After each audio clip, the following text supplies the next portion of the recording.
First one in today's shoutout. So today we are gonna be working a bit more on Shroud of Gloom. That is the plan.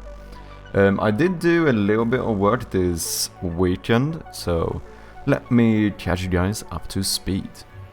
You can't see shit, okay. Here you go. What did I do? One thing I did, which, I mean, it doesn't affect the game a lot, to be fair, but it makes my life a bit easier. That is, I organized my project folders, my project folder once again. So everything is in like the order I want, and I've separated all of my like new refactored stuff that I feel fine about keeping in the game, and all of the old stuff is in its own folder. I don't know, it all makes a little bit more sense now. I think something I'm gonna start trying to do more when it comes to organization in Unity, in game development, is to not organize by types, because I realize that organizing too much only by types can actually make stuff more messy. What I mean here is that, like, before I would have like all of my scriptable objects under one main folder, and then a bunch of organization in there, and then all my prefabs in another. But a lot of the time they go hand in hand, right? I think it's better to organize stuff depending on the actual game object, like the practice, like how you use the thing. I don't know, this is my mentality at the moment, at least. So for example, with my like items, like even though the actual items themselves are a lot of the time just scriptable objects, no, because they also have the prefabs for the items you actually pick up. And this is the thing I mean. And then like the main script here for items as well. I feel like it makes more sense to have all of this organized in a way where items, everything that has to do with items, whether it's a script prefab or scriptable object, is in one place. And then like everything for the rooms is in another, and so on. I feel like this makes more sense compared to before, where like I would have had the scriptable objects for rooms in the same folder as the scriptable objects for items, and in the same folder as scriptable objects for... Okay, that's the only ones I have. But you get the idea. I think this makes more sense. I think it's gonna be a little bit more intuitive this way. Because if I'm looking for something that has to do with items, all of that is in one folder. What's up, Rui? How you doing? Bon dia. Welcome in. Other than that, well, oh yeah, one thing I should mention, I do this numbering system sometimes when I organize folders. I've done the same thing in like my main folder on my PC. So everything is like, you know, organized in different folders and stuff. So I have my gamedev, and then here I have, you know, gamedev videos, Unity assets, Unity projects, so on, so on. So I decided to do the same thing here. One little caveat I perhaps should mention to you guys, just in case anyone's interested. This is not always the best thing, apparently. Because I realized that sometimes there can be some issues with you having brackets in the names of your folders. I don't know exactly why it happened, but I know specifically for my localization folder, I tried doing the same thing here, and it broke my entire game. Because all of a sudden, like, I don't know if it was because my string table couldn't find the folder, and what it came down to in the end, after some troubleshooting, is that apparently I just could not have the brackets in this folder name, because then it just, for some reason, didn't work. Other than that, I did some other things as well. I decided... rather, I finally figured out how I should handle my prefabs when the prefab is a type of container, because this is something I've actually struggled a little bit with, because I haven't known exactly how to solve it before. Let me visualize this for you guys. Because basically what I've been doing before, right, is that I have a prefab. The good thing about having a prefab, of course, is the fact that I can spawn this one in multiple places of the game. And all of these will just copy the traits from the main prefab.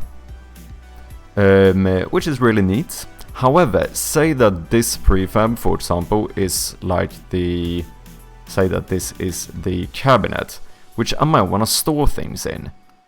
Now the issue is that inside of this prefab, I have like the prefab base, the inside of the prefab, and then I have like, oh sorry, the base of the cabinet, the inside of the cabinet, and the doors of the cabinet.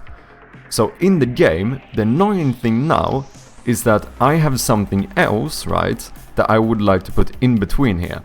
Because if I want to store something inside of my prefab, I need it to be behind the doors, so that it's obviously hidden behind the doors, but it needs to be in front of the inside, because otherwise I can't put it behind the cabinet, right, because then you can't see it. So the issue is that this doesn't work, because if I wanna put a object in here, the only way to do that is to update the prefab, which means that now I put this object in every other one. That's annoying. And the other thing then would be like, okay, so you could make prefab variants, which was something I was looking into, where this would have been the main prefab, and then each one of these could have been like prefab variants, where like, oh, this is a cabinet with this stuff in it, this is a cabinet with this other stuff in it. But this also means that like I'm just gonna have to make a lot of prefabs for kind of generic stuff, just depending on placements of stuff inside of it, and I'm not sure because most of the time I'm not gonna I'm gonna reuse the cabinet a lot, right? But I'm not gonna reuse the cabinet with specifically this key and the battery inside of it. Like this specific cabinet I'm probably not gonna reuse because that's gonna be noticeable. Like using the same furniture more times I think is fine. Using the same furniture with the exact same stuff inside of it feels like it gets a little bit, I don't know, it gets a little bit lame.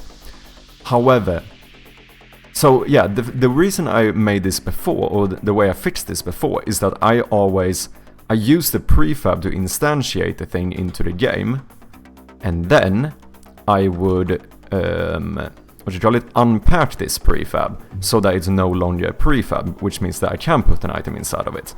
But obviously this has a bunch of issues as well, because now, if I make changes to the cabinet, that's not going to update this cabinet, since it's no longer a prefab. So that's also an issue now. So now if I decide to do a change to like how my interactable system work or something, and I do that with the prefab, I now have to go to every instance of this cabinet to change it. However, I finally figured out a way that we can actually fix this. What's up, Brainerd James? How you doing? Welcome in.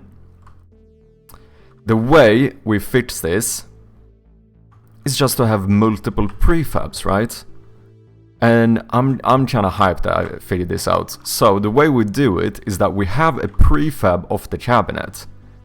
However, this is basically gonna give me the best of both worlds. Whoops. So the way we're gonna do this now is that I have a prefab of the cabinet here, but this cabinet prefab is just going to be like an assembler. It's just going to be like the container of the cabinet, and inside of the cabinet prefab we just put two more prefabs, right? This is the prefab base, and this is, or the cabinet base, and this is the cabinet doors, two prefabs inside of it. Which means that now, whenever I want to use a cabinet, I can take the full cabinet prefab, instantiate that one into a scene, and then we unpack it so that that one is no longer a prefab. However, the base and the doors of the cabinet is a prefab. This means that I can now spawn a different item inside of it, and if I make changes to how this or this work, that is still going to update here. And everything works. I think this is a pretty good way of doing it. Which means that I only have to unpack the actual like collection of prefabs, but I keep the stuff inside of it to still be prefabs. So now if I decide to change something here, it's still going to update even though I've unpacked the collection. So I started going through some of my prefabs yesterday and changing that up, and yeah, it seems to work quite good. So I can show you in Unity how it works as well, like here for example is my cupboard, and as you can see, this cupboard prefab now contains 2 nested prefabs inside of it. So here is the prefab doors, and this is just the prefab base. Which means that anywhere in the scene, as long as I unpack this like collection prefab, I can put something inside of it without having to unpack the actual objects of the prefab. Does that make sense? I think it does. Same thing with like the box as well. We now have 1 prefab for like the outside of the box and 1 for the inside of the box, which means that I can place whatever I want inside of it. Same thing with the vent, 1 prefab for the vent canal, for the vent cover, and 1 prefab for the vent canal. I think this is gonna make my life easier. I think it was a pretty good solution, rather than like doing a shit ton of different prefabs or like prefab variants and stuff. I feel like this is gonna make my life easier. I guess that's kind of what I did yesterday. How you doing, guys? Rui Brainoid. Are you having a good Wednesday so far?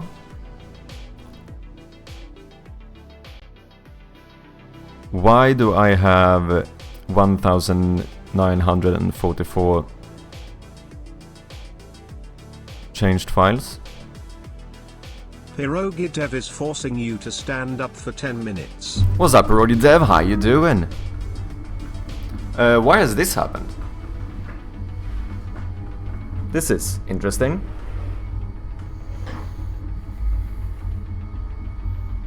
Anyone with more GitHub experience that can explain what the fuck is going on? Why? It seems like every single file I have has... Ah, yeah, this is because of the organization, right? I changed the name of some folders and stuff, which means that all of the ones that were before, I assume... Yeah, project prefabs, objects. Yeah, so these folders no longer exist. They would now have been changed into something like this. Okay, that makes sense.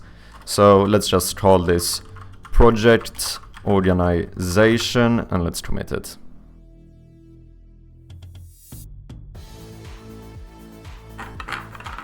What's up, Roddy? And also, cheers, Rui. Anosa. I woke up a little bit late, went to bed at 7 AM, so it's only fair. Well, then I understand you might have woken up a bit late. It's Wishlist Wednesday, so I'm working on some marketing today. I need to get on that stuff as well. Wow, I look very short right now. Wishlist Wednesday. Because that's usually like a hashtag trending on like, I don't know, X or Blue Sky, right? I need to get on marketing too. What with Devin? I think we're gonna continue working a little bit on the rooms, maybe introducing the monster as well. Not like full on, but at least have a little, what you call it, foreshadowing of the monster in the beginning of the game. I feel like it could be cool. Maybe, potentially, we are going to start looking into how to actually get a build on Steam as well, because I have no idea how that works. But I do want to get my playtesting build up as soon as possible. And also, Parodi, I saw that you had applied, you have been accepted as a playtester as well. So I'll let you know as soon as the build is up, in case you want to try the first version. If anyone else is interested in doing a bit of playtesting for me, feel free to apply over here. while we are speaking of it, also, if you happen to speak another language and you might be interested in localization, there's also a form for that one. Any excuse is a good one to practice your Portuguese, for sure. I need to practice my Portuguese more, I really do. I'm almost like ashamed of how little I've been... I mean, I still encounter Portuguese on a quite regular basis, because, you know, I follow a bunch of like Portuguese accounts across social media and stuff, and, you know, I still listen to Portuguese music every now and then, so it's not like I've, you know, fully lost touch or whatever, but I definitely don't speak it enough. That is fair to say. Yeah, you need to get your marketing game on. I do. How's your wishlist looking so far? Last I checked, yeah, I should not have updated today yet. We are sitting at 165 wishlists. Something like so. How's it going for you, Brainard? I know you had a pretty good run immediately, right? Oh shit, thanks for add slim chances. No, it's... You've been accepted. I added you as a playtester on Discord as well, so you will have access to the playtesters channel on there. Which I think could be good for, like, in case the people who are playtesting the games want to have, like, you know, deeper discussions about certain things or stuff after testing. I feel like that could be good. I'll translate your game to Turkish if you translate mine to Swedish. Lol, that's not fair, I have so much text in my game. Lol. Also, not gonna lie, if we're gonna be fully honest here, there's no reason to translate the game to Swedish. Swedish, I would argue, is probably one of the absolutely most worthless languages to translate into. Like, on average, the English level that Swedish people have is quite good on average, and like I know, like, okay, we're in like modern world, that tends to be the case in a lot of places, right? Like, young people tend to be very good at English, but like, if I would go around and asking my friends and stuff, like, the last time I actually consumed content in Swedish in terms of like games or something like that, like, it's been, I don't think I've played a game in Swedish since I was like, I don't know, 6 years old or something. Like, I legitimately cannot remember the last game I played in Swedish, and I promise you that if I went through my entire friend list of Swedish people and asked them, I don't think any of them play a game in Swedish, even if it is available. I don't think it's an issue about like, oh yeah, but Swedish is a relatively small language, so games don't tend to localize to it, that's why we don't play it in Swedish. No, even if I had the option to play a game in Swedish, I wouldn't. Most of the time, if I'm gonna be completely honest, most of the time I find Swedish quite cringe. Like, Swedish in like gaming terms, a lot of the time sounds pretty cringe to me. Like, when you hear Swedes speak about video games and stuff, there's a lot of English loanwords in there. Like, for example, a lot of the time you will still hear Swedish people say level instead of like nivå, which would have been the Swedish word, and like almost anything like that is the, you know, the same thing where we just speak about it. Like, if someone speaks about World of Warcraft in Swedish, they would go and say something like, jag har en level 80 troll warrior.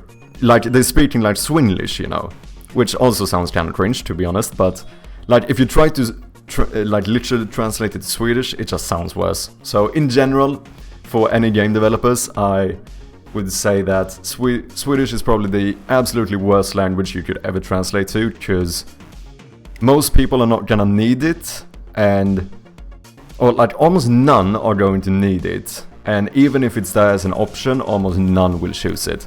Like, the only reason I've even added Swedish translation here is solely for the reason of testing my localization system. Otherwise, there is no reason to localize for Swedish. There really isn't.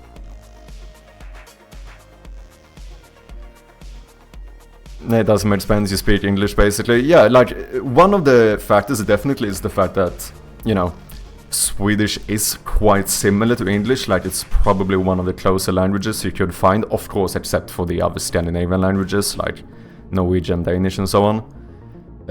Other than that, like, a lot of the time, it's, like, both in vocabulary and grammar and stuff, it's very similar, so I think it's, on average, quite easy for Swedish people to learn English. And also, another factor is just, you know, the fact that we don't dub in Sweden. Like, it's, I mean, it can happen, but it's very rare that we dub stuff.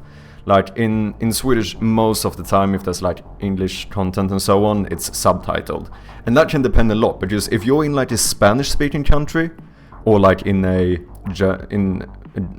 like, Germany, I'm quite sure it's much more common to see, like, a dubbed version of shows and stuff. And, I mean, that does make a difference. It does. I had Sweden in my English speakers ad campaigns, yeah. No, that is absolutely fair. I was same with Turkish, I cringed a lot when translating my game to Turkish. Yeah, it's interesting, it's interesting. I bet it is that way for probably a lot of people. I think it depends on how common it is for you to... Just like, if you would have been playing games in Turkish throughout all of your life, you probably wouldn't have, right? Because I don't think for a native English speaker, hearing game lingo in English probably does not sound as cringe as it does for me in Swedish, because they're accustomed to it, right? The reason why it sounds weird for me in English or in Swedish is because I'm not accustomed to it. I haven't looked at the game localized to Swedish in like decades, you know. So for me, it feels off seeing it in my, and I feel like uncomfortable seeing like game lingo in Swedish. It's kind of funny.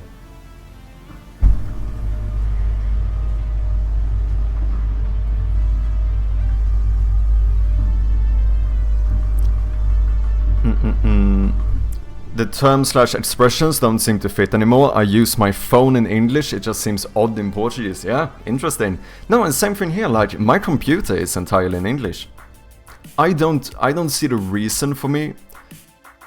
Like, I've had people ask me why I have my computer in English, but for me, I see no reason why I wouldn't. Because, let's be honest here, 90% of the content that I consume on my PC is already in English. And if I have something that's like not working in Microsoft, or I have something I want to learn how to do in Microsoft, I would search for that in English. I would get the search results in English. The fucking little guide thing is going to tell me in English, click on this and this. So it just made sense for me to, if I also have my computer in English, it's just easier, because it's, you know, it's one-to-one. Translating to Turkish is quite important, by the way. Silly Turks drop bad reviews only because games don't have Turkish localization, even if they liked the game. Ooh, that's interesting. I haven't seen anything Turkish in decades too, because games were not translated Turkish back then. Interesting. Have I put a bunch of languages on here? I don't know if I did Turkish, actually. I didn't. So obviously these are not languages I've translated to. This is full support. These I've started a little bit. And then I just put down a bunch of other ones that I would be interested in having. But in the end, like, I'm gonna do as many languages as I can. I would like to support as much languages as possible. But it also, of course, depends on, you know, how many voluntary localizers I get, and or how much budget I have. Which, you know, as a self-employed indie game developer, my budget isn't massive. Like, most of my budget is my rent, let's be honest here.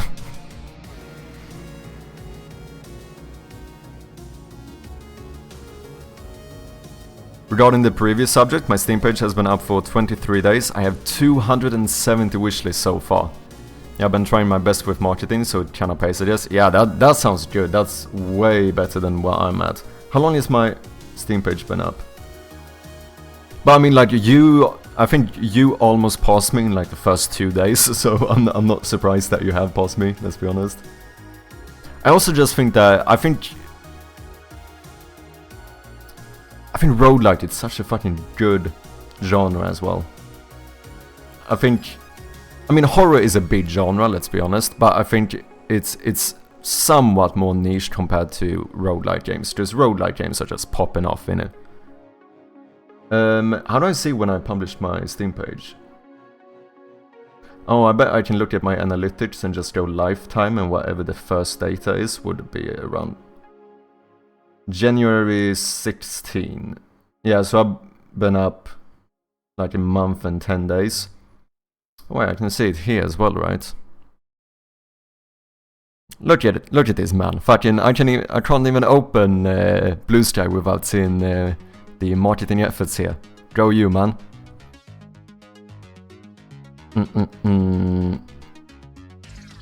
Oh, this just says one. Yeah, okay, January 17th. That's when I published the Steam page. I hate that these like thumbnails don't update. I wish there was a way to like refresh the embedded thumbnail, since I've changed the caps a lot. But I don't think there is a way to do it. Just, I don't even think you can edit posts on Blue Sky as far as I'm aware.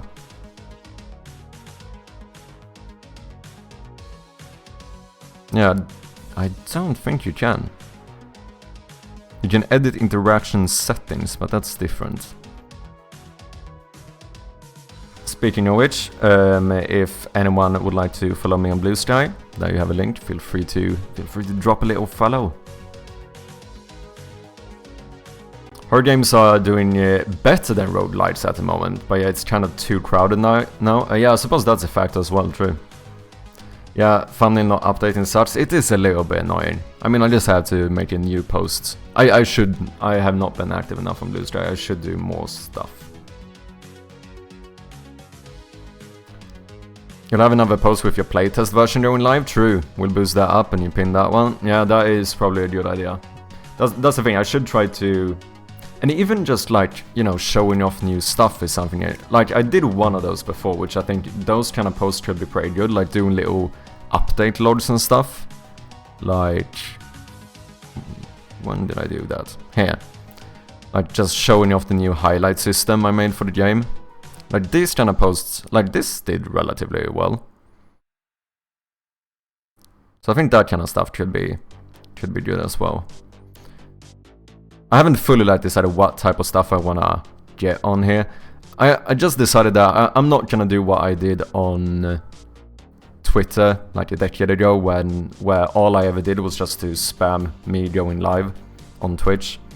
I feel like after a while it's like you turn one social media into nothing but a notification platform, which is not really what I want to do. I mean, of course, marketing my Twitch or whatever is not a bad thing. I've already done that. But if I posted here every time I went live, it would be nothing but going live posts, which I feel like is not what I want currently.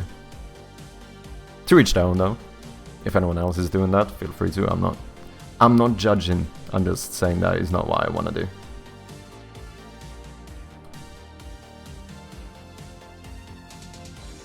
Yeah, get the playtest version live, man. I got it live and started emailing small YouTubers and small Steam creators. Ooh. I don't know if I'm at the point where I can do that, though. Because this is almost... The first playtest I'm putting up on Steam is almost going to be like... You know, straight up like mechanics playtest. Like there's barely a game. So I don't know. I'm gonna, like, I allow people to stream it and stuff if they want to. Basically the way I did it is that when you start the playtest build, it asks you, I mean, I can even show you. Here. It gives you some information about this specific build, and then you choose whether you want to do a full playtest or go streamer mode. Right now, these do the same exact thing, it doesn't change the game whatsoever, but the plan is to have something like that in case I ever start adding content that I might not want to go public with yet.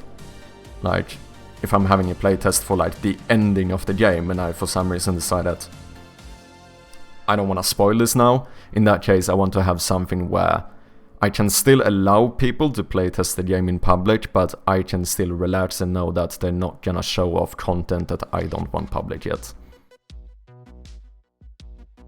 People started to return to my emails. They are playing the game, making videos about it. Nice! Yeah, I was surprised at how many content creators actually played the Game Jam version. Not only here on Twitch, I mean Twitch in some regard was more expected, because Twitch is the platform I've been on the most recently. But we also had like, I think there's been a total of like 6 YouTube videos just from the Game Jam version of this game.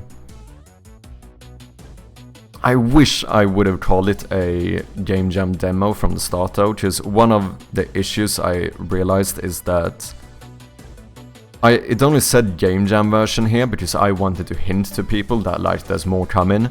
But I realized that the average gamer has no fucking clue what a Game Jam is, so it doesn't tell them anything.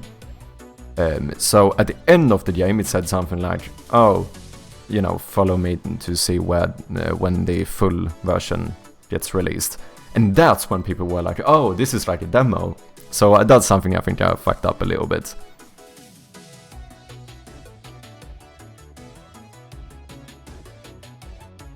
What's up, Checks Party? How you doing? Welcome in. How are you enjoying Doom? Ladies and gentlemen, go and check out Checks Party if you haven't. A dear friend of the channel, currently just finished, not Resident Evil, Silent Hill 2, and now he's playing Doom. Go and check him out, really chill guy. My plan is to email bigger YouTubers after I put my demo up. I'll stick with smaller YouTubers until that happens. Yeah, that sounds like a pretty reasonable plan, to be honest.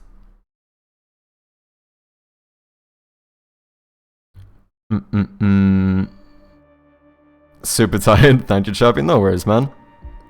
And yeah, feel free, if you need to drop off and get some sleep, like I won't hold it against you. Oh yeah, something else I did, I decided that these kinda... they were a little bit too intrusive. I made this text slightly smaller, and then I made the outline a little bit more grey, because before it would be like full on white, which especially in the dark rooms would... I don't know, I felt like it kind of was a little bit too much. So this is where I think I would like to foreshadow the monster and have him like walk past here. And then... What's up, Codran? How you doing? Welcome in. I'll hang out for a little bit while you goes today. I think we're gonna do a bit more... like, trying to decorate these rooms a little bit more. Do some fixing to the tutorial things. And then... maybe start looking into getting a build on Steam. Oh yeah, I also did this. We now have a... if your flashlight is too charged and you would like waste too much battery, it just says stuff like it doesn't need charging. And to have some variety, it changes. That would be a waste. No need to charge yet. And then when it drops below 75%, which I think it pretty much just did, now you can. Now you can charge it up.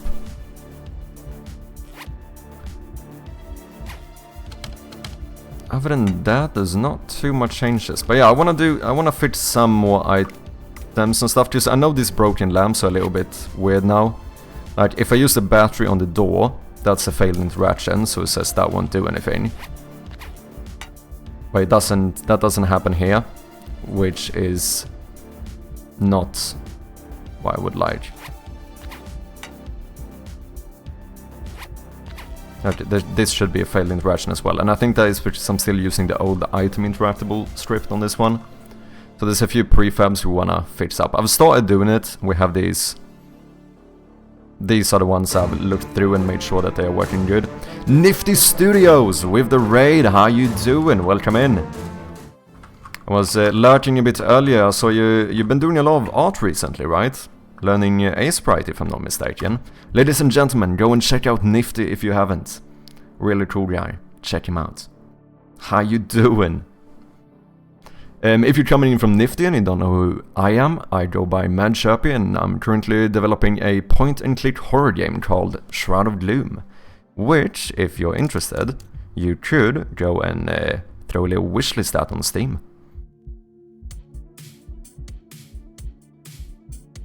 Yeah, we're working on some pixel art. Nice, man. Yeah, I saw you doing some animations now, right?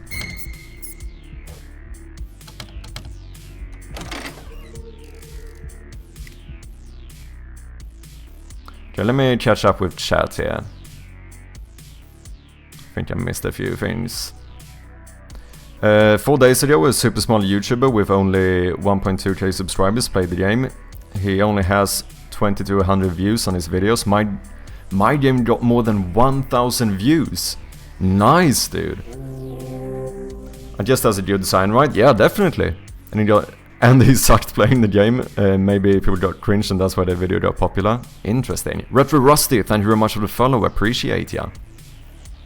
Battery, that's new. Yeah, we added it last stream, so we now have functioning batteries in the game. Which made it so that this shows the battery level. And obviously it will like slowly go down. And the more you lose battery, the less bright and the smaller the light from the flashlight is going to get, so it gets a little bit, I don't know, it gets kind of creepy, to be honest. I didn't expect it to feel as creepy as it gets, but it's pretty nice. So now we have a new mechanic where you have to like pick up batteries as you go, sorry. Which I think should it adds a little bit of depth to the game, right?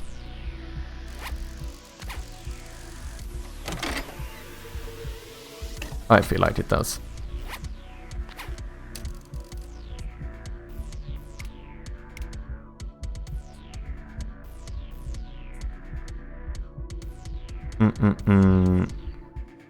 Maybe add like lines on charge every 25%. Yeah, it is. Not sure if it's easy to do with so little pixels. Yeah, that is the issue, because a line here would be very big. It would cut out like, you know, 10% of the bar. So the way I do it now, which is kinda just happened almost by accident, is, you know how there's like technically 3 lines because of like the bevel? Those are almost like 30%. Oh no, almost 25%. Which means that when it goes below this first one, which it just reached below, that means it should be under 75%, so now I should be able to charge it. Because 75% is currently the threshold.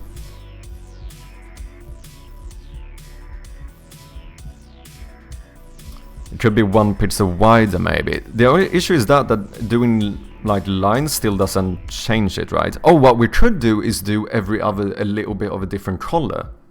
That could kinda work. Rather than having like a straight up, because I was thinking just a black line. But we could just do, if the bar itself has like 2 different shades, that would give it a little bit of texture, which might actually look nice. We can try. Or change color to orange when it goes below 75 and red. Yeah, it does change to red when it goes below 25%, or when it goes below 30%, I think. I'm not sure. I was thinking about it as well, having like a, what do you call it? Having like another color when it's like in the middle or when you can start charging it. The only thing is that I don't know if I change the identity of the game too much, because like currently the way everything in this game is, even in terms of like marketing material, is black, white and red, right? And I don't know if maybe that should be one of the limitations I stick to from like an artistic perspective, where like everything should be at least shades of white and black, or the only accent color I'm allowed to have is red, to kind of have like some consistency, maybe. Because otherwise, if I add orange here, now it gets very like, okay, should I add more colors to other stuff as well? Like, it's harder to see where the line is on like what colors I'm allowed to use. That's the only thing. Are you familiar with Adam C. Eunice? Yeah, he's dope. We're following his tutorials. We did a running animation, now we're working on foliage. Interesting. Yeah, Adam C. Unis, for anyone who doesn't know, is like the fucking guru when it comes to Aseprite. It's the #1 recommendation I have to anyone interested in learning Aseprite or pixel art for that matter. So when you fail now, flashlight dies, that means, wait for it, you're shrouded in gloom. Yeah, the only thing is that currently you don't die. I actually did decide, as of right now, this can change, but as of right now there is no fail state to it. So it actually stops at 15%. It never goes lower than 15%. Which I can show you guys if you want to see it turn to red as well. Now I put it so it's gonna go down really quickly. And you can see how the light is getting like smaller and smaller here. And then now it should change to red. The light is getting really tiny, but then here it stops. So you actually never get lower than this, which means that the game is still like fully playable. It's just way more annoying and scary. I think maybe I need to up the light a little bit here. But then when you... But yeah, there's not a loose condition currently to it, so you could still keep playing like this until you find another battery and are able to recharge it.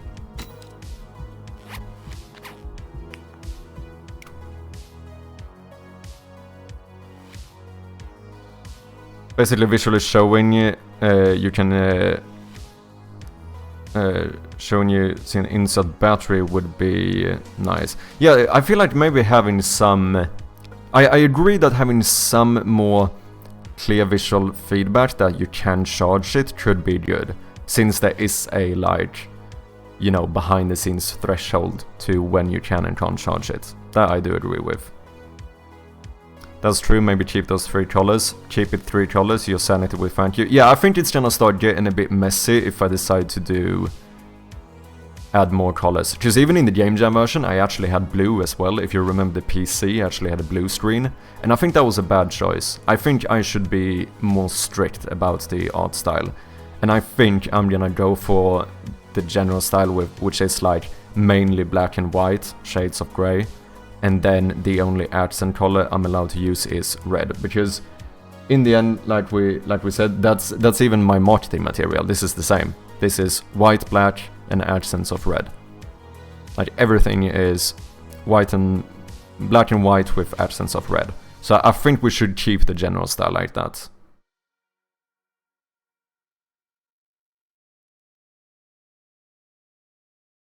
Oh, nice capsule art. Yeah, we did redo all the capsule art. I feel a lot better about it. So for anyone who doesn't know, this is what we had before, which was just like mainly in-game art that I managed to turn into capsule art, but I felt like this just wasn't up to the Steam standard.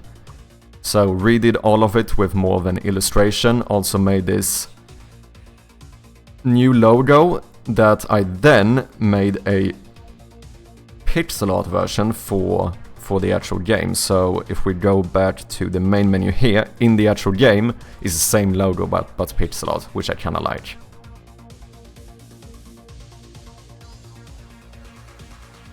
I'm thinking of doing pixel art game next and do art myself, as art is so expensive. I can imagine, because you basically commission all of the art, right? I mean, you do...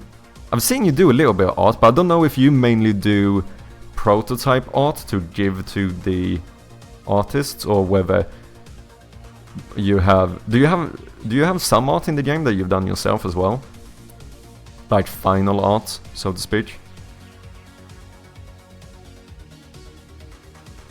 Sound effects are juicy, thank you. Yeah, Björn has done a great job. Fingers. Oh, the monster name, maybe. You should draw the fingers longer in the capsule art. Oh, do you think so? They actually were longer from the beginning. I shortened them. They're still a little bit uncanny long. I think they're longer than they would be like anatomically. Anatomically. Anatomically. Anatomically.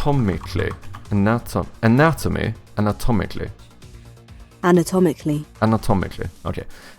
Sorry. Just double checking. Yeah, I think they're a bit longer than they would be on an actual human, but yeah. What's up, Retro Rusty? Glad to have ya. The old look evoked Inscription vibes. Oh yeah, that might be true. Inscription, they have like the... Oh, but it's a little bit different, because they do pixel art filter, right? Like this... Oh, barely. Because I know they use a lot of like... They use a lot of like 3D and 2D objects, but they do like a bunch of filters or shaders rather, I think, right? It's shaders to make everything look consistent and stuff in the art style. Yeah, I see what you mean. It definitely did have a bit of Inscription vibe. I just found it to be also, when it comes to marketing material, you need so many different like resolution and sizes. And not gonna lie, it's just so much easier not working with pixel art. It actually is. Like, being able to do this kind of stuff and not have to worry about pixel art scaling it just makes life easier. It just does.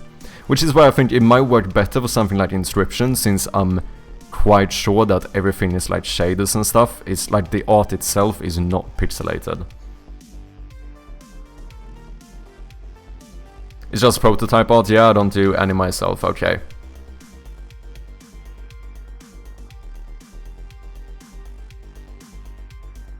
I like mostly black and white capsules, not much grey.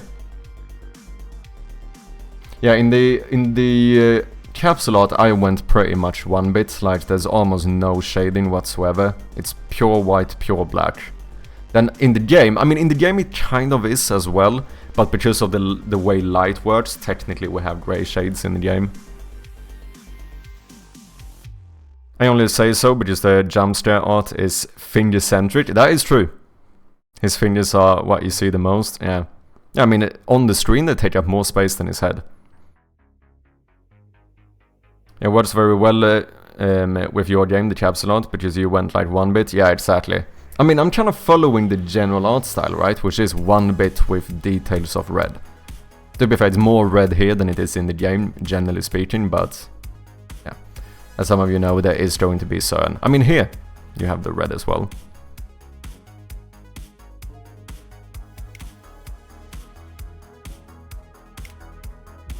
Currently in the game, we don't... Oh, well, the flashlight. Yeah, should we try, though, maybe add some texture to this bar, just to see how that would look? Also, what we could do is add a different color. Maybe we do it very white when it's fully charged, and it goes a little bit gray in the middle when you can charge it, and then red at the end. That I would be okay with, and that might still give a bit of visual feedback, but I'm at least not going away from the general color scheme. That we could try. Also, just out of curiosity, because I would like to see how it looks, let me... GitHub, Shroud of Gloom, Assets, Project, Art. Let me go into... Where is this one? This should be in-game UI. I'm starting to organize my my art sheets as well. I was thinking, what if... Let's see, how would I have to do this? I would have to do it like this. Just to see like what this would look like in-game. Save as in-game UI, yes. Just because it would basically create a little bit of a texture on that one. Let me switch scenes as well.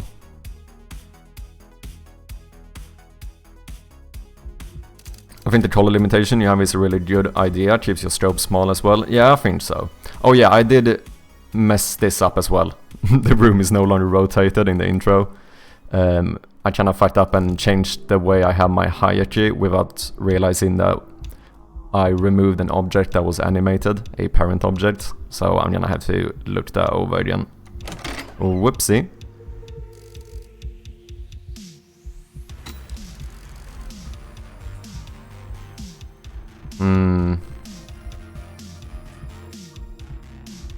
Oh no, it gets stretched. Oh no, I can't do it this way. Yeah, because it doesn't... What it actually does, I was thinking that this was gonna show it like a mask, but it doesn't. It stretches this thing, so this doesn't work. Because then we get mixels, we get inconsistent pixel art sizes, and we don't want that. But let's look into maybe having changed color. I think that could be fine, because that still gives some visual feedback. So let's go to the flashlight. And here we should be able to see, well, it's all gonna be in the battery manager. Might be good to see this. Currently you start at 85%. The minimal percentage is 15. You recharge with 50%. Here, the threshold is 0.769. Because that is exactly when it goes past that, like, first bit. If you know what I mean. I don't know how to explain it now. And then we have here default battery color and low battery color. So we could just add another color here where we do something like... So we can rename this one into like full battery color.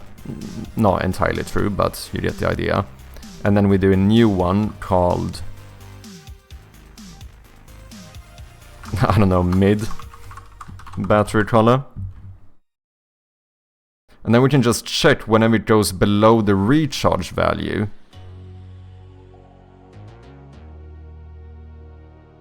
Just now we check... Oh, that's whether it's on or off. Fill image color full... Okay, I think we're gonna make a new function to change the color.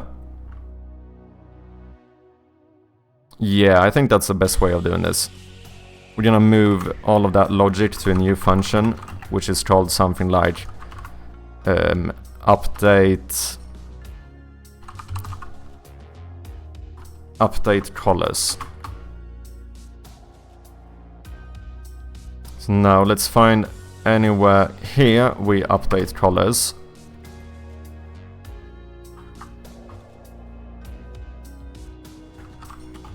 Update colors.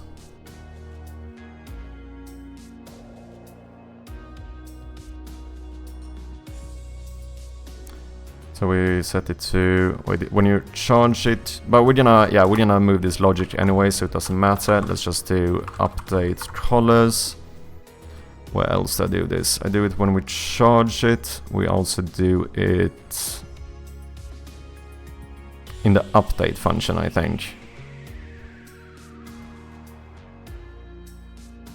Yeah, this is one way we update in color.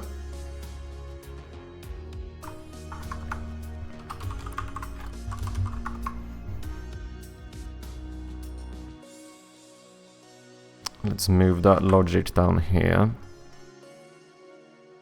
And then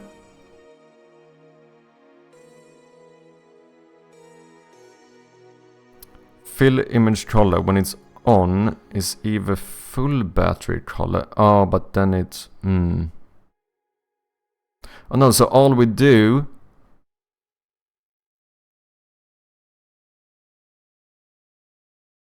What's up, Mosen? How you doing? Welcome in. Okay, when the flashlight is toggled, because I also turned the display off, because I find it weird to have a display lighting up when you turn the flashlight off.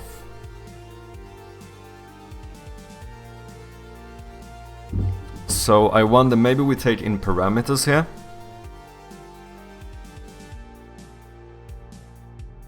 No, we don't even need to do that. All we do is move this down. Yeah, we can just steal this part and place it somewhere in here as well. And then whenever you toggle the flashlight, we also update colors. And at the start, instead of doing this, we are also going to update colors. I'm good, thanks. Nice to hear. How are you today? I'm doing good. I'm excited to get more work done. I feel like I've been in a really good flow recently. with the game, which is always fun. I feel like I'm getting re-motivated. I feel like we're getting so much good stuff done. We're getting close to being able to start playtesting the game and everything. You know, I'm very excited currently. Okay, so here we have our update function. The first thing I think we should do is to check whether the flashlight is on or off. So that would be this function, flashlight event.flashlight on. And here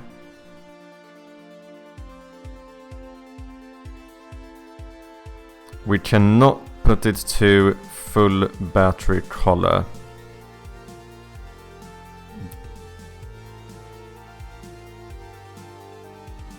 No, we need to calculate the current color first. And then if the flashlight is on, we set the current color. So the last thing we do is check whether the flashlight is on or off. So I think we should do a switch statement. I think that would be the best thing now. We do a switch depending on the battery percentage.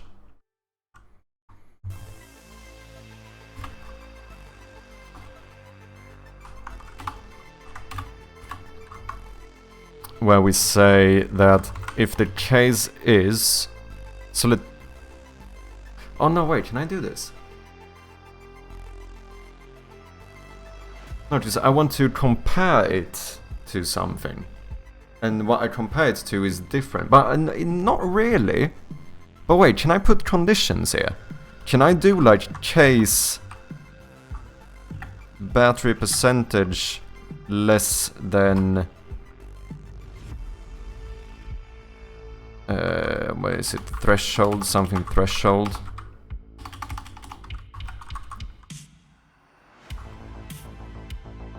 I mean, that can't be true, but...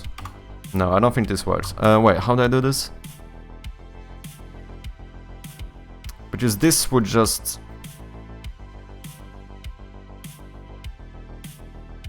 I mean... I should put a variable here and check whether it is less than a certain variable depending on the case. But also that variable, whatever I should compare it to, changes depending on the battery. So then I'm doing like unnecessary checks. That doesn't make sense.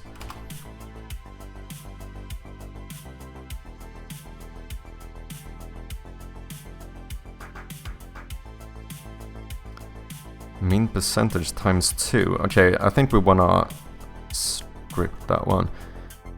Or have, rather than calculate it, I think I should set it myself. Where do I have my, here, recharge threshold.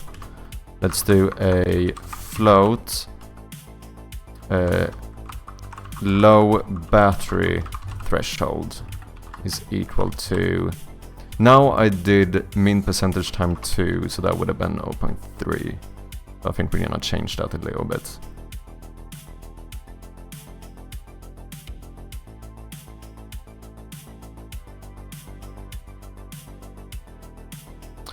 Ah, wait, I should do a ternary operator inside of a ternary operator. This is one of those places where I could do nested ternary operators. But I do find that those can get a little bit hard to read. Up for 10 minutes. What's up, Raka? How you doing? Holy shit, my desk is not sounding good. I have a new sound when I raise my desk and it's stressing me out. I don't know what is happening. Do I need to fucking oil up my desk? Could be. How you doing, Raka? Welcome in.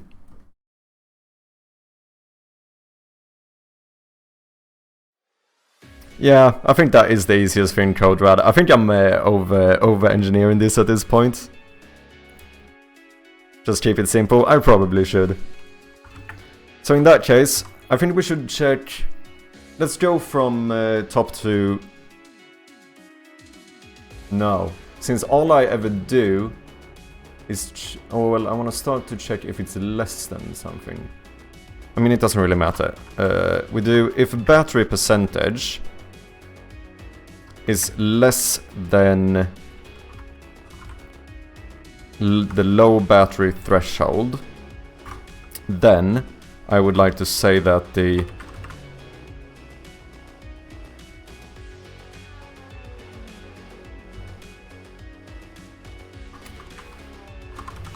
color, new fill color,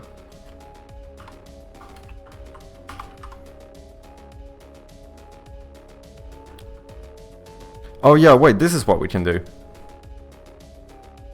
We can set it to the full color, which is the full battery color.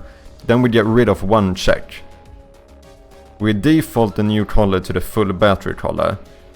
And then we check whether it's lower than the recharge threshold. And if it is, fill image.color is equal to no. Then we say that the new fill color equals time for desk upgrade? No, desk upgrade. That sounds expensive. To be fair though, I don't know, how much did your desk cost, Raka? Because I still think that this was a fairly good price. I did get it on like a sale as well. I think I paid like 200 euros for this one or something. Emisis with the raid, how are you doing? Welcome in. I was lurking in your stream earlier. I saw you were watching some videos. What have you been up to? Let me throw a big old shout out here to my Finnish brother from another mother. Check him out. Just call him Amy. How you doing? We're back, baby. Indeed. If you don't know me, if you're coming from Emisis, I go by Mad Sherpy and I'm currently working on a point-and-click horror game called Shroud of Gloom. Which... is it working now? Oh, it is working, surprisingly. Which is a game that we're soon gonna start doing the alpha playtests of. It's a point-and-click horror game. Little atmospheric / psychological horror. Okay, the display... oh yeah, okay, we don't update the display anymore, I'm gonna fix that. Yeah, if anyone is interested, you can find the game right about here. And for my own viewers, if you haven't, did you know, big news. Did you know that Emisis game is now on Steam? So not only can you go and wishlist my game, but after you have wishlisted my game, you should also go and wishlist Shadows of Tunila, a cool game inspired by RuneScape Wilderness. So, if you haven't, go and check out his game as well. Let's wishlist them all indeed. Make sure to click that follow button too, it helps out as well. Wishlist, follow, do all of that good stuff. Support our fellow developers here on Twitch. Wishlist all, none gets released. Yeah, exactly. Thank you very much for the raid, I do appreciate you. Hope you're doing good, man. We're making some nice progress, started planning beta version of the game, new features, new art, new everything. Incoming, nice dude. I'm happy for ya. And Wakacha, thank you very much for the follow, appreciate you. Also, you might not need these checks if the flashlight is off. I think I do, because I changed the color depending on if the flashlight is on or off as well. Just otherwise it looked a bit weird when you... because the flashlight itself turns to a darker color when you turn it off. Makes sense since there's less light. And then if the display stayed the same color, it looked a little bit weird, because now it looks like that one is lighting up more than the flashlight. It looked kinda off. What's up, Slipoveri? Sorry if I'm butchering your name, but welcome in. Hope you're doing good.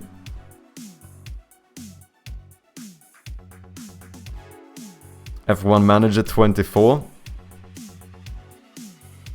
I also added a silly wishlist and follow GIF on my Steam page yesterday. Oh, did you? Did you? I have one of those as well. I feel like having a little bit of an extra call to action is pretty good, isn't it? Replicate. We also, speaking of which, we do have Brainoid's game, the roguelike chat deck builder. Go and check it out.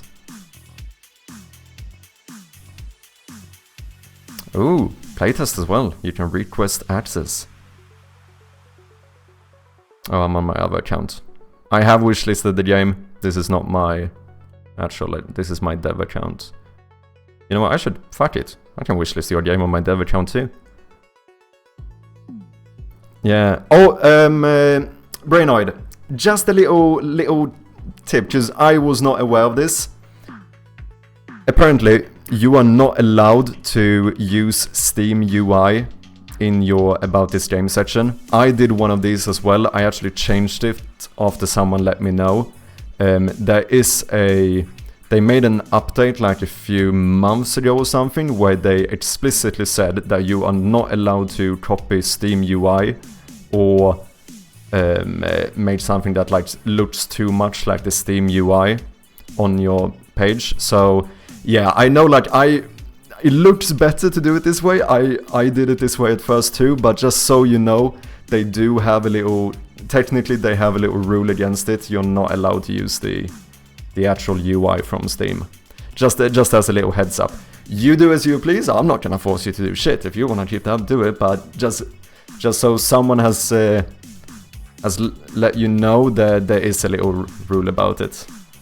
Too bad he put so much effort into that. Yeah, I know, it's annoying, and like, you know, I did it, I probably didn't put this much effort into it, because you got actual animations. I just recorded my mouse clicking on them and stuff, and made a little board and stuff, but still, it is a little bit annoying. But Tom Millman was very kind, and he actually linked me the actual article or whatever where they explain it. It's something like, I always struggle to find this one.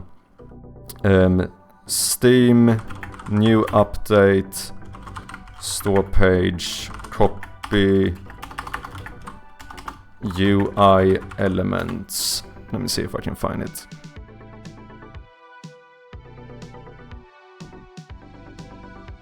I don't know why I always struggle to find this one.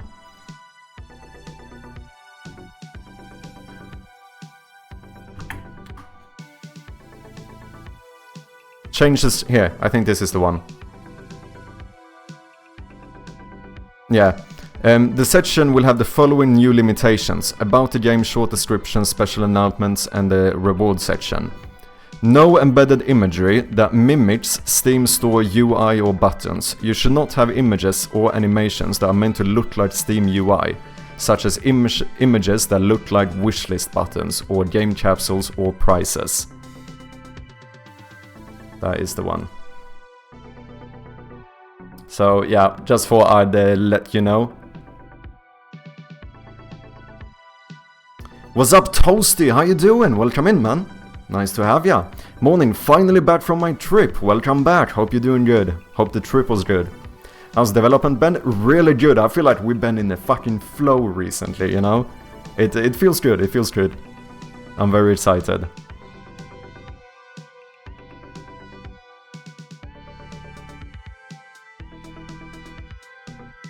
Yeah, you could use clear color, I think, but you can just set it to that without doing the checks. Yeah, because now I do it. Now I do set it to it, but like, how do you mean? How would I know when to set it to clear color? Because now I do. If the flashlight is not on, I set the color to clear. But like, how can I do that without doing a check? Because then I don't know whether it's on or off, right? Or do you mean that I would? No, I have to do it, because it might... Oh no, I suppose I could just forcefully set it to unclear on the event when you turn it off, rather than actually checking, I suppose.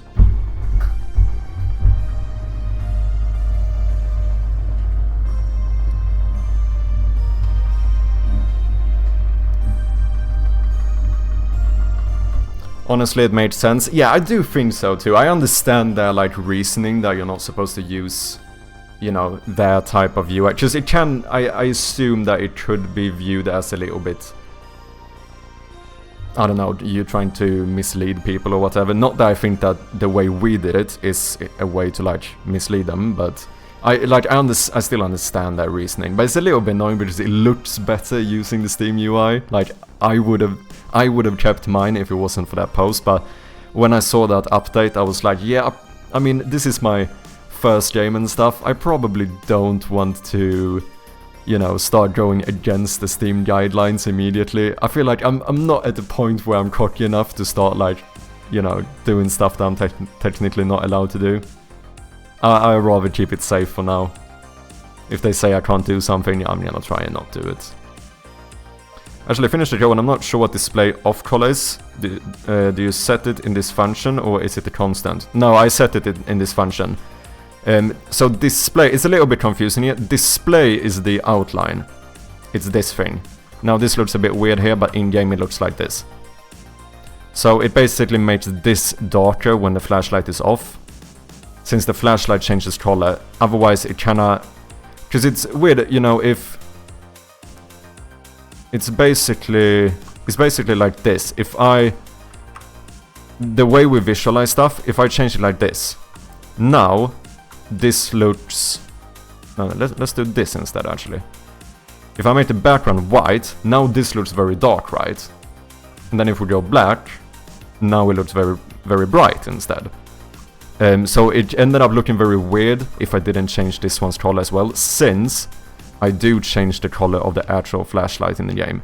So that's the one I update as well. So I update the fill image as well as the outline image. Since when you see this color now is the same as this one, which meant that before, when I turned off the flashlight, this would stay the same color it was before, which was much brighter, which looked a little bit off.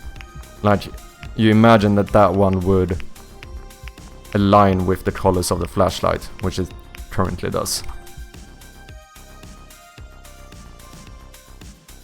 So I think the way we're gonna do this is that we're gonna set the new fill color to the full battery color at start.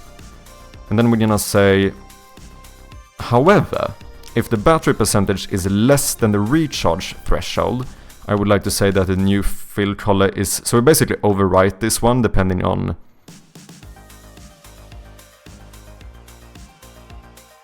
so display of color is a constant. Is constant. How do you mean? I mean, it's always... The display of color is always the same color. These are basically the colors I decide, and then the display image color and fill image color, this is what updates. Yeah. So this is always the same color. However, the color of the display in the game switches between display on and display off. Yeah. But this specific variable is always the same color.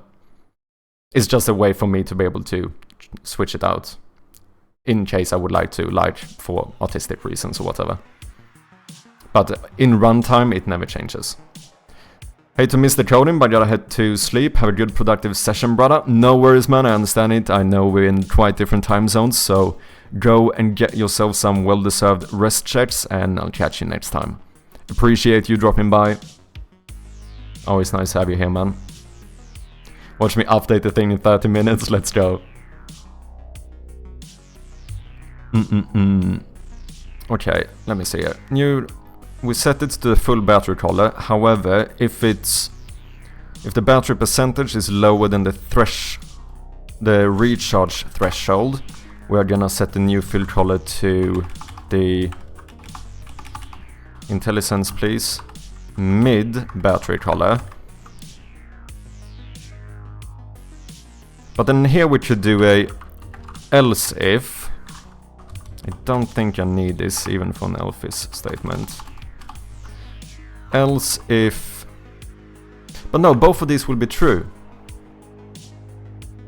This is always going to be true, right? So I would need to check it the opposite way around. Yeah, I think that's what I need to do. I need to check first if the battery percentage is less than the low battery threshold. And if it is, we set it to the new color to low battery color.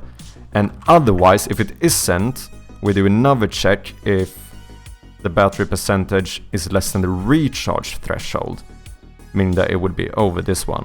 Then we set it to the mid battery color. Yeah, check the lowest first, 2 largest. Yeah, I feel like this makes more... Because otherwise the first one would have always been true, right? And now, what we're gonna do... So, now we know what the new fill color is going to do. And now we just update that here. So, now we check whether the flashlight is on or off. And if it is on, we set the fill color to... the new fill color. If it's off, we now make it transparent. And then the display color, depending on if it's on, we do display on or display off. I feel like that should work.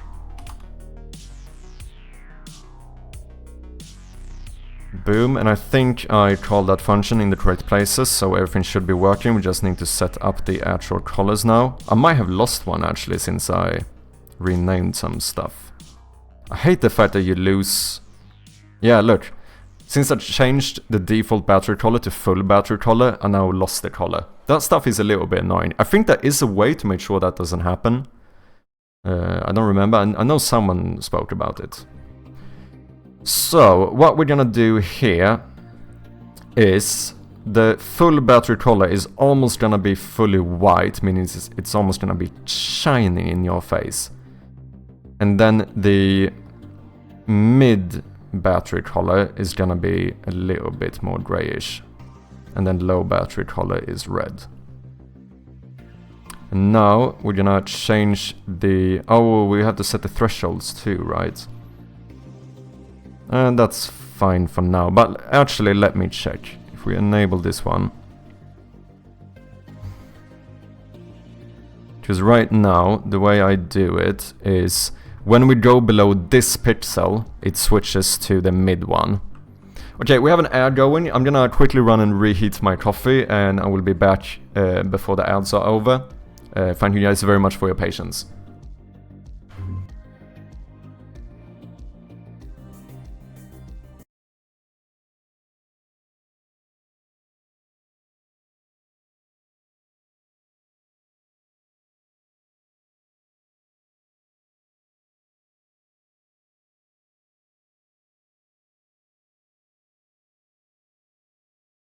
Check out here. Secret enemy. Dude, like I'm trying so hard. I actually don't think I can play this game without moderators.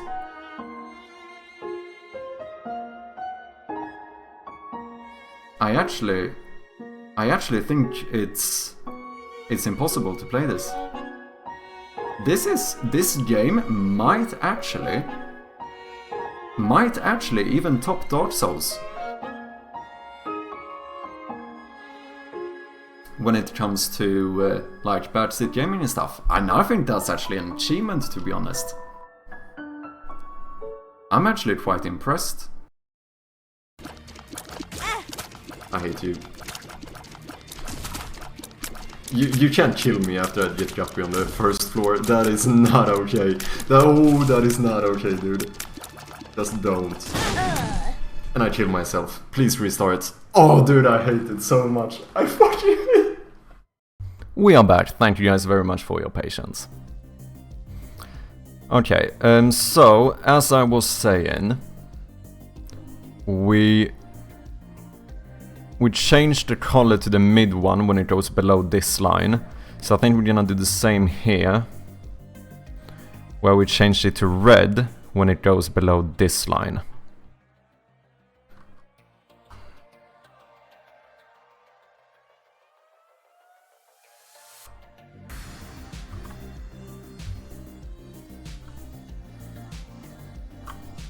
So right about here.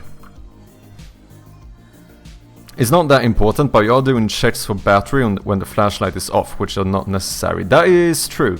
Yeah, you are absolutely right.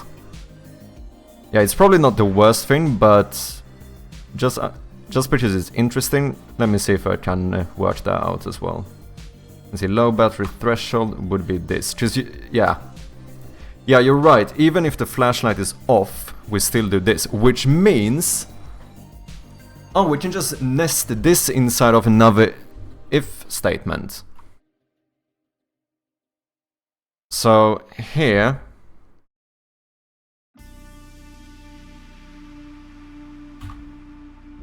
we can do...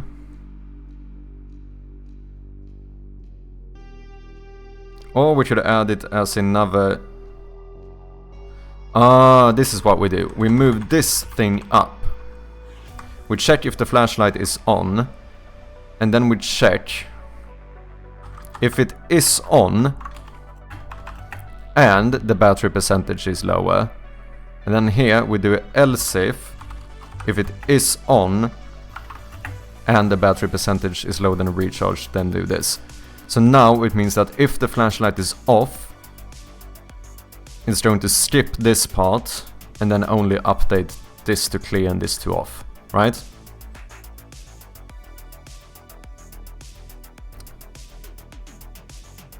Other way to write it is a bit longer code and one extra check for when the flashlight is on.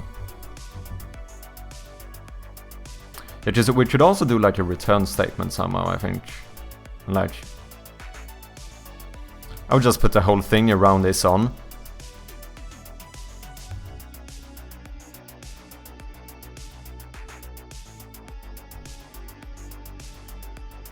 Oh yeah, because technically I could... Yeah, there's no need for these ternary operators anymore.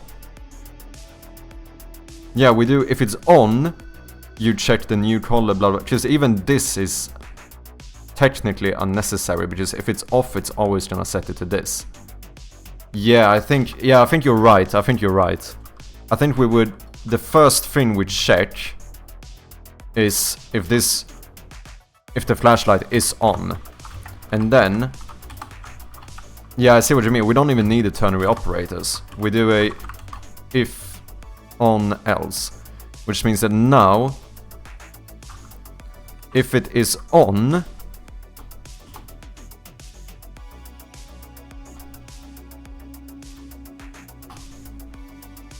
then that's when we set the new fill color. No, we don't even need the new fill color now. Or maybe we do. Yeah, I'm gonna do it.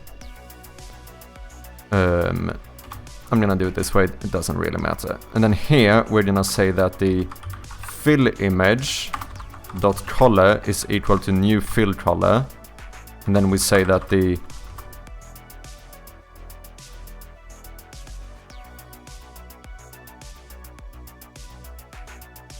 in else setting it to clear in display of color. Yeah.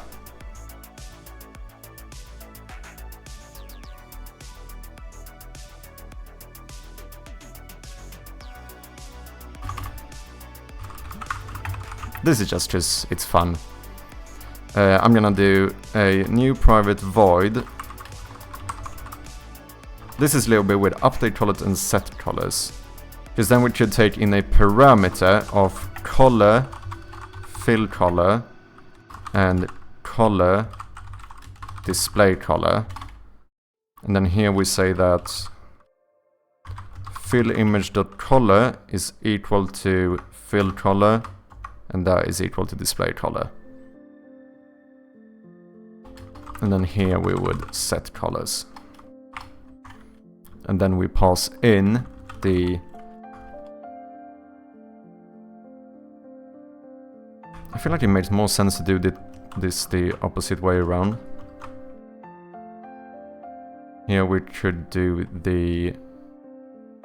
Let's see, the display color would now be display on color. I know an even better way of writing it. Interesting, let me hear it. You create two variables at the top of a function, you set them to color clear and color off, and then change those variables in the is on if statement. Then at the bottom of the function you just set those variables to... Oh, so yeah, we default everything to off. And then if it's on, we update it, and at the end we just set it. So we have two... Yeah, just then we never need to check whether it's on or off. Or, no, sorry, we never need to do anything specific. We're basically getting rid of the else statement, right? Or you do a shade and just pass the battery percentage and have the GPU do the math for the right color. Oh, interesting. I'm a little bit scared though, because I've never worked with shaders. That's the only thing. But yeah, I see what you mean. I can still use this function. But basically what we would do is have a color, display color, and we set this to display off color by default, and then we have the fill color, and we set this to color.clear by default. Now there's no need to have an else statement. And then we move this piece down. We don't need these. If it's on, then here we just say that. Now we update it and say that the display color is equal to display on color, fill color, full battery. And then we check whether it's lower than one of these, then we update the fill color. And right at the end,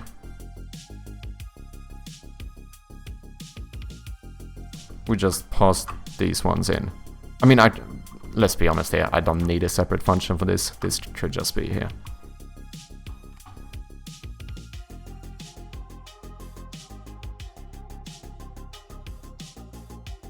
I think I was just styling with that extra function. I could just put this here. I'm never gonna use that elsewhere anyway. It's longer than before, but less checks. Yeah. No, I don't mind this.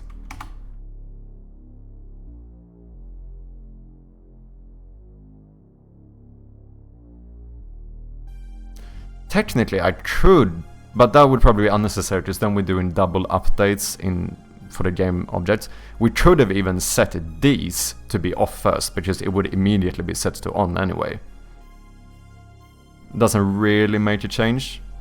Yeah, it does, because then if it's off, what you're doing, if it's off, you return, otherwise go down.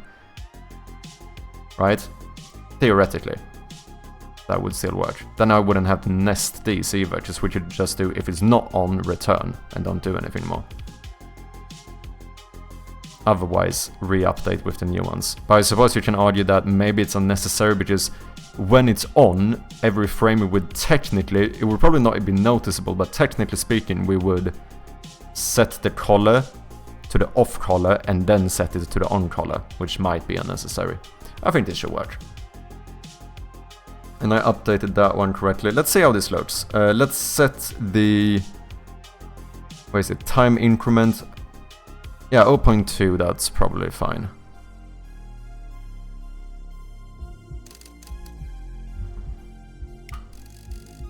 Oh wait, give me more battery in the beginning. Flashlight object. Where am I starting at now? 85%. Let's put it at 100%.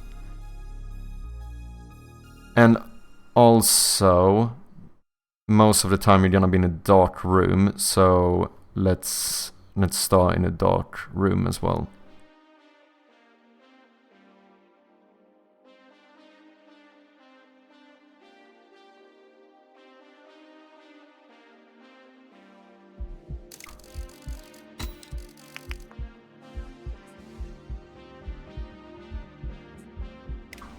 Did I forget to set the full color? Full battery color?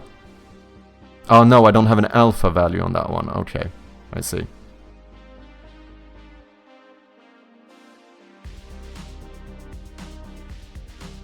That makes sense. Now it should work. So, pick up the flashlight. Now it's like white. And it should turn a bit grayish there, yeah. Oh yeah, I don't know if I told this before, but I also made the flashlight sway a little bit. And then it goes to red when it goes down. And if I turn it off, it should update the colors and it should not show the battery level.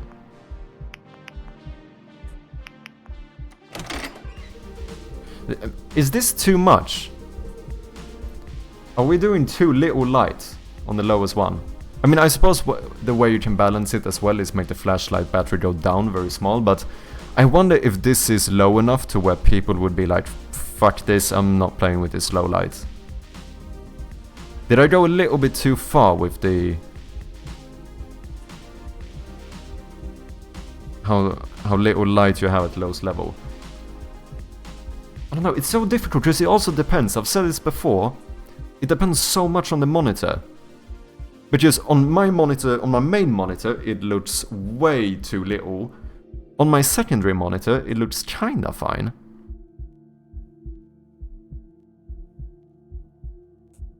You could also pulsate it a little at the lowest setting so it sort of shows it dying. Yeah, you know what we could do? Yeah.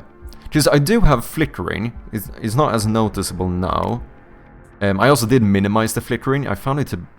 I think I maybe set it a little bit too much before. So I upped the longest time it could go without flickering. Maybe what we should do is move the flickering function over to the battery, and we actually make it flicker more the less battery you have. So when you're at like 100%, it barely flickers whatsoever. Oh no, wait, that might be an issue. Because currently it is a little bit weird, but I only update the radius and the light when the flashlight flickers. Which is, I know it's a little bit weird. But most of the time, when it doesn't go down this quickly, you don't really notice a difference.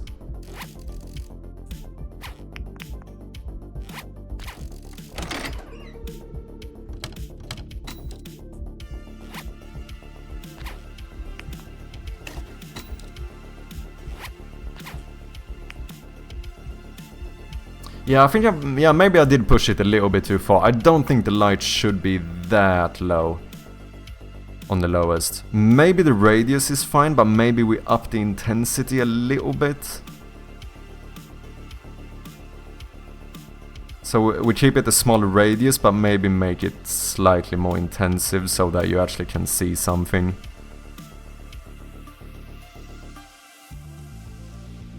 Do I have... Where do I actually set the...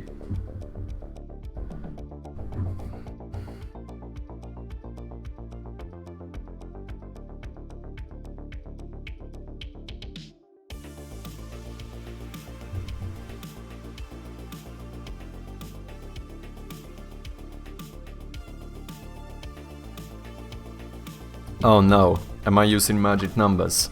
I might be. It's very possible. What's up, Ice Cream? How you doing? Welcome in. How to make in Unity copy of texture from object with a shader pass to another texture 2D object when using HDRP pipeline. I have no idea. I've never used the HDRP. I think every project I've done has been in the URP one, to be honest. And I'm also not the best with shaders, but maybe someone else in chat has a good idea.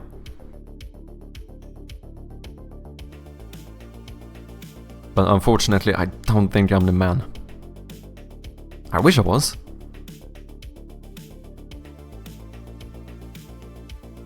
I use URP as well. It is one of the annoying things with Unity, the fact that there's so many different systems, whether it's for rendering pipelines or like input systems or whatnot. I think that is one of the disadvantages to using Unity, that it can get a little bit confusing that way, compared to something that's a little bit more standardized, you know? But I suppose that is one of the things they want to fix with the newer versions, like Unity 6, Unity 7, right? Because I've heard that, I think maybe that was for Unity 7, that they're gonna just have one pipeline. And you got new Unity input, which is 5 years old, yeah, exactly. Which I did use that one. I'm not currently using it for this version because I barely have any input anyway. I mean, I have left and right clicks, because we did add right clicks to the game. You can now deselect items by clicking the right click. And just for random accessibility options, in case someone is using a left-handed mouse, there now is an option to invert it. So now I actually interact by clicking the right button. That one I need to update. And then the left button would deselect instead. Probably barely anyone who's gonna actually use that setting, but you know, it took 1 minute for me to implement it, so I thought, why not? Also, not gonna lie, this is bad, but the main reason why I did it is because I didn't have enough gameplay settings. Like, I have so much video settings and reasonable amount of audio settings, and I had like 1 gameplay setting, so I was just trying to think, what type of gameplay settings should I have? A little bit ironic, but hey. Okay, let me see, where do we do... Here, cursor light intensity, I think it's... Where do I update this? Here, we do times battery percentage. No, battery manager, get new light radius. Oh, this updates the radius. And this one updates the... It's a little bit annoying that I'm doing this in 2 places. The flicker could definitely be a gameplay option. That's the thing, I did think about it, because I don't know if... Yeah, it probably would be good to allow a setting to turn off all flickering lights, just not make them flicker. Especially since, you know, there are people who could actually have a legitimate issue with flickering lights. So I think that is a good gameplay option to have. The only thing is that a lot of the time when I think about this stuff, I go like, technically though, would that not be a video setting? Because it changes, like, graphical elements, right? But I do think that you're absolutely right that I think a toggle for whether lights should be flickering or not is probably a good thing. You know what? I think we should add that to the list. Because I think, like, if someone has, like, what, epilepsy or something, I don't want my fucking game to be the trigger. So I think it's fair to say that that would be a good... Let's do... toggle flickering lights. I heard they have a new UI system which is more like HTML based. Oh, interesting. How your game working with touchscreen? No idea. I do have one person who applied for playtesting who I know has a Steam Deck. So, I don't know, maybe if we'll see if he's gonna try it, because I have no idea. It's not something I've thought about myself. Since it's a point-and-click game, I've always gone and, like, assumed that, like, it's probably not gonna work great on controllers anyway. But I didn't actually think that much about touchscreen, and potentially it could work. The only thing is that I don't know about... Like, the highlight system wouldn't work, because with a... Oh, and hovers wouldn't work either. Like, you can't hover like this, right? You can't hover an object with a touchscreen. Because if you had a touchscreen, it would be like instant click here or click here. So you would lose a lot of feedback with the highlight system. And you also need a relatively big monitor. It definitely is gonna be too finicky on like a phone to play it. So yeah, I'm not sure if it's gonna work great regarding touchscreens. Daramore, thank you very much for the follow, appreciate ya. Oh yeah, I suppose you could drag the cursor with your finger, maybe.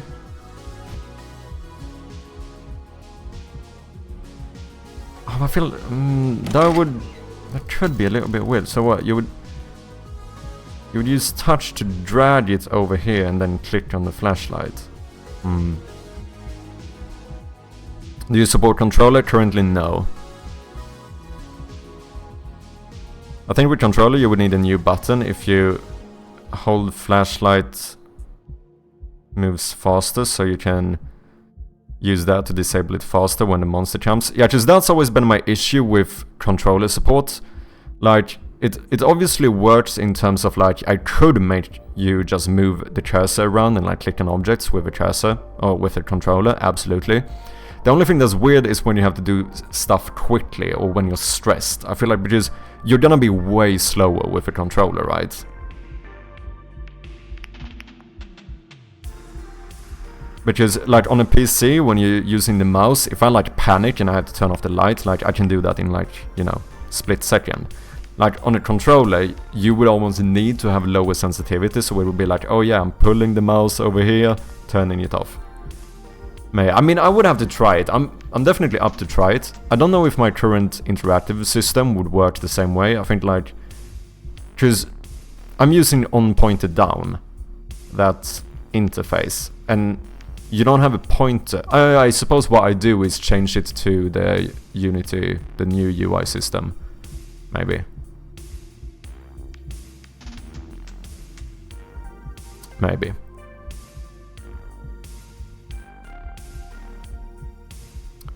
I got the video ready, but EasyGIF is acting weird, is it? The main thing I hate about EasyGIF is the size requirements. And the fact that you can't make a GIF longer than... if it's this resolution, you can't make it longer than this. Like those... I mean, I understand that they have limitations, but that's the only like downside to it, I feel like. I've used them quite a bit as well. If you add support for controller, you will support Steam Deck. But doesn't Steam Deck have touch as well? Have you played Dead by Daylight? I have not. I have a mate who's played it quite a bit. I've heard quite a bit about it, but I haven't played it myself. Oh, it worked with another browser. Interesting. What browser do you guys use? Oh wait, should we start this conversation? Is this gonna start a riot? I feel like this might be like a touchy subject. Because I obviously use Microsoft Edge. Yeah, riot all you want. I use Brave. Interesting. Isn't the Brave one of those very... it's a lot more optimized in terms of like privacy and stuff, right? I remember reading about Brave when I was doing some self-studies in cybersecurity. I'm pretty sure that's where I know it from. It's not something I tried myself. I used to use Google Chrome for a very long time, but nowadays I use Mozilla Firefox, which I think works fine. Light intensity.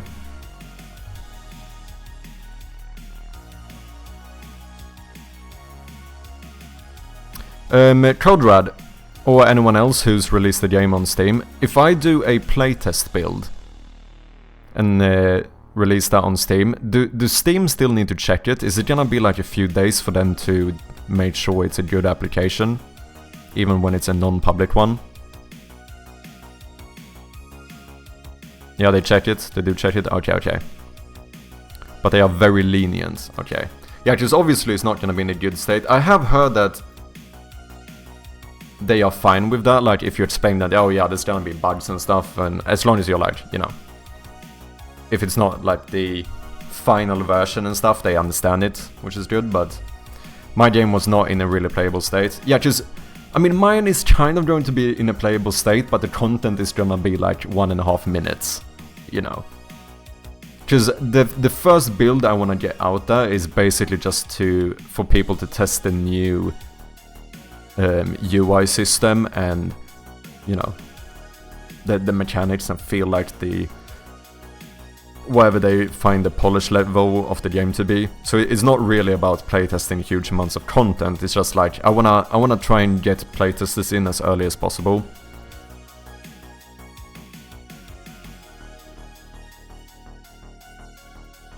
My game was not in a playable state and it passed. Yeah. Okay, so they probably... How long... Does anyone know how long it takes? Like, is it like when you upload the Steam page, it's gonna take... it's probably less people uploading builds than it is people uploading Steam pages. Or is it? Do they check every build? Because in that case, maybe not. In that case, people will publish more builds than they do about a week. Okay, so it's about the same. Okay, so then we can probably say that we're not gonna get the build up this week. It would be next week in that case. But maybe I should... Would they double check then every build I do, like every update I do? Or no? Is it only like the first build of a certain branch? Got dumped, welcome in. No, just the first one. Okay, in that case, I think we should try and publish this as soon as possible, and then I can update it. Because at least then we should be able to have the build up by mid next week or something. And then if I've made a bunch of updates... Oh, even then I can update it while it's up, right?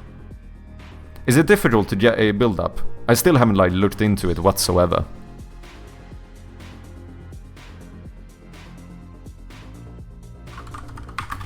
Let me check.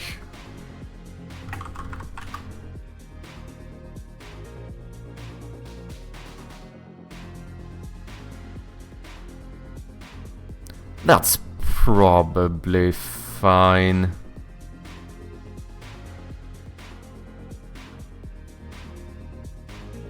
Let me check the thing again.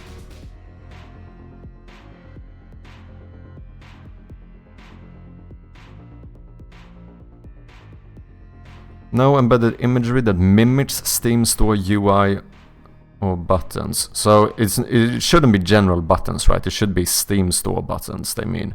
Should not have images or animations that are meant to look like Steam UI, such as look like wishlist buttons. It might be grey area, but it's probably fine. Because although it doesn't mimic the Steam Store UI, it still looks like a wishlist button, technically speaking. But it doesn't look like Steam Store UI.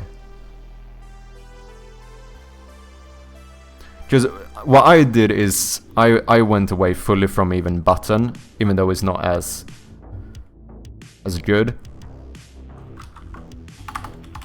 I'm so used to searching Rogueblight, I started typing in Rogueblight anyway, holy shit. Shroud of Gloom. Also, Code Red, I hope you do understand that like half of the traffic to your Steam store page is just me double checking what you did.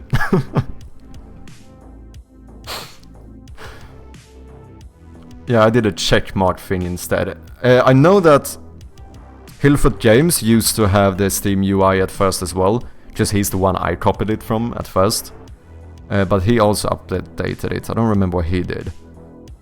Wishlist to keep up to date with Long Gone. So he did... I mean, I suppose there's a button element to it as well. You're probably fine. I'm gonna go out on a limb and say you're probably fine. Because you're not mimicking the Steam UI anymore, which I think is the most important thing. It's not difficult, it's a weird process, but it's not weird. Interesting. Download Steam SDK, there's an upload tool. Okay, I'm gonna look into it. Maybe we'll start looking into it today because I suppose it would be good to try and publish or upload it as soon as possible, and then I can update it if I need to. I do want to fix the flashlight. That was a copy paste error. Oh, okay, I see.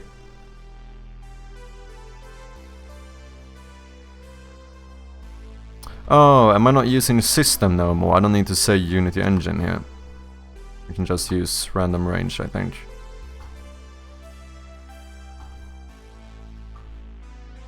Is that fine?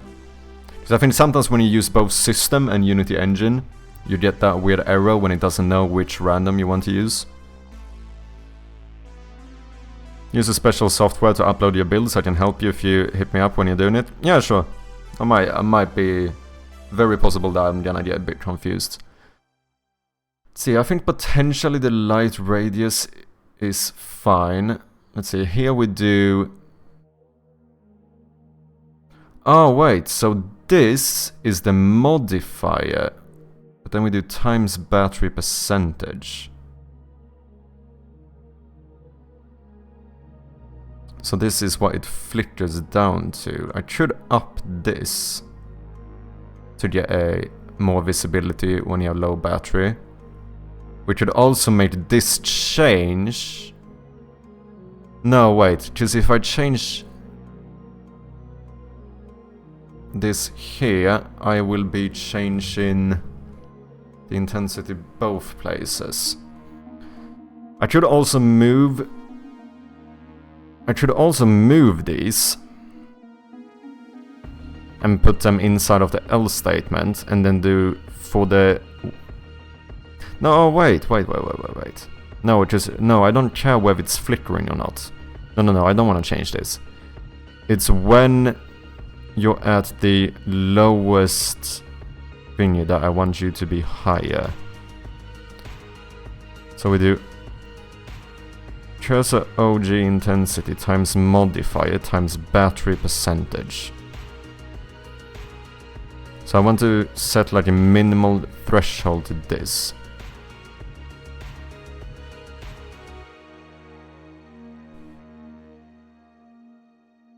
Okay, so what if we do some check? See, I know that the intensity goes down to 1.5, does it? Wait, let me see here.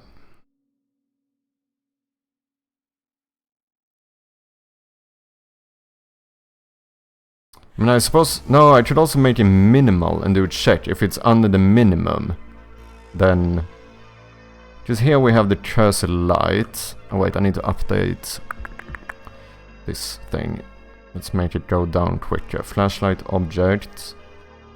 Time incre... Oh no, it's still quick. Never mind.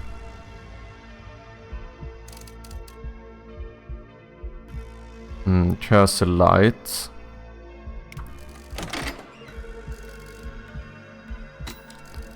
Boom, you're now at 2.3. And as we go down, you're gonna get lower and lower. So I guess we could find like what we're willing to have as the lowest one. Which might even be something like this, like 0.8. And then, yeah, just now is way too low.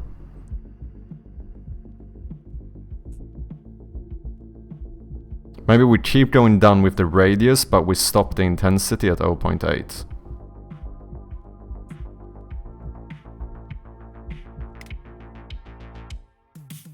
Okay, let me do something rough first, and then we can figure out better ways to do this later. So now, what I'm gonna do is that I'm gonna copy this, the intensity. Wait, I was looking at the intensity, right?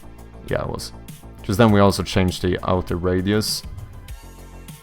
Which I could make bigger as well, but I do think we need more intensity first. So, I'm gonna say that we have a float called new intensity, which is equal to this. And then we're gonna say if new intensity is less than 0.8, then new intensity is equal to 0.8. And then we set the cursor light intensity to the new intensity. So now we should have like a minimal threshold. Probably should not use magic numbers like that, but let's try it. That is what you refer to as magic numbers, right? When you just hard code a random number, then no one who reads the code will understand what it is about.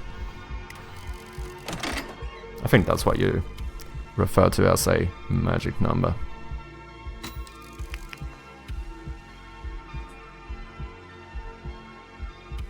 Now we should go down, and I suppose at... Oh yeah, here it stops. But then the radius... Oh no, I think the radius is getting too small. I think it's more about the radius, actually. I think we can make the...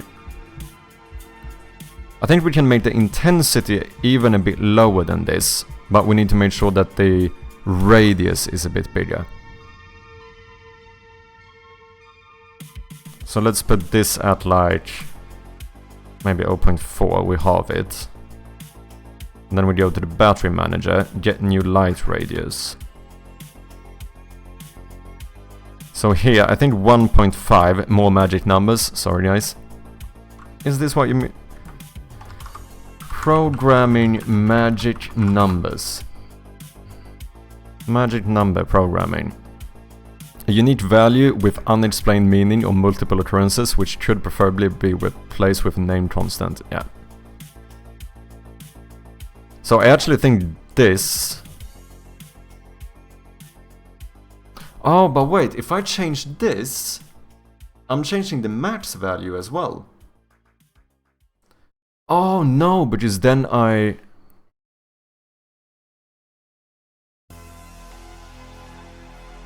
How do I do this? Because right now 3.5 is the max radius. And that is at 100%, I think this equals 1, which means 1 times 2 is 2 plus 1.5 is 3.5.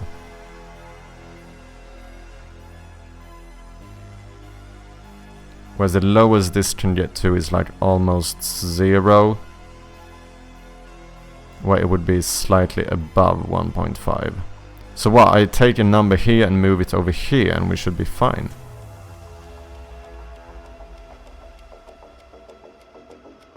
No, wait, because this is a multiplier, so that would be different. Okay, what about this?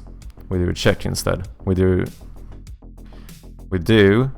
a float new radius is equal to... But then now it's gonna stop earlier. So now it means that when you reach like 25%, it's gonna stop getting smaller. And then nothing happens. No, I don't want that either. I want it to linearly go down. So I don't want to do a check like this. For the intensity I don't really care. But this one I kinda do. Shite.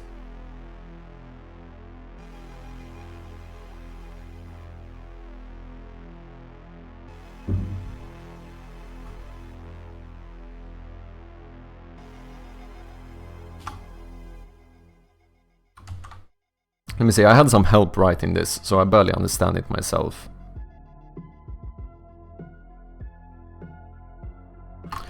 This is a function that returns a new light radius between 3.5 and 1,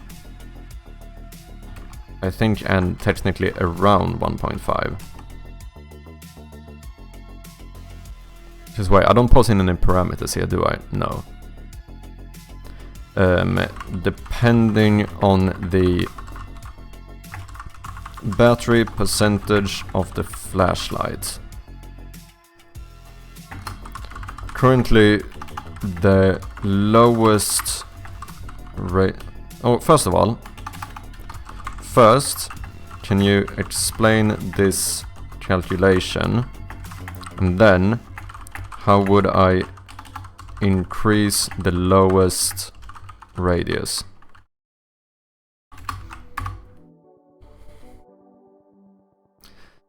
The function calculates a new light radius based on the flashlight's battery percentage and showing that radius decreases as the battery drains. Let's break it down step by step. Okay, so normalizing the battery percentage. The current battery level seems to be between 0 and 1. Yeah, minimum percentage, the minimum battery level at which the flashlight will still function. Not really, but kind of. Likely greater than 0, but less than 1, yeah.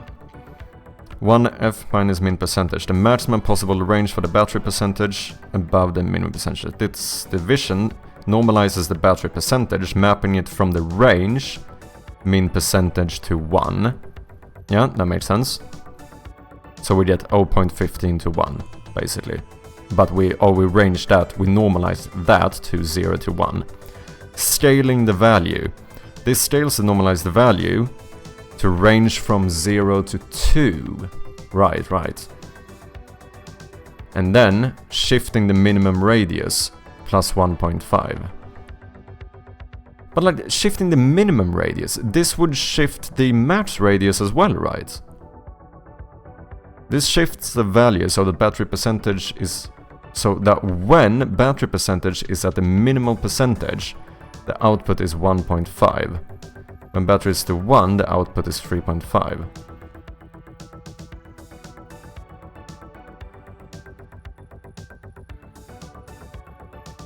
So the light radius smoothly interpolates 3.5F full battery to 1.5 minimum. Because if I change this value, I would be changing the light radius of the full percentage as well, right? How to increase lowest radius. If you want to increase the minimum light radius, change it from 1.5 to something high like 2, simply adjust to 1.5 in the formula. Yeah, the match radius will also increase accordingly, but I don't want that. I think I want the match radius to remain the same, but I want the lower radius to be increased. Here, alternative, keeping match at 3.5 while raising the minimum. If you want to increase the minimum radius but keep the match 3.5, you need to reduce the scaling factor, currently 2f. The new scaling factor would be new scale is equal to max radius minus new min radius.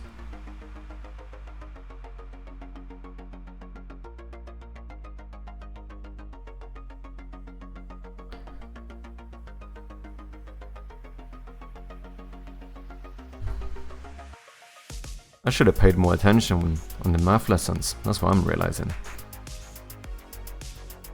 This does not make sense to me.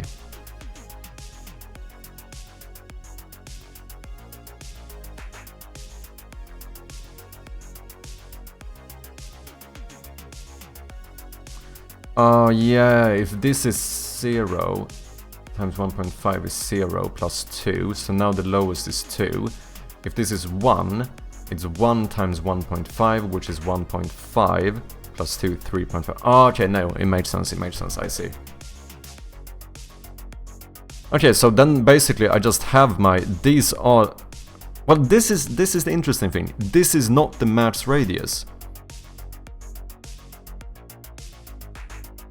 Ah, so the way I do it is here, if I want to stop using magic numbers, here I put in something like max radius minus min radius, and then we do plus min radius. That's how you do it. Okay.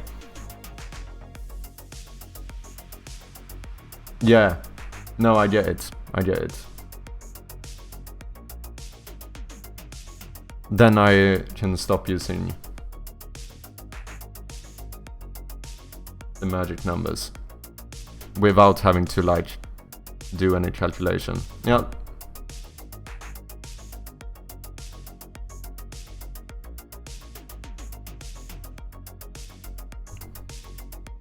I think this should work. So now I just need to declare those. Sorry, I got something in my eye.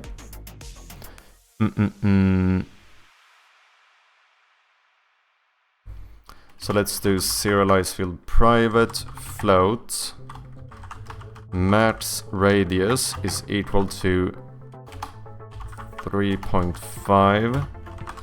Then we do a private float min radius, and let's set this to 2.0. And then here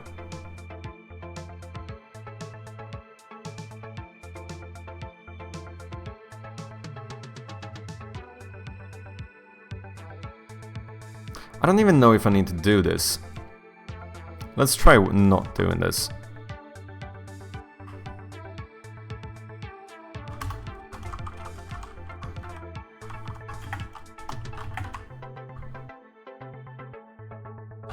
Might be unnecessary. Because maybe when we increase the radius, the intensity is fine. Now, even on lowest battery, you should be able to see a bit more.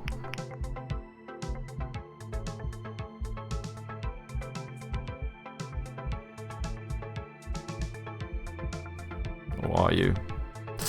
It is getting pretty dark though. I mean, it should be dark when you have less battery, but...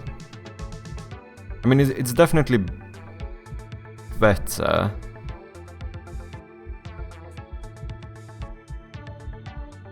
I feel like the radius... Or maybe the radius should be slightly higher still. And maybe a little bit more intensity. I wonder what the current intensity is. Cursor light. The intensity is 0.3. So maybe we do a check and set it to... Oh wait, did the intensity just go down even more?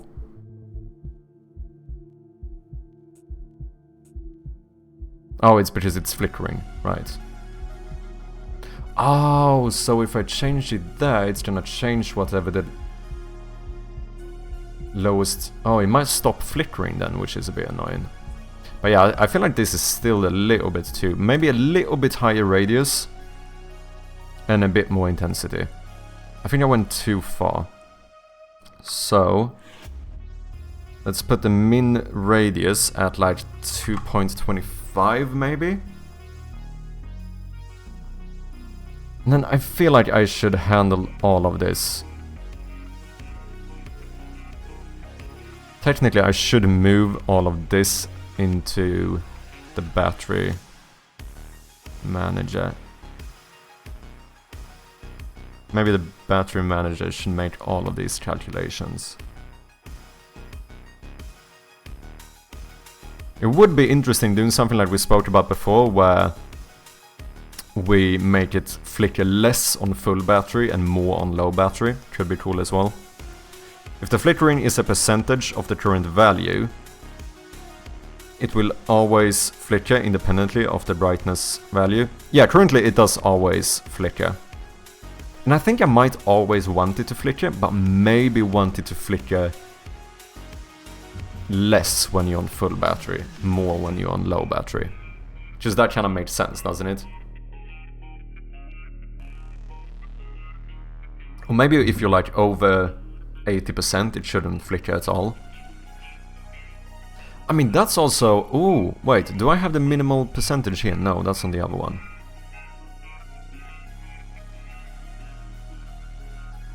Toggle light.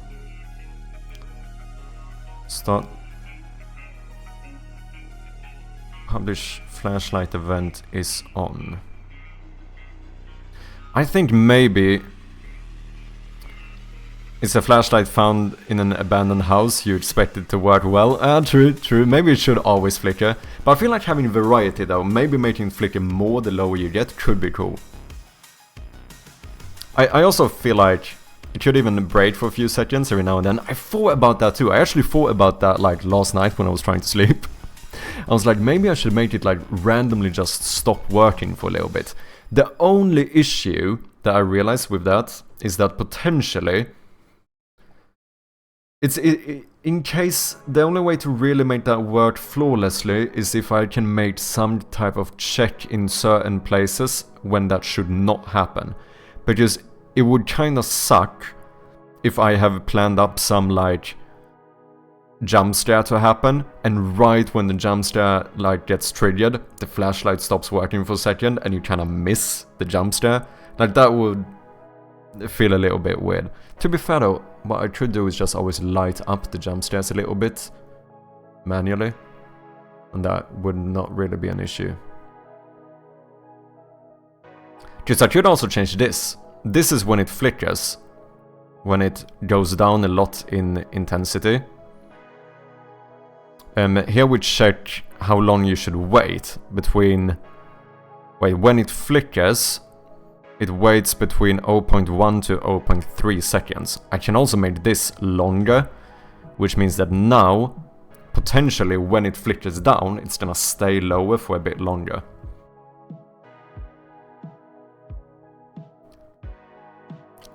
If jump scare equals true, flashlight is on pin. Yeah.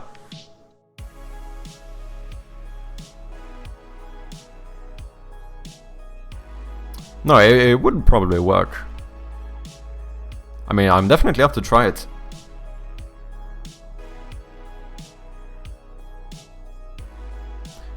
Let's see, wait, what was I doing? We have the min percentage, max percentage. I was thinking about upping the min intensity a little bit, which we can do with this method. So it stopped at like 0.3. Oh no, but now the issue is that... Okay, so we put it depending on the flicker. So if it is... Let's say if flicker. If it doesn't flicker...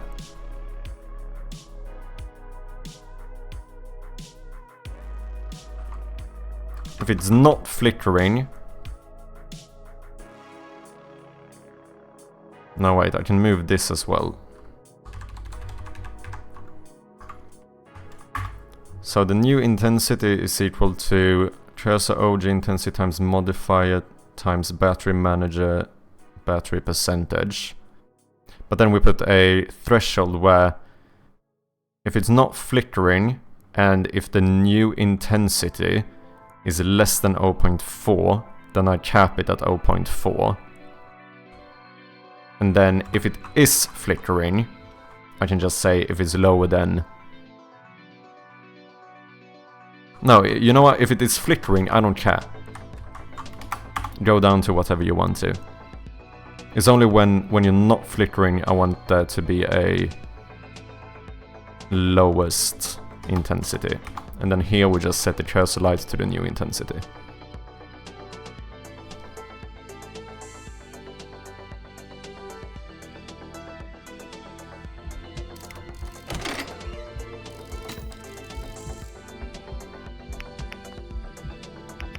Oh no, my display is a raycast target.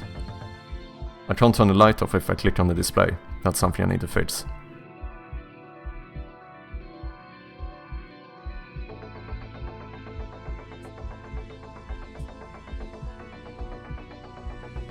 It is still a little bit low, isn't it? It's definitely better.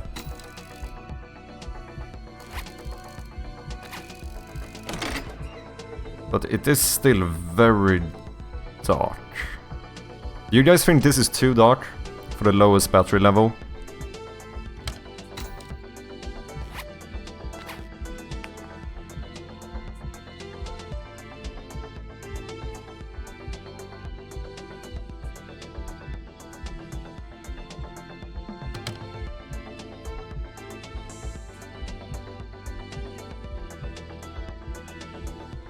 Maybe up the radius even a little bit more, or the intensity.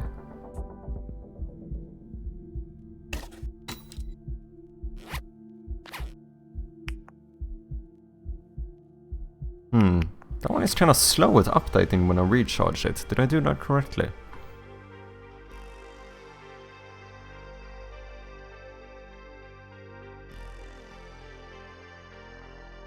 Update colors.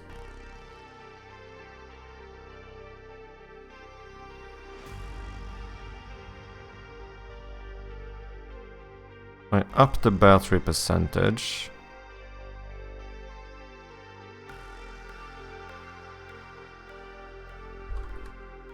Let's see what happens if I put you down here instead. It might be better.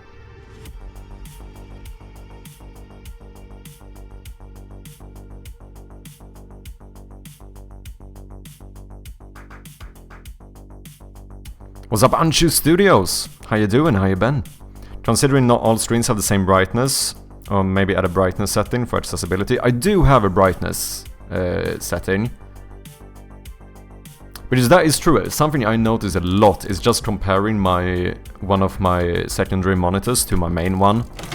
And there is a pretty big difference. I think my main monitor is a lot darker compared to my secondary monitors.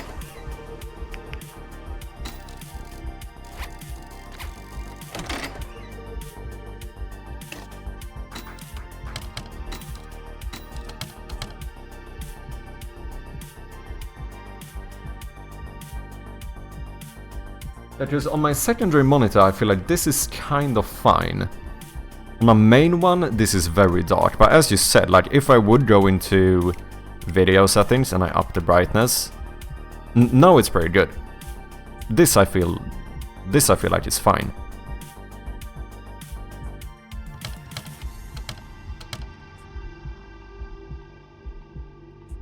Now it's almost too bright on my other one.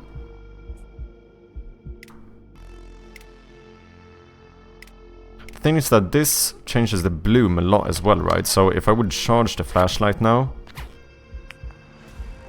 it might be really bright.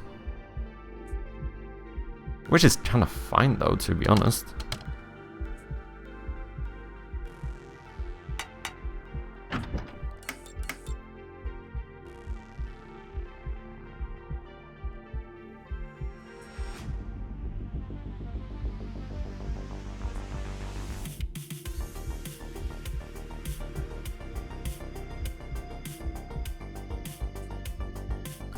Oh, you know what I just realized? Also, how you doing, Anshu Studios? How you been? Wait, when I... in the flashlight, here, flicker lights. No, here, I decide how often it flickers. So I should just do a check here what the battery percentage is. And change... we should have a modifier that changes this. So it should say that like this is what it's gonna do when we're at the maximum. And then we modify these values. Or only this one, how long it stays without flickering. Because right now, you can go 7 seconds without a flicker. So what we could do is just do a float modifier is equal to... I think we should even set this to the actual battery percentage. So that means... wait, what is 7 times 0.15? So at the lowest one, you would only go 1 second. Oh, maybe that's a bit low. It would flicker every single second. Maybe that's a little bit much. And since the max battery would be 1, as in 100%, it would set it to this. But maybe we do... maybe we just do a check if modifier...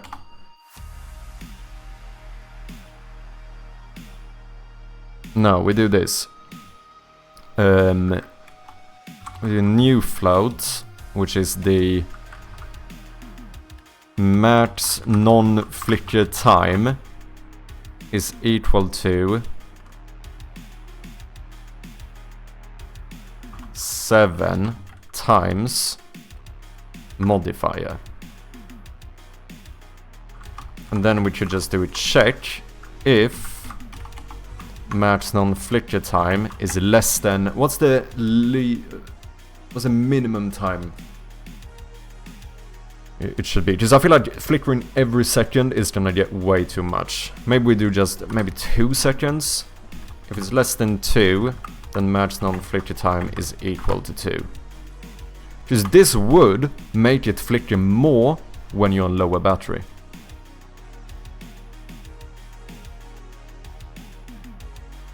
Then consider the flashlight mechanic objective. I believe there should be a clear distinction or benefit on having it at full or totally empty. The more radical the change, the more useful the flashlight gets. That is true. Yeah, just there should be like a...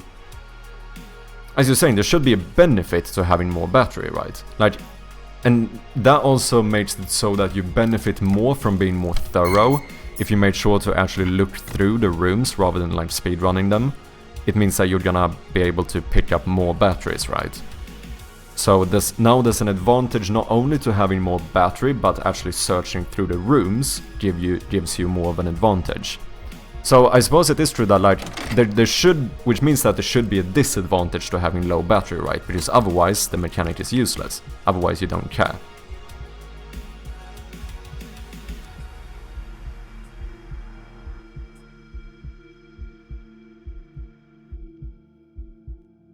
So, although we want the player to be able to play with a low battery, it shouldn't be comfortable to play with a low battery.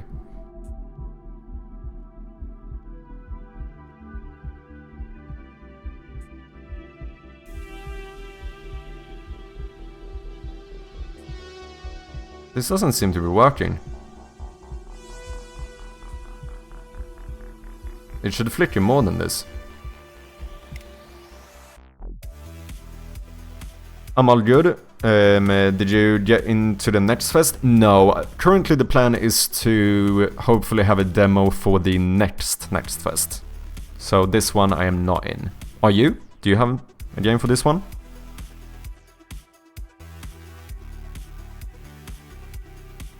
Are you still... just... you released your game, right? The one I played. Are you still working on that one, or are you working on something new now? Or spend more time searching for batteries for the benefit of having clear view for a limited time. Yeah.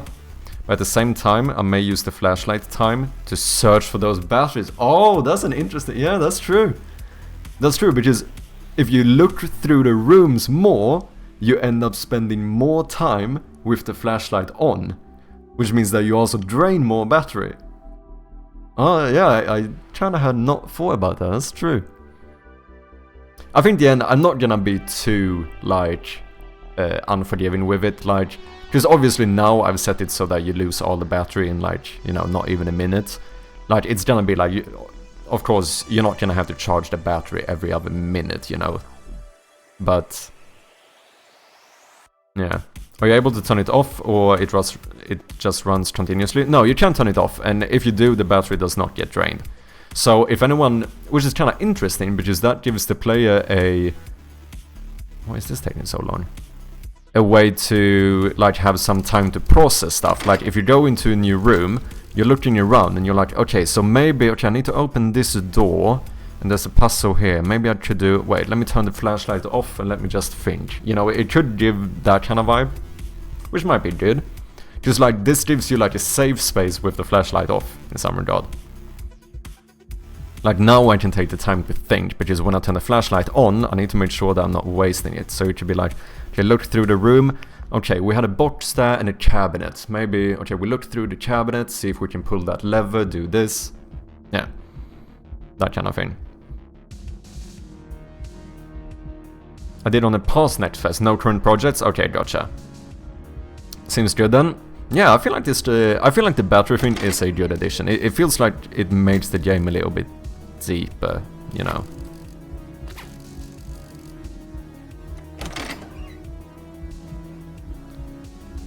Let me see. Flicker. Oh, it's doing way more than 2 seconds. This is... Did I... While the flashlight is on, the modifier is the battery percentage. Max non-flicker time is 7 seconds. I can just do this.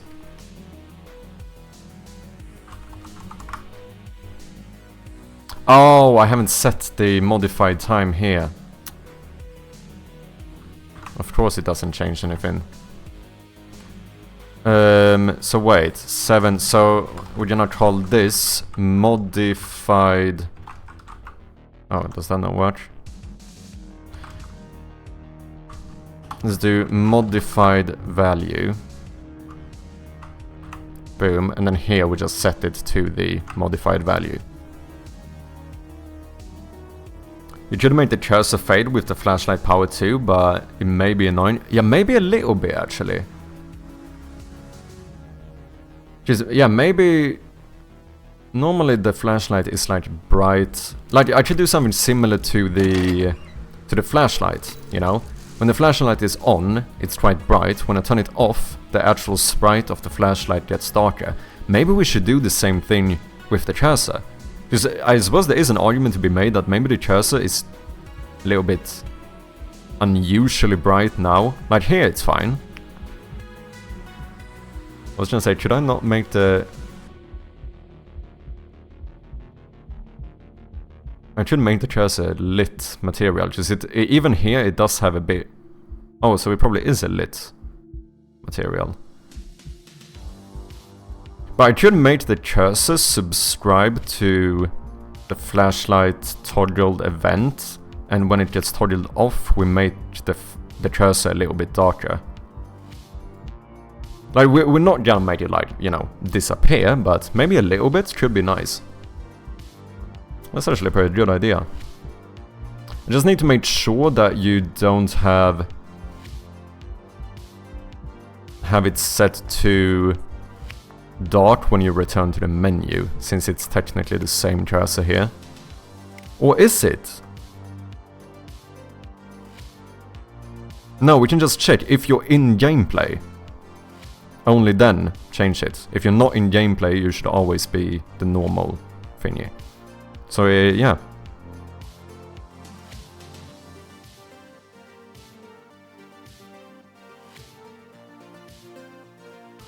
It may be more immersive and make the darkness a lot more important factor for the gameplay, yeah. Or make the cursor the same color / brightness of the tip of the flashlight. Yeah? Which means it would also flicker. Oh yeah, then... The thing is that I don't have a clear reference for the... Or do I? Wait. No, because the tip of the flashlight is the brightest part, and I think the flashlight is set to a white color now, and then goes dark gray here. So no, it might actually work. I don't... Let me double check here. Objects. Oh wait, this part is white, that's the one that goes over this. Date guy Bruce is forcing you to stand up for 10 minutes. What's up, Bruce? How you doing? I hate this sound. I have some new sound when I raise my desk and it's stressing me out.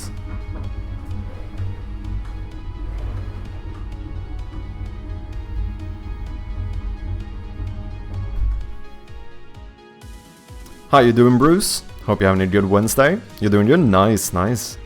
I'm doing good as well. Glad we're making some decent polishing progress here. Cheers.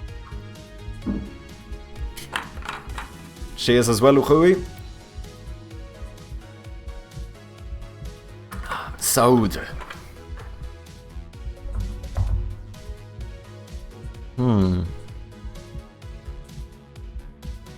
Yeah, now it's flickering more. Oh wait, I can't see the...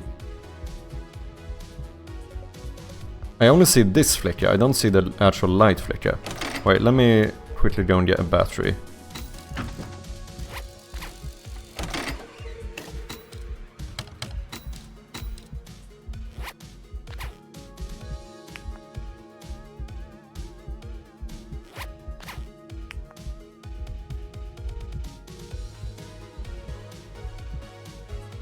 Because now you can see the light flicker. Why is that happening? Also, something... Let me change my dev tools. Let's make it so that... Because I have a function to spawn in a bunch of items. Let's make it so that every time I spawn in items, we also add like 3 batteries to the backpack.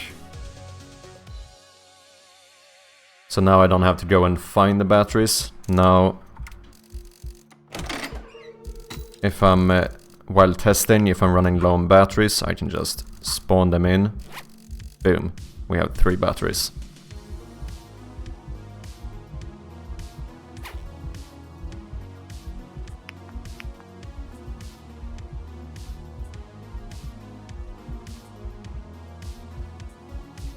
Yeah, I see the flashlight flickering here, but I don't see the actual light flicker.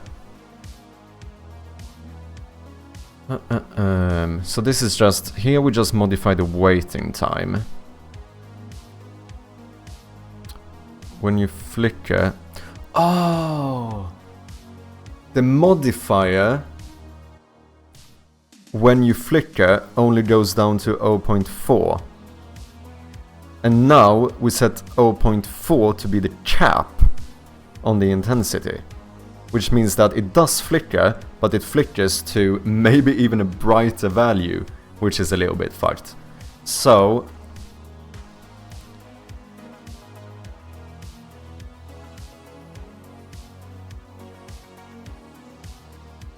Which is, yeah, when it flickers we change the modifier.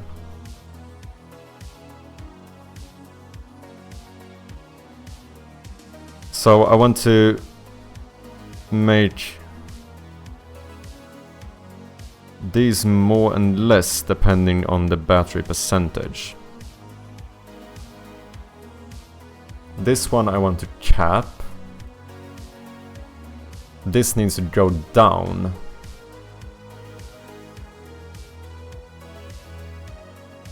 Let's see, if I do times battery percentage, it would remain at this. But then 0.4 times 0.15. Yeah, so it would almost go black. That might be... Okay, so what if we do... We say that the modifier is this times battery percentage. So now on 100% it would remain the same. And then we do a cap. Wait, new intensity. Okay, yeah. Where we maybe say if modifier is less than half, 0.2, then modifier is equal to 0.2. Now the flickering should still work. And now it should flicker darker and darker depending on how much battery you have, which kind of makes sense as well.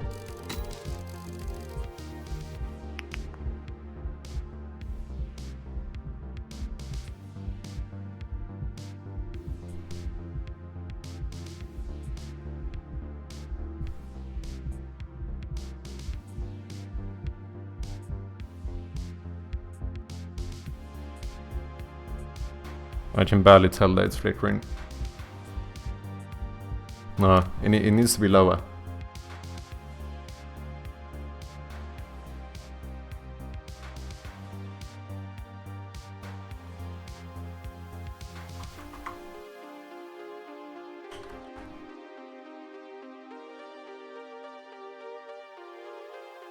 Maybe I can just do times battery percentage. That would give me half of whatever value I have now.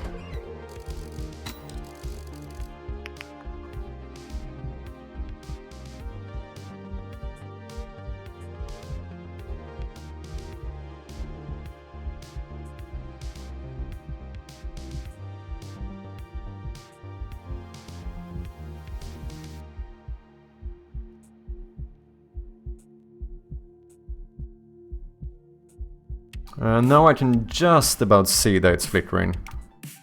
You know what? I don't think I need this. I think we just do times battery percentage.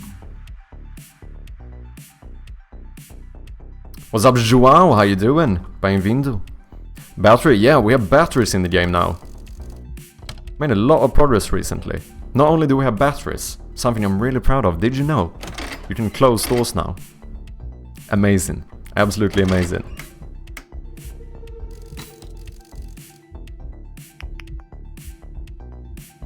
So yeah, you can now see your battery percentage here. Obviously it's not gonna go down this quickly. It's just for testing purposes. But yeah, then you can find batteries to recharge it.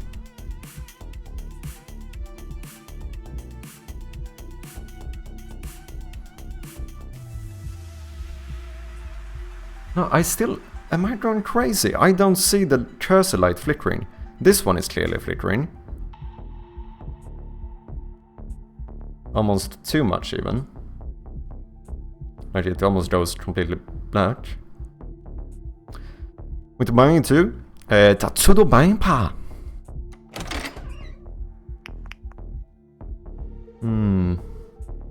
Yeah, I don't see it flickering.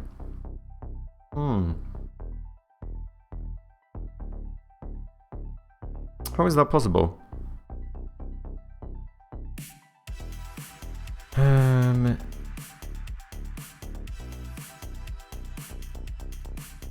So the radius remains the same. That's fine. But the intensity... Maybe it's... Is it too small of a change?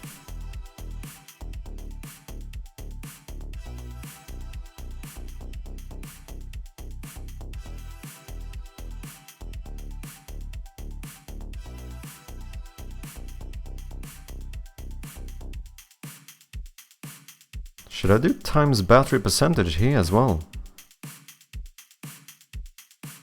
Because then it would be this at the top and it would be... But then I feel like, no, it's gonna get...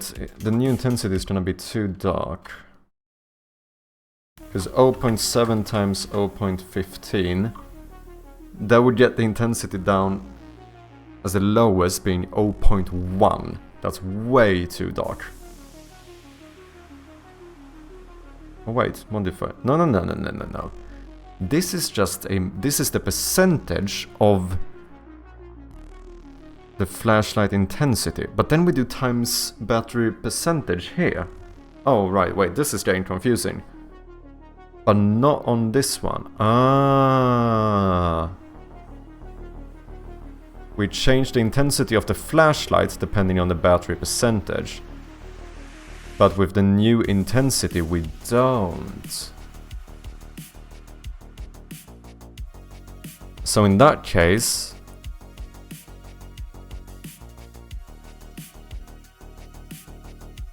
Okay. Yeah, wait, I don't use the modifier here. That's the issue. I need to do times modifier. I love pi. Pi is a good word. There's multiple good words in Portuguese.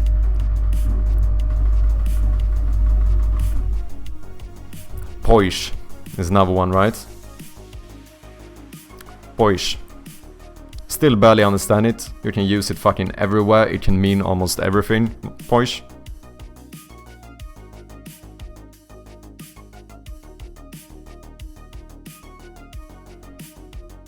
Epa. Times modifier. So yeah, I forgot to use the actual modifier here. Which means that, wait, this one. Cursor OG time. Oh, but I used the modifier here. Wait, this is getting very confusing.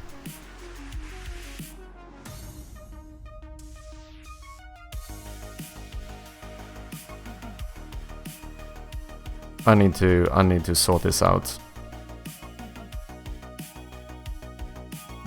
I'm doing this in a very weird way. Let's reset this one. Cursor baba times modifier times battery manager battery percentage. Oh, this is incorrect. Battery percentage underscore, but this must be public, right? Because I'm in the flashlight, so that's incorrect. There should not be an underscore here. Okay, this is how it used to be. Now, modifier is equal to 1.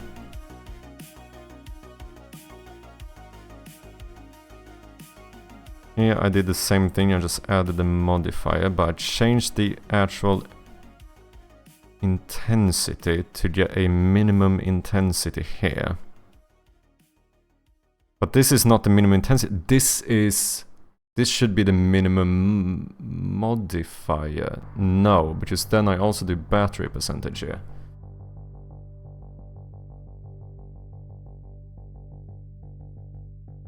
Yeah, because now we don't use the modifier here, that's the issue.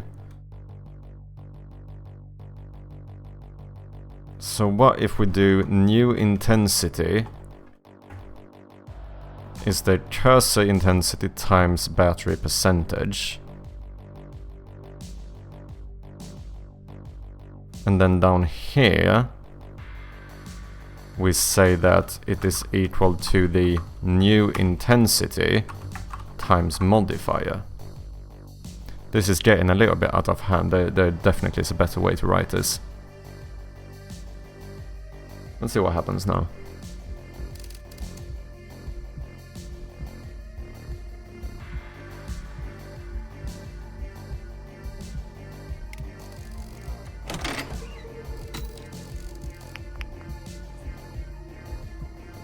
Yeah, now you can clearly see that it's like flickering. And it should start flickering more and more the lower battery we have. And it goes oh no, that is too dark, isn't it? I don't know if I wanted to go fully off, or do I?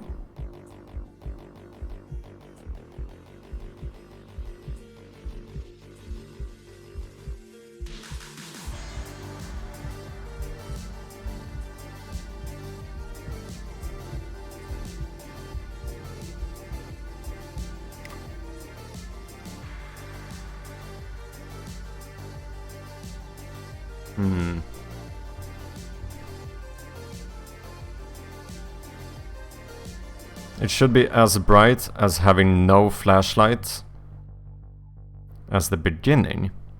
Just like having no flashlight is no brightness whatsoever. Because if I turn the flashlight off here, the screen is black, right? Wait, when you say as the beginning, do you mean the first room? Did I change my... Oh yeah, my brightness is changed as well, which means it's technically even darker.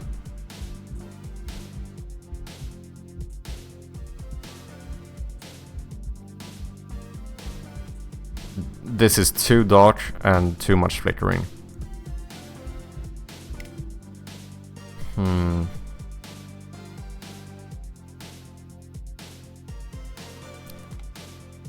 It sets the default brightness of the game, which should be the minimum. But like I don't know if I agree, because the first room has a light in it, which is not the default of the game. The default is not to have a light, right? Like the only reason why I have a light in here is because I wanted the player to pick up the flashlight. Like here, it's the actual, you know, it's a light in the room. So I mean, this is like the default for lit up rooms, but those are probably gonna be relatively rare. Whereas like this 100% flashlight, this is the general default for the game. But then I feel like now when we go down, I think I went a little bit too crazy with the flickering. Because it's going like, down here it's still what, every 2 seconds or so we have a flicker, and it's already really dark. I feel like that's gonna get too annoying. I do think Toast was onto something. I do feel like I am gonna need to add a setting that whether you want to have flickering lights or not. Like in case someone gets like really annoyed at all the flickering. But like, because the thing is, I still want the game to be playable even on... Like, it should be slightly annoying to not have, like, decent battery level. But it shouldn't go to the point where you feel like you want to give up because you ran out of battery, you know? It should just be a little bit more scary, a little bit harder to play. But it should not be... This is getting so confusing. I don't understand half of the shit I've written myself. Here we toggle how often...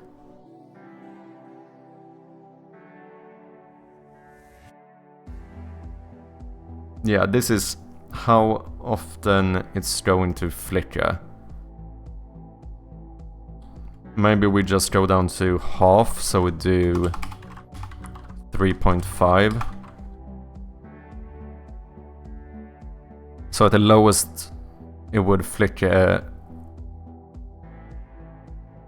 every 3.5 seconds, but it could also flicker every half second, which might be... But I do want the chance of like double flickers, because that kinda works quite good. Oh, it looks nice. When there's, because you want there to be some randomness to it. It shouldn't be like literally every 5 seconds there's a flicker, so that you like get used to the rhythm of it. That's a bit weird. Maybe use a random variable between 2 to 4 seconds. I do, because we have here. We wait between half a second to between 7 and 3.5 seconds with the light on, and then when it flickers, it is at a low like flicker value between 0.1 to 0.5 seconds. So there is some randomness to it. And then how much it flickers, like how, you know, how dark it gets when it flickers, how bright it gets when it doesn't flicker, we also use a random range. Because it's nice with variety, right? So even when the light is on, it's somewhere between 70 and 100% light. So after flicker, it can kind of like get stuck at a lower intensity for a little bit. and then the next time it flickers, it might flicker on to full intensity, which I feel like kind of works quite well, you know.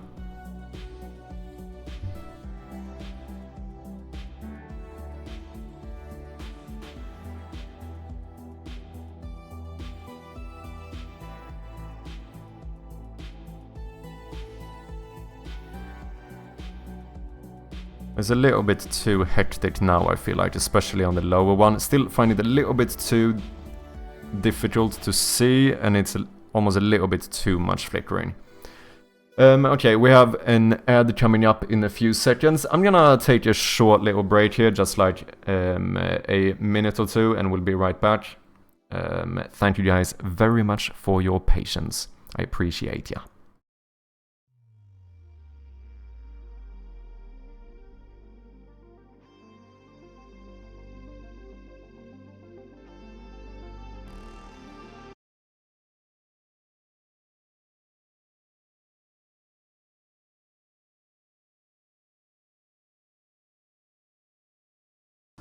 Do not aggro, do not aggro. Shit, I think I aggroed. That's not good.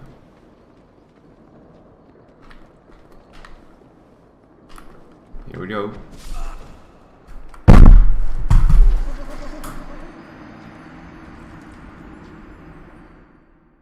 Fuck you, dude.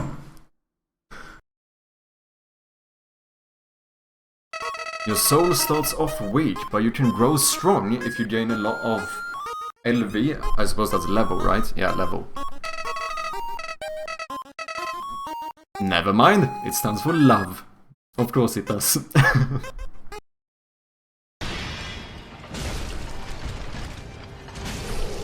We're chillin', dude. Sit down, boy. Third time's the charm. Let's fucking go. First try. I mean... Oh shit, no, wait, is it one of these? No, no, no, not again. I'm on my way. Not again, no. No, it's like the Abyss Watchers. No. Brother. Don't do this to me. Wielding sword of Lothric's prince. Shit. Rise if you would. Ooh, ladder. Why are there no enemies? That just makes me feel... Shouldn't have said anything. I fucking jinxed it. Should have been quiet. The bad thing is I only have one shot in the shotgun, so I need to shoot, switch weapon. Oh! What the fuck? Uh-oh. Die!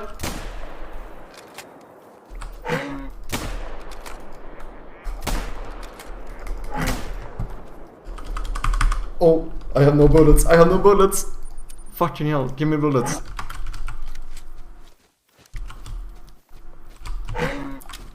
Reload. Fuck. We actually got him! What you're doing is having multiple methods with the same name and different... We are back. Thank you guys very much for your patience. Appreciate ya. Okay, let's see how we should do this. I feel like I need to clean this up. I'm barely understanding what I'm doing myself. It's getting messy over here in the flicker light method. Thorwin! Thank you very much for the follow. I appreciate ya. How you doing? Okay, so this flickering lights, this is a while loop that determines for how long the flickers happen. For how long we have non-flickers and how quick the flickers themselves are. That's kind of fine. Flicker lights, this is the method that actually changes the light itself, and this is why I feel like I need to clean up a little bit. I feel like the radius is getting the light radius from the battery manager is working quite well. but the intensity. Because this changes the radius, right? That's all about the radius of the light, and then this is about the intensity of the flashlight.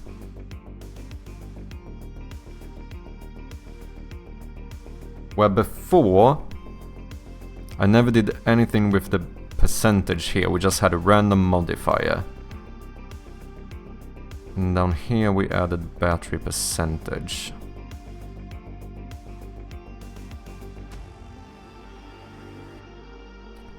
The thing is, if I do, let's see, what happens if I do the cursor OG intensity? That is 3.5. We then go ahead and add the modifier, which on a flicker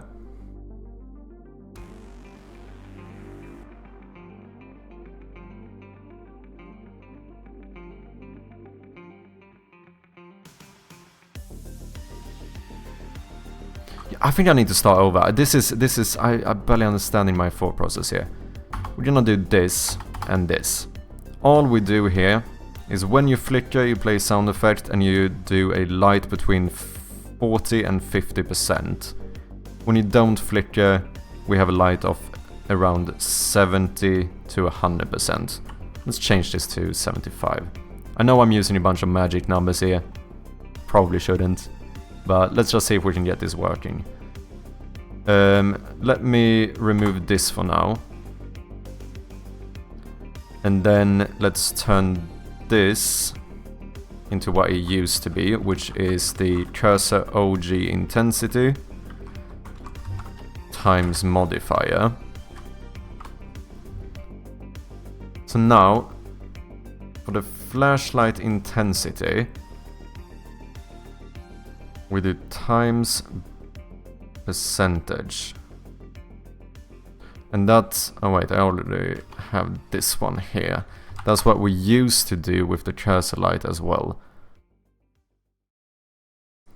I want to hear if I should remove this, because I don't like the flashlight, the shine from the flashlight to go completely dark, which it's currently doing.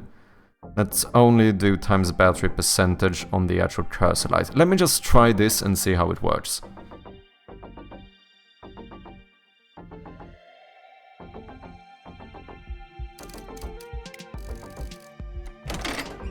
So, we pick up the flashlight.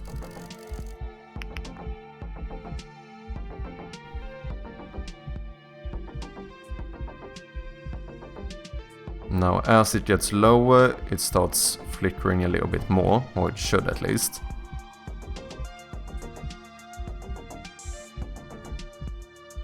Yeah. But now the rim here, or whatever, it never goes fully dark, which is good, because technically the light is always on. However, the light is very, very low still. Like, I can barely see anything.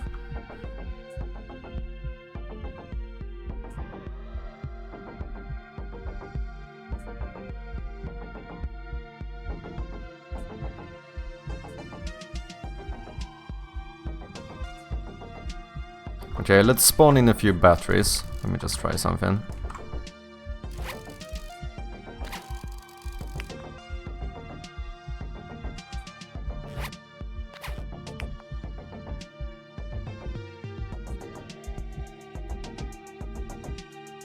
Okay. Let's go back and have a look.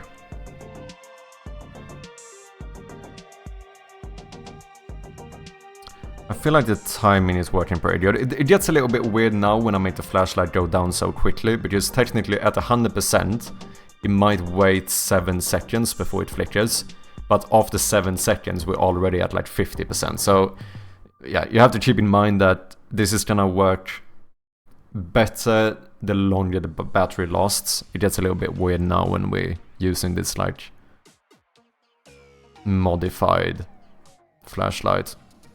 But we're mainly trying to fix the lowest intensity, which the radius we kind of did fix, right? Because we now changed the minimal radius, so we can never get lower than that. And that should be set to what? 2.2, I think.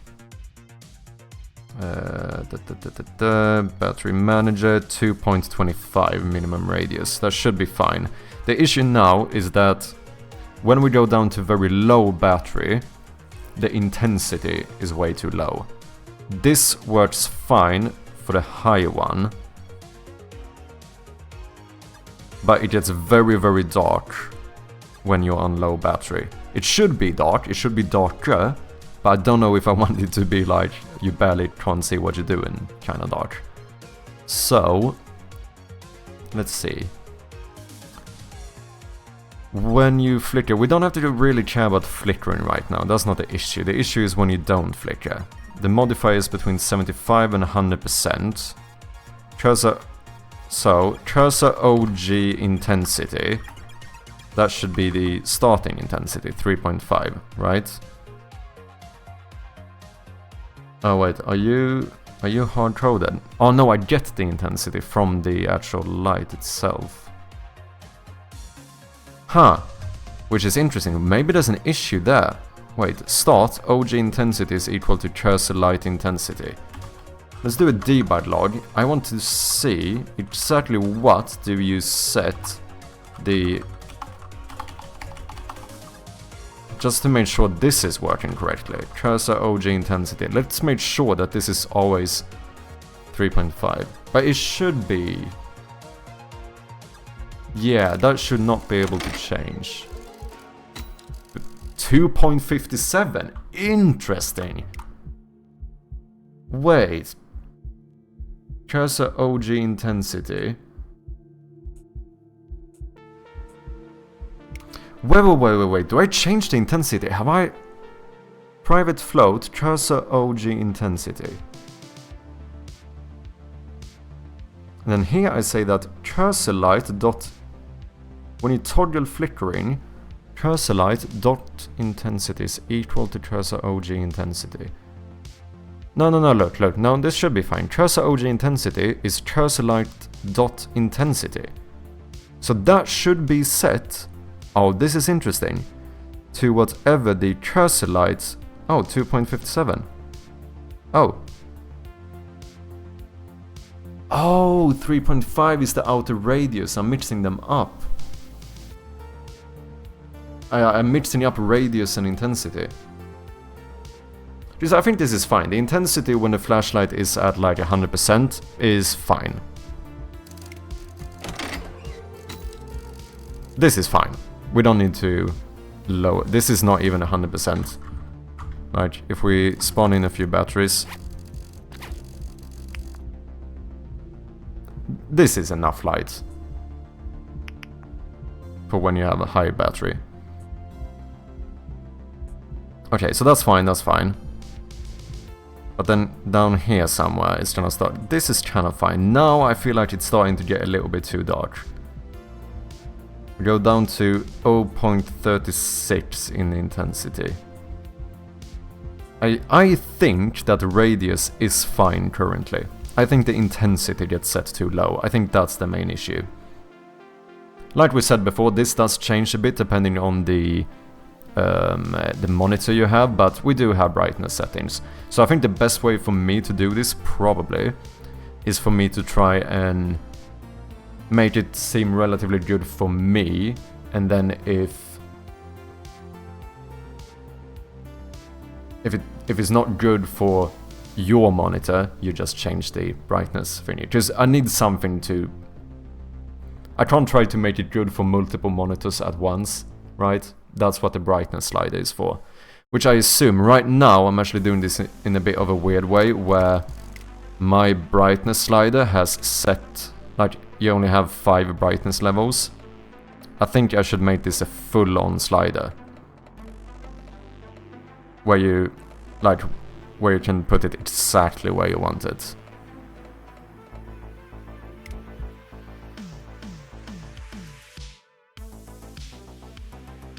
Cursor light dot intensity, that's fine.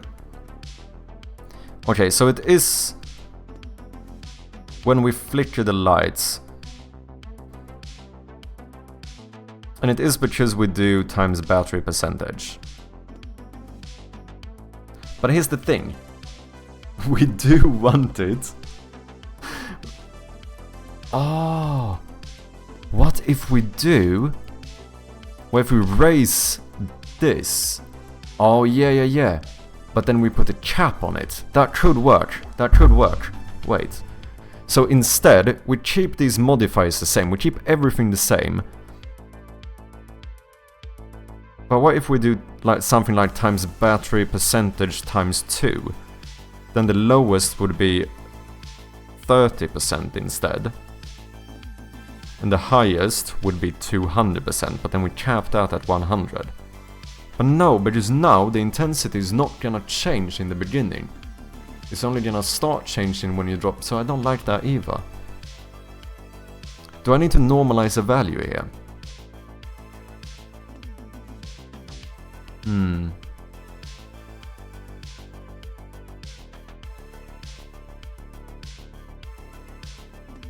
Maybe I do. Because I do want it to take into account the battery percentage. Because it makes sense. The flashlight should be less intense, or the light from the flashlight should be less intense the less battery you have. Light.intensity is equal to OG intensity times modifier, which normally puts it at between 75 and 100%.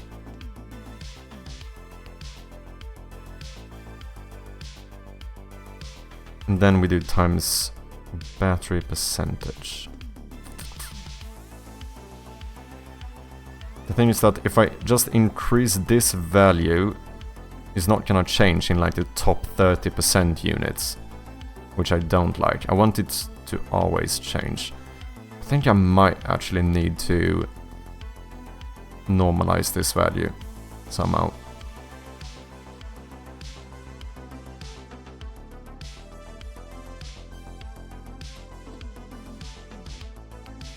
Yeah, I could do... The OG intensity is the max intensity, right?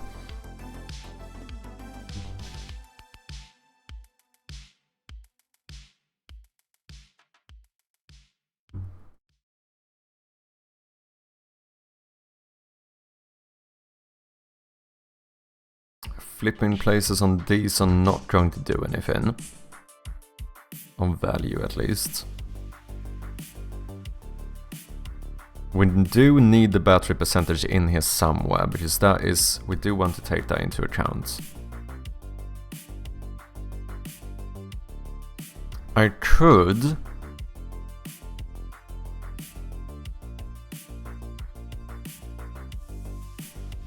normalize the modifier, depending on battery percentage.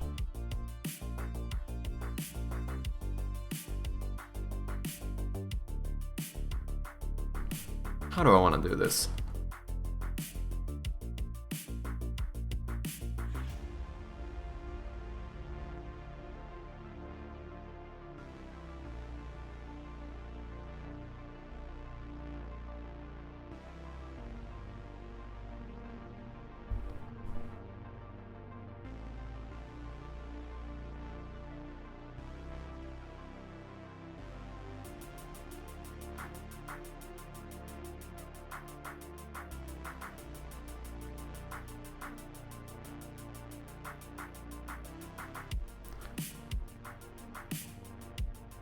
Wait, 15%? What's 15% of the OG intensity? The OG intensity was like 2.60 something times 0.15. 0.39.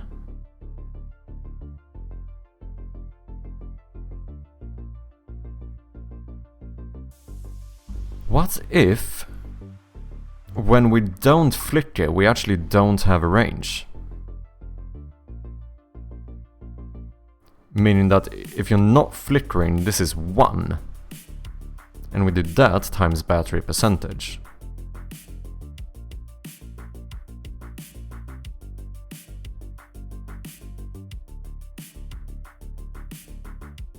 Let me try that.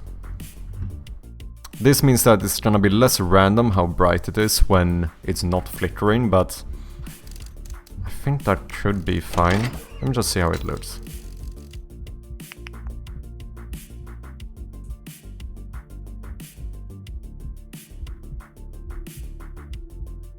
Mostly interested in seeing how it looks on the low battery.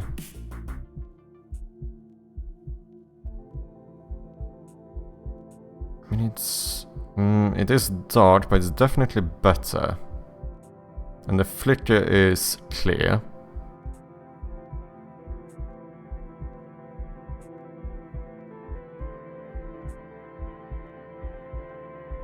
Yeah, maybe. Okay.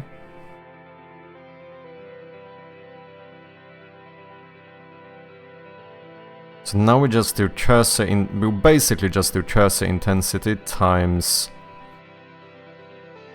the percentage.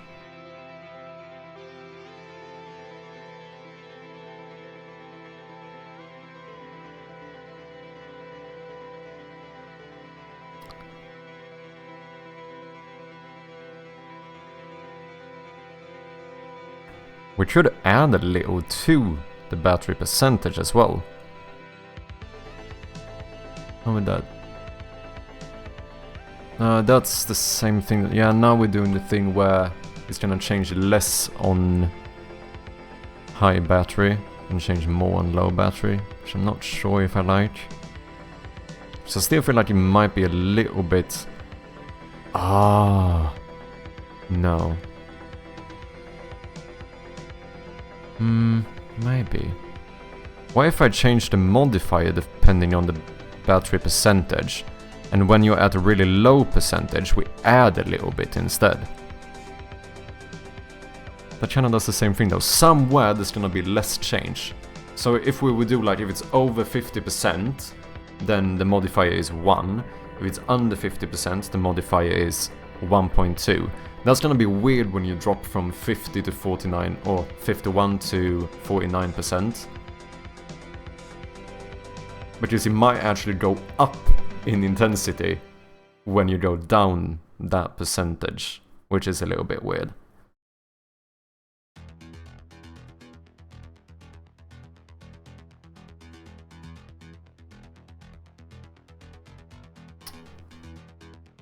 Wait, what if we do... Let's see, times modifier.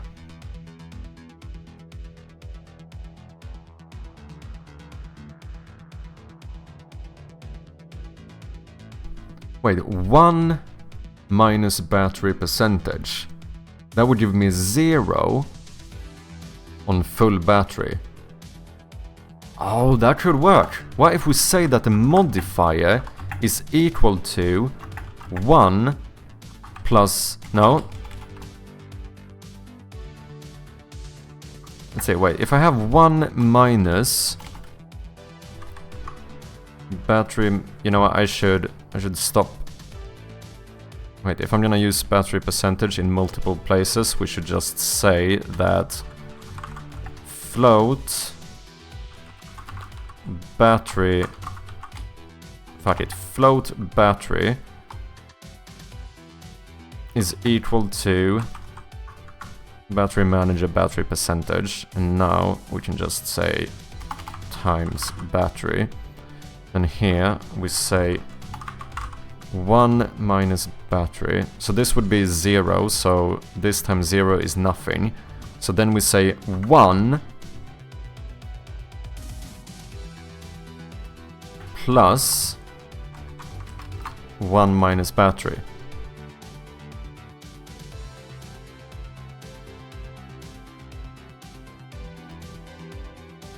No, in that case, since this is already set to 1, we could actually do plus equals 1 minus battery.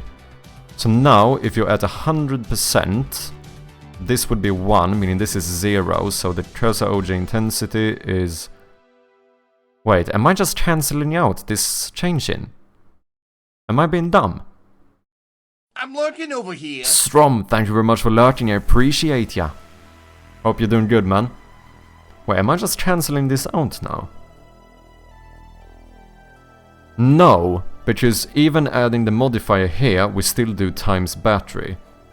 So wait, at 100%, this would be something like 2.5 times 1 times 1, right? So now the cursor in the light intensity is 2.5, which is what we want on full battery. If you go down to the lowest battery that you could possibly have, then it would be 2.5 times 1 plus 1 minus battery. So it would be, this would be 1.85 times the battery, which is 0.15. So what is this? 2.5 times 1.85, that would be 4.625, and then we do that times 0.15, that would be 0.69.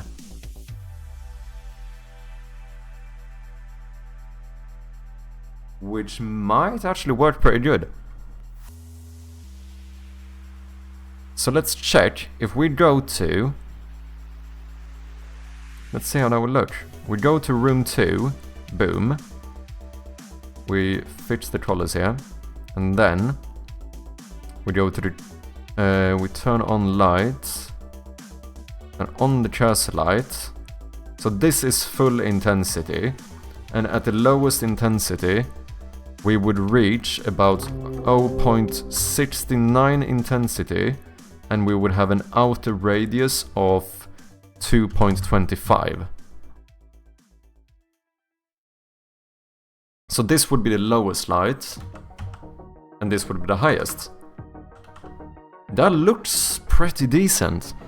Alvidoodle, thank you very much for the follow, I appreciate you, how you doing?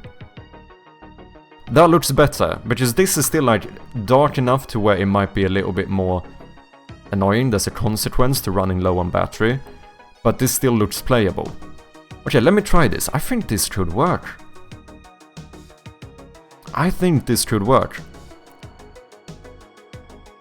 Oh, but wait, now I changed the... because we take the modifier here as well.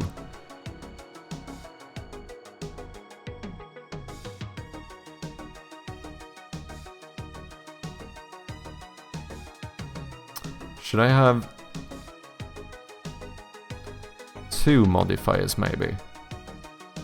Because the flashlight, this is the shine from the actual flashlight. I don't know if that one necessarily needs to be... Let's just try this. Let's try it first and see how it works.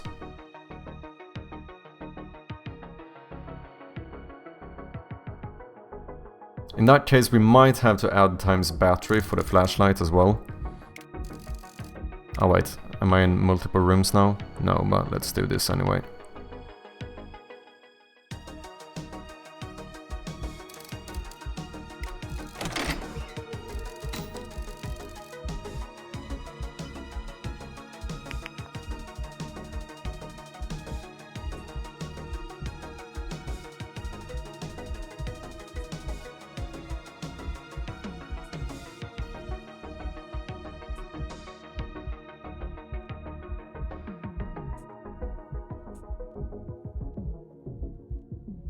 This is not too bad. Just this is annoying. I don't see as much as I would like. But this is playable. So I should definitely play like this until I find more batteries.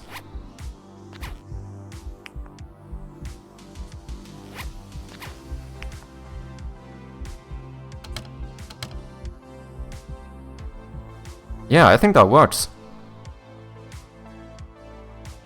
So now the last thing we would do in that case is to return to time increment should be 6 seconds. Then it would take you about 8 minutes before you drain your flashlight, which I think might be good. I'm not sure. So there's like 7 times or something you have to recharge the flashlight an hour. Maybe that's a bit much actually. Maybe it should be even slower than this.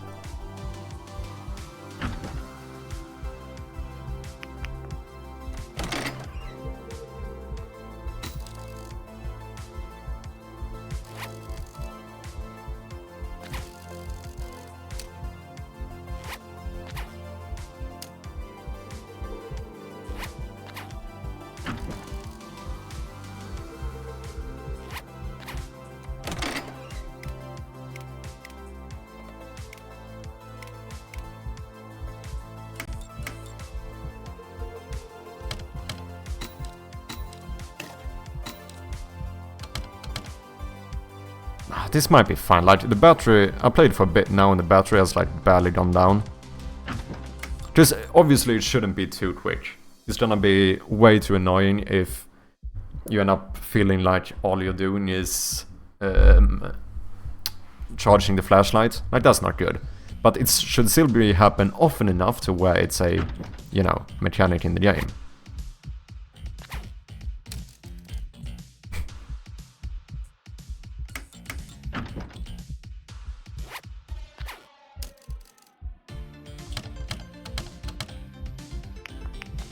Yeah, I'm feeling pretty good about this. Should we do a little bit of... add a bit of content maybe? Or maybe start looking into getting a playable build on Steam?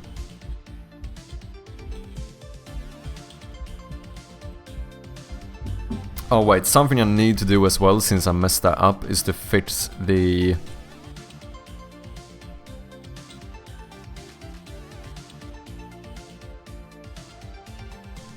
intro. Because the room is not rotated anymore. And it looks really weird because now you're like standing like this. This is very odd. So the way we're gonna... let's see if we can quickly fix this. We should have a... here, timeline manager. I wonder here... how should I do this?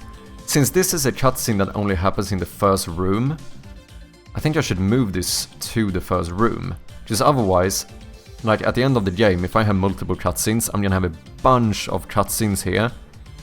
And it's gonna be difficult to understand which one goes for which room. Because this one, I think the cutscene here triggers, yeah, play on start. Because now it's also a little bit weird, if I start in a different room, the same cutscene starts. So I think we should actually put this inside of the room itself.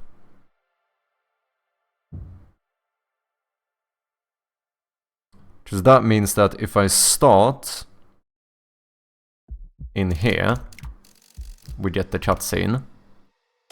But then, if I disable this room and we jump forward to room number 2, there is no cutscene. Interesting, which makes the game not jump into gameplay mode. I wonder what state are we currently in now? Am I in cutscene? Is the way I can see this? Yeah, I think I automatically... do I set it automatically to cutscene maybe? Change state. Start game. Publish game started event.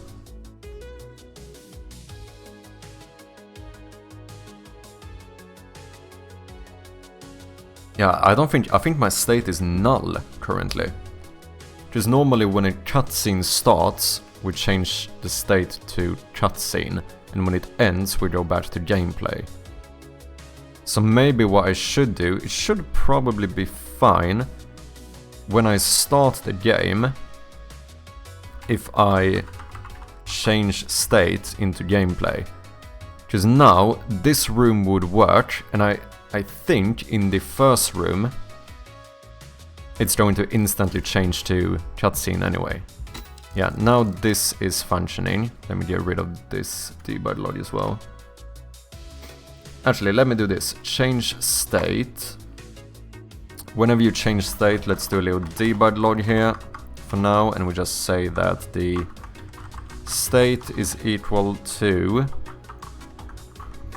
do I not have a... yeah, that current state. Just to make sure this works. So now if I start in this room, it should say that the state is equal to gameplay. However, if we start in room 1,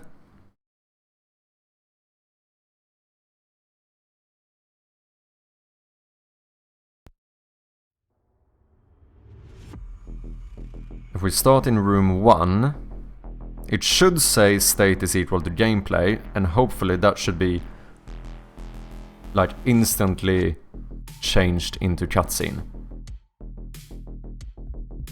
Yeah, gameplay cutscene. And now I cannot click anywhere, which means that we are in cutscene mode, because otherwise my cursor would work. And now we go back to gameplay. Okay, that's fine. That is absolutely fine.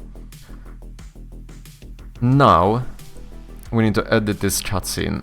This shouldn't take too long.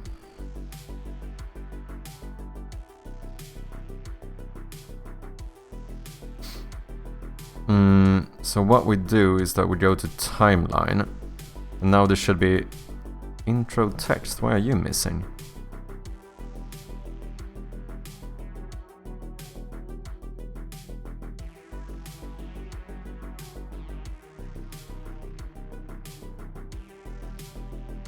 But I have the reference.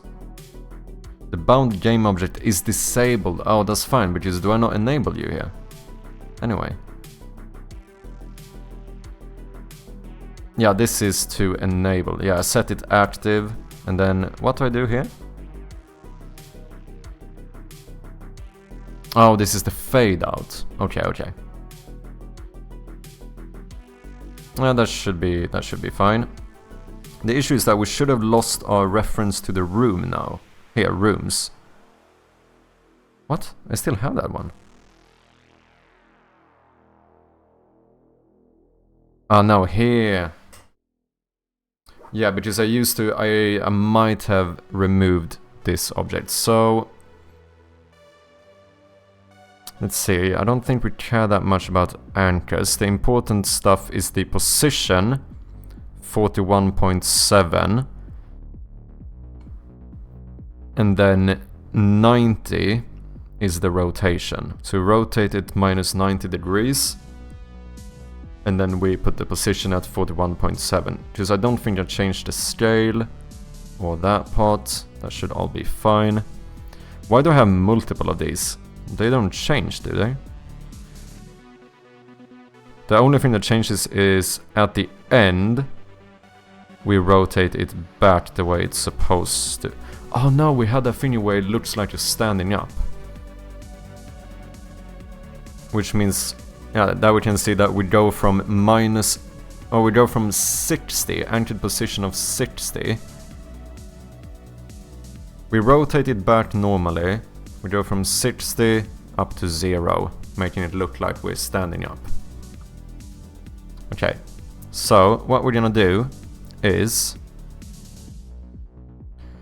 I'm gonna go back here, we're gonna add a new... how do I add a new one here? Add override track. No. Here, plus. Track group. What's this? Does an animation. So, animation track is what I want. And now, instead of... we're just gonna change only this room. Create animate on room 0.0. Because the issue before was the fact that I was rotating the parent object of all the rooms, and that feels a little bit weird when this is a cutscene that only affects the first room. So we should only rotate the first room, right? Now, we're gonna record, and here, right at the beginning, we are going to say that the rotation should be... Wait, am I playing? No? No, we're at start. Rotation should be minus 90. And then let me double check here. The anchored position is 41.7. So, I'm gonna rotate you 90 degrees and the Y position, right? Which is, I assume when I rotate it, that... No. It's the X position. Anchored position... Dot what? Yeah, dot X. Yeah, so it doesn't change when you rotate it. X is always horizontal. Yeah, makes sense. So, boom. I already forgot the number. Holy shit. 41.7. Let's copy you.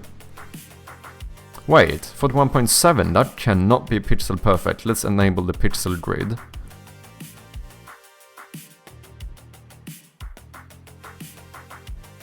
And then...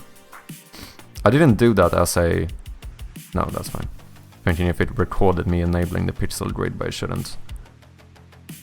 Boom, and then position X should be 41.7. Oh no.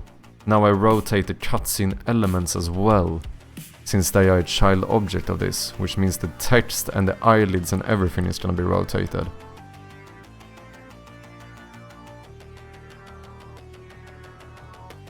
Okay, so then, what we do, we go back. You know what, I'm gonna remove this track. We're gonna make a new parent object. So, we're gonna have rooms, and then inside of the game canvas, we're also going to have a empty one called cutscenes. And then we can make child objects here. Or we can actually grab the one we currently have. This one, cutscene elements. I want to put you here in... Oh, I can't move you now because you're prefab. Okay, let me copy you. I'm gonna paste you as a child here. We're gonna call this intro cutscene. Then we're gonna remove it from here. So now... But now this is always gonna be triggered, even in other rooms. What if I make... No.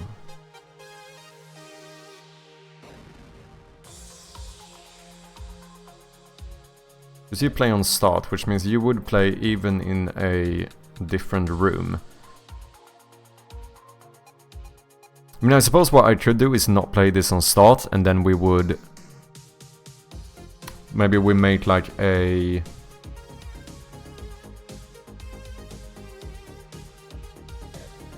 Playable. We have a timeline manager that listens to events and then switches out what the current cutscene is supposed to be. And then plays it. Yeah, I think that's the way to do it. So, the timeline manager could have a list of... Yeah. Cutscene start event, cutscene skip event, cutscene end event. So, we can make a new class, or basically this is an event, which we're gonna call... Start... No, let's do trigger cutscene event. But for this one, we are gonna need to have a constructor, so we're gonna... We could find them by name, maybe, would be the easiest. No! No, we find them by an enum. That's the best way to do it. Just then we can just have a drop down. No, that's not gonna work. No, I think it should work. What if we do a but you don't need to be in here. And then we just place them in... An enum is technically an index, so we can use that index to find the cutscene in the list. Right? I think that should work. So, we no longer need play on start, because we're gonna trigger these automatically. So we shouldn't even need the start function here. We just have this director.play.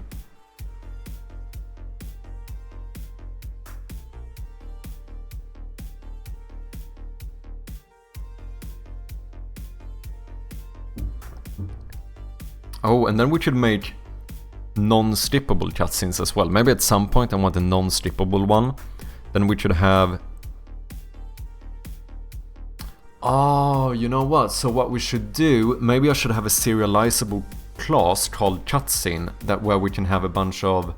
Yeah, that might be the best thing. So what if we make a... What is it? Like system.serializable. Then we do a public class cutscene, where we take in a public string name. We have a public, what do you call this? Playable. Timeline asset.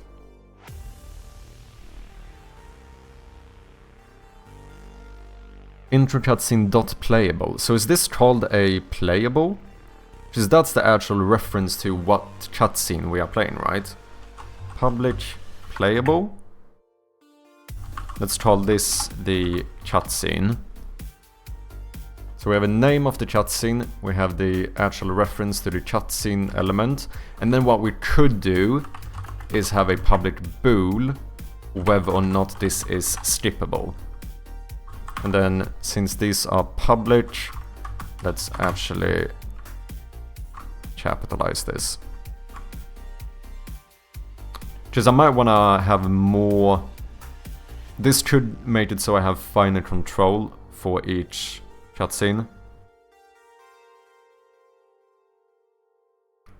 Name cutscene. Let's set this to true by default, I do think. Cutscene member names cannot be the same as the enclosing type. Oh. Okay, cutscene asset. This is the annoying thing about... Like, I read that the convention is to capitalize variables, but there's often a bunch of errors when you do it. Smalls the Kobold, welcome in! Thank you very much for the raid. How was your stream? What have you been up to? Let me throw you a little shout out here. Do I follow you? I don't. Let me throw you a little follow as well. What have you been up to? If you don't know me, I go by Mad Chirpy, and we are currently developing a point-and-click horror game, which is currently available on Steam for wishlist, and we do appreciate those very much. Here's the teaser in case you wanna see it.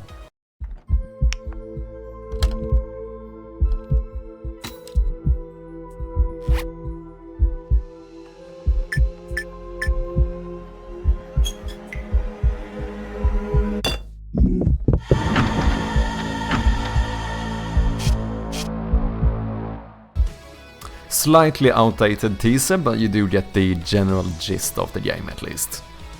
Working on a new 3D Godot project. Interesting. Do you have anything you want to show? Do you have any links?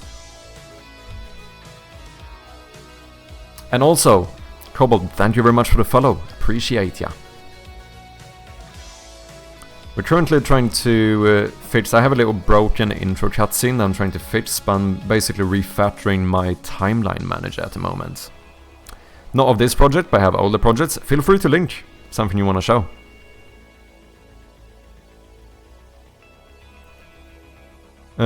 So now we have a class called cutscene, with a name, an asset, and a bool whether it's skippable or not. I don't know what else I might need, but that should be fine for now.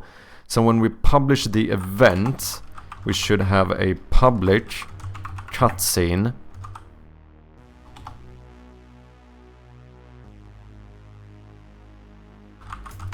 Cutscene.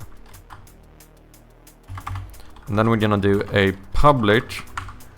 We need a constructor, so we're gonna do a public cutscene event, which is going to take in a parameter of cutscene,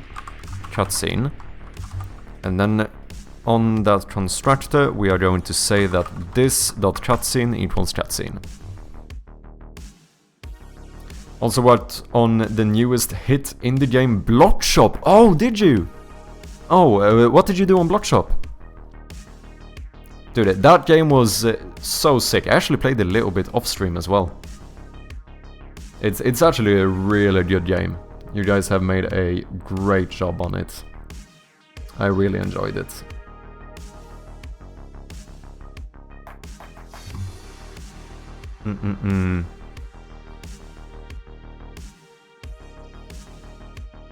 Yeah, I'm the level designer. I first found you when you were... Oh, wait. Oh, yeah, wait. Were you here when I was playing it? But the thing I made the most complete is this. Project Speed. Yep. Okay. Fair. Sorry, man. Project Speed is movement-based platforming where the character currently tries to travel as far right as they can while avoiding some basic traps. Supports both keyboard and controller. Some future plans here. We'll give it a go.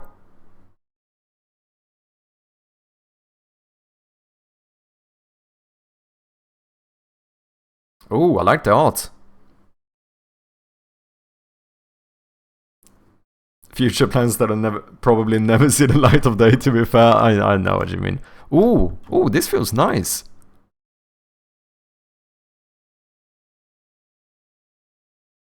Is there any audio? Wait, shift/control to slide. Okay.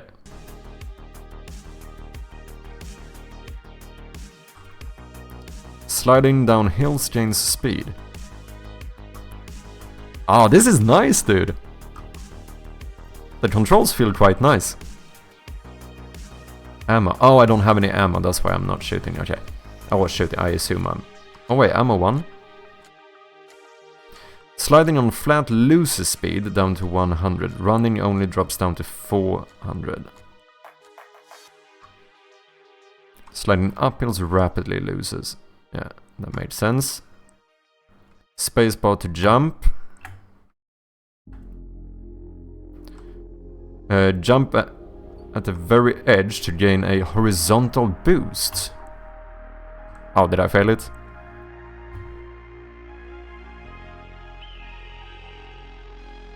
Oh wait, should I... Is it even later?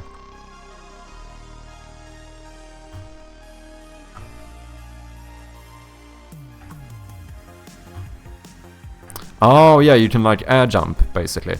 I made it for my level design portfolio, so audio stuff wasn't worth the time. Okay, I understand. It's basically like a tech demo then, you can say.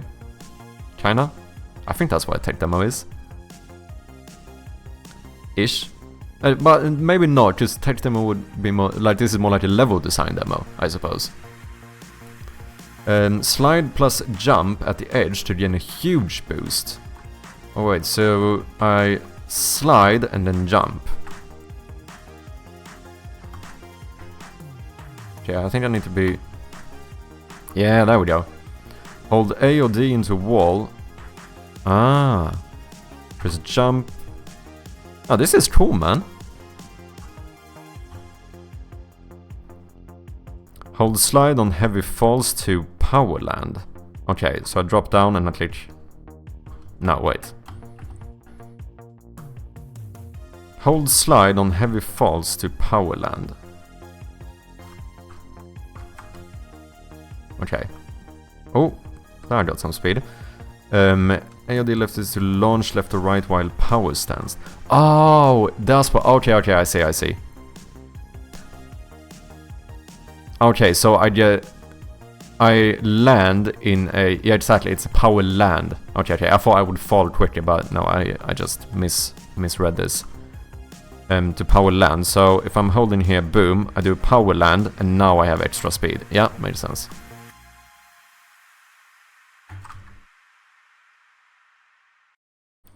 Jump when touching your roof.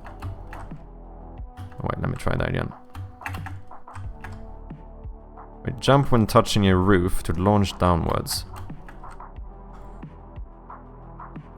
Thank you for actually reading the text, by the way. Half the people I show ignore it. And no, it's interesting.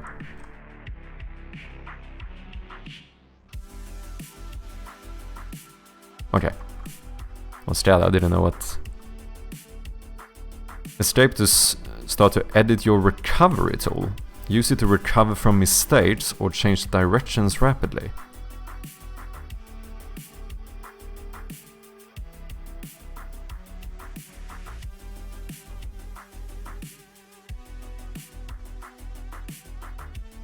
Ah, but there's a match here, so I can't... Ah, I see, I see. Oh, that's kind of interesting. So this is almost like a skill tree kind of thing. Like, I can't match all of them. It's basically kind of like skill points, in a way. Does that make any sense? I don't know. Yeah, give me power.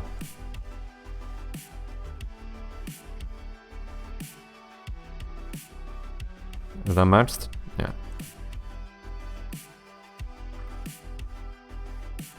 Did you do all the art as well? Go fast to avoid them. Oh. Wait, here I should be able to do... Yeah, the power land. Okay. Oh, shit. Oh. Boom. Oh, no, wait, I should not... Oh. I'm fucked.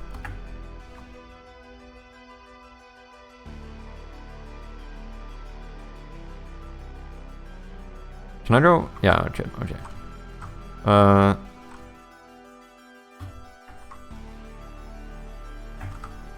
let me slide down here. Vroom.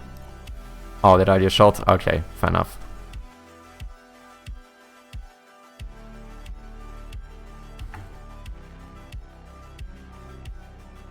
Oh yeah, I can see my health down there as well, I just realized.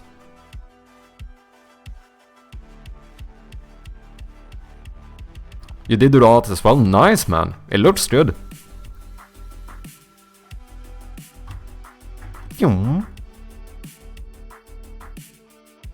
Ouch. Yeah, this is cool stuff, man. In case anyone else wants to check it out, there's the link again. No, it felt cool. I like it. Good job.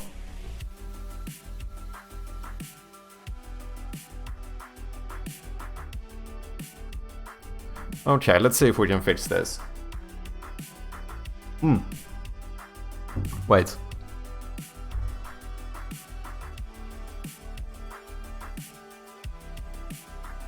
There we go.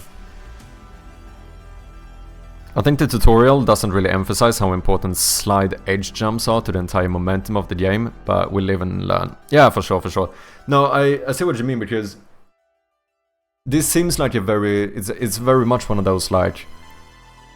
It's kind of a speedrunning game, but not a speedrunning game. Do you know what I mean? Like, more literally speedrunning. And I suppose it does become kind of momentum-based, where because you really feel when you lose momentum, you know? Like, going fast feels good, that kind of thing. So I see what you mean. Okay, trigger cutscene event. So all we have here is a reference to a cutscene. But wait, how do I... When I trigger this, I can't...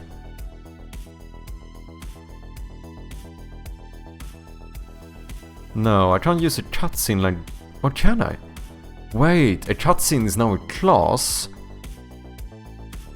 No, this is not gonna work, is it? No, I need to reference something else. We need to find the cutscene we need. So I think we need a... something... Yeah, I know one thing we need. We need a serialized field private. We need like a list of cutscenes called cutscenes. And then when we want to trigger a cutscene, we're gonna find one in this list, right? I think that's how we're gonna do it.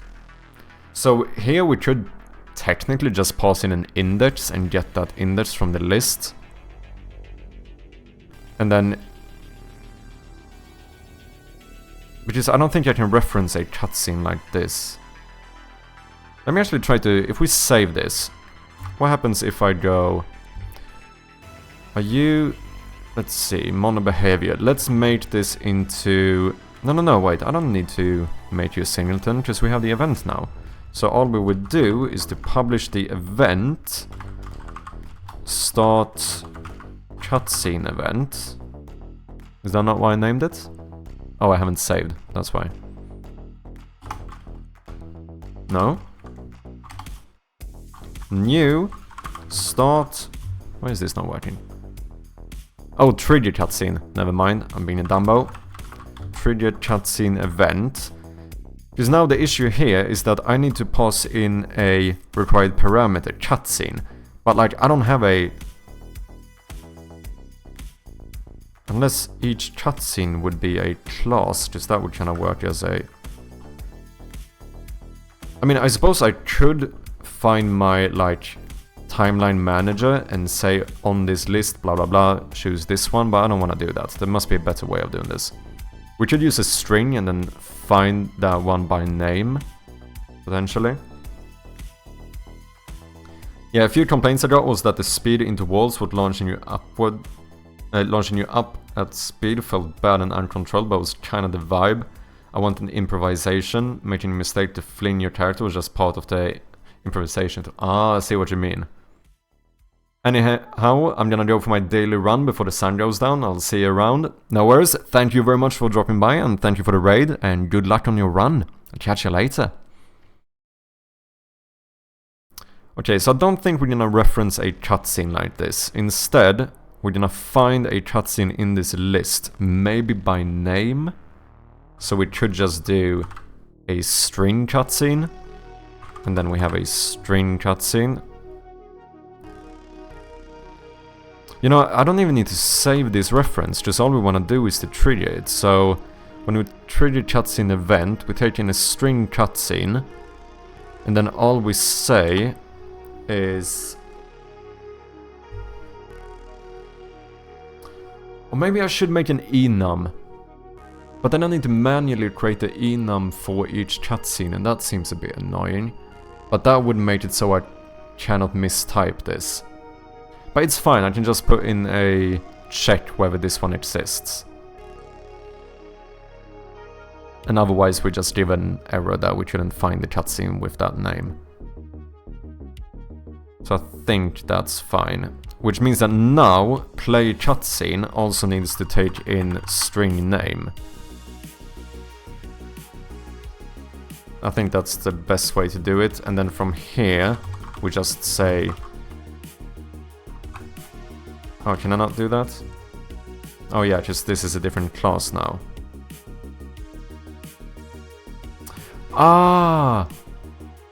So... no, we just made the timeline manager listen to this event, that's how we do it. In that case, we do need a public string cutscene, and in the inspector we say that this.cutscene equals cutscene, and then on enable we are going to subscribe to the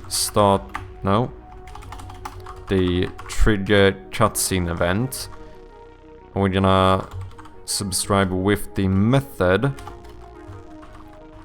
play cutscene.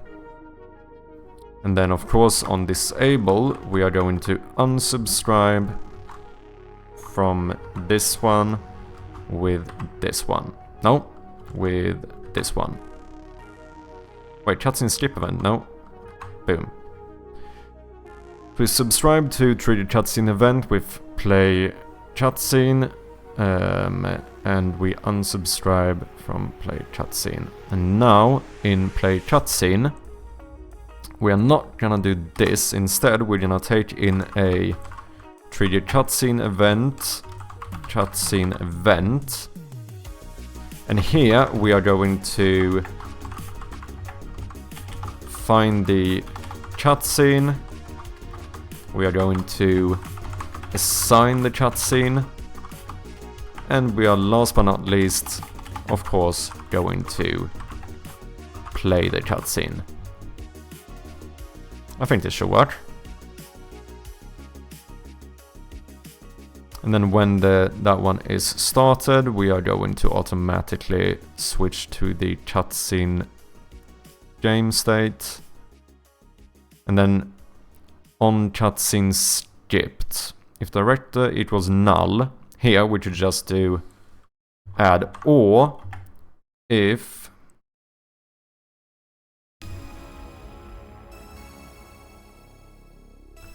okay, so let's do this. Let's do a... We need a reference to the current cutscene, I think. So we're gonna do a private cutscene. Current cutscene.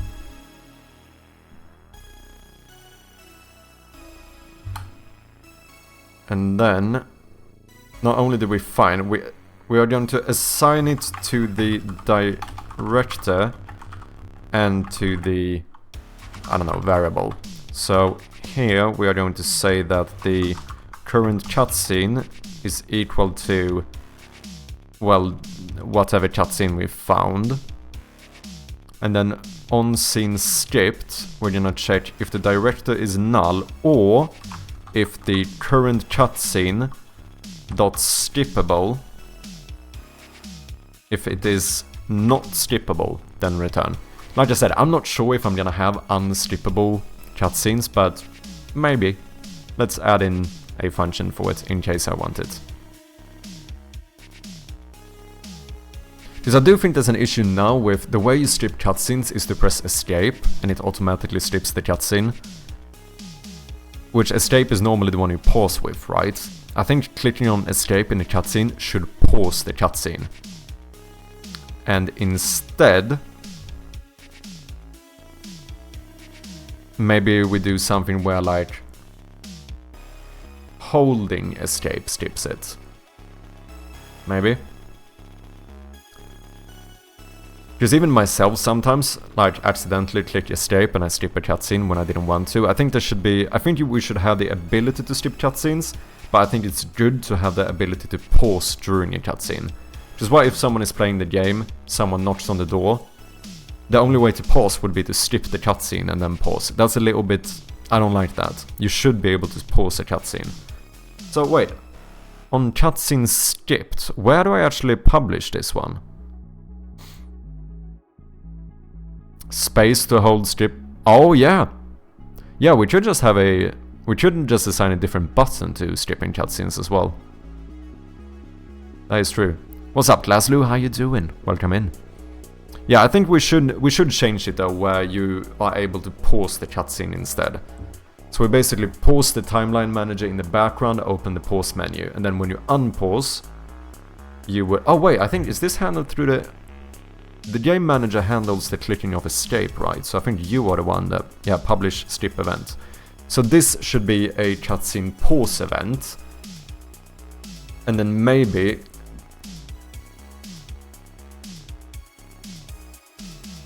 Well, this... No, I don't need to do it this way. I don't need a skip event here. Like... No, here we should pause, and then the skipping we handle in the timeline manager. But that only works if we don't use escape. So maybe we should do like space or something.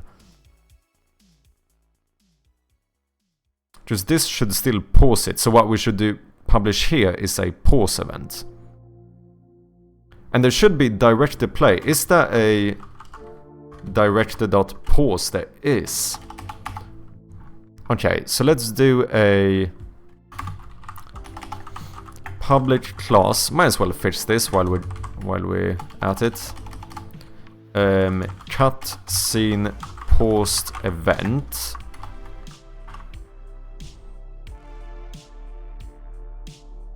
And then no, I don't need to do that. Because what we do is pause the game. Like, we should remove this and just make it so that you always pause the game when you click escape. And then instead of making a new one here, all we actually need to do is make sure that we subscribe to the game paused event with something like, I don't know, on pause. And then here, we now unsubscribe from the game paused event with on pause. And then here we make a private void on pause. What? That's not what I meant. Where we say game paused event. And then this takes in a variable, right? The game paused event has a variable whether it is true or not. Yeah, game paused is equal to is paused. Ginny, thank you very much for the follow. Let me see here. Sorry for not saying hello. Oh, no worries, man. No worries. What's up, Jadra? How you doing? How's the game looking now? It is going really good. I feel like I made a lot of progress recently. I need to fix this before I can play it, but we now have batteries. We have more interactions. The flashlight now gets, you know, worse and worse light the less battery you have. I feel like we've made a lot. I also played around a little bit more with post-processing, so we have a little bit more. We have some lens dirt, and we have like a little bit of film grain. To be fair, we have quite a lot of film grain, maybe even too much. It's likely that I might have bumped it up a little bit too much. We'll see. I'm very excited. The plan is to start playtesting relatively soon. So hopefully, it seems like Steam is gonna have to like accept the build, so it might take a little bit more time than I thought. But hopefully next week or something, we should be able to start having some early playtesters. If anyone is interested, feel free at applying. Pretty cool, indeed. So now I'm trying to refactor the way I do cutscenes here, and I think this is gonna... And also make it so that we can pause cutscenes, because I think that's important. So here, we're gonna check if... No, we can do a ternary operator. No, I can't. I cannot do a ternary operator. Let's just do an if statement. If gamePaused event dot gamePaused, if that is true, if we pause the game, then we would like to say director dot pause. Otherwise, that would mean that you're unpausing the game, and of course then we should say director dot play. So now we should have sorry. We should have a function to be able to play and pause the cutscene.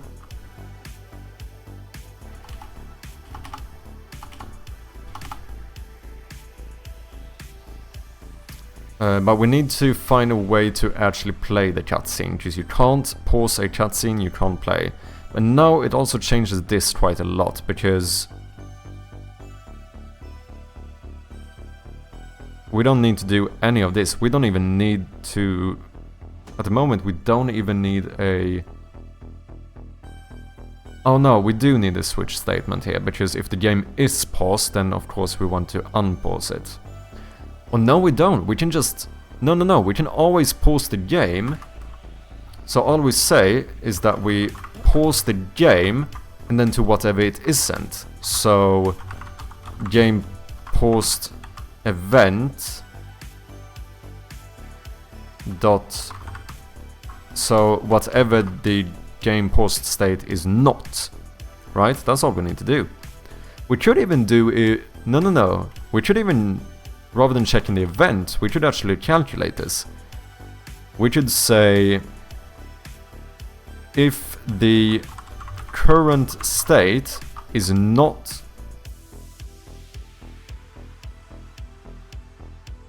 Wait, let me think about this. Is not equal to state.paused. How does this work? Because this is a condition. So if current state is not equal to paused, then this is true, meaning that you paused the game. If it is equal to paused, this would be false, meaning you unpaused the game. Yeah, that should be fine.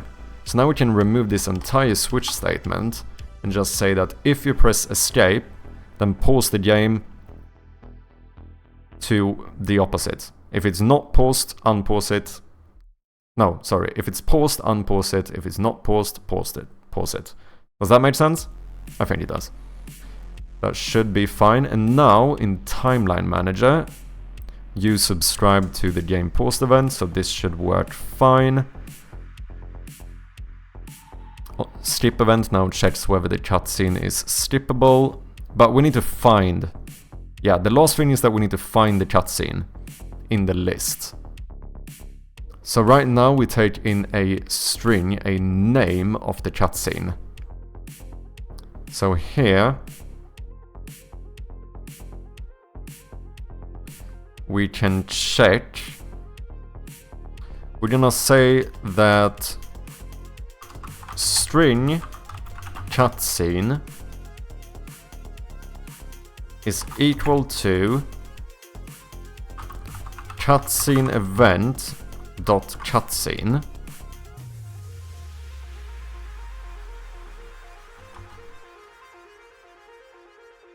And now we should just do a for each loop, I think, and check for each variable C in... Did I not call it? Oh wait, it's private, so it's probably cutscenes. Yeah, for each cutscene in cutscene.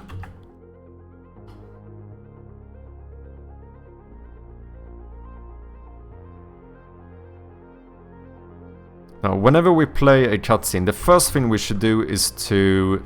Maybe we should null the current cutscene. No, I don't need to do that. We can do it when a cutscene has ended. Whenever a cutscene ends, we say that the current cutscene is equal to null. So that this will only be assigned whenever a cutscene is playing. And then here, for each cutscene in cutscenes, we check if cutscene dot name is equal to cutscene. Then we say that the current cutscene, and that is a cutscene, right? And this is a list of cutscenes, so that should be fine. We say that the current cutscene equals C. And then we don't need to do anything else, but we do need to make a check here and check if... Let's do a... Let's check if current cutscene is equal to null, meaning that we looped through all of these and we didn't find the cutscene. That can only mean that I have entered the wrong name. Then we just do a debug log, where we say something like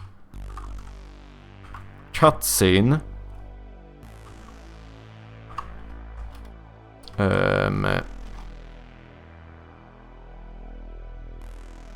cutscene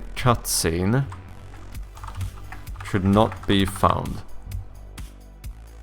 And let's do this, and let's make sure that we return early if that's the case.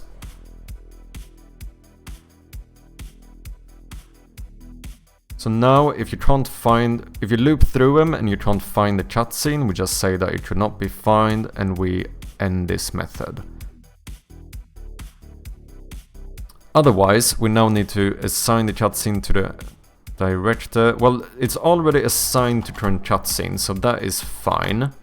So what we need to do is assign it to the director. So now we should be able to say something like director.playable asset. I guess the name here is playable. Director dot, I assume it's playable asset.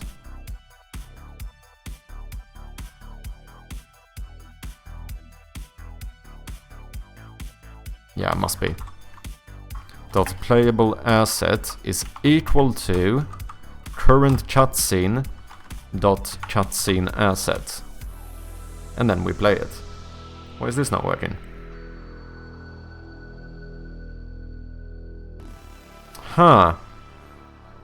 Okay, so a playable is not the same thing as a playable asset. So, is there such a thing as a playable asset? There is. Cutscene asset. Now this should no longer be wrong. Okay. I love brute forcing stuff. It's so lovely. Director playable asset is equal to current cutscene asset. Director play. Now we start playing it. We publish a cutscene start event. And then when it ends, we set current cutscene to null. And we publish the cutscene end event.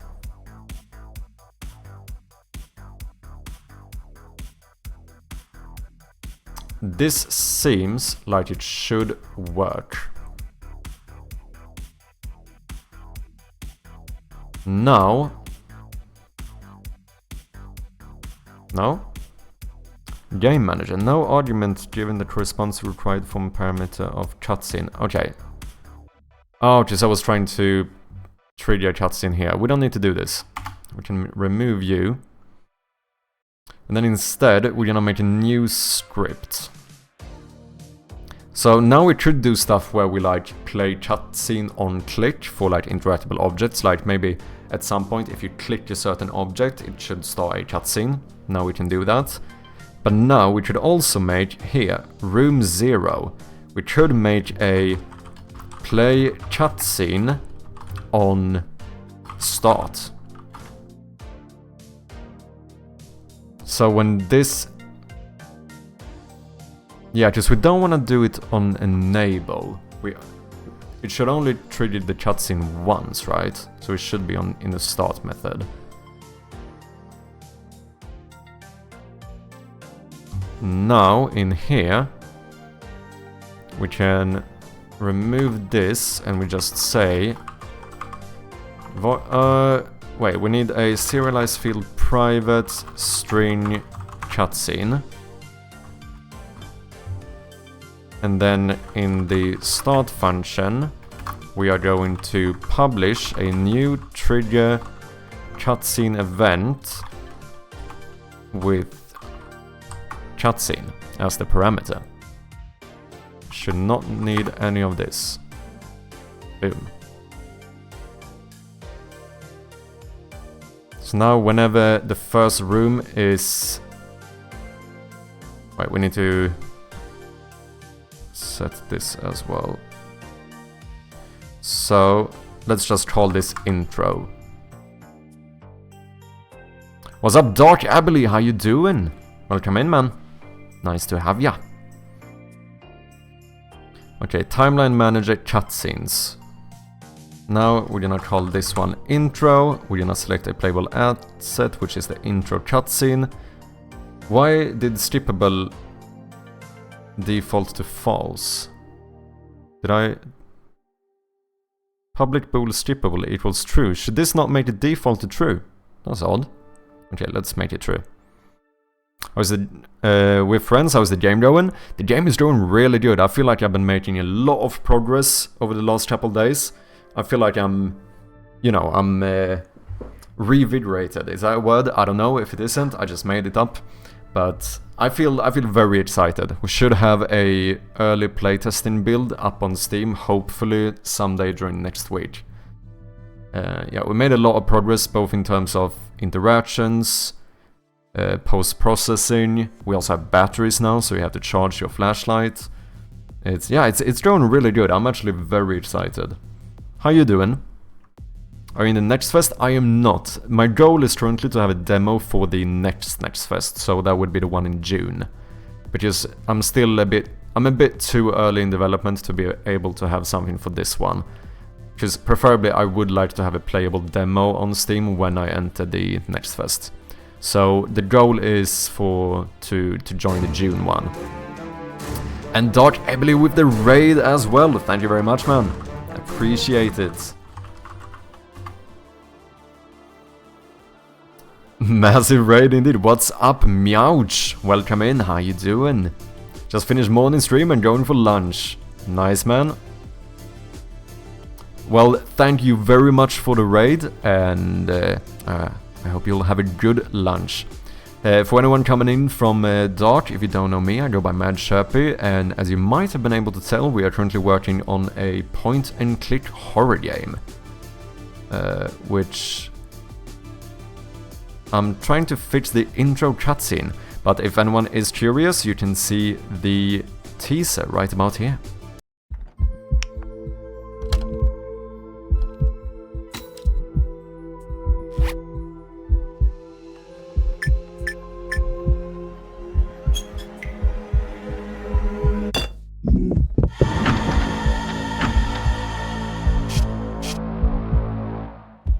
Slightly outdated teaser. I am gonna need to update it at some point, but you know, we'll get there.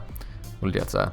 I don't want to update it now because I'm doing so much progress that I would have to update it again in like a month anyway. So I might as well try to hold on it for a little bit. Spicy indeed, indeed. So yeah, the game is currently published on Steam or available for wishlists, and we do appreciate those very much. Thank you very much for the raid, man. I do appreciate ya.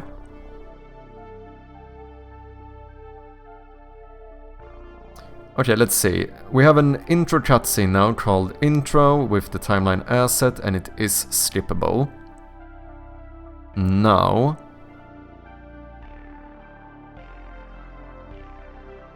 Wait, why is this a transform?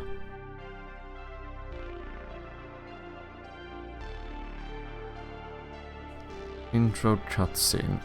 I think what we should do is take this playable director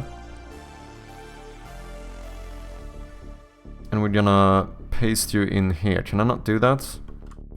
Playable director. Then we're gonna take the timeline manager and we're gonna move... Oh, did I put it at the wrong place? I did. Okay, this is a bit weird. Playable director. And then I want my timeline manager here instead. So now we can... Let's see, do you still have...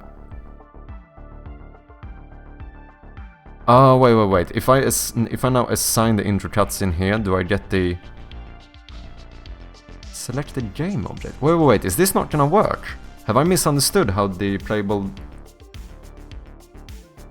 Oh, do each game object need a playable director? Wait, what? Maybe that's how I need to do it. Cheers, have a great stream, buddy. No worries, man. Thank you very much. Appreciate ya. I like your titles. Look, like the font. That is unfortunate, because I've changed it. It's no longer the same title, if you mean the one from the teaser. We do have a new title, so in game it looks like this. This is the new one. And then for Steam, I have it in a non-pixelated version, so that I can use like illustrations for all of my marketing materials, because it's just way easier to work with non-pixel art when it comes to all the resolutions and stuff you need. And then in-game I just have a pixelated version of that one. Can you show what you were just doing? I want to see if it works. Wait, which part do you mean, Jadra?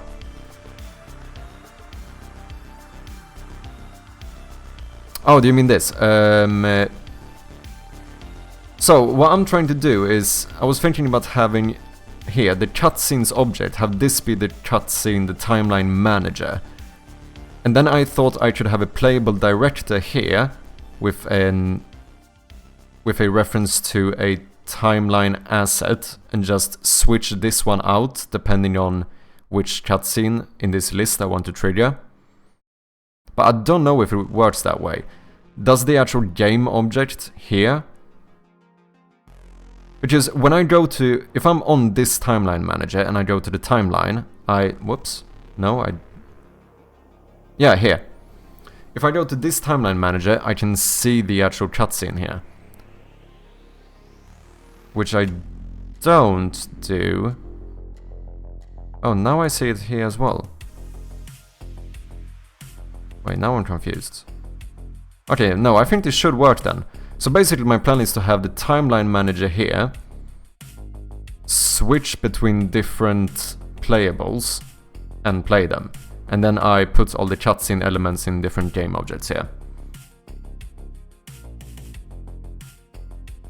What's up, Blyso Fly? Welcome in, how you doing? Vince says hello. Say hello back. Hope he's doing good. I think Abby mentioned this started as a Game Jam game. It did indeed. It was originally made in 1 month for the gamedev field guide Game Jam. The Game Jam version of the game is still out if anyone wants to check that out. Obviously a little bit less polished than the game is now, but it is playable. And yeah, we won the Game Jam. First place in every category. Little shout out there.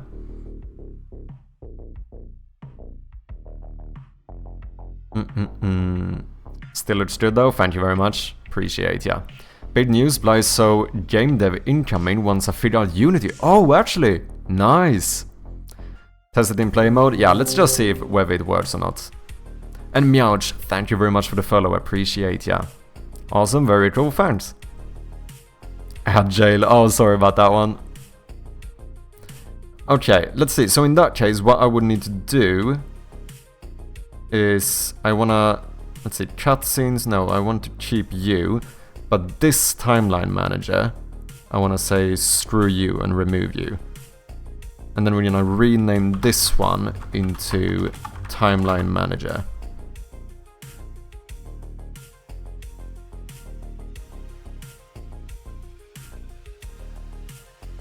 And now, on room 1, we should have this one. Play cutscene on start. We have a string for the cutscene, and we trigger this event. That should trigger this event, which the timeline manager listens to and calls the play cutscene, where it checks the string you entered, finds it in the list of cutscenes. If it doesn't find it, we give a debug log and we return, otherwise we assign the playable asset from that cutscene to the director and we play it. If you pause the game, you pause the cutscene. So right now, skipping does not work. That's the only thing we're gonna have to sort out, because we basically removed skipping and added pausing. But I think pausing, being able to pause cutscenes is quite important.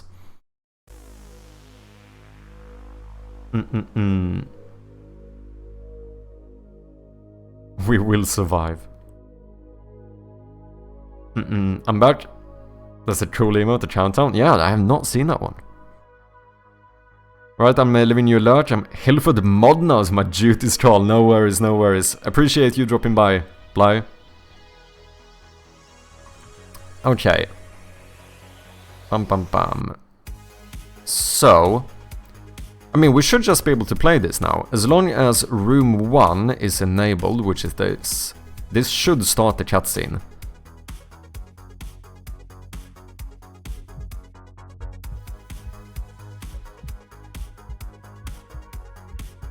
I mean, it's playing the cutscene, but I can't see the cutscene. Oh, I lost all of the references here now. Okay, okay. I mean, that's fine though. Because now we can just... I know what these are, right? Do I know what these are? Fuck, there's a lot of them. Okay. Well, I know that this is the intro text. And I know that the hands need to be enabled. Wait, hand? Oh yeah, they only is one hand. And then the animator should also be the hand then. And then we have a bunch of animators. Let's see. This one is the text, that's the intro text, because this is the fade out. So we activate the intro text and we fade it out. Can I rearrange these? I can. What is this, I wonder? Sprite renderer 1. So this is something that's off. Oh, this is the cursor. I disabled the cursor during the cutscene. That I should make automatic. Yeah. Yeah, that should happen automatically. So whenever a cutscene is playing, we should always disable the cursor. So I think we have a function here for disable game cursor. Oh, but this shows you a normal cursor. That's not what I want to do. Okay, let's do a public class called show cursor event, where we take in, let's see, let's do a public bool show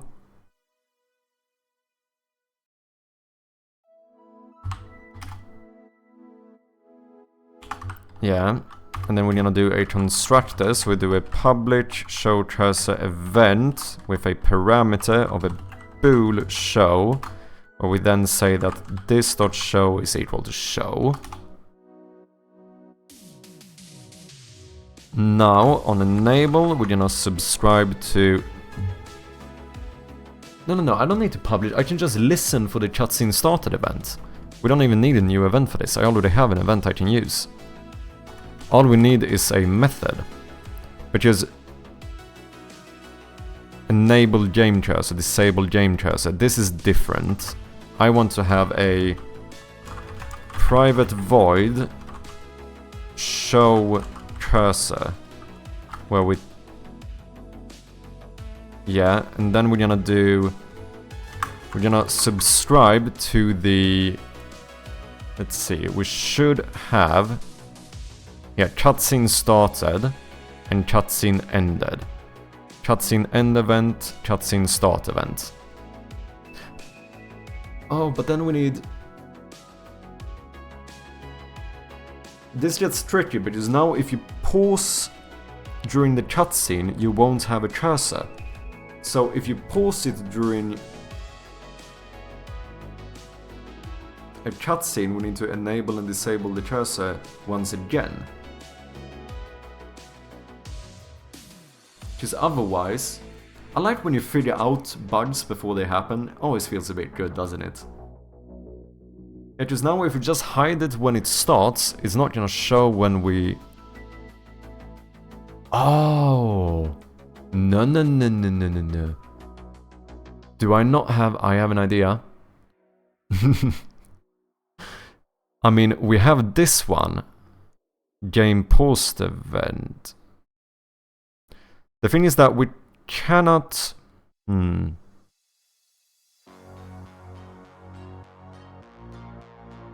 Wait, playable director. Wait, on cutscene started.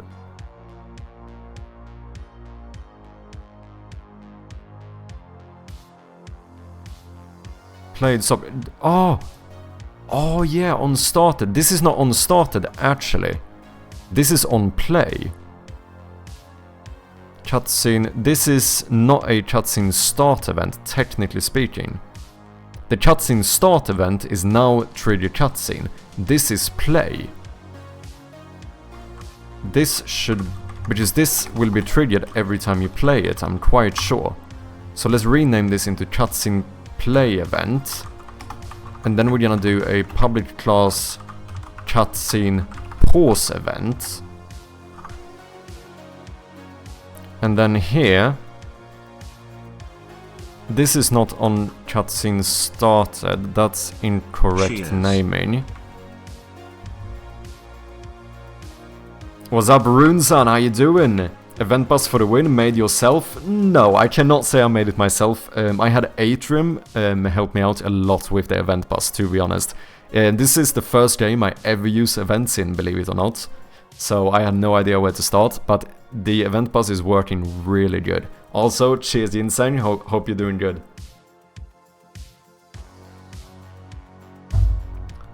And also Runeson, I'm quite sure... Yeah, I saw you followed off stream, so thank you very much for the follow, I appreciate ya. Don't know how you ended up over here, but I'm glad to have ya. Soda Stream brother, you know it, of course. Okay, let's change this to on cutscene played. And then we're gonna do a new cutscene play event. Why did that one not get renamed?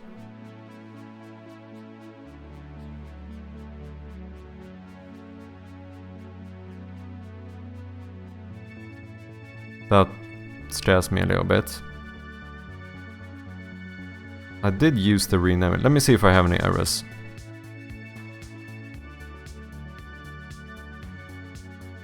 Okay, we know we're gonna want to subscribe to the cutscene play event as well as the cutscene pause event. And then we want to unsubscribe from these as well.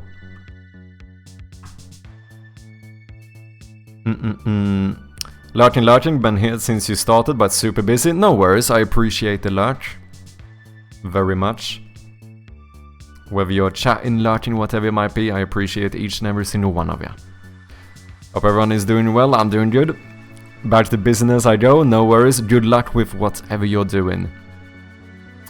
Joined the gamedev field guide Discord recently and looked at past game jams, saw you streamed, hit follow to check it out. Oh, I see. Well, thank you very much, I appreciate you you stopping by. And yeah, event buses are great simply because you can do subscription or publishing without actually tying the code. Yeah, as long as you define the event, you can do either side first.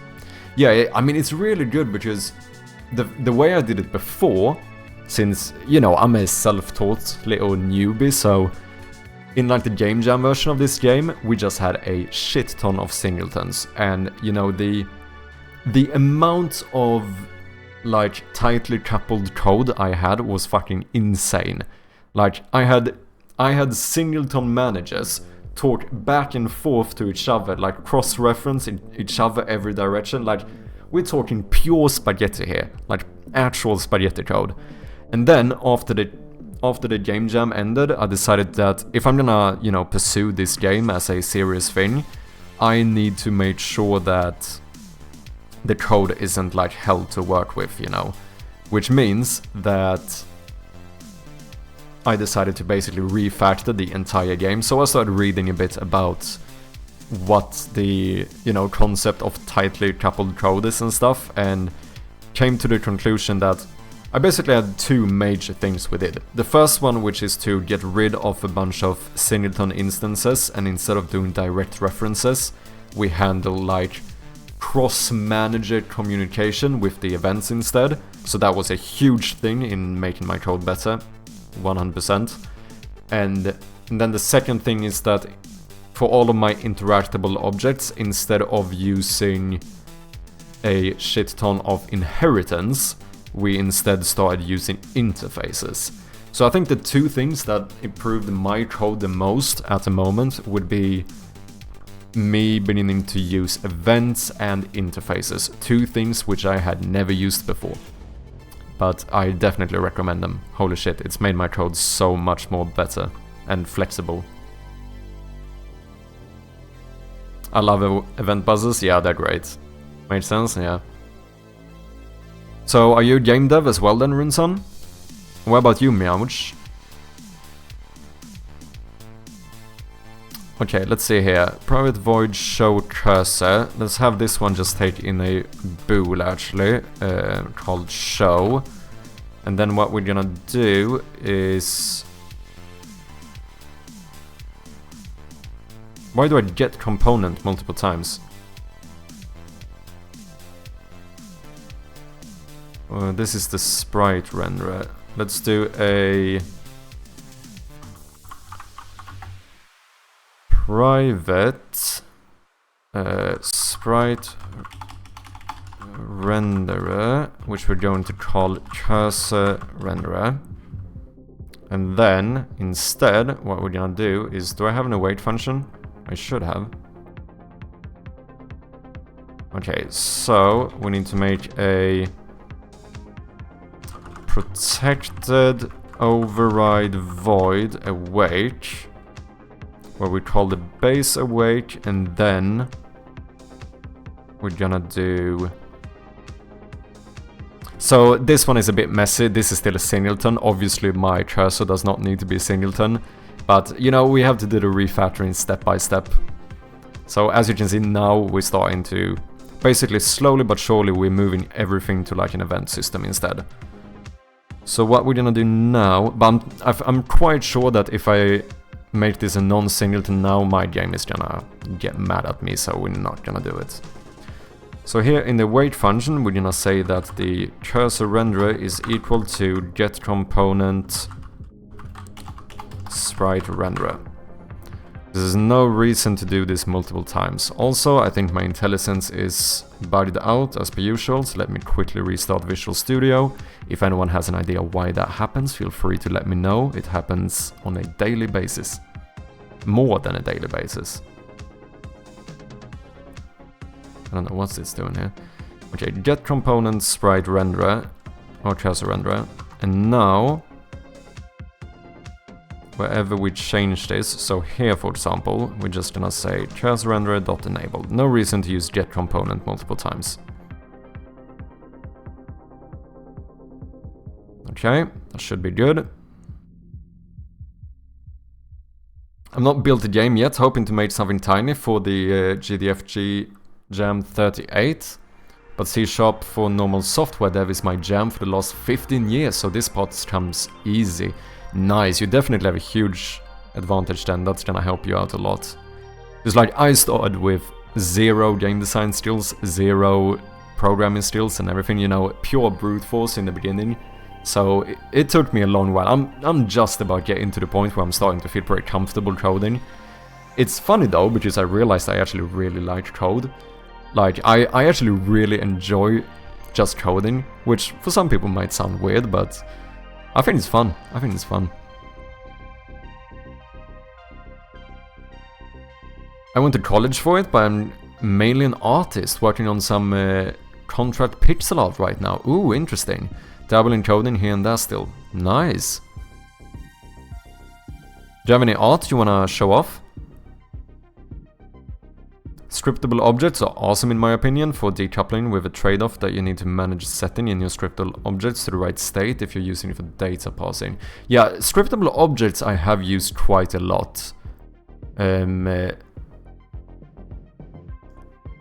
Yeah, which I said, yeah, it does decouple as well, right? Because now, since a lot of the data can be held in the scriptable object, you only need a reference to said scriptable object rather than doing a reference to like a game object or whatnot.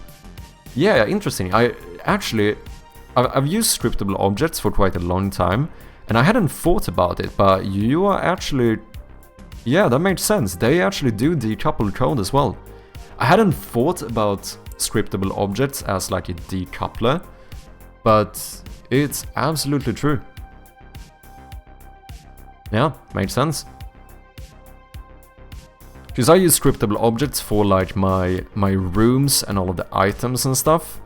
So for example, if we go to items here, like my battery is a scriptable object with like a certain item type, what type of interaction this item has, whether you like inspect it or use it, and then like the sprite and the name of it. And then I have this is relatively new, I now have a flexible like generic inventory item, which when we instantiate this into the inventory, we just pass in the item, the scriptable object reference, and like update the sprite and the descriptions and stuff depending on that one.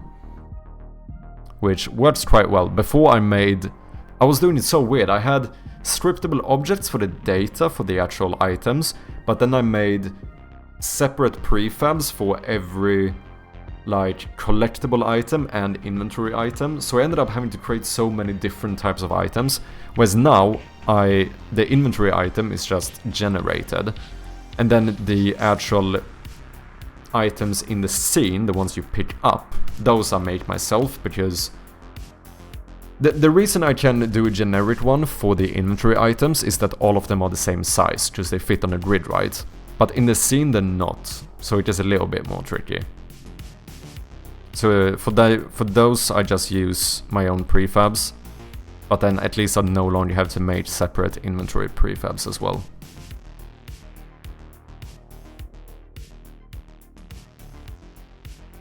Because they remember between plays if game changes the values. The combo of those and event bus have helped me keep components small and focused. Yeah, makes sense. But the health bar has a current and max health scriptable objects. Ah.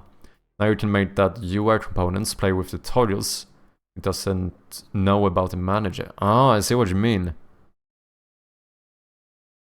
Other game components or reacting to an event will set those appropriately separately, and it all just works. Yeah.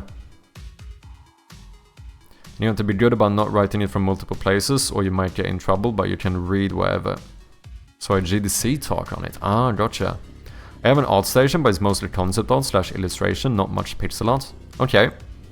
Feel free to link it if you want to. I'll happily take a look at it.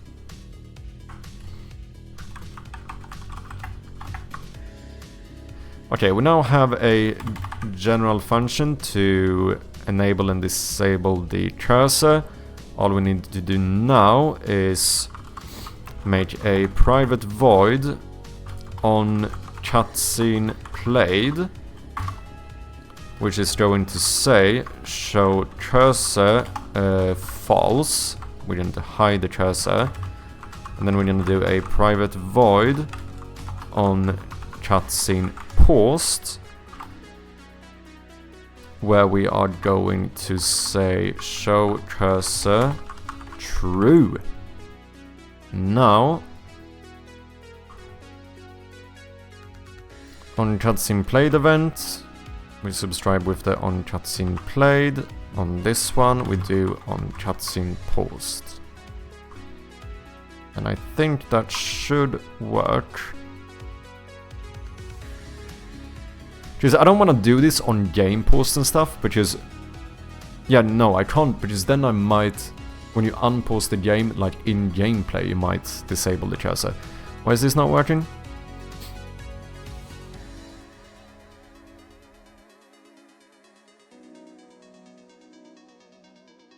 Oh, right. On cutscene played, you need a reference to the thingy, so this must be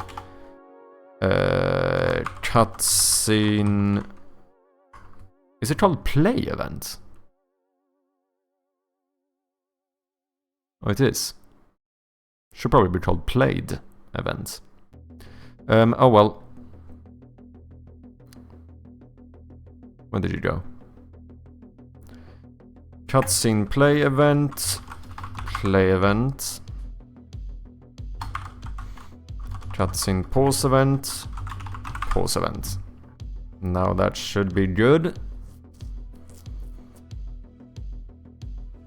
Sure, you need to scroll down on some of the posts to see more.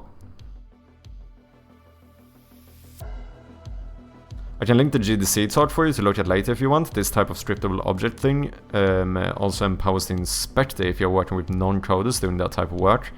Not a need necessarily for solo dev, obviously, but still useful. Game architecture with scriptable objects. Thank you for sharing. I'm gonna put this in my video queue and I'll check it out later. Boom, boom. There we go. Thank you. Appreciate ya. And then here we have the art state. Ooh.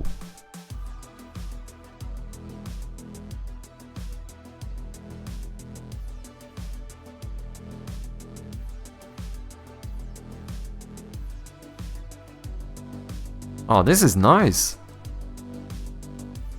Oh, here we have some pixel art.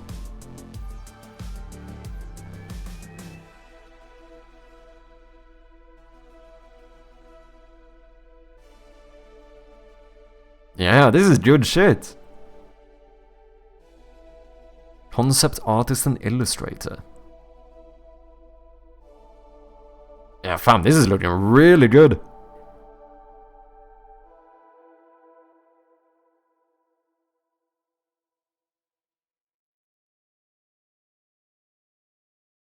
Very clean.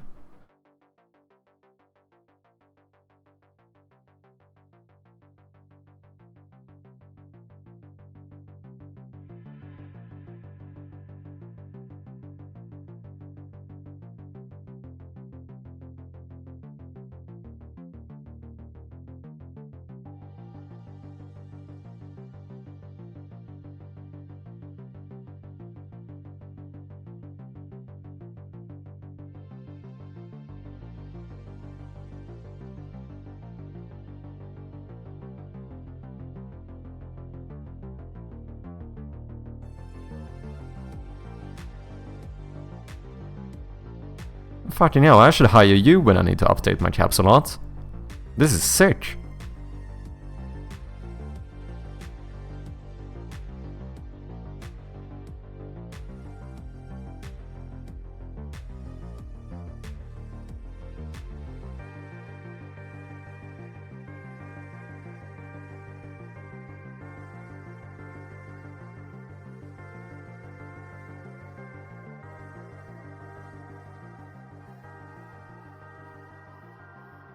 Nice shit.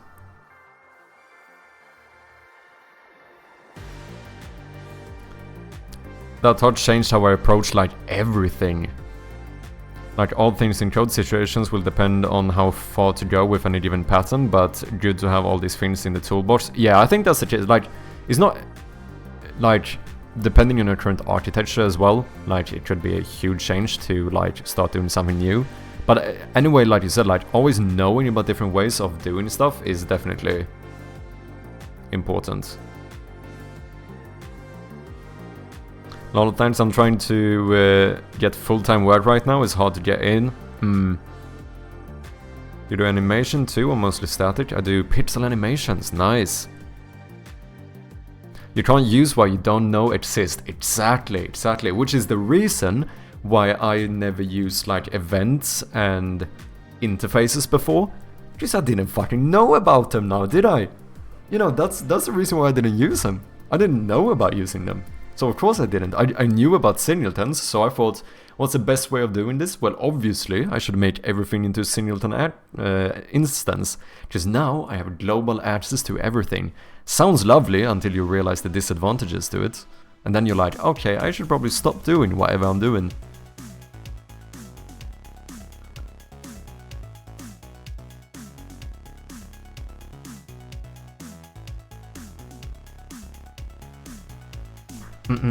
Not sure if this crosses a boundary, because it's completely different than what people would be here for.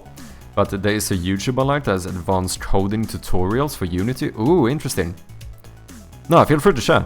What's his name? Let me see here. Oh, I think I've heard of this one. Yeah, someone mentioned this one to me.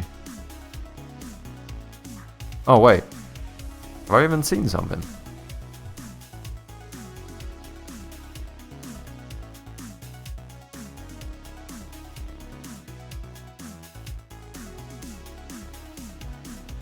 Good thumbnail game.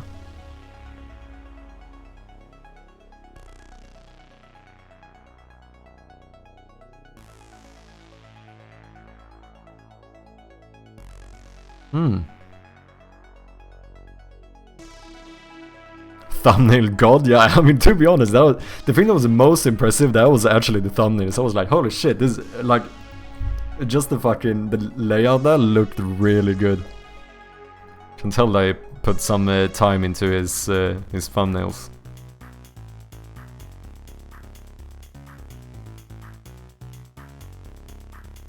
It's basically applying enterprise patterns to game dev. Oh, interesting. As an event bus implementation I use. Ooh. How does that one work? I'm not sure how like uncommon my way of doing it is, or how common it is. Like, because I do this. I have, you know, I have classes that are like containers for events. Is this a common practice? Because this is just the one that Atrium showed me, and I think it's working great, so you know, I see no reason in switching it. I'm gonna keep doing it this way. But I also don't know, like, because I know you don't have to do it this way. There's other ways you can do it. But I think it's nice because for me, using classes means that it's kind of like using a const, right? Like, I can never mistype something because I see if the class doesn't exist. Which is kind of neat. It is here as an I-event to pull... oh, so an interface to pull from, so you can make stuff... make type stuff and be a little more generic and it wires up automatically. Ah, interesting. The flavors always vary a bit. His solutions requires a specific binding thing. Okay. Wait, is this fully functional now? Have I solved this? No. We're missing something here. On cutscene started. This needs to change. Why did I mess up when I saved these? So this should be on cutscene played. And then we need to do... we need to assign another one. Which is directed dot... no. Paused plus equals on... do I not have a method for it yet? Because this is when you pause the game. Yeah, I don't. On cutscene played. So let's make a private void on cutscene paused. So obviously here I'm not using my event system. I'm subscribing to the events of the director instead. And then use that to publish my own events. Maybe a bit weird, I don't know, but it works. A little bit more complex because of the genericism. I just put in a project, I pull in all things now. Back to work for me though, lunch over, good meeting you, will pop in as my work days allow. No worries, thank you very much for dropping by, nice to have you here man, and good luck at work. Cheers man. Okay, on cutscene post, so here we're gonna do playable director. And then we're gonna say we're gonna publish. Okay, we have an ad running. I'm gonna take a quick like 2-minute break and I'll be right back with ya. So see you in just a bit. Thank you very much for your patience.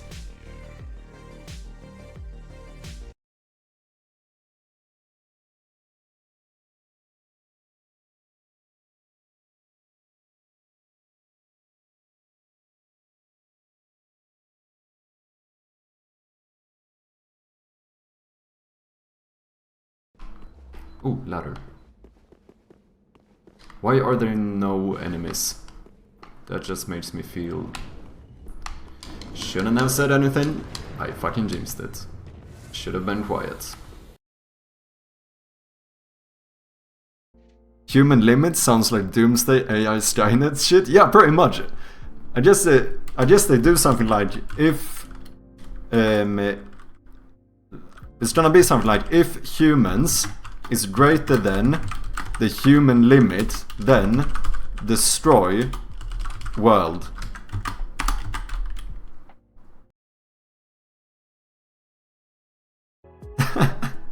Do you guys want to know something fun? This is a bit awkward. Do you know what I use as a secondary light when I'm streaming?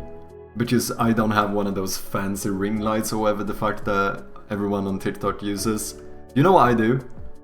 Look, I'm a bit too dark now. What I do is that I literally open Wikipedia on one of my monitors. Completely white page, lighting up my face. Genius. If it works, it's not broken. It's so fucking scuffed though. It's actually scuffed.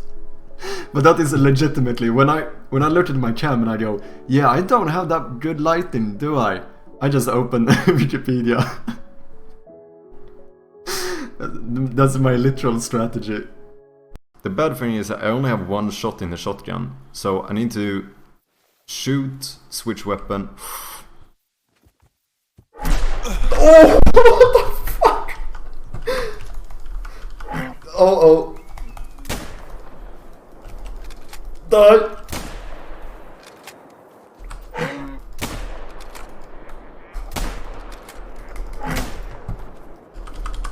Oh, I have no bullets. I have no bullets. Fucking hell, give me bullets.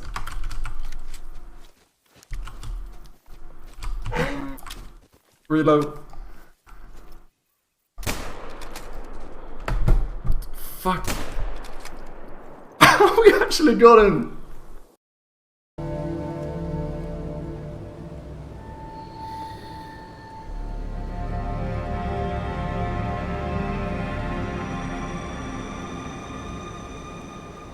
Oh, fuck off.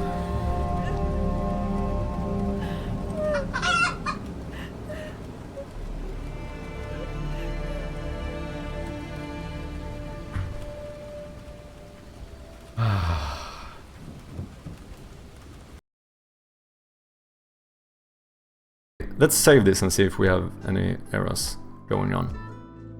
It seems good. Holy shit. Am I actually becoming a coder? No, because half the shit I did was taken from ChatGPT. And on that note, we are back. Thank you guys very much for your patience. Human limit reached. Oh, did that clip play? I know which one you're referring to. Yeah, that was so funny. Still don't know what that function is. Because I didn't make that one. That one just randomly popped up. Okay, let's see. On cutscene paused, we're gonna publish a new cutscene pause event.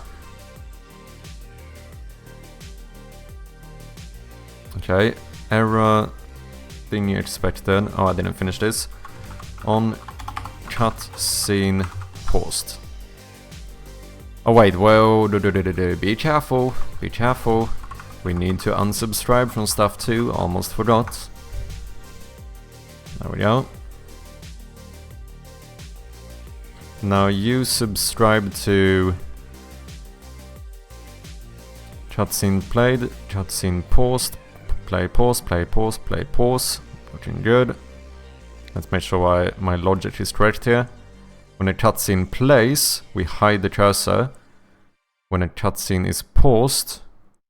Oh, we need one more. Cutscene ended. We need to make sure that we show the cursor when the cutscene ends. Because otherwise... Yeah, we're gonna hide the cursor in the game. So we need to also subscribe to cutscene end event with on cutscene ended. Then we're gonna unsubscribe from the same one, the same function.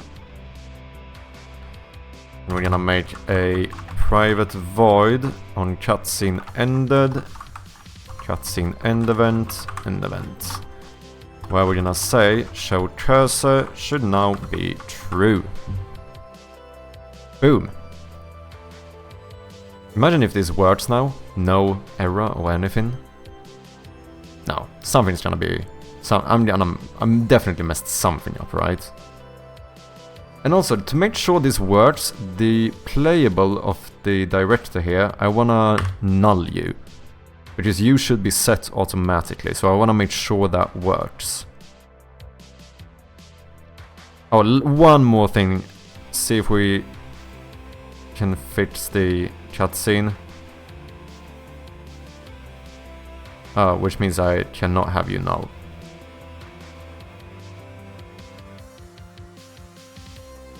There we go. Because we have some issues going on here. Some of this is correct, but we're still missing a few references. Which I'm not entirely sure what is what, but we're gonna sort this out. This is where I shouldn't have deleted my old timeline manager, just then I should have seen what these references were. But these can only be one thing, right? This must be the eyelids.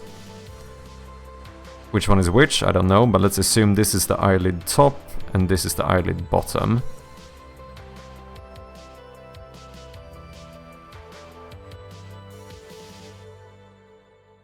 No.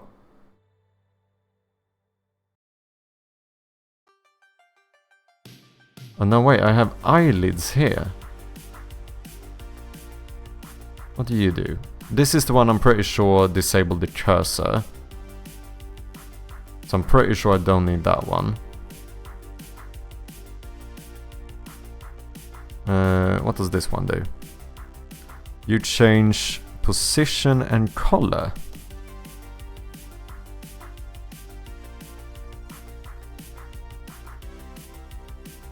Interesting.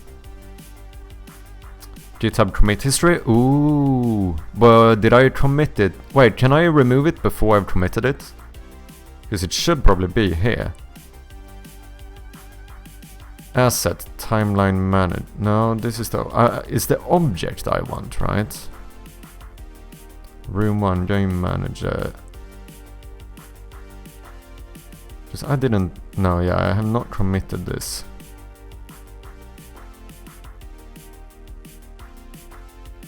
Intro cutscene dot playable.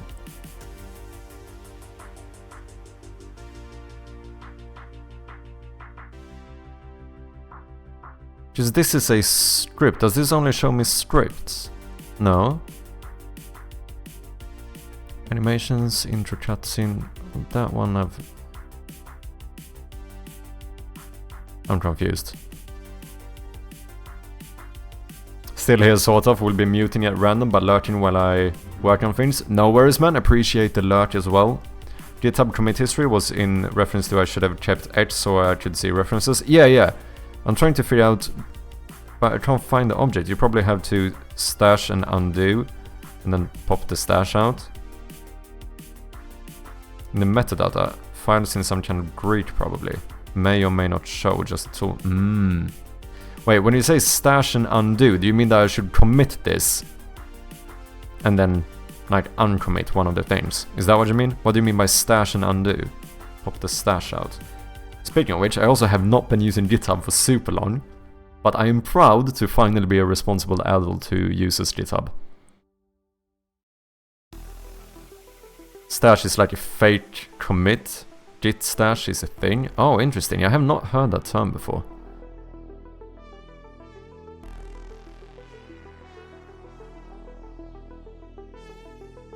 Because I can't see the game object here.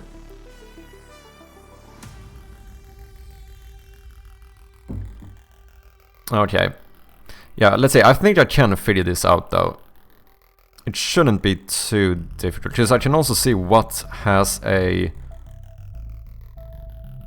Like here, we have the fade, for example. I think it's very likely the fade is a continuous thing. Oh, one of these might actually be the fade. No, wait, this has a rotation. Yeah, no.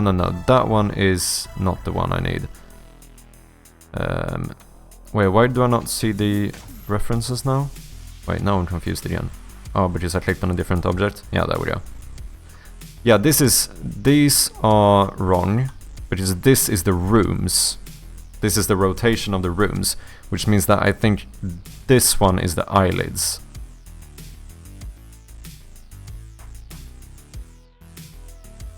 I didn't say that. I am pretty sure this is the eyelids. Yeah, there we go. Okay, we're getting close,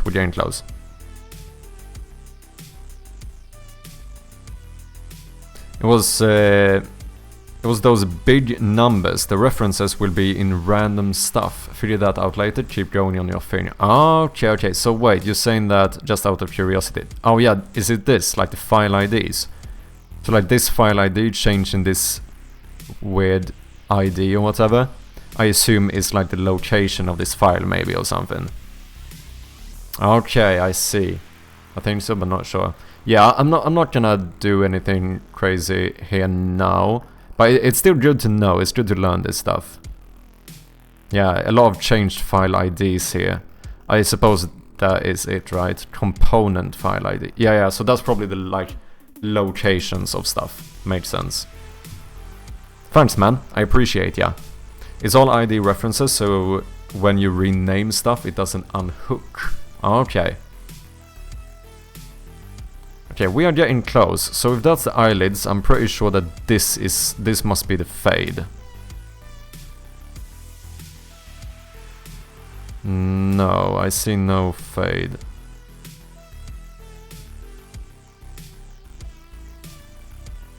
There's no fade going on.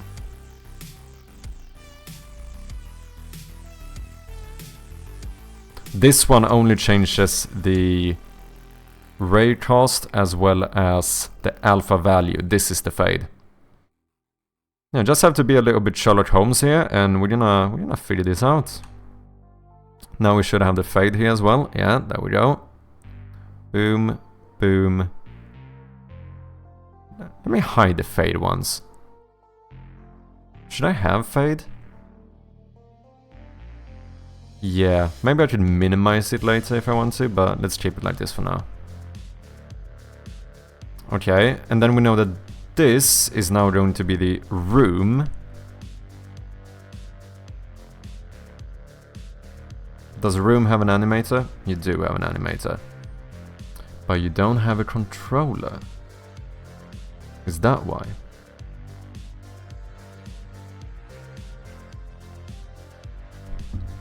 No.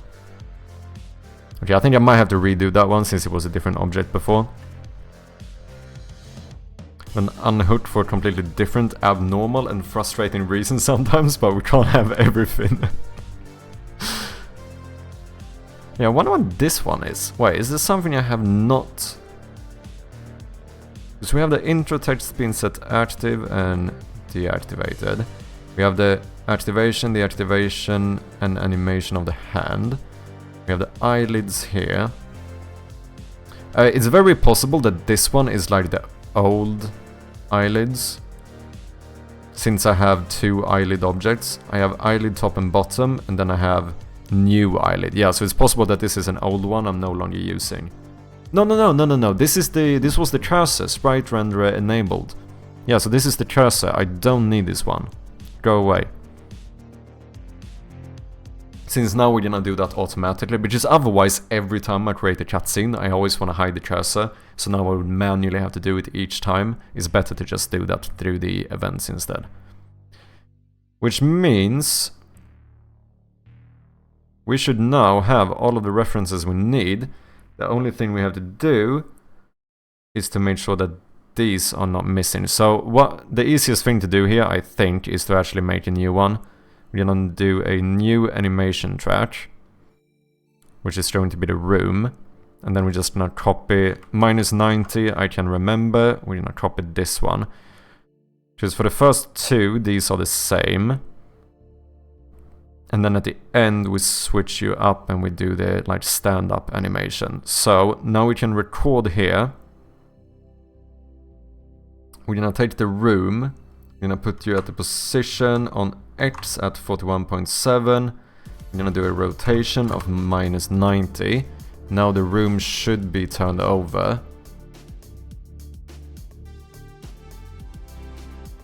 No, wait. -90. Why did that one not save? Why do you switch back to 0? Let me actually go into the animation here. Rotation -90. Here it says that the rotation is -90. But I can see that this moved more to the right, which is correct, but it's not rotated for some reason. That is interesting.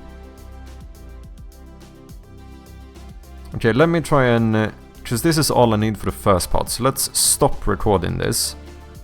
And then I should be able to... what? Convert to clip track, I think? And then drag you out over these two. But yeah, it's not rotated.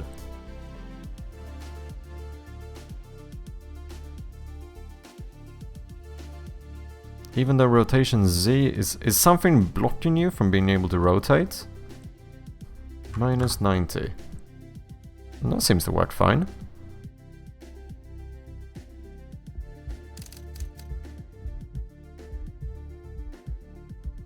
But not here, no. No, it gets rotated back.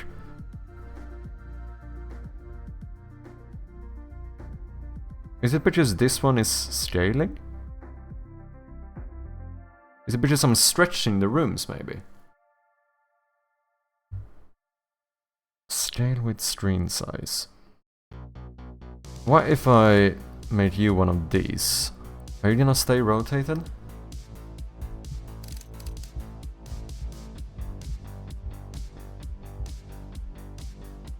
No, I don't think that's the issue. The weird thing is that you rotate it. Oh, wait. Do I have something else telling you to rotate back? I do, don't... Wait. Let's go to the timeline again. Yeah, we still have the reference here. You could very well be messing this up. Let's remove that one. Yeah, now you rotate it. Okay, I accidentally assigned this in 2 places, so I think the other one, like, didn't override there. Now it is rotated. GG. Thank you for the claps.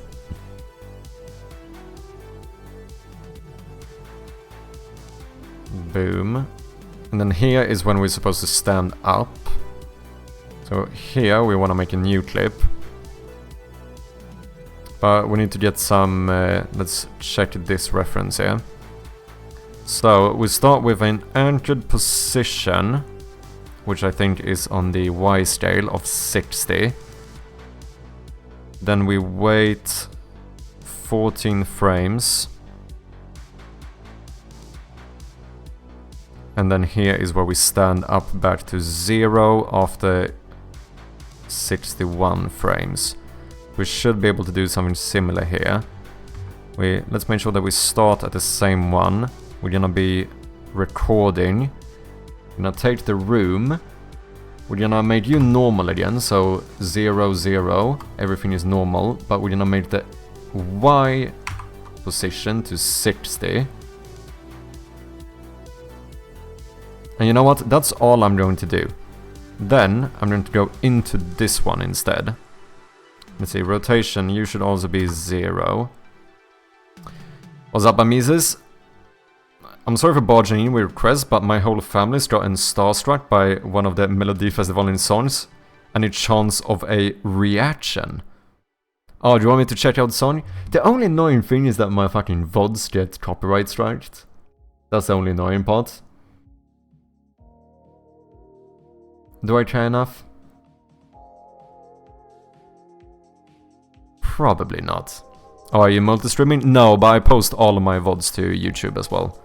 I don't multi-stream, but I upload all of the VODs. To be fair, most of the time they get copyright striked anyway, because something else, so maybe I don't care enough. Which song?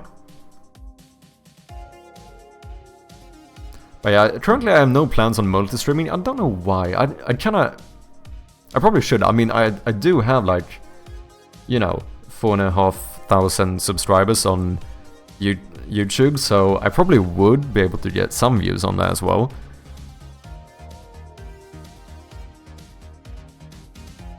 Finnish Swedish song. Wait, didn't I hear this one? I think I've heard this one. Have I? Is it with Kai? I assume it is. Yeah, Melody Festival 3 days ago.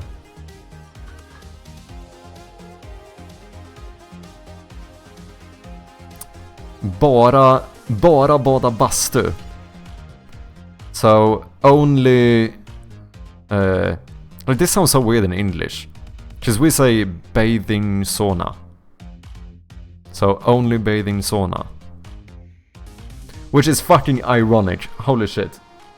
The fact that Sweden, as closely related as it is to Finland, is like the only language is the entire world, Swedish, that does not use the Finnish word for saunas.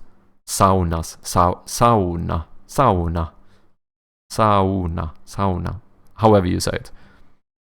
Yeah, we're mad about it. You should be. I'm mad about it.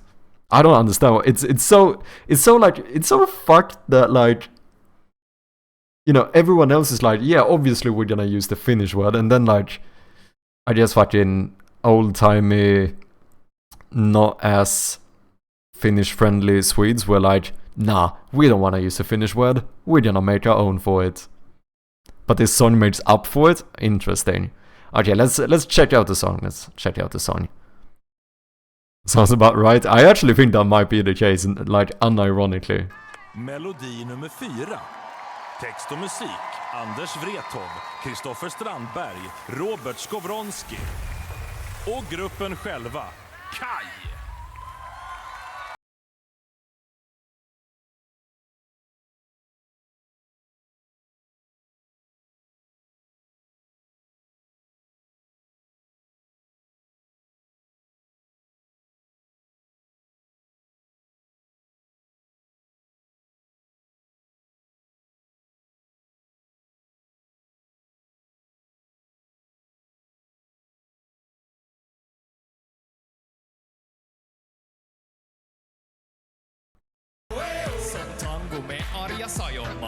Maybe not. Wait, what?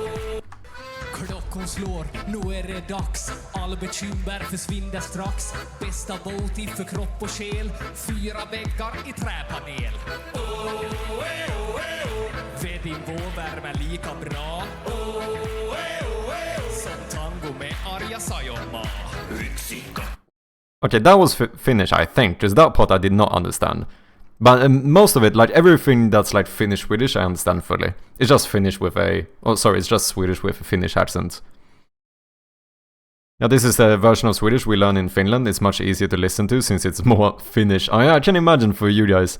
I mean, for me, I probably wouldn't say it's easier, but it's very easy. I think a lot of Swedes are quite accustomed to Finnish English as well. Like, there's no way there's a Swede who has never heard Finnish Swedish. Just obviously, there's a few like quite famous people in Sweden who speak Finnish Swedish, so it's quite common. And I know the rest, because I did hear him go yksi kaksi, which is 1, 2 in Finnish, right?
Yksi, kaksi, kolme, sauna.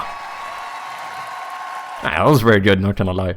Holy shit, I feel so Swedish. Do you know how long ago I actually listened to a Melodifestivalen song? It's been a while, not gonna lie.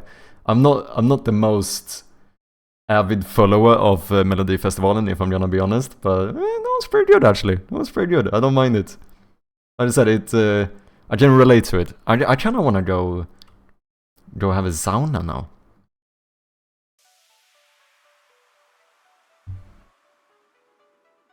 And yeah, I did like all the Finnish Swedish I understand without an issue. I understood most of the Finnish words as well, to be honest. Yeah, like obviously there's a lot of those like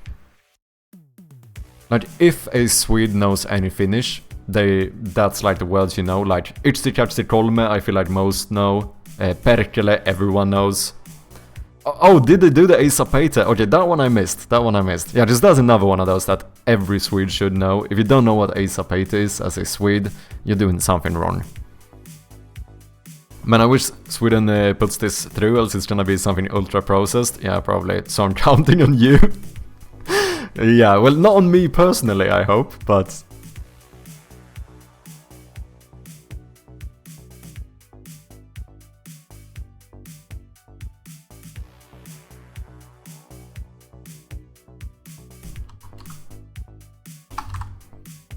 No, this is on you if they don't go through. Oh shit, do I have to vote now?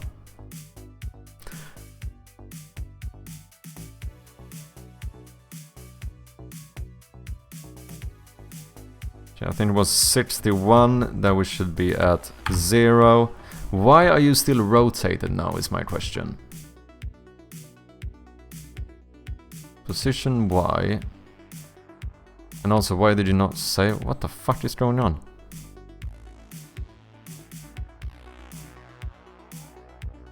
Room rotation 0. But you're still rotated. Why is this so confusing? Okay, so that part is right.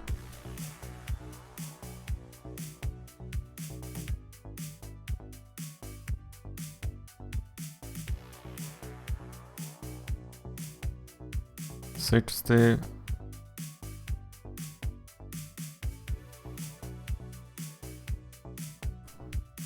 I mean, you're set to 0. What? Thanks for the reaction my whole family was watching. Let's go. Yksi kolme sauna. Esa Peite, perkele.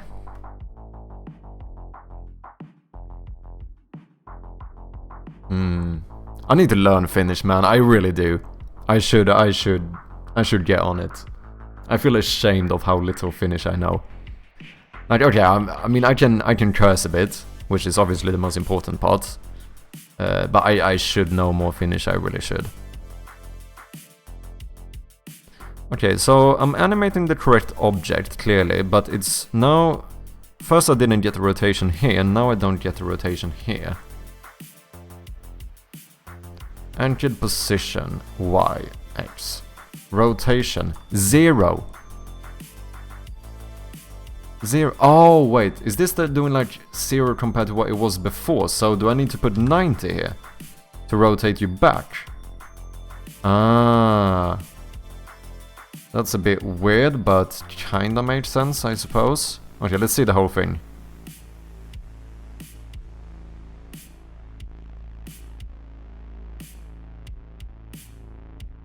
I need to get rid of the cabinet here because it messes with the perspective. Oh, no, that's way too quick. That's way too quick. Why did you stand up so quickly? Did I... Oh, it was 14 here. Oh no, it's 60-60. Okay, at 14. And then until 61, we kind of rise up. So, this one should be moved to 14, 60-60. And then we should rise up until 60. Oh, is this one stretched? I think that one is stretched. I think that's why. Yeah. Okay. So, we remove the hold here. Boom. And now we... How do I stretch you? Like this. Because now you're gonna be slower. Yeah, that's better. That's more like it. Okay, I think that is all I need. Now we should be able to remove this one. Save. Stop the preview. But now the fucking room is rotated. Why is the fucking room rotated? No. Go back. Okay, so did that mess up my timeline now? How... Are you not gonna be rotated here? No, that's fine. Okay, yeah, that seems... right. That seems like it should work. Stop the preview, go back here. Let's try this.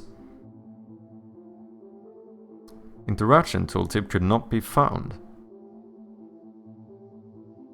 Interesting. Let's play it.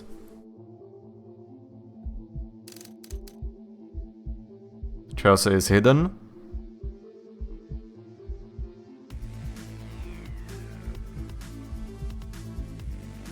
And then we rise, and the cursor is enabled. That seems to work. And now, ladies and gentlemen, if I start in room 2, even though the intro cutscene is technically enabled, it should not play.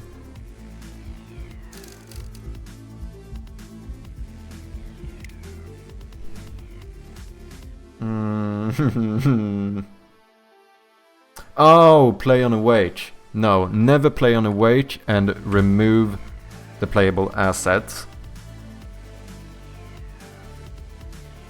Now, if we start here, it should not play it. If I go back to room 1, we have this. Play cutscene on start, and the cutscene is intro. Now we should play it. And we do. And now, I'm able to pause instead of skipping it. And if I resume, it should continue from where we left off. So the first eyelid should be open. Yeah, look at that. We can now pause the cutscene. Huge improvements, isn't it? Nice indeed.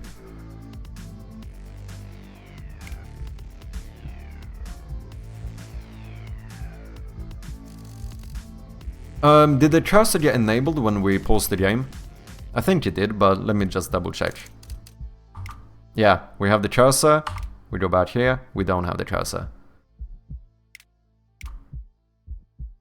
So now the only issue is the fact that we can't skip it.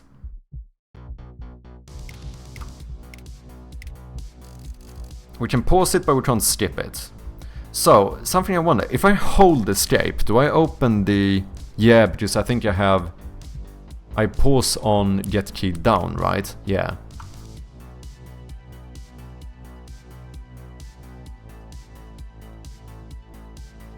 So I guess what we could do... I don't know, either we add a new button, like we said before, we could do something where like you skip the cutscene by... I don't know, holding the mouse or holding spacebar or something.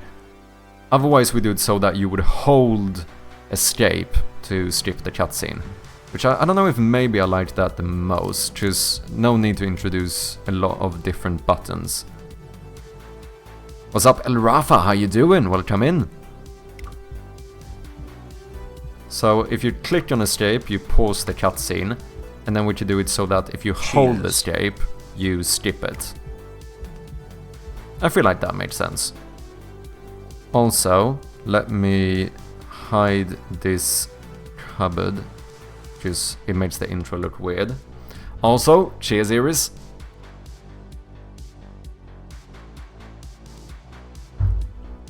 Okay.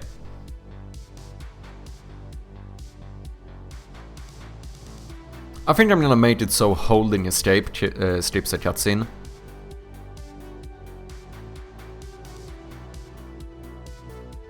So in that case, we are gonna have to change how we handle it in the game manager in terms of clicking on escape. Because now, whenever you get the key down escape, we pause the game. So what I think we should do is, during cutscenes, we should check how long it's pressed down. If you only get it down for like, say, less than a second, then you pause the game. But if you get key down for more than 1 second, then you skip the cutscene, right? I feel like that should work. Which means that we need to return to having a switch statement here, where we check... What do we check?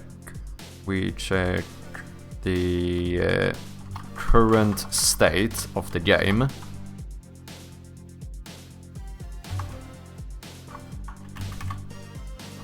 And then we do case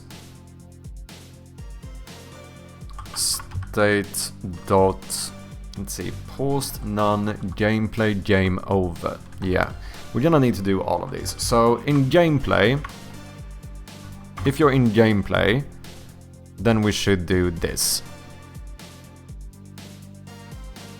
Actually, we don't even need to do this anymore. We don't need to do this like calculation. Now we can just say, because if you press escape during gameplay, the only thing you can do is to pause the game and then break. Otherwise, if the game is paused, then obviously you want to unpause the game. If the game is... Now we come to the interesting part. If you're in a cutscene, then we need to do something and break. Last but not least, if you are in game over, I think we should just break.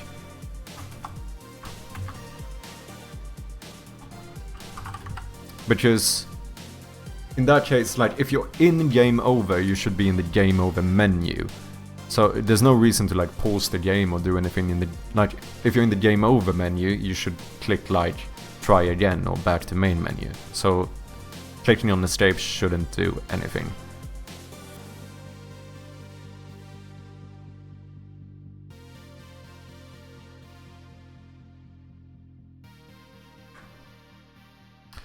Oh wait, interesting. Wait a second. Change state. So whenever you unpause, you actually go to the gameplay state. That's an issue. Because that means that if I... Now I'm in cutscene. If I pause and then unpause, I think I can start clicking on objects. No? Oh, just the raycast is blocking me. But let me quickly do a debug log here on the change state function to make sure we check which state we're in. We do debug log, where we say game state is current state, because I am 90% sure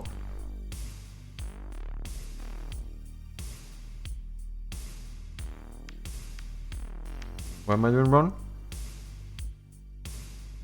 Game Manager 116.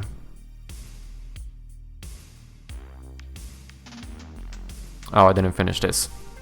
Boom. Now, I'm pretty sure we're gonna go back to the gameplay state, which is not optimal. So, boom. Now we can see that we went into the cutscene. Now I can't pause. Interesting. Oh, but just cutscene doesn't do anything. Right. Okay, for now, let's just say that we want to pause the game. If you click on this string. Yeah, exactly. What's now? Oh, forgot a semicolon.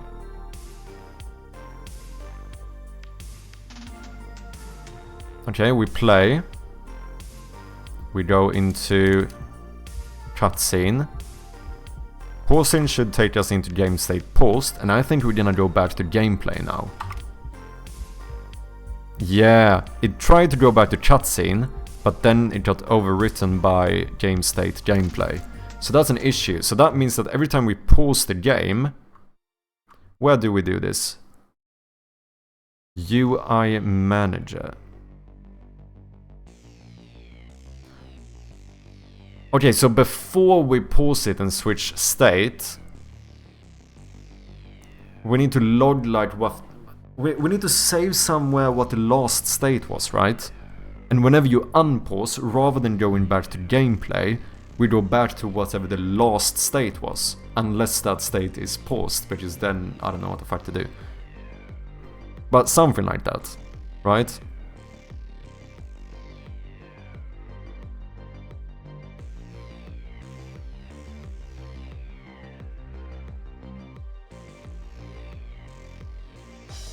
Because now whenever you unpause the game, you always go back to gameplay. That does not work. So here we change state at the end, which means that we can save a temporary check what the current state is. But the thing is that I only need this when you unpause the game. Because if you pause the game, it should always go to pause, right? The difficult thing is that when you unpause the game, the last state is paused. So no, we need a permanent. Oh, what if we do it whenever we change state? Because here we pause in the state. What if we do a little thingy where we check if the current state is not equal to paused. If the game is not paused, then we say that the last state is equal to state. No. Wait. If current state is not paused, so here we change the current state. Yeah, and if that is not paused, then the last state is the current state. This means that the next time, I think this should work. Okay, let's just do a bunch of debug logs. So we do another debug log where we say last state is last state. I think this should work. And then over here, current state, we make a... This does not need to be static. We just need a private state called last state.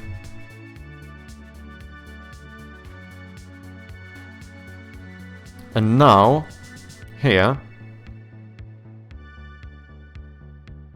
when you pause the game, we check here, game state, if it is paused, wait, no, this is what you're supposed to do, right? Yeah. What's up, Trash? How you doing? Welcome in. Is Event Bus built into Unity or is it some custom static class? It's a custom static class. It's not built into Unity. So this is my own Event Bus that I cannot take full credit for, because I definitely had a little bit of help writing it, but yeah, it's not Unity inherent.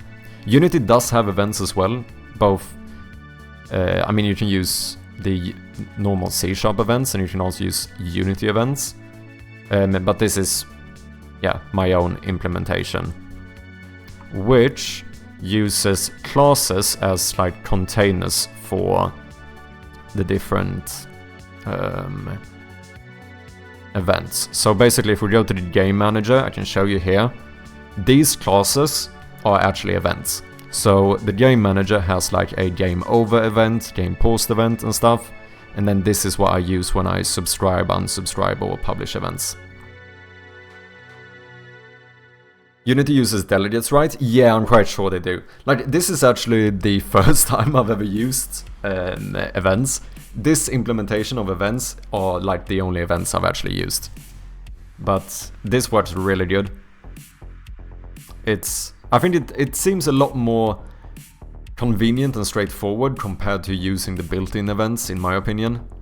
Because those seem, I don't know, it seems, because then you have to like, yeah, you need to like declare some delegate or action and, you know, plus equals this. This is just simple, like subscribe to this with this. Unsubscribe from this with this. This is the declaration. I don't know, it kinda made sense. I don't know. Like I said, I haven't used the other one very much either. You made a custom Singleton implementation on the audio manager as well? Yes, I did. Indeed. So that one, I don't know, potentially it's worth saying that it might have been better to use events to trigger my audio effects as well. But currently this is working fine for me. I don't plan on making any big changes to my audio manager anytime soon, so having it be an instance is kinda fine, I think. What's up, Vinny? How you doing? Welcome in. You can use Extenject for DI. It handles life cycle states. I have no idea what that is. Doing great, what about you? I'm doing good as well. I'm doing great. I feel like we're doing... I've been getting a lot of progress done recently. I'm feeling very hyped about this game. I mean, you can pretty much inject dependencies into the game object or classes. Oh yeah, I've heard about that, like, dependency injection. I barely know what it is, but I've heard the term used. The same way you would with your audio manager.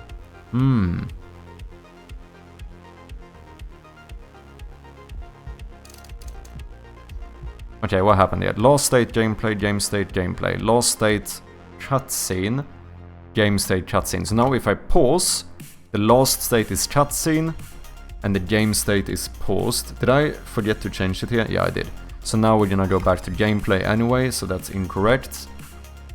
Trash, thank you very much for the follow, I appreciate ya. Oh wait. Flawless. You made this game? I did. Have you seen it before? It sounds like you've seen it before. But yes, this is my game. And thank you, Vinny. The game is looking flawless. Cheers, man, I appreciate ya. I've actually tried this game, I really enjoyed it. Oh, thank you very much. You played the Game Jam version. How come? How did you find it, if I may ask? Just out of curiosity.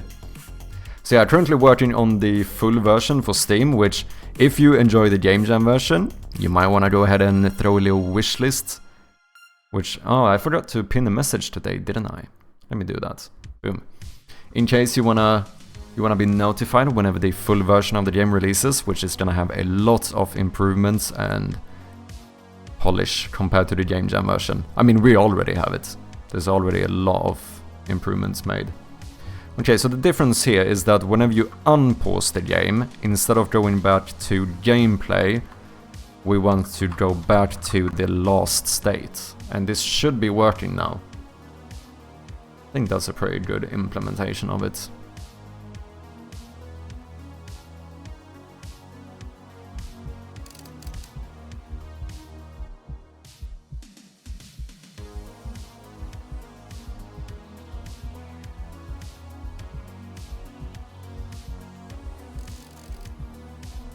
No, what am I doing? I forgot to pause.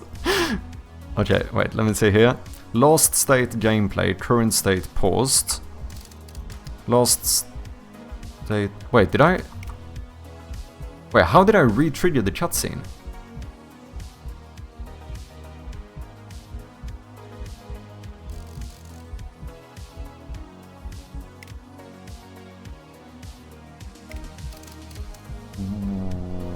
What?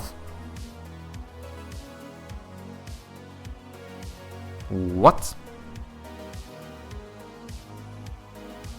Wasn't lost state cutscene? No, because when the cutscene finishes, we should switch, because now the lost state is cutscene. Let me see, if I pause here, lost state cutscene, and then we... Now it continues, so this is working right. But then after it finishes, the lost state... Look, lost state is now gameplay, since when the cutscene ends we switch to gameplay. Now I pause, and now since pause doesn't override it, it still says lost state gameplay. But when I unpause the game... Yeah, it says lost state cutscene. But that's because I switched to the... Why am I switching to the cutscene? Wait. Does the room get... Because this plays cutscene on start.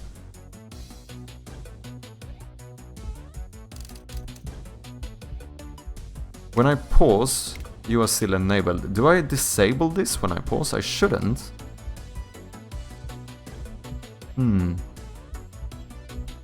Are you out of the cutscene before clicking any object?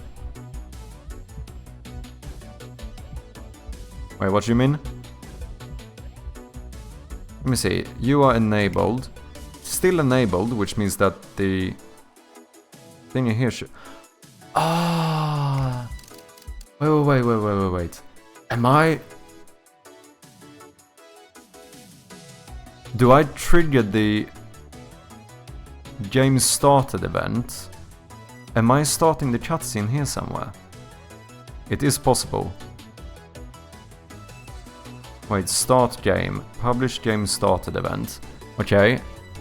What about the timeline manager? Do you listen to game started? Game pause, triggered cutscene, cutscene skip event. No. You do not listen to game started.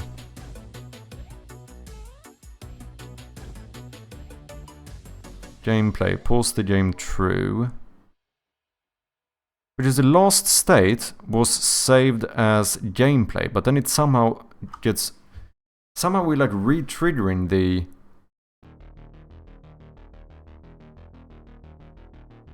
Play on a wait, here turn off.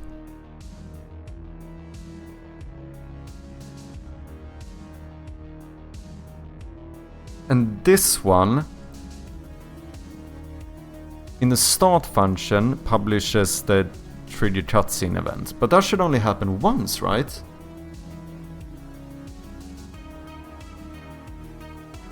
What's up? Xiao Liang Go. Sorry if I'm butchering your name. Welcome in, man.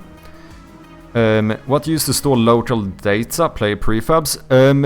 Both. I'm gonna use... I use player prefs for like the settings and stuff. So if you decide to change like the, you know, the resolution of the game or whatnot, like anything you change here or in like gameplay settings updates the player prefabs. Sorry, player prefs. And then for the actual game, I'm gonna use a save system. I have my own one implemented, but I haven't actually started using it yet. But I think I might end up potentially buying Easy Save and using that system instead, because it seems a lot more straightforward compared to using my own save system. If we're talking like actually saving like the game state and stuff, so that people can continue from the last time they played.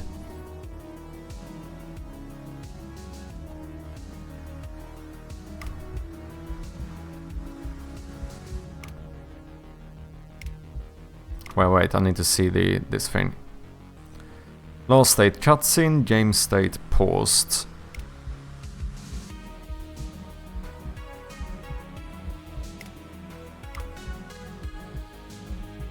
And now, here, last state gameplay, game state gameplay.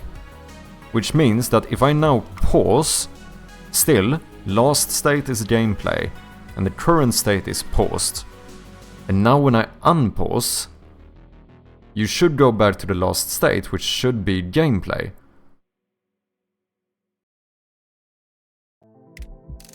But you don't. I wonder if... is when I unpause the game, it somehow triggers the... But the thing is that I don't know where I would trigger. The only place I trigger that and the cutscene is here, right? Because before I played it on the wake in the playable directory, but I unchecked that one. I never actually called the cutscene to be played anywhere. So I don't even understand. The only way it would play again is if we like re-enable this one. But I can't see this one being disabled at any point, since we played cutscene on start.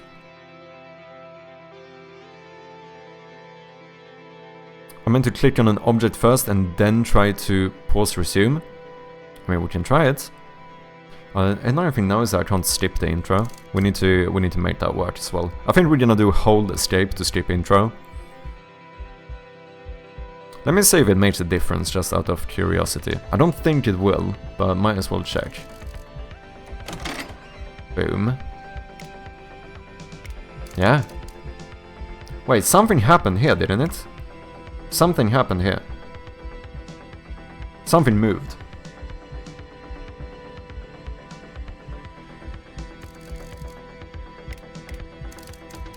Oh, it's just been controlled. Oh, okay.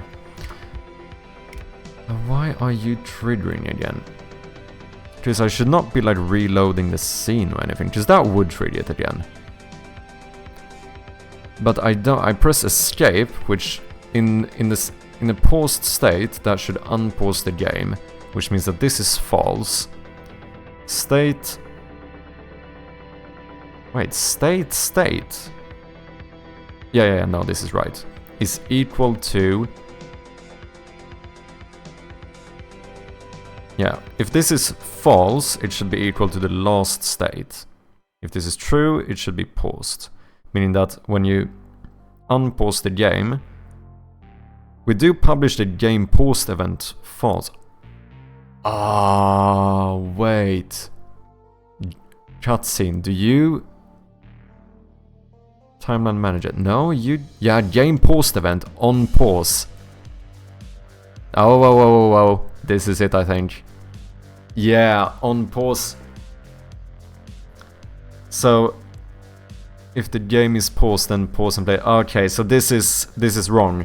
Here, we need to make sure that this only happens in the right state. This is the issue.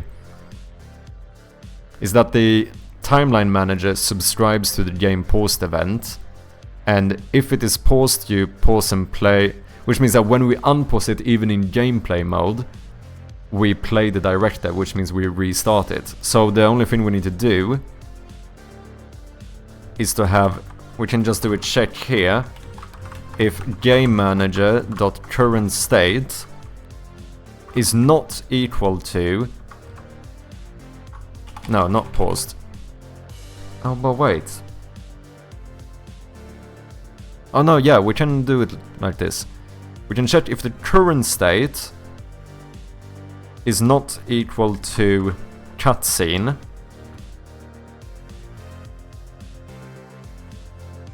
No. I need to do... Wait. This is... If the game is paused, if you're trying to pause the game, so here we do... If you're trying to pause the game, and if the game manager.current state is equal to game manager.state.cutscene. So if you're trying to pause the game while it is in a cutscene, then you pause the cutscene. Also, Alvaro, thank you very much for the follow, I appreciate ya. And then we do an else if statement instead. Where we also, I think I want to move this around. Let's check the state first. So, if we are in cutscene and you're trying to pause the game, then you pause the director. Otherwise, and this is why... Okay, so we need to make that public. We need to have a... Here. Let's make this a public static state. I'm gonna rename you into last state so that we can check this one.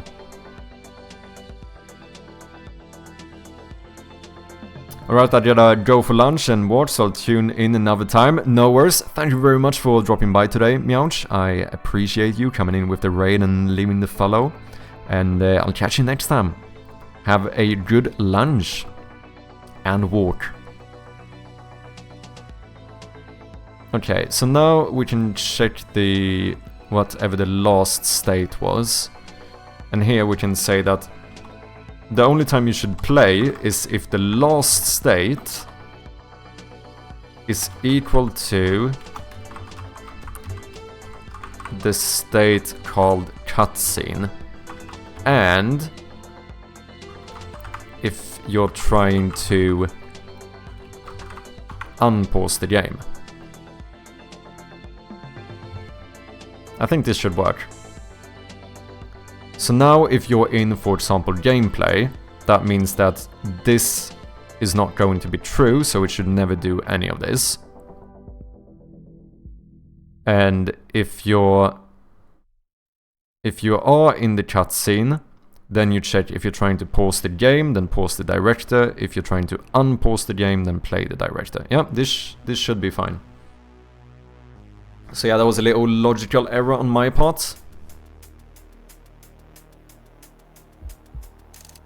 So now, let's open the eyelid and pause. Last state cutscene, game state paused. We play again. That seems to work.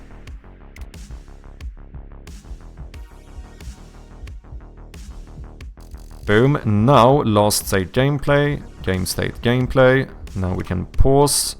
Last state is gameplay, and when we unpause, we go back to gameplay. Sweet. What happens if I force game over? Do I switch state? I don't remember if I implemented that. Yeah.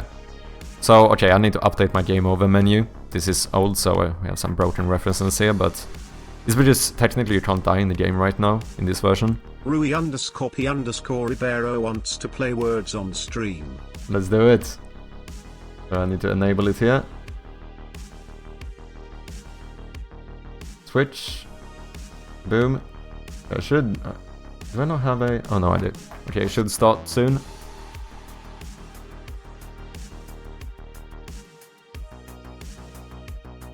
There you go. Okay, let me move this a little bit.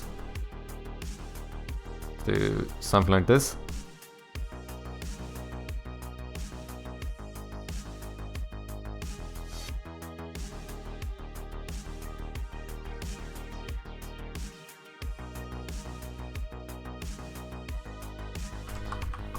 One, two, three.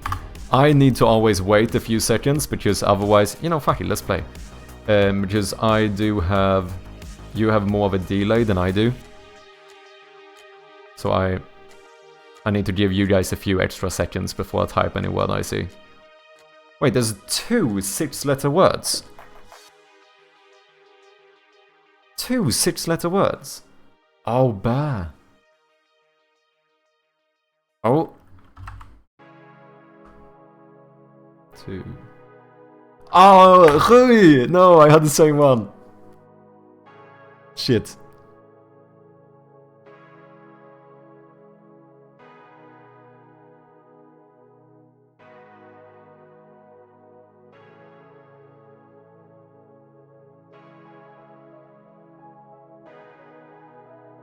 Brag.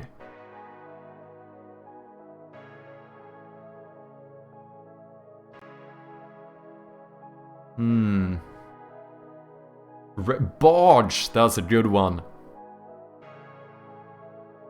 Oh shit, we're running out of time. Okay, 2 more words. 1, 2, 3. Ah, sorry, Rune.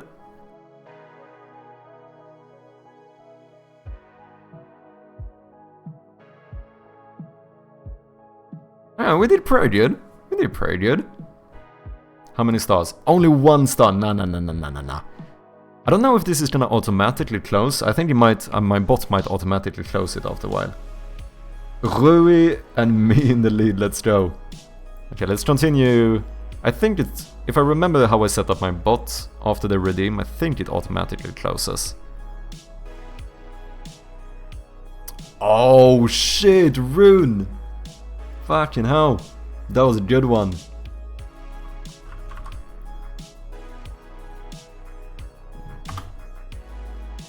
No reason why I chose that word. No reason whatsoever. For how long have you been coding? The first time I ever started was probably like 1.5 years ago or something, a bit inconsistently. But then now I've basically been coding full time since October.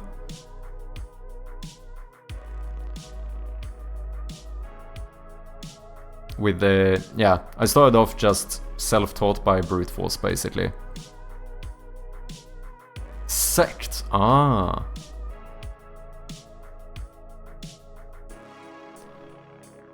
What about you? Do you code as well, Trash? Yeah, you do. How long have you been coding? You make games for a living? Yeah, I do this full time, so I stream and do indie game dev. Thesis! I mean, fucking, you know. Oh, effect as well, good catch. Yeah, I do this full time currently. So then depending on like, for a living, I don't know if I do it for a living, like can I live off the money I earn streaming and doing game dev? No, absolutely not.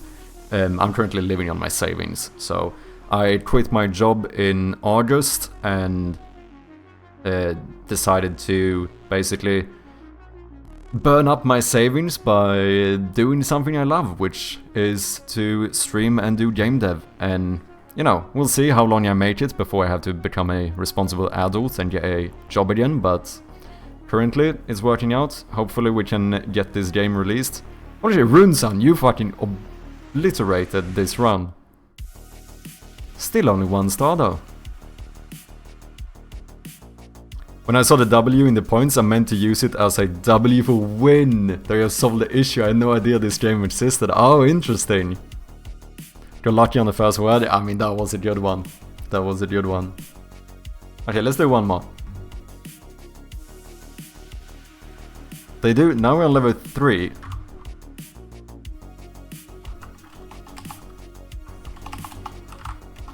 One, 2, 3.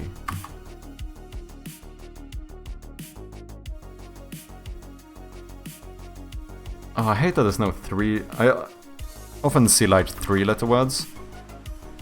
1, 2, 3, 4.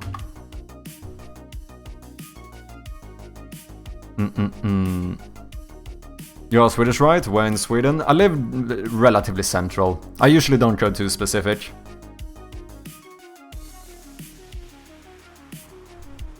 Yeah, I don't think that's a word. Sorry, just for...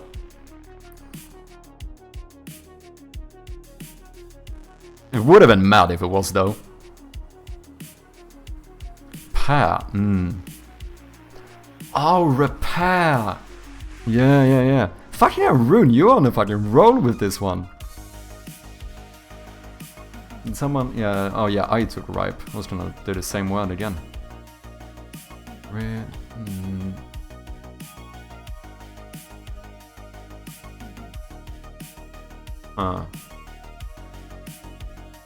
Got to go, going to take my kid to swimming class. No worries, Rui, I will see you next time. Thank you very much for dropping by, always nice to have you here. Até a próxima, pá.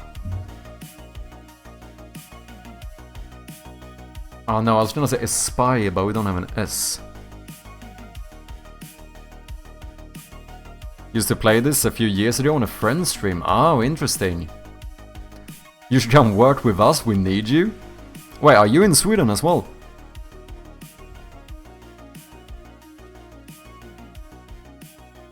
Oh, you are! Fellow Swede, let's go. So, what do you work with? If you don't mind, of course. Otherwise, if you do, feel free to... You can DM me on Discord or something as well. If anyone wants to join the Discord, feel free to do so. So close, yeah. I mean, you're doing fucking good, though. Doing fucking good.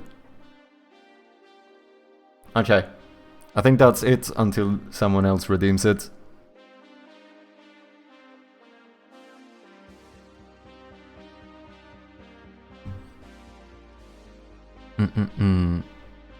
I've been in the Twitchverse a long time. Me as well. The first time I ever streamed is almost more than a decade ago. Which sounds bad to say, in some regard, but you have to keep in mind that I was not very consistent.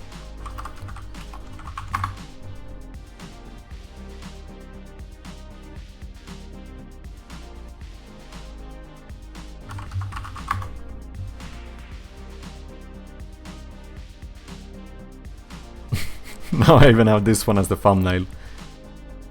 So you can see here... Wait, can we go to all time?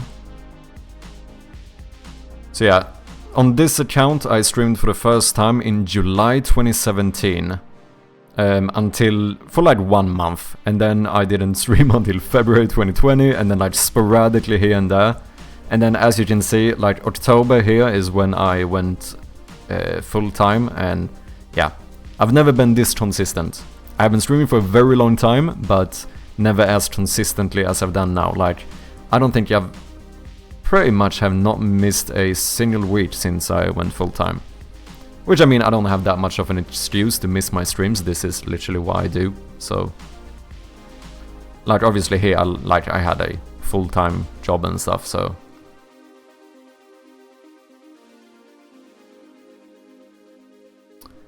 I'm a developer. ERP system.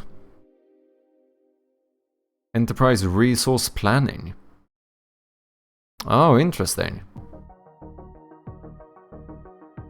I don't know if I'm good enough yet for like professional development job. That's one of the things. Because obviously I'm like being self-taught and stuff. I get like conscious about like what the actual qualifications you need are.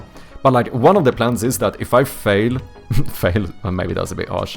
But yeah, if this doesn't work out, if streaming/game development does not work out for me before my savings run out, obviously I'm gonna have to get a job at some point, if that's the case.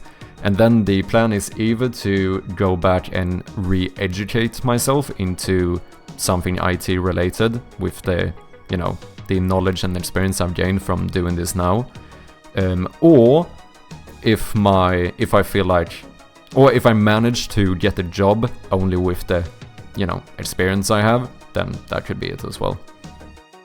But basically I would do a, you know, try and shift into an IT field in that case. And I feel like being able to show someone, potentially, that I have like, you know, published game on Steam and stuff and explain how I developed it, might actually be pretty good on the CV.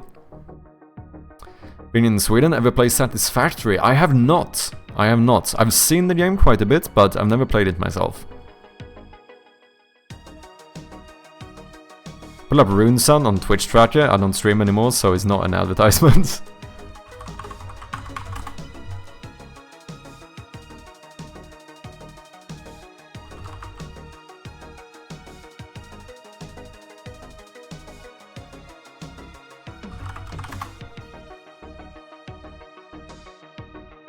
Nice profile picture. Highest number of viewers, 2,581.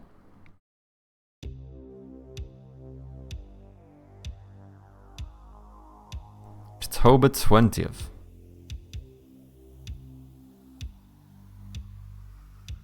And this is... wait, 2023, it's 2025 now. Oh shit, time flies, doesn't it? Rated by Let's Game It Out on that day. 3rd month of streaming, holy shit. That's just because my last day was May 31st and I had a lot at the end of the day. Ah, I see, I see. So, do you have any plans to go back to streaming?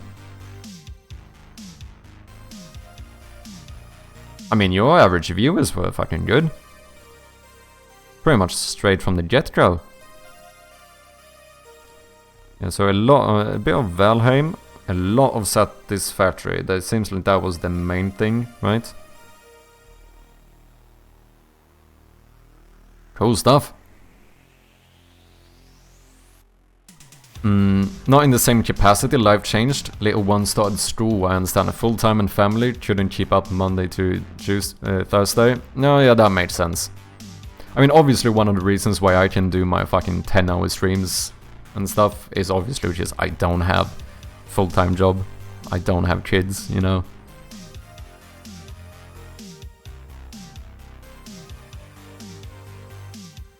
But it was a blast, I can imagine. I mean, it seemed like you were doing good. Okay, I want to be able to skip a cutscene.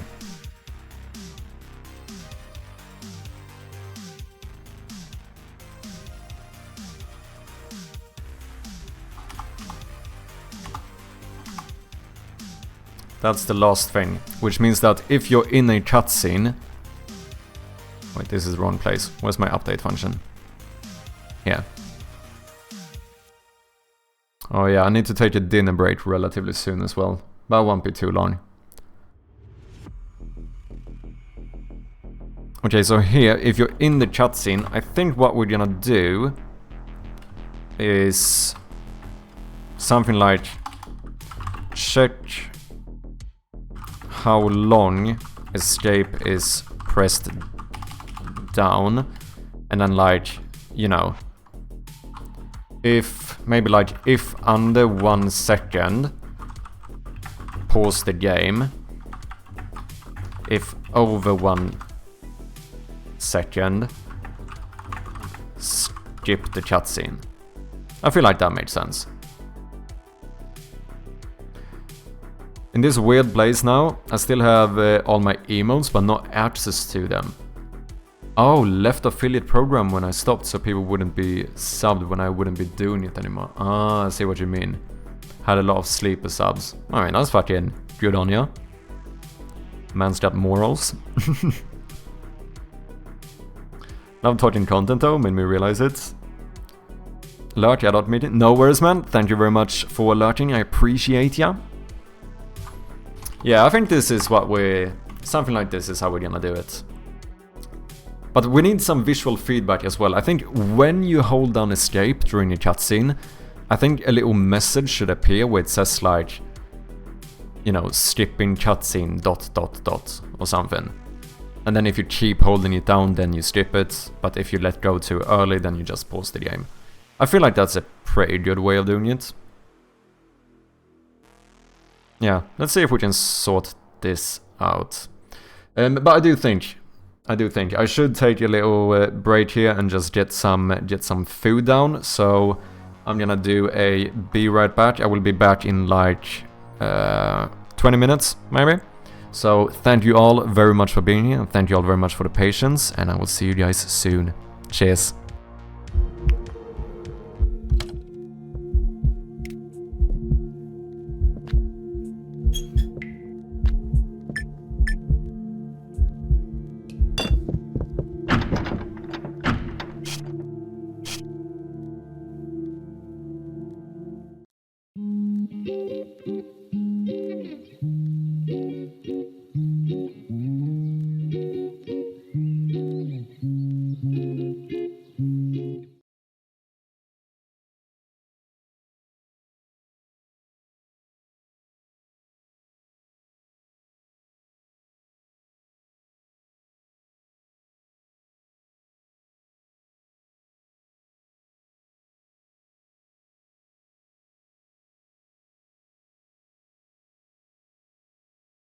If I was a pillar, where would I put myself? Doesn't make...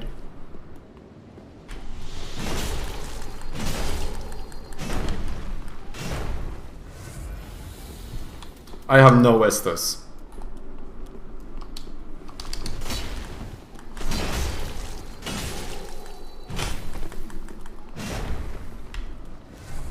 Can you stop cheating with your fucking Estus? Oh, come on, dude.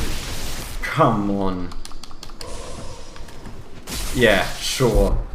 Sure thing. Sure thing. Fuck you. Fuck you. I used all my fucking Estus against the boss. Dude, I was just starting to feel good about myself too, and then you do this shit.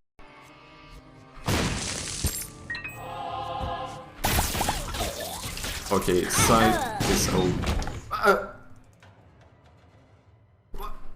Wait a minute. Oh shit, do I? Easy, dude. Did anyone say first try? No? Well, first try.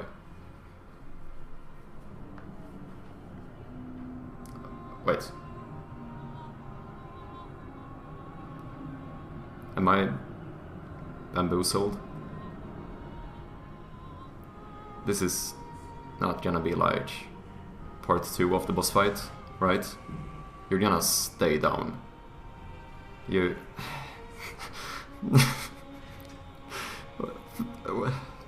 Why did I say first try? I hate myself. Fuck this. Fuck my life.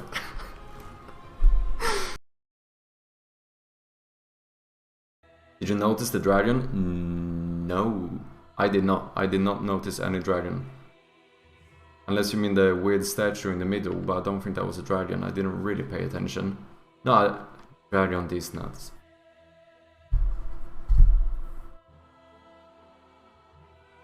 So yeah, that is when we are going to end the stream. Thank you guys very much for watching. Thank you.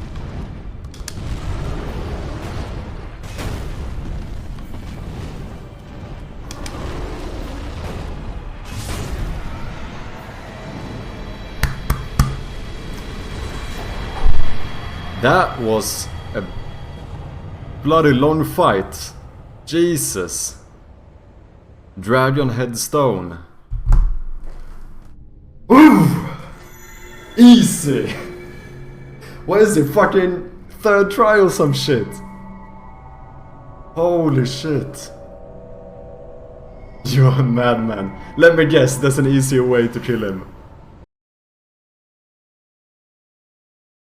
We need to turn off next player. There we go. That was the issue. Because now it doesn't matter if you turn this on, since the parent is disabled.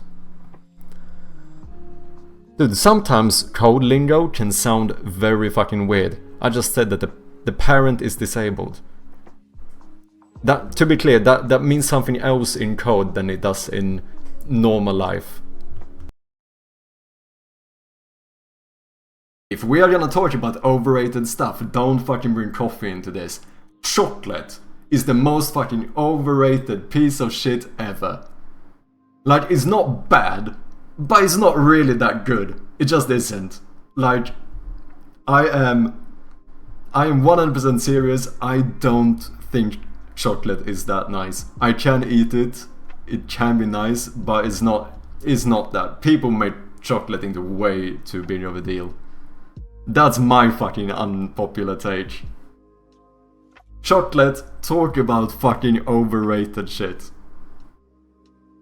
I don't care for it either. Thank you, Raka. Finally, it's so rarely I meet someone on my side. I feel like everyone has fallen for fucking the propaganda of big chocolate, and like I just don't get it.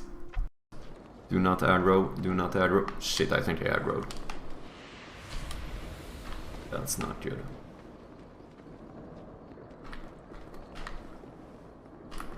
Here we go.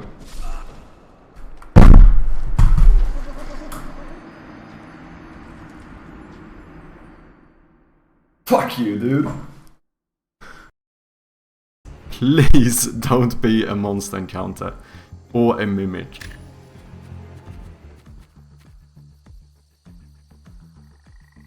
Shit.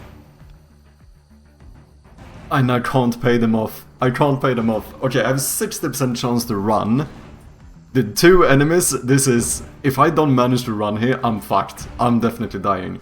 Fighting two at once and I don't have... I can't even get hit once. Please.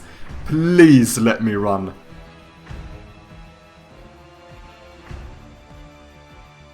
That's the only question mark I can't avoid, I think. So unlucky. Yeah, this is like the worst. Yeah, because on a lot of them you could choose like try to sneak away, whereas here there's 60% chance to run. And it fails. And it fails! Come on, man! This is so bad. I am so screwed. How is it so far in struggle, so we keep speedrunning? I'm half speedrunning. There has been a little bit of struggle, not gonna lie. But so far not too... Oh no. Oh no, I'm dead, I'm dead, I'm dead. So yeah, not really any struggles at all. It has gone completely smooth, I haven't died once, everything is working phenomenally.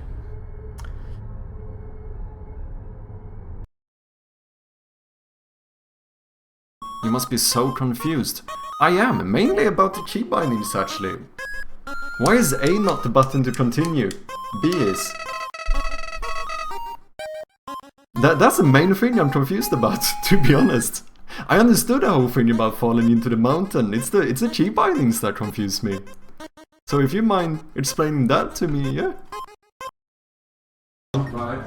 Right. Right. Right. Down. Left. Left. Left. Down. Right. We got it. 8 seconds left. Holy shit, we actually did it. Damn, that was intense. Oh, dude, yeah, Let's save this and see if we have any errors going on. It seems good. Holy shit. Am I actually becoming a coder? No, because half the shit I did was taken from ChatGPT. Oh wait, that actually means I'm a professional coder. Your soul starts off weak, but you can grow strong if you gain a lot of LV. I suppose that's level, right? Yeah, level. Never mind, it stands for love. Of course it does. You know how a lot of you probably know me as someone who's like still learning to code, you know, I'm trying to get better and all of that. Well, we have reached a new level. I am making such progress that it's almost incomprehensible. Here's the thing. I don't only code during the days now. I don't only code when I code. I even code during the night when I sleep. This night, I legit had a dream about coding on my game, where not only did I have a dream about coding on my game, I had a dream about coding a solution for an issue I have in my game that I think actually is going to work. We have become a fucking code productivity machine, fam. I'm just saying, like, ain't nothing stopping us from now. Horizontal moving, vertical rotation. Yeah, I think that would probably be the best of both worlds to really get both the... Fuck! Okay, I am not hyped to add sound effects. I'm gonna start shitting myself playing this game. Oh, dude. That one actually got me a bit, not gonna lie. That actually got me a little bit. I hate horror games. Me too, man. Me too. That's the ironic thing. Oh, the entire pumps were back. Oh.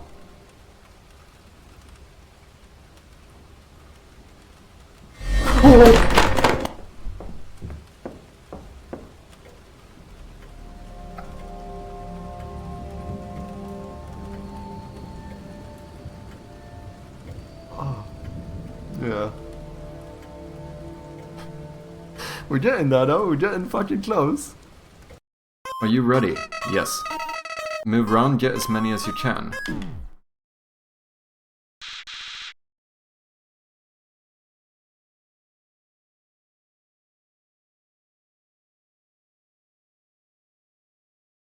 It said get as many as you can! Well, I'm 1 minute into the game and I get fucking betrayed. You idiots! Don't do no name calling here, what the fuck? In this world, it's kill or be killed. Why would anyone pass up an opportunity like this? You're fucking psycho! We're chilling, dude! Sit down, boy! Third time's the charm. Let's fucking go. First try. I mean... Oh shit, no, wait, is it one of these? No, not again. I'm on my way. Not again, no. No, it's like the Abyss Watchers. No. Brother. Don't do this to me. Wielding sword of Lothric's prince. Shit. Rise if you would. Option A, sit here, do nothing. Option B, go through there, and if she's alive, she'll almost certainly kill us. So, if you've got any reservations whatsoever about this plan, now would be a tremendous time to voice them. Right now. You know, your voice is kind of smooth. In case you thought to yourself, I've missed the window of time to voice my reservations. Still open. This is a pretty nice view. We might just sit here and chill for a bit. So yeah, do you come me often? No? Okay, not one for small talk. You know what? This is slightly socially awkward. I might rather die. I might rather die actually. Let's keep on going. All of these functions will actually be called from within the specific script, which is how it's supposed to be. That script will just subscribe to the onObjective completed, and when the room manager notices that onObjective completed is called, that's when you fire off the set new room. Encapsulation, it's all cohesive, it's coherent, it makes more sense, it's logical. This is chaotic. This is chaos. This is not how you're supposed to do it. This is how I do it, because it's easy, but it's not good. Trying to ski down this thingy and I mess up somehow, absolutely like slam my face down into the snow. And then once I like finally just get up a little bit again and look over, like 5 seconds later, like a 9-year-old kid comes by me like completely graceful, you know, looking stylish as ever on his pair of skis, while fucking Snapchatting on his phone. And he just rushes past me while an adult fucking man, is lying there in the snow like, what the fuck am I doing? And this kid is like multitasking while doing it 10 times better than me. I'm like, dude, okay, there's levels to this shit, man. There's levels to this shit. Just give me something small, like brimstone. Yeah? Yeah? Okay, 1 free, Guppy's tail. Oh, is this Guppy? Holy shit, dude! Oh.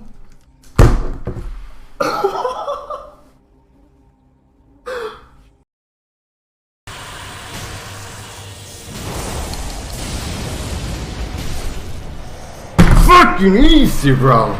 Fucking easy! Sit down, boy! Okay. Let's go. Is that a fucking dark breath? Wait, I wanna LT. Okay, yeah, it's not an attack in any way. Okay, I'm gonna die. I died twice because I wanted to test that thing. But what did it do? He just went and casually killed someone else. Okay, dark breath. They had some big menu on the outside and I started looking and all I saw was cachorro, which I only knew that word as dog, and I was like, this is so confusing. There's no way they're eating dogs down in Portugal. So I ended up having to I started asking one of the guys outside, being like, hey, and so I started speaking to him in Portuguese and I was like, what does this mean? I am a bit confused. What do they mean? Cachorro? They don't serve fucking dogs here. And then obviously it was fucking hot dogs. They just used a similar expression to English, which I for some reason had tunnel vision and didn't think about. And dude, I felt so fucking embarrassed when I walked away from that. But at least it's working. It might not be working perfectly, but it is working better than it did before. Which, you know, we take the small. Fuck! Dude, can you stop? This is the fucking timing, man. The timing. Wait, I think that's the song that plays when you beat the game. Yeah, I think it's the ending, the credit music or whatever.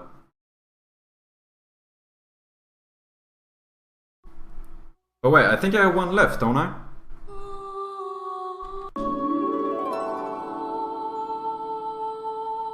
No wonder you didn't recognize it. Fuck you, dude.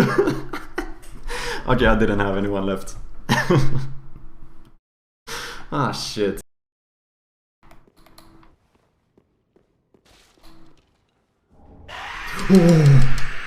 Holy. Okay. Okay, I just need to take a breather real fast. Holy shit. This is the reason I don't play horror games. It looks so sick, absolutely. I mean, the art gets me every time. We say, oh, sorry. Thank you very much to you. Here we go. Long gone. Damn. Me just showing off my own game. Hillford sitting there like this fucking douchebag. I'm joking. Here you go. Long Gone, such a dope looking game. It looks pretty sick too.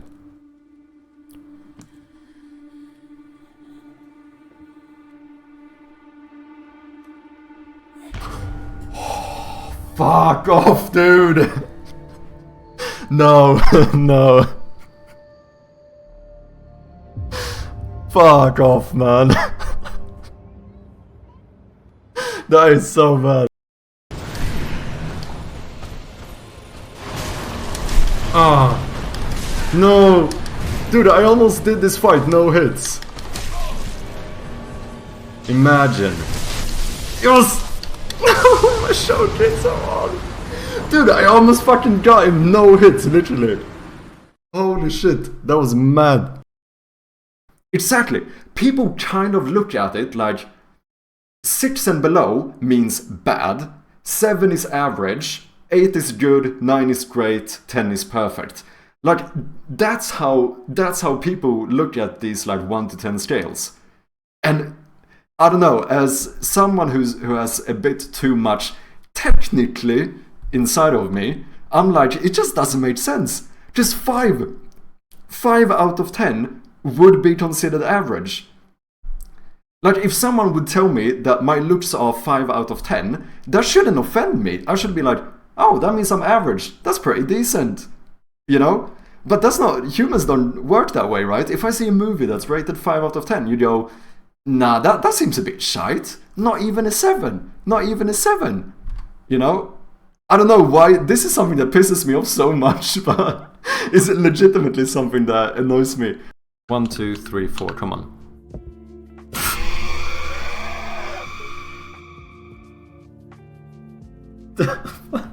I got distracted. Oh shit. I do, however, think I am gonna need a quick little dinner break here, because we've been up for like 5 hours. No break? What do you mean no break? Fam, I stream for like 8 to 10 hours a day. We can complete it in 15 minutes.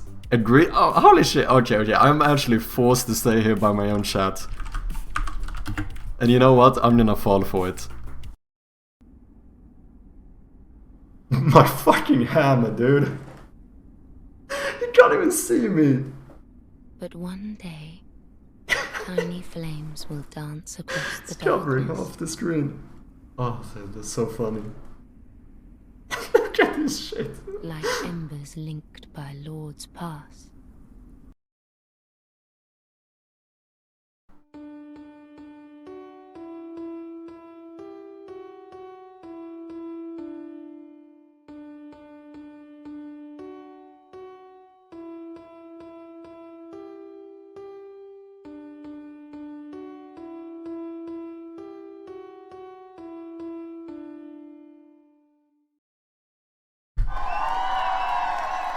Thank you. Thank you all so much. What a performance. Oh, fuck you! Fuck off. Fuck off. Fuck you. Oh!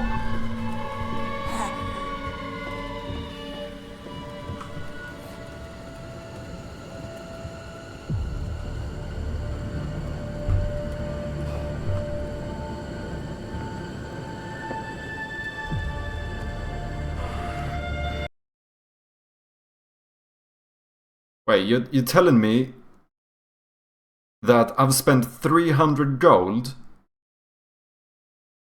gambling on a race that I could have played for free. Ladies and gentlemen, we are back. Thank you guys very much for the patience. I appreciate ya. Okay, let's get into it. What do we want to do? Where did we leave it off? No, that sounds weird. We left off where we were trying to do this, right? Okay, yeah.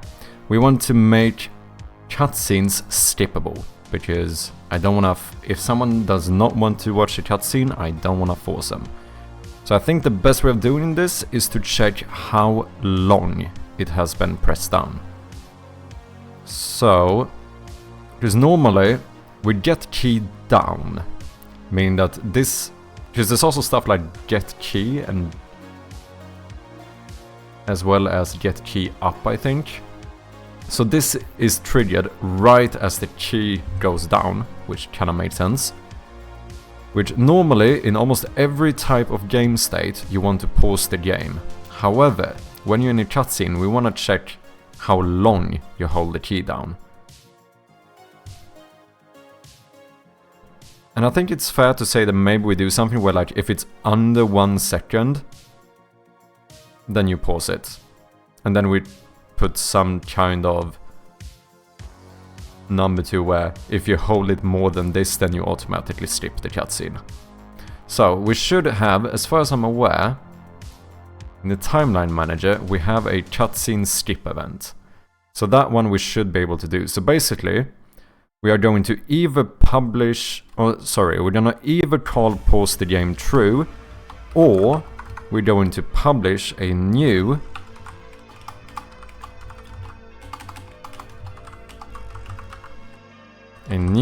cutscene skip event.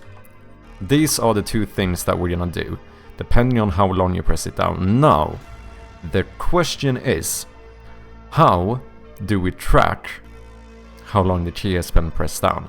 I suppose we could do it with an eye enumerator. That's my first initial... You might be able to do it with some while loop as well. Where, like, while the key is pressed down, do some log. But I think the easiest way I can see how to do this is to make an eye enumerator. I'm not sure if it's the best way to do it, but it feels like the most intuitive one for me at the moment. If anyone has a better idea, feel free to shout it out. We do allow a little bit of backseat coding here every now and then. Okay, so eye enumerator.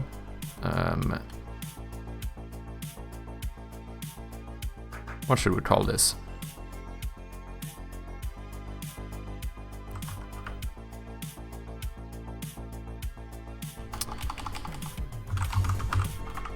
That's what we're gonna call it for now. So here we are gonna do something where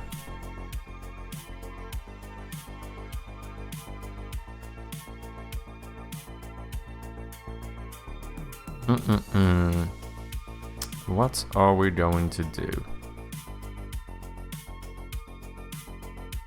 I don't want to use a while loop. I have crashed Unity more than once using while loop, because I think there's an issue where I think I've still not fully understood what exactly while loop does, and I feel scared of using them. So I think we're gonna do a... No, but we kind of need to. What's up, Tazoberg? I avoid them as well. Yeah, I don't like them. I really don't like while loops. Like, the few times I've tried to use them, I think like half of those times I've crashed Unity and lost a bunch of progress. Which is not fun. It's not the most fun thing. So we could do something like... Well, we could keep checking. No, because the only way to keep checking is this. We have the... But I can't check for... Can I check for input during a eye enumerator? Maybe I can. Otherwise... Oh... No, we should do this. We should make our own variable, right? Like escape being pushed down. And then in the update function, if this is true, we set that variable to true. And then here we say, well, if that variable is true, then do this. But in the cutscene, we log this one. And then here we should check. But no, then we still need a while loop, right? Wait, can I even do this without a while loop?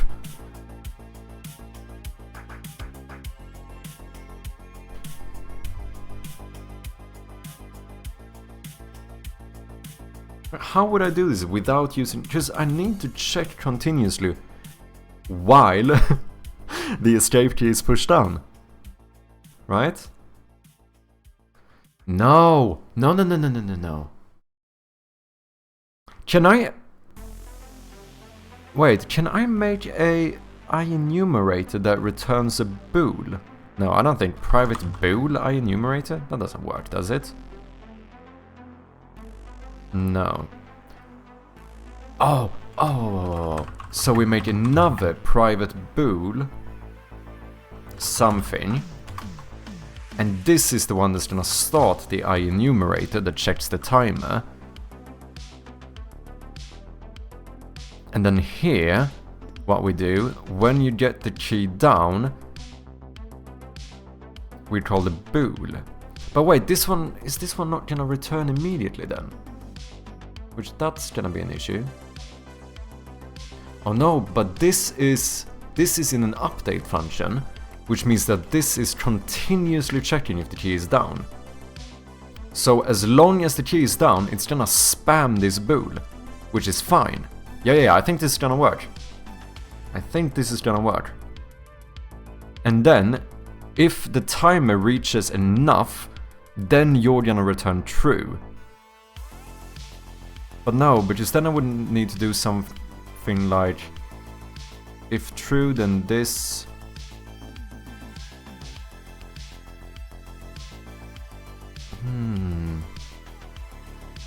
I should do it with two return bools.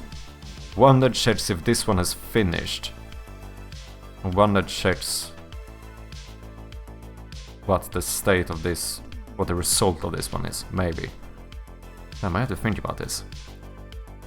Okay, so we make this bool is gonna return whether it's been pressed down long enough, for example.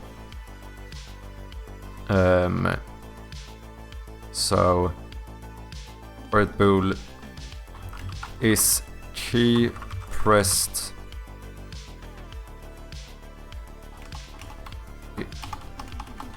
is escape held down.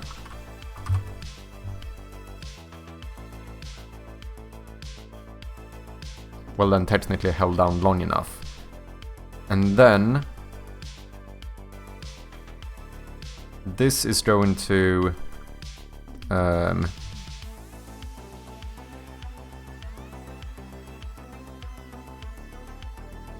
how are you gonna... Let me see, I think I'm onto something here. This should work as soon as I figure out the actual details of getting it to work. Okay, check how long the key is pressed down. If under 1 second, pause the game. If over 1 second, skip the cutscene. Okay, let's get rid of this. And let's say during the time it's held down, I can only check whether it's held down or not, because this would probably default to false, right?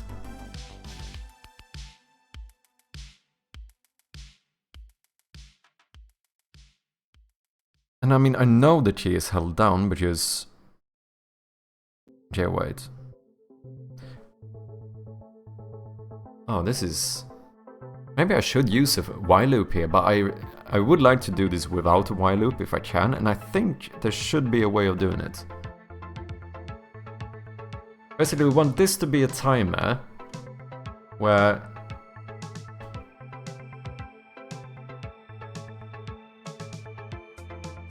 Ah, we can get key up to check whenever you stop, right? If input dot key code escape, Yeah. Yeah. What if...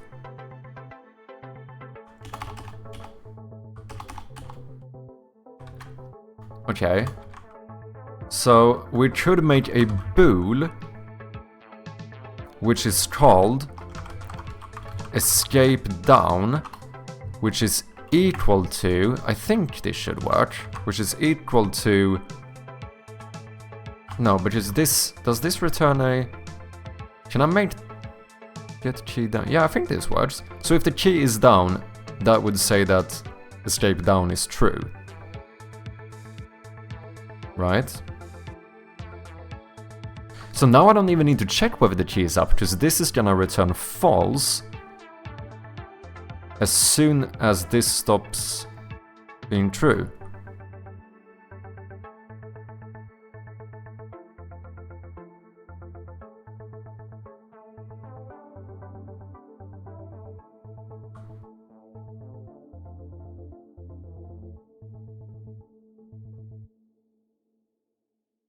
Okay, let me check this first. Let's do a debug log where we say...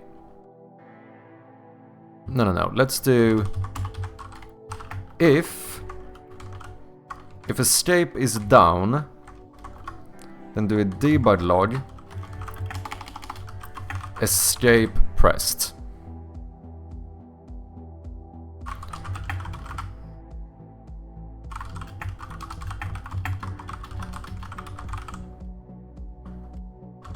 Just gonna make this not give us errors.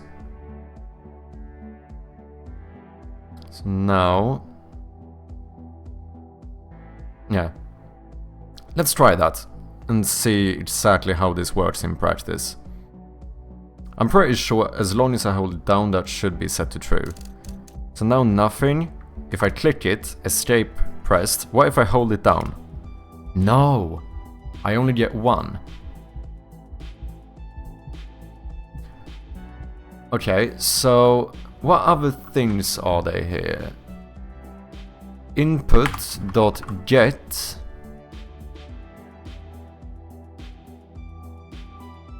get key.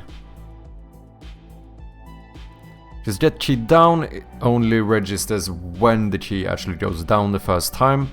Get key up obviously is the opposite. It registers when the key goes up again, when it stops being. So get key is the one I want to use. Returns true while the user holds down the key identified by the key code enum parameter. Okay, that's the one I want to use.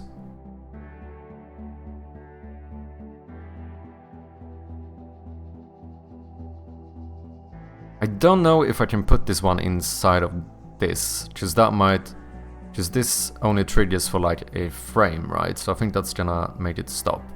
Because now, this should spam the console, right?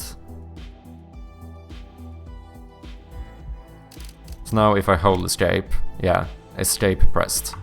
So now we have a way of checking whether the key is continuously down or not.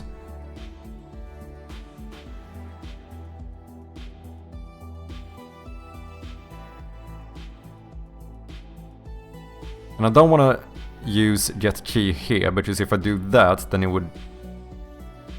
Well, I kinda do want to run it here.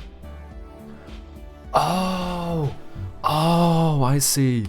So what I do is that when you get key down,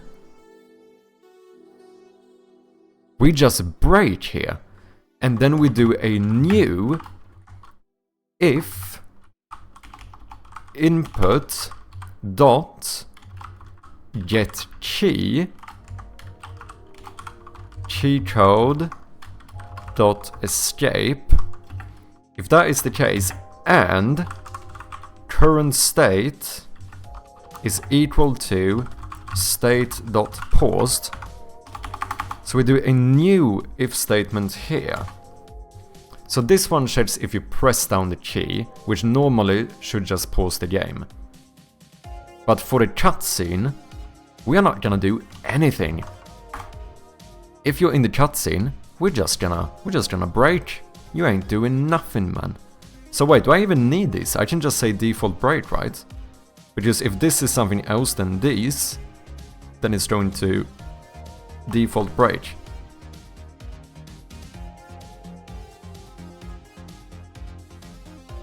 I'm pretty sure that's the case. Which means that now, I don't think I should get an error. I think, let's see, we can do this to make sure. Debug log default. So now, if I press escape during the cutscene, it should log default.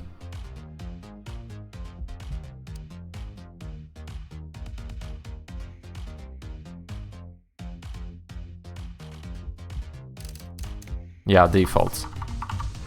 Good. So, if the key is pressed down in gameplay, then break, pause the game. If it's pressed down during a paused state, then unpause the game. Otherwise, don't do anything. If it's game over, you don't want to pause the game.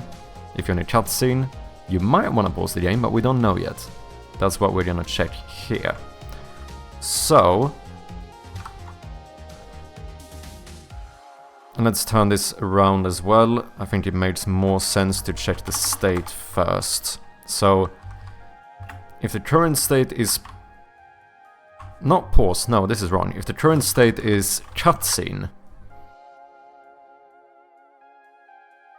if you are currently in a cutscene and you get the key down, this is where we are gonna want to time it, right? So,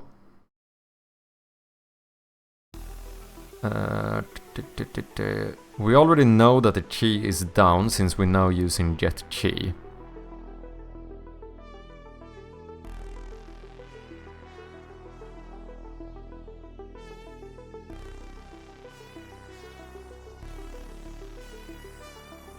So do I need to do one more check then on key up and see what the timer is at.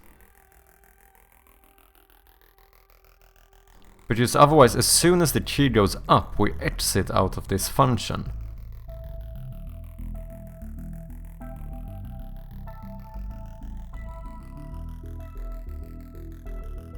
Which I don't want to do. Okay, let's try this timer for now. And then what we're gonna do is say we wait for 1.5 seconds. And then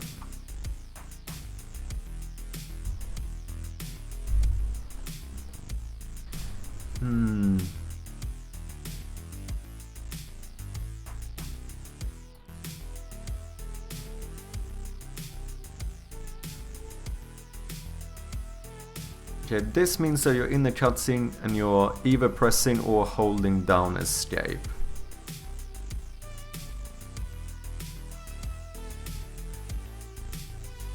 Wait, I don't need to use an enumerator, I can just check the time. Right? I can just check time.time.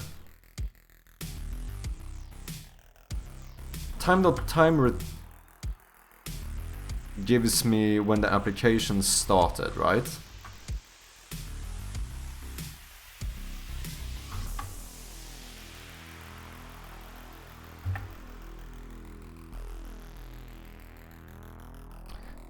Time at the beginning of the current frame, never mind.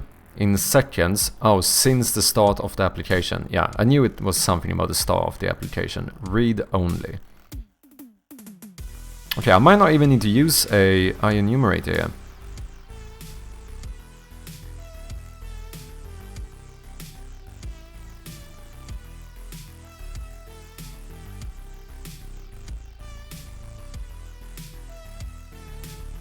Okay, and then we do some kind of return from there, and otherwise we check. If we haven't returned, then we know that we want to pause the game. So then we pause the game. Okay, so let's change this. Let's do a if you're in the cutscene. This is gonna make more sense. So we start off by just checking whether or not you're currently in the cutscene, because that changes things. If you are, Then we check if input.getKey, then it's like this and key code, right? Key code.escape. So if you're in a cutscene, then we check how long are you pressing the key. So the time should probably move into this one. The weird thing here is that this is gonna continuously be called. No, this is gonna continuously be called. Well, so is this one. This one is only true while the key is down. This one will stay true as long as we're in the scene. So if I set a value here, it's gonna reset it constantly. So that's an issue.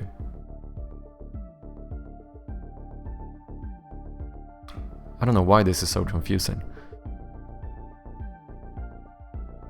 All we want to do is check how long the key is down. And then if it's down long enough, then we would like to publish a new cutscene skip event.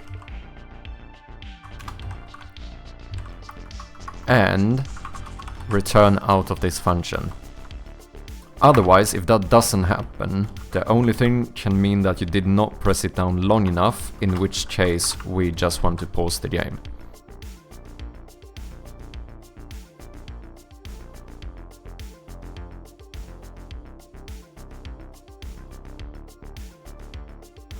No, do I need a while loop? The more I'm going through this, I feel like I need a while loop here.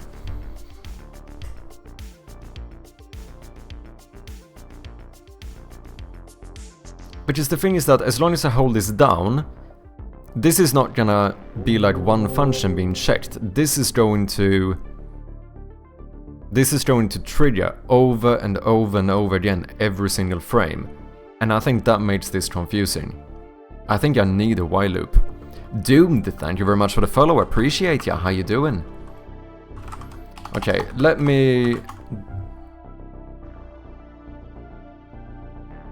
check here.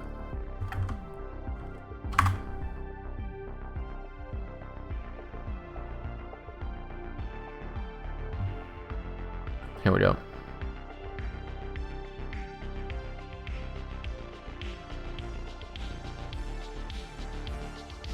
But this would do the same thing, right? Like this is also gonna continuously call that function. But that means we're gonna stay in this one. Because otherwise, if I have a timer here that checks if this has not been pushed down long enough, then, well, at first it won't have been pushed down long enough. Which means we might return early out of this one and pause the game.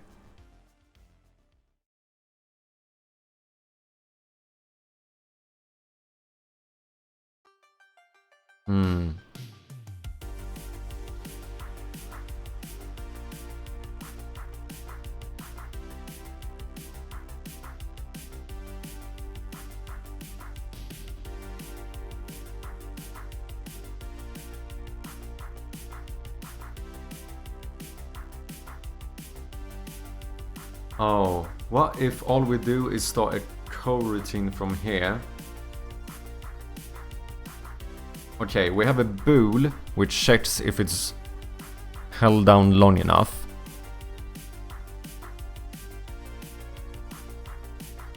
And then we start a coroutine here. And that... Okay, wait. I had an idea here.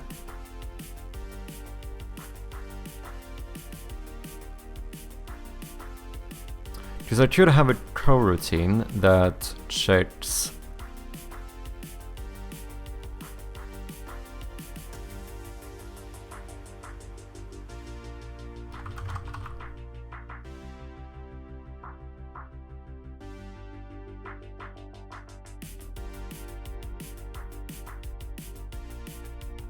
we could have the coroutine actually activate or whatever.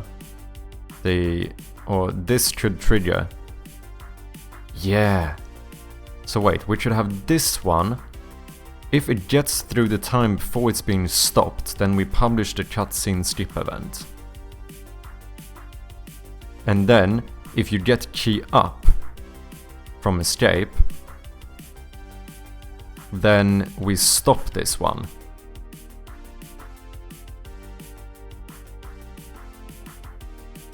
But we want to make sure that if you wait long enough and let go, you don't pause the game after, because that's annoying. So, what we do is we have some bool that returns true after the cutscene has been successfully skipped. We don't even need to cache it, we can calculate it, right? Should I not check the timeline manager? Yeah, because skip cutscene is going to call the cutscene end event, right? So we should subscribe to the cutscene end event, which, wait, we are already subscribed to that one. And if the cutscene ends, we know that if the cutscene ends while the escape key is pressed down, we know that the player successfully skipped the cutscene, right? Because after this cutscene skip event gets called successfully, it would publish the cutscene end event.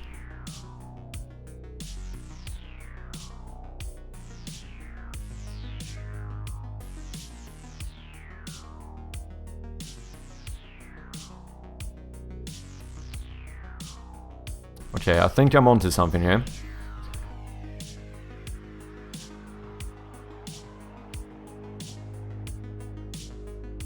Oh, but I can't check that here now, can I? Oh, but we could change a bool on cutscene ended.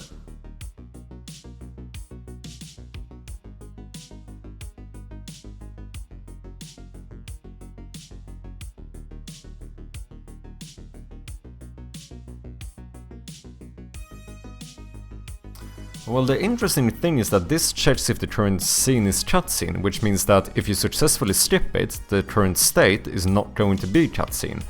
So maybe we don't have to care about this. Because that means that if you successfully skip the cutscene, you go back to like gameplay, meaning that it's going to close this loop. As long as we made sure to stop the coroutine.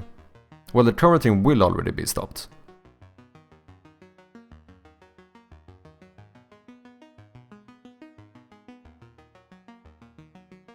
Okay, we're on to something.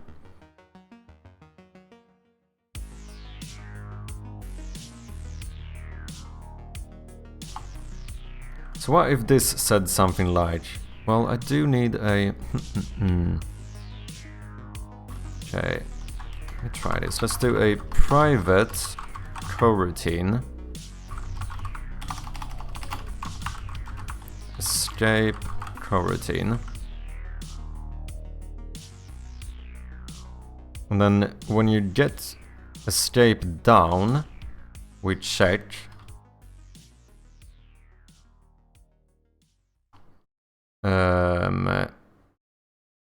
if escape coroutine is equal to null, meaning it's not currently running. If that is the case, then I would like to start coroutine escape timer. So this means that even if you keep holding escape down, it should never publish this one more than once, because the escape coroutine will no longer be null. Oh, wait, not yet. We have to say escape coroutine is equal to start coroutine escape timer. Now it's gonna work. That was a close one. Okay. Which means that it's gonna start counting and see if 1.5 seconds passes, then we skip the event. Which means that if that happens, we exit this loop, because we're no longer gonna be in the cutscene, so we should not pause the game. So we don't want to return here, do we? But we also don't want to pause the game here, because this would happen instantly. So now we have to figure out how do we make sure this is how we do it. Wait, yeah. We take the input.get key up, which is whenever you release the escape key. But that's not true. What if you keep holding it after the cutscene gets skipped? Then, you know, we would no longer be in cutscene, and that piece is not gonna be called anymore. Unless we put it outside of that function. If input dot get key up, because this will always be called. And then we do key code escape. That means you have released it. But also this should... No, wait.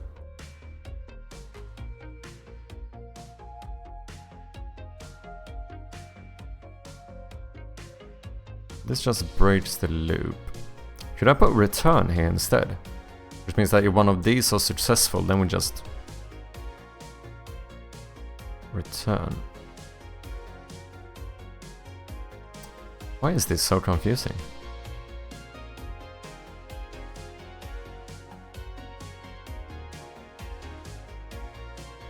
Oh, but wait, the escape timer, this is when I reset everything. Because after this one publishes, we know that everything happened successfully. So here we can do stuff like say that the escape routine is now equal to null, and that's fine because if we manage to skip it, we're no longer gonna be in the cutscene, so even if you're holding the key down, you're not gonna be able to start another coroutine. So we can reset it here, that's completely fine. But the question is, where do I pause it? It's... If this one... It's if... if this timer has not finished and the player lets go of escape. Which means the only place that could happen is if we're still in the cutscene, so it should be inside of this if statement. Yeah, so this is where we check if you release it. Which is the only, like, if you release escape and you are still in the state of in the cutscene state, that can only happen if you didn't hold it down long enough. Because if you held down escape long enough, you would have reached this, which would have skipped the cutscene and you no longer would be in the cutscene state. Which means that if you're ever in the cutscene state and the escape key is released, that can only mean that you have not held it down long enough to skip the cutscene. So in that case, you should pause the game. So we get key up, key code escape. If that happens, then we know that the player must want to pause the game.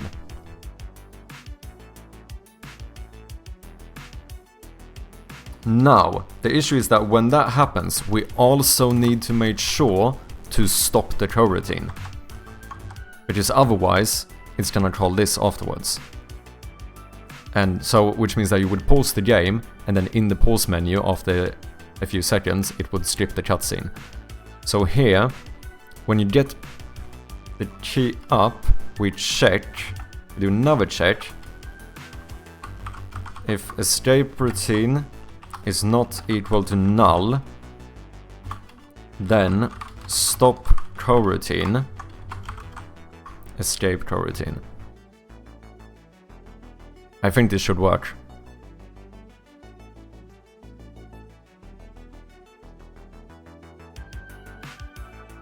Which means I don't even need this one here. I don't need to make a one like that, we can just do it here.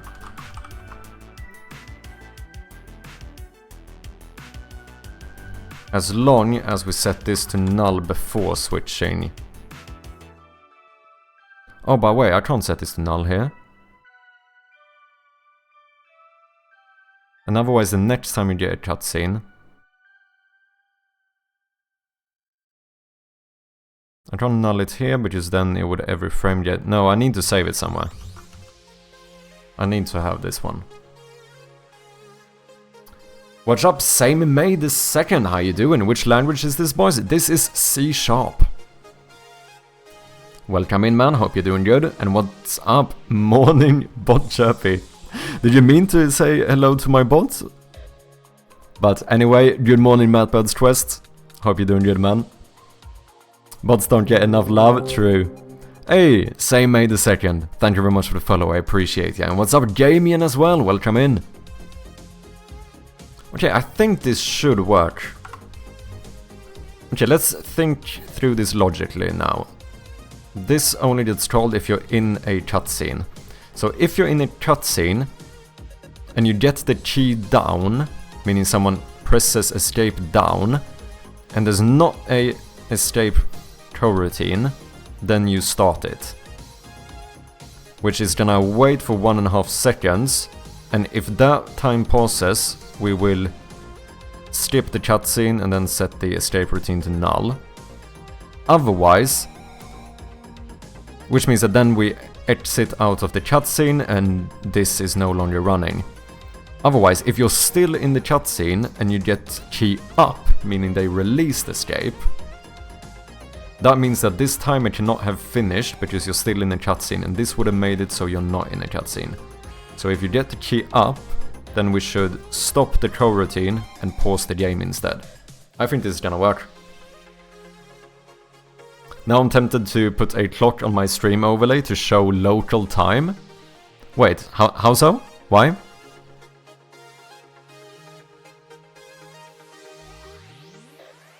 You succeeded today? I feel like it. I feel like I've been on a roll the last couple of days, not gonna lie. Yeah, I'm feeling good, very excited. Getting relatively close to having being able to publish the first. I mean, I could actually publish the first playtest build now. I probably should as well to get it up as soon as possible. But yeah, it's getting close. I want to polish a little bit more before we publish the build. Okay, should we see if this is working? Let's do some... should we do debug logs? No. I'm fine. Sherbrett can't stay, but guess what? What? I cannot guess. I did some baby code and it works! Holy shit, GG! Congratulations, Bly. I'm happy for ya.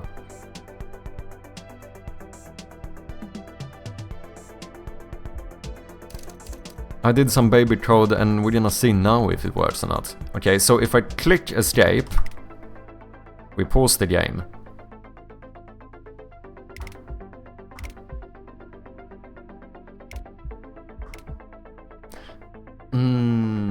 But it pauses again when I try to unpause it with escape. Because we get key up.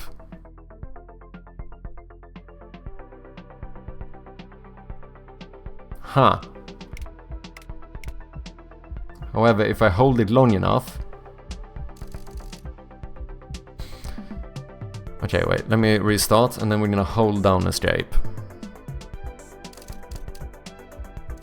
Yeah, okay, skipping works. Pausing is a little bit bugged. Users can look at the local time and say good morning, afternoon. Oh, I see what you mean, yeah. Yeah, it's interesting how, you know... basically we have, like, for example, Mattbird's Quest coming in here with a morning. Like, for me, it's soon 9 PM. It's anything but morning here. But usually, let's be honest here, I just... Like, when I start my stream, I say good morning, good day, and good evening anyway, so, you know. 1:35 PM here, interesting. I'm excited, my square can move, let's go, that's the first step. I'm tomorrow. Oh wait, are you ahead of me?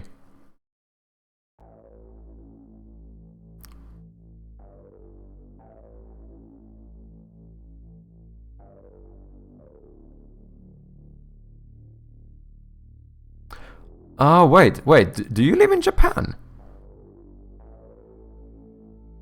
Oh yeah, you're in Thursday. Oh, I see. Oh, New Zealand. Oh. The sun rises here before Japan. Oh, gotcha. Me too, that's how I always start my stream. I mean, it's a pretty good way to do it.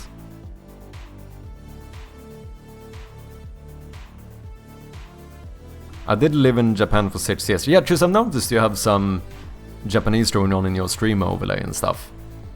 So that's why I did an assumption. But wait, are you born in New Zealand?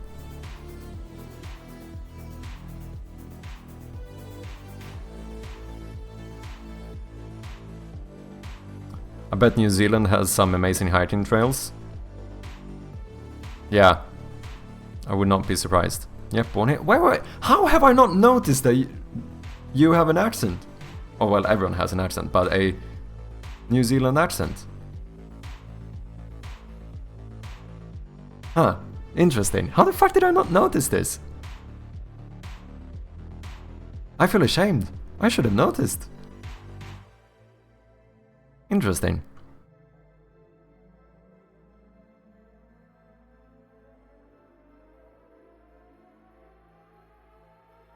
Okay, so we pause the game, and then when I try to unpause it, we go back into the cutscene, and that's when you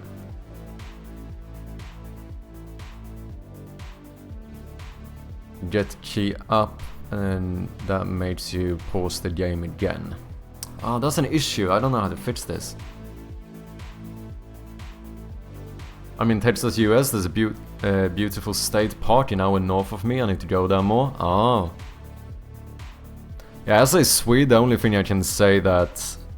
like, our nature is pretty nice, but... I have to admit... Unfortunately, I have to admit that the Norwegians definitely beat us in terms of nature. My dad was Canadian. Ah, so I was born with dual citizenship. 6 to 16 on the west coast of Canada. 6 years of bullying and speech therapy to beat my Kiwi accent out of me, only to be a foreigner in the country I was born in. Oh, damn. Okay, interesting though. So that... Yeah, now my accent is hybrid and hard to place properly. Okay. Well, that might explain it then. For otherwise, like, I feel like I would have... I feel like if you... Not like a full-on New Zealand accent, I feel like I should have noticed, you know? Oh, so wait, okay, so you were... Okay, so you moved to Canada for a bit and then you moved back to... to New Zealand then. And then to Japan for a bit. Is that... Do I have the timeline here?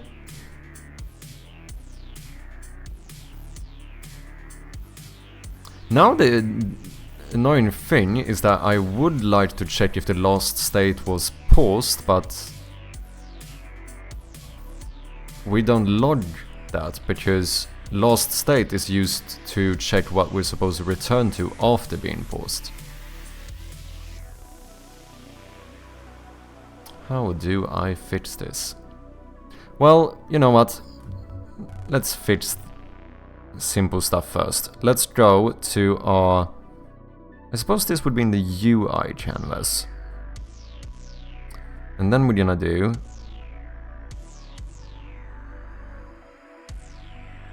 No, I'm gonna use the timeline manager here, I think. Am I?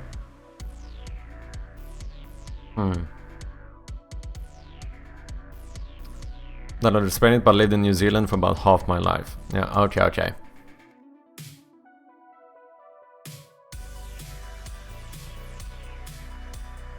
Yeah, I imagine New Zealand's nature being pretty quite nice. Pretty quite nice, that's a weird fucking phrasing. Isn't it like, wasn't it like Lord of the Rings or something that was filmed in New Zealand? If I'm not mistaken. Oh my god, what am I doing? How do I fix this?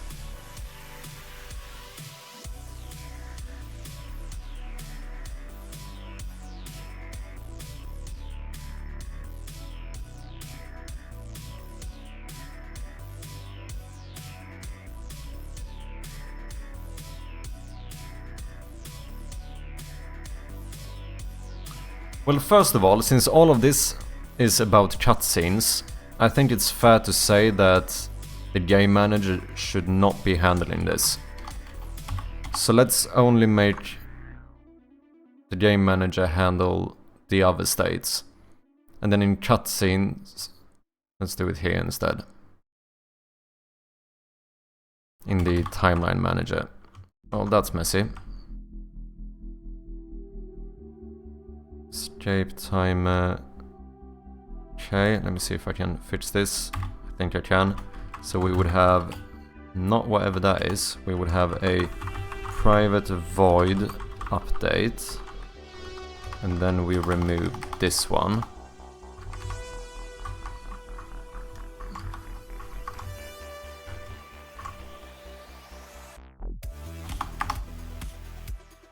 Now we instead need to check if the game manager .current state is equal to game manager .state cutscene.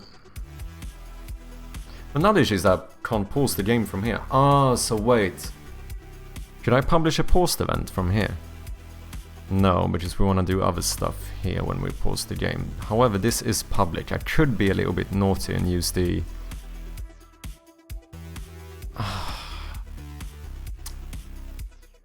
I am really in a bit of a pickle here. I don't know how I should do this.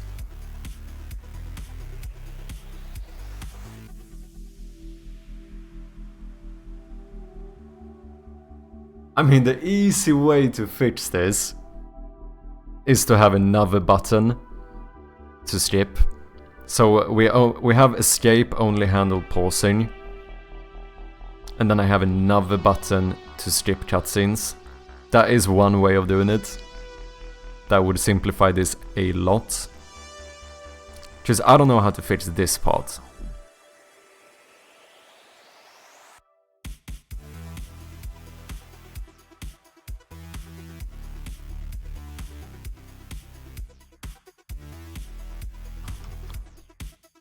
Let's take this back.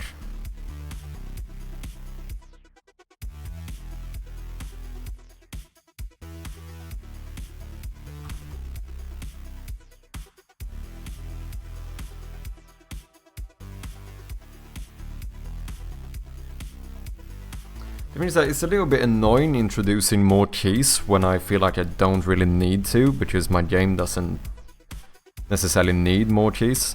Like currently I have 3 ways of input, right? I have left click, right click and escape. Like that's all you use to play this game. So it feels a little bit weird now introducing one new button only for skipping cutscenes. Like it would be a button which sole purpose is to skip cutscenes. Unless I use... What if we use a mouse? Hold down like left click to skip cutscenes. Is that weird? Maybe?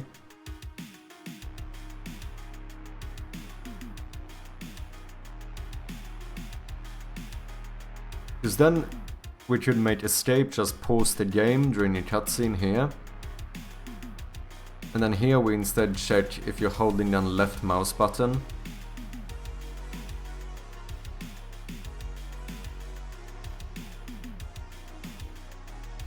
But is it weird? Is it weird to skip a cutscene by holding down your left button? It feels like that's unintuitive.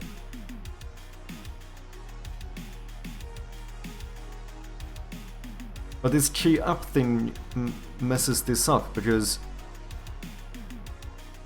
if you try to unpause the game by... Like, it would work if you use the return button.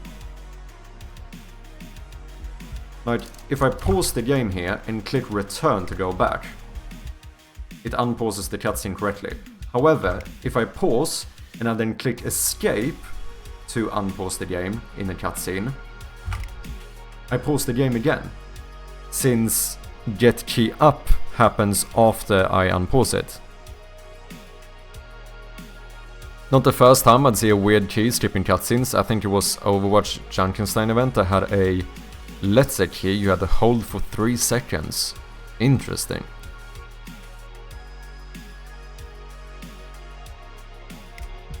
Because now if I hold escape, like that works. It's only... It doesn't always work. Like that it should have... Why did it not...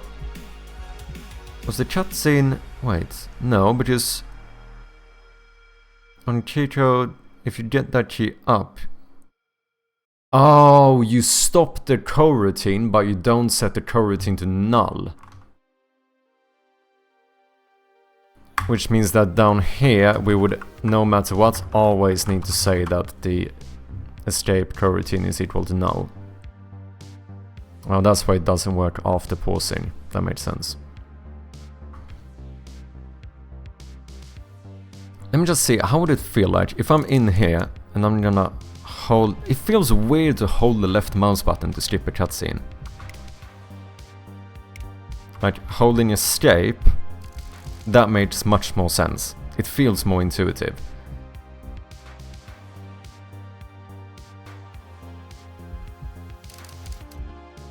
I mean, one way I could do it, I don't know if it's the best way of doing it, is to make it so that when a game is paused, you can't click escape to unpause it. That is one fix.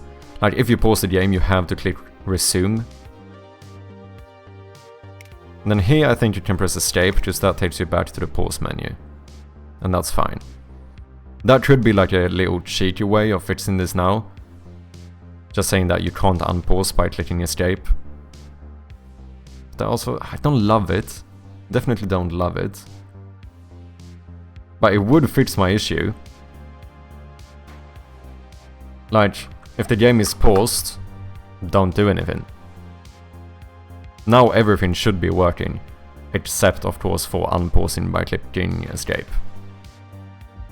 Because now I can pause, and now if I click escape, nothing happens. So you have to click resume, and then now if I hold escape, then we skip the cutscene. I do want feedback for that though. It should say like skipping cutscene somewhere.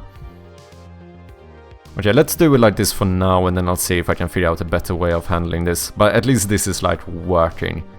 I would have preferred for you to be able to click escape to unpause the game, but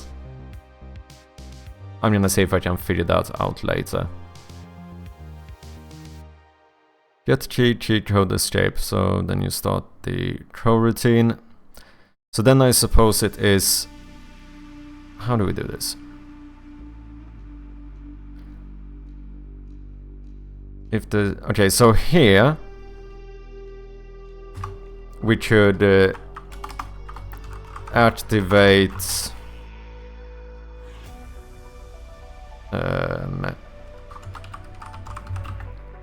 skipping cutscene. Basically just a text or something, just to give some feedback. Which means that when you get key up, meaning if they don't hold it down long enough and you get key up, then we also want to always make sure to deactivate skipping cutscene.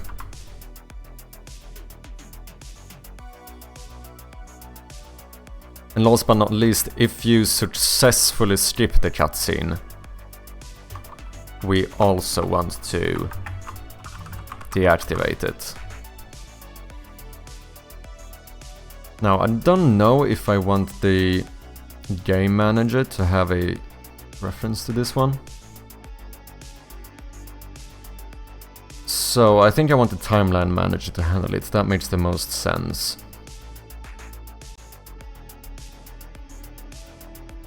We do have the cutscene skip event. So when that happens, we can deactivate it. Okay, let's do it from here. I feel like that makes the most sense. So cutscenes, blah blah blah. We would have a... Like here, we would have a serialized field private game object.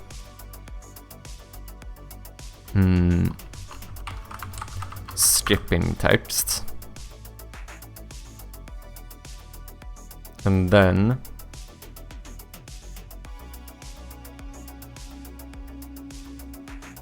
if you manage to skip the cutscene, then we know that you want to say that skipping text dot set active false. However, we also... Sorcerer Story with the raid, how you doing? Welcome in.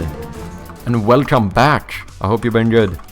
Let me throw a big old shout out here to Sorcerer Story. Definitely go and check her out if you haven't. Working on a really cool, like, civilization management kind of game. Holy shit, this is the most back-to-back raid I think I've ever had. And immediately afterwards we also have Code Red Games coming in. With the raid as well. Welcome in, people. How are you doing? Thank you guys so much for the raid. I really do appreciate it. That is the quickest double raid I've ever had in my life, I think. If anyone coming in from either Sorcerer Story or Code Red does not know of me, I go by Mad Sherpy and I'm currently developing a point-and-click horror game, which you can wishlist on Steam as we speak. If you want to see the teaser, then here you go.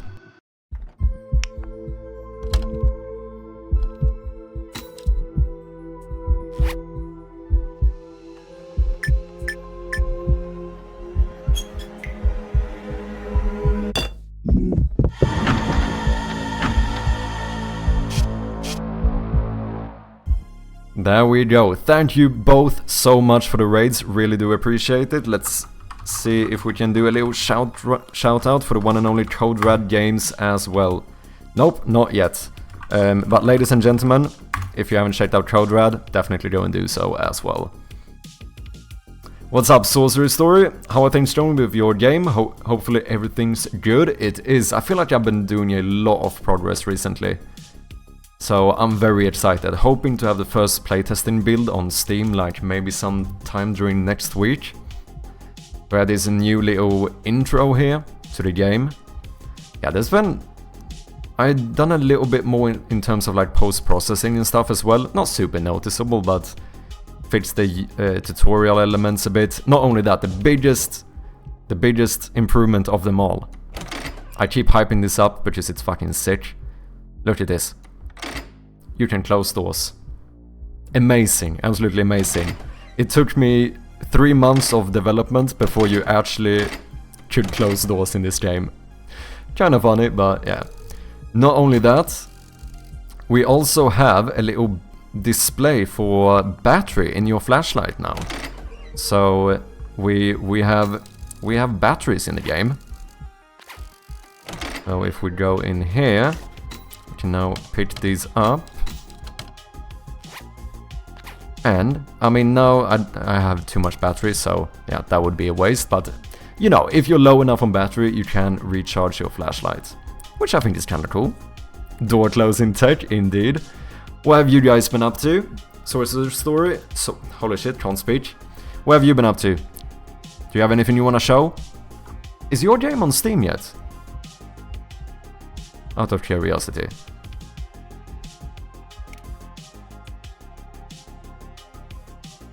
I think I've asked you before. I hope it isn't, because I don't think I have it wishlisted.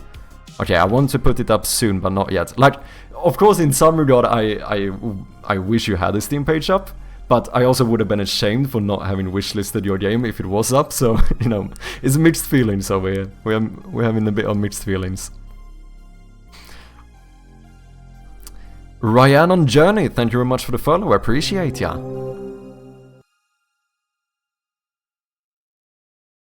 All good, good. So currently we've been working on being able to skip cutscenes. I feel like that should be a good thing, because we've gotten it to work now so that you can actually pause the game during cutscenes, and before that would actually skip the cutscene, but I think it's quite important to be able to pause and skip cutscenes. Like separately, I mean. Because if someone is playing the game and someone knocks on the door, you should be able to pause the cutscene, right? And not automatically skip it. So now we're doing it where holding down escape instead will, boom, skip it. So the last thing I want to do is get some feedback on this. So I think we're gonna do a little simple little UI element. I mean, to be fair, I could actually use a toast. My toast system, and have a toast pop up. Yeah, I think maybe that could actually be... Yeah, I think I might like that. Since I already have that system in the game... Oh, I'm so used to skipping the cutscene by just clicking on escape. And now I pause it instead. Basically, the same system that we use for this. Because these are technically different. This is not a toast, this is a tutorial tip. But if I take the key and then try to unlock the flashlight, that obviously doesn't work, so we get this little toast. What if I had one of those pop up and say like skipping cutscene?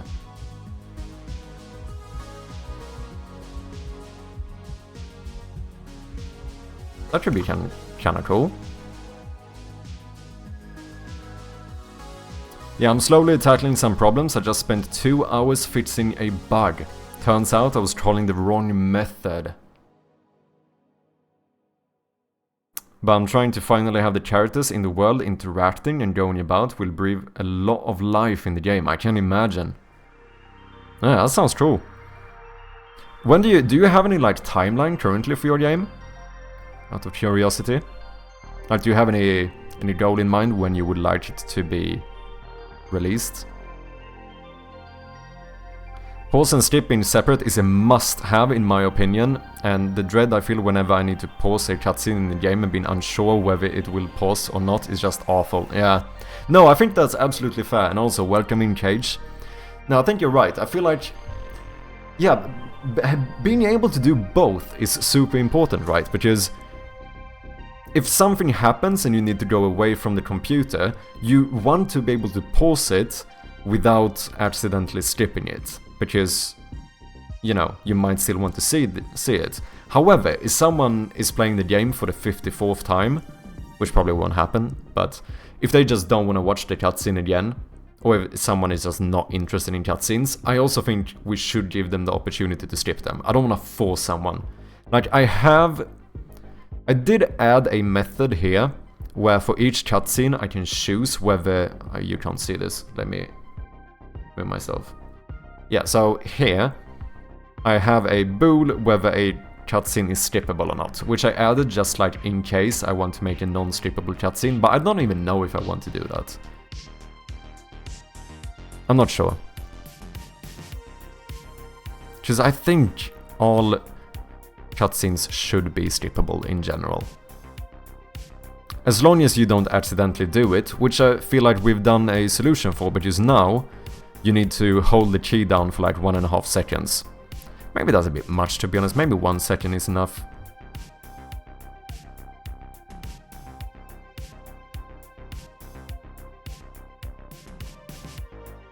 We'll see. I'm gonna test it out. But let's see how it would look if I use the toast instead of a...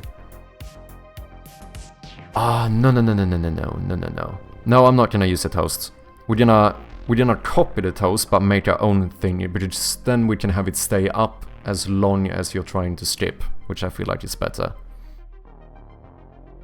So, we're gonna go to our tutorial and toasts. We're gonna copy this one. Gonna go into timeline manager and paste it. We're gonna call this something like skipping text. I'm trying to get a very basic demo on Steam by midpoint in the year. I don't know if I'll make it. I'll try my very best, but right now it's kinda shaky if I can do it or not. I understand. Maybe by the same time as me then. I'm hoping to have a demo of this game for the next fest, so that would be the one in June. But I also, you know, this is my first commercial game I'm working on, so who knows? Who knows? like, gauging how long it's gonna take for me to make the demo is very difficult because I've never made a full game before, you know. So it's so difficult to estimate it, you know.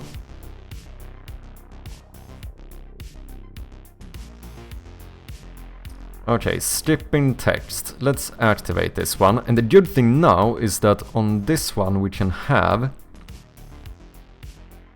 Do I not even have it? Oh, wait, is my... No, here, type text. So it's gonna type the text out for me. That's pretty cool. I kinda like that. But we're gonna remove the toast script. And then the text is going to say something like, I guess, skipping cutscene. It would be kinda nice during the time you're holding it down if like the dots kept ticking. Or maybe on the third one, that's when you do the skip, but that's gonna be a little bit...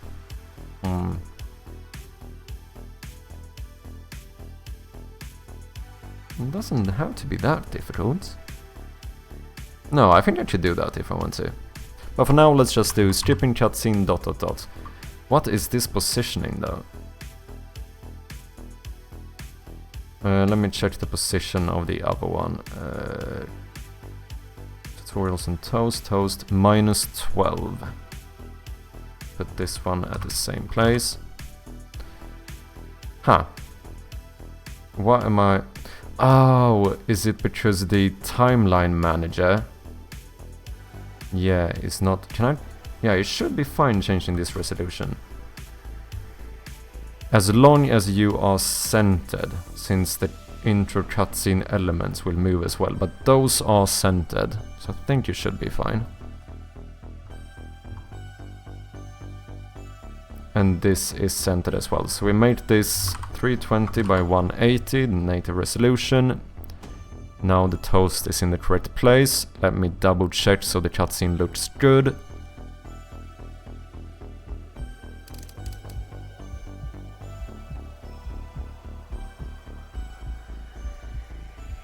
Yeah, it seems fine.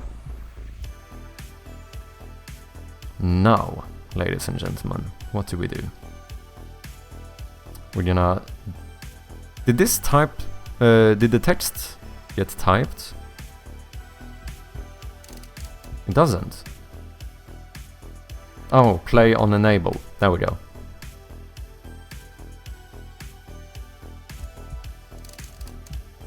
Skipping cutscene. Yep. Now we deactivate you, and here we put you as the reference for the skipping text. Okay, so when a cutscene is skipped, we deactivate it, or... Yeah, if the cutscene ends before you manage to skip it, we should make sure to always deactivate this one.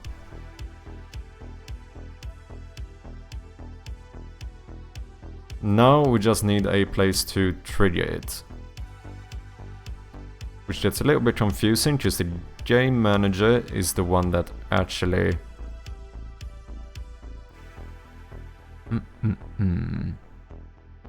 loads when the player starts trying to skip it.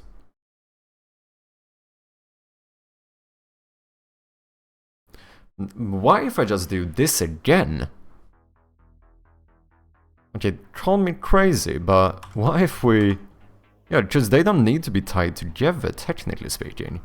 As long as it only happens during the right circumstances, it's fine to handle it fully from here. Like... GameManager.currentState is equal to cutscene. Yeah. Then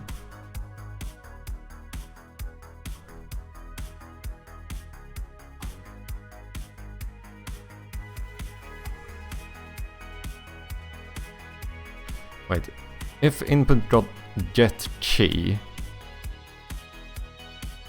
So here we could actually do get key down.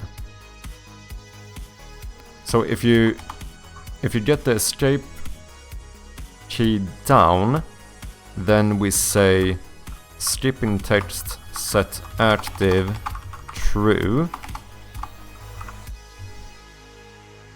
I'm really sorry I'm so quiet, just trying to get my bearings for dinner. Sorry for cutting it short, have a great rest of stream. No worries, don't even apologize, completely fine.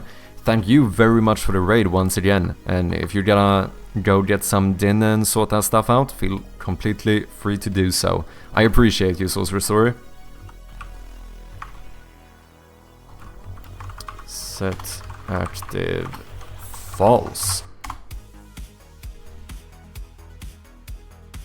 I think that should work. And then this means that if you're in the state of cutscene and you get the key up, you deactivate it. However, if you keep holding it down until the cutscene is skipped, then that will automatically deactivate it. I think this should work. Always a pleasure. Bye everyone and behave. Thank you very much and I'll catch you next time. Yeah, look at that. Boom. Skipping cutscene. So maybe we should make it type slower so that the text finishes just about when you... Yeah, I feel like that could be kinda cool. Let's see now, this is interesting. If I try to pause the game... Yeah, you see that for just a split second. Oh, and then it stays up, because now we exited from... Okay, interesting. So, on cutscene paused, we also have to make sure to set this to deactivate it.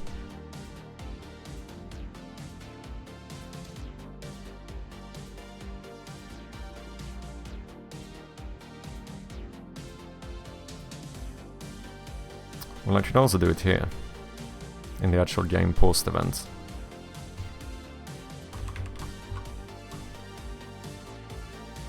No. No. I don't want to.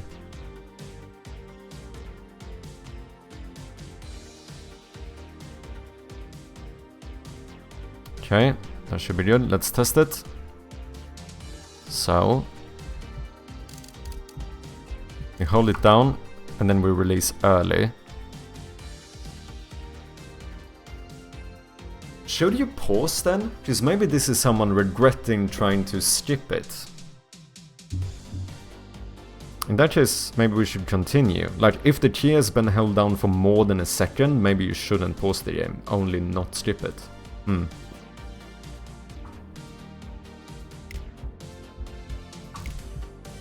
Yeah, now it's deactivated.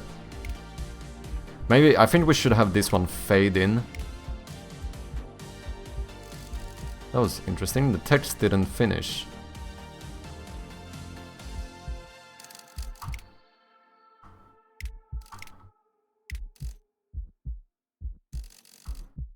Ah,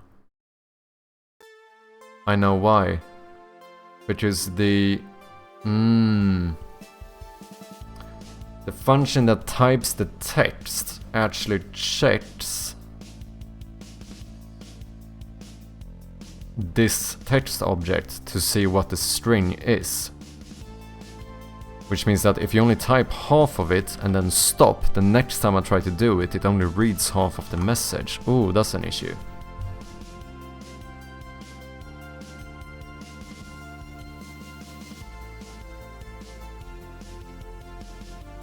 Unless I instantiate this one, rather than just enabling and disabling this one.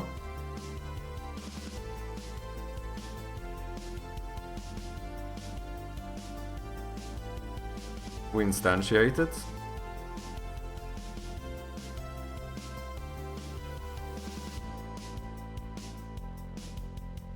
We instantiate and destroy it. Or we could see if we can try to override it before this one copies the unfinished text. We could have a... Oh yeah. Wait, what if... Because the only time you start doing that one is when you get key down. So what if before we set it active we change the text? But no, now... I need to be able to localize this text, so I can't hard code it, because we do want to localize the game. But you can localize a field, so we could do a private string and call this something like skipping message.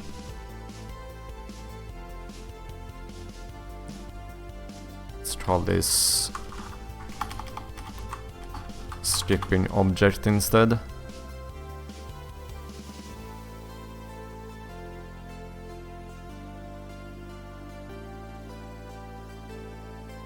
And then let's do a private text mesh pro UGUI. We call this one skipping text. Now we need to make sure that we are using... No, we are using TM Pro, never mind. So now in awake we can say that the skipping text is equal to skipping object dot get component text mesh pro UGUI. Oh, so instead of... No, this doesn't... We should load the skipping message from there as well. So we can actually make this private.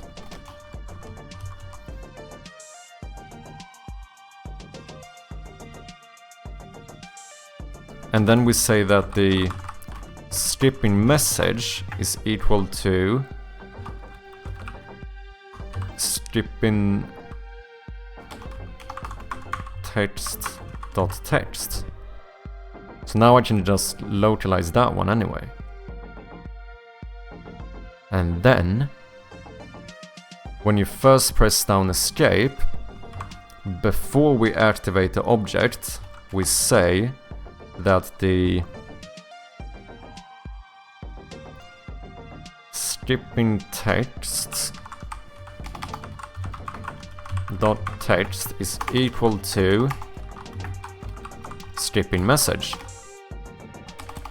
Now that should no longer be an issue.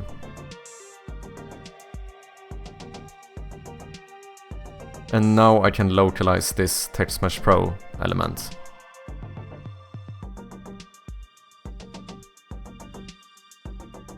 Unassigned reference. Whoops. Where? Oh. What? Oh yeah, this is the object, but the text is a child object. Wait, does that not mean, can I not use... So skipping object, skipping text is equal to, can I not do something like get component in...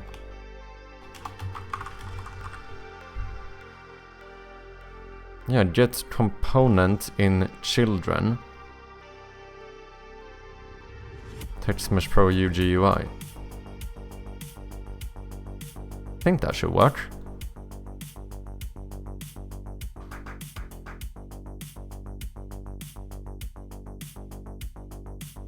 Nope. Wait, timeline manager. Oh, what? Skipping objects. Yeah, I still need to assign that one, right?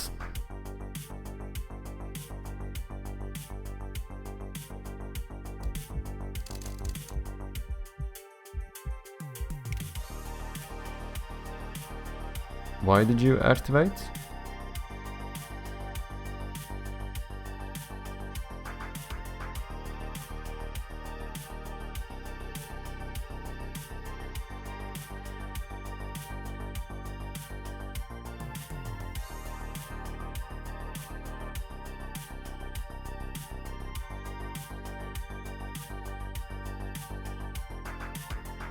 Don't tell me that get component in children automatically enables a game object. Does it?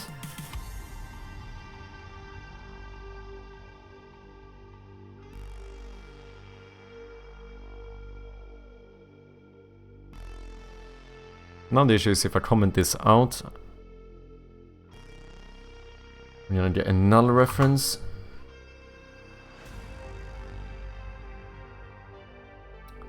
Oh, include inactive.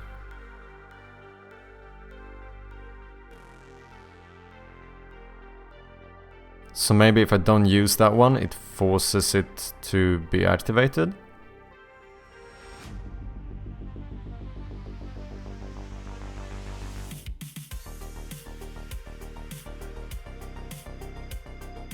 Only active child objects are included in the search, unless you call the method with the include inactive parameter to set it to true, in which case inactive child game objects are also included.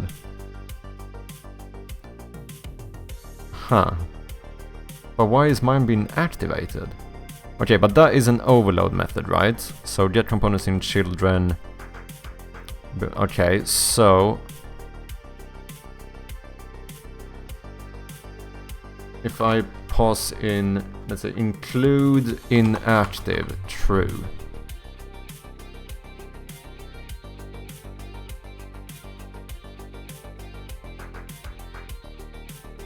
Cannot convert from bool to system.type. Wait, would I put this? Oh no, I put it here, right? Sorry. True. Okay, let's see if this makes a difference.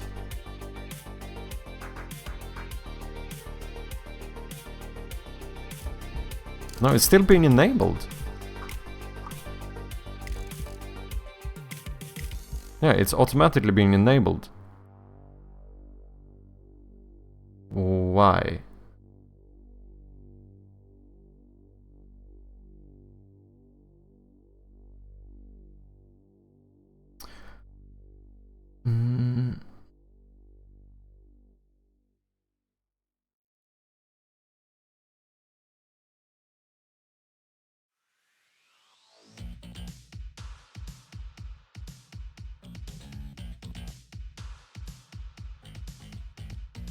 Who is enabling you?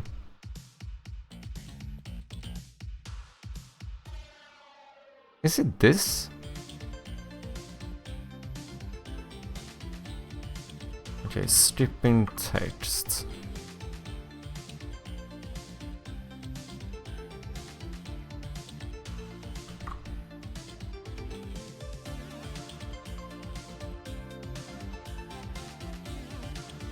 If I comment those out, is it still gonna happen? Because in that case, I think it's the get component method that like activates it for some reason. 38.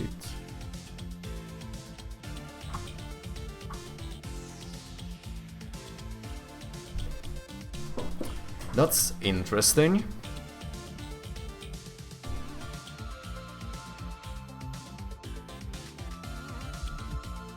Yeah. I think it is.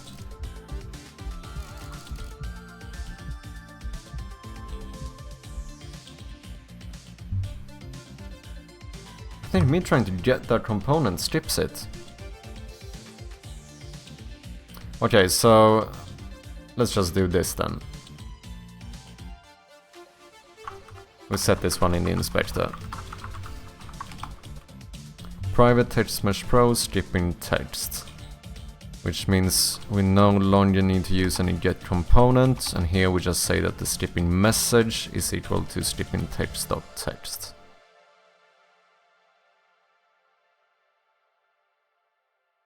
I hope that works when we localize it. Does localization update on disabled objects? I hope it does, because otherwise that's gonna be an issue.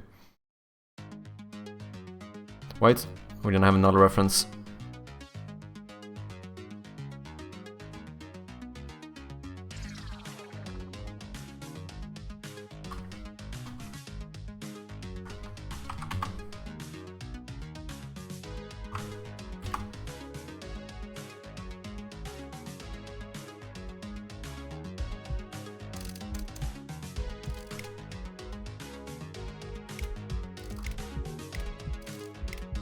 No, skipping. It doesn't finish now. We can check here, skipping cutscene. Oh, I'm not resetting the text. That's why. Here. Each time you press down escape, before we activate the object, we should always reset the text.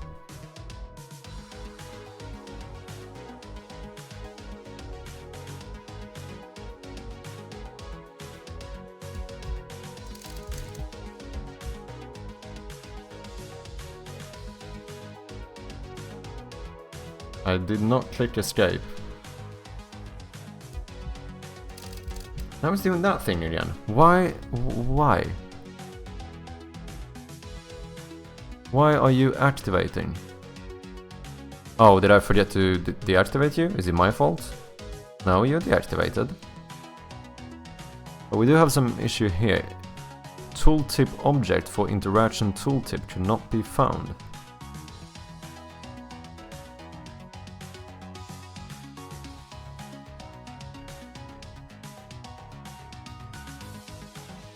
Oh, I think I know why.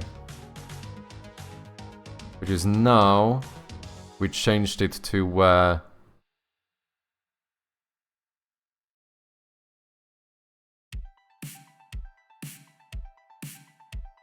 the default game mode is gameplay, right?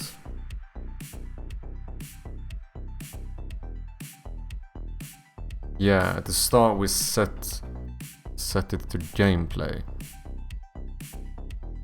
And that tries to activate the tooltip.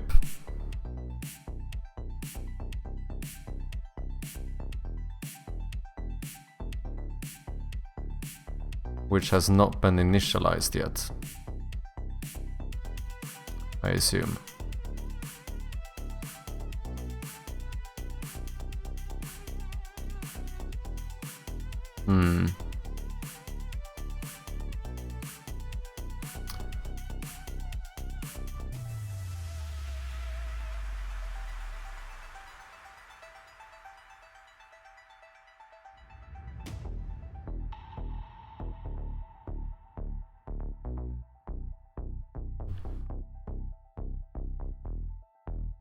I can't set it to none, because then... I mean, when the cutscene ends, we automatically go to gameplay.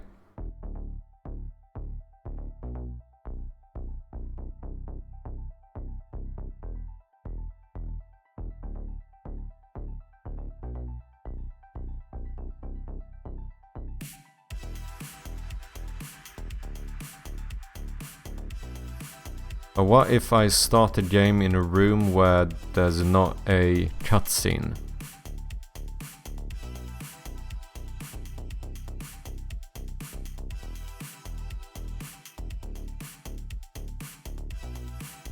I could check if the state is none, and in that case set it to gameplay, but I'm not sure that's gonna make a difference.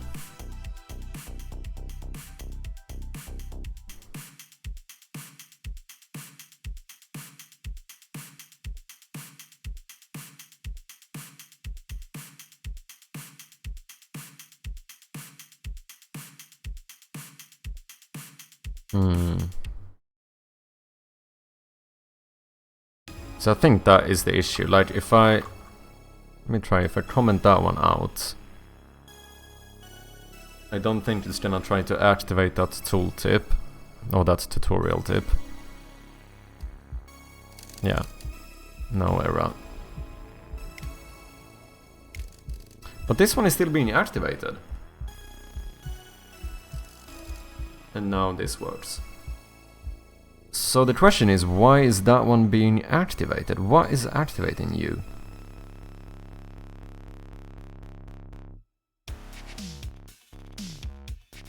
So that would be the skipping object.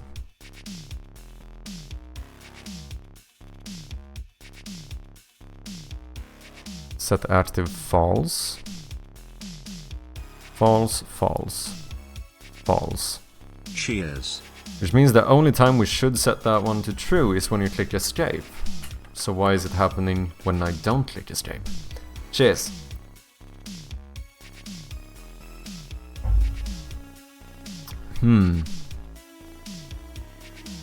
That is very odd. Oh, because I added another line here, which means that this line always gets called, because now I need my curly braces.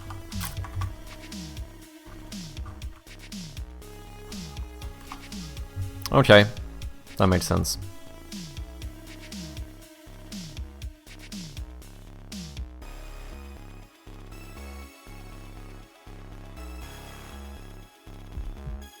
Yeah.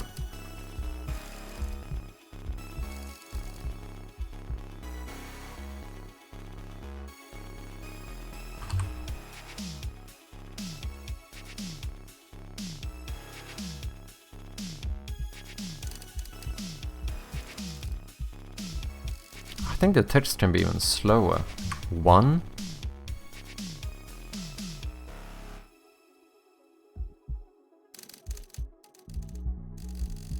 A little bit quicker. 1.5. Because we do want the text to finish typing completely. Oh, we have to think about that as well. Because this text is obviously gonna change when we localize the language. So if one language is longer than English, it's obviously going to take more time to type the letters out.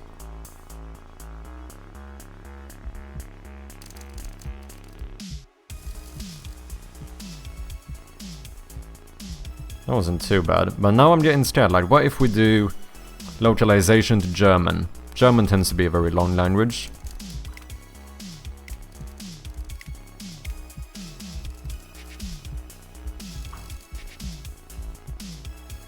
Maybe we won't have time to finish typing. We're having Germans in chat. How do you say skipping cutscene in German?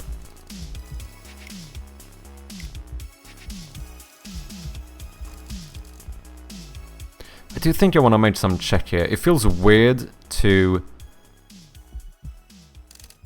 cancel skipping and pause the game.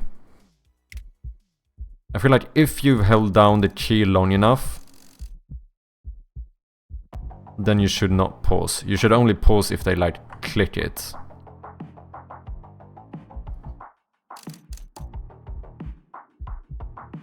Yeah, I read to start... Oh, dread? Did you mean dread? I dread to start localization in German because it's so long. Yeah, I think German is one of those languages that's easy to underestimate the difficulty of localizing to, specifically because of the length. Like, a German sentence tends to be quite a bit longer than an English one. Not German, but do know some of it, just never needed skipping cutscene. Let me look some things up. Sure thing.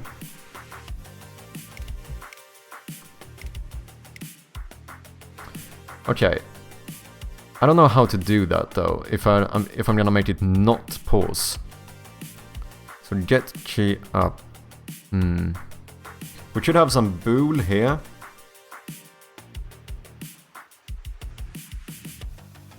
Where we check, like, if you hold the key down for more than half a second, that means you probably did not intend to pause the game. And in that case, when you let go of the key, you shouldn't pause, you should just stop trying to skip, basically.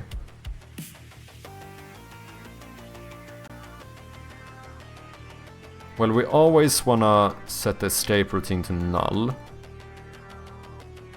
And stop it.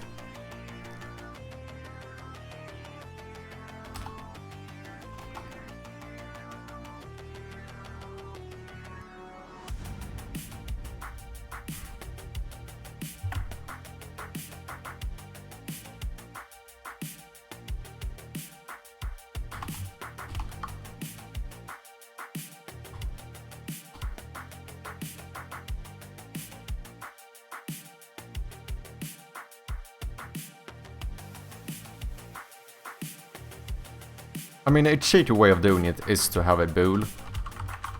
We do a private bool called... Since we already have the timer here, we have a way of basically timing it. So we could say...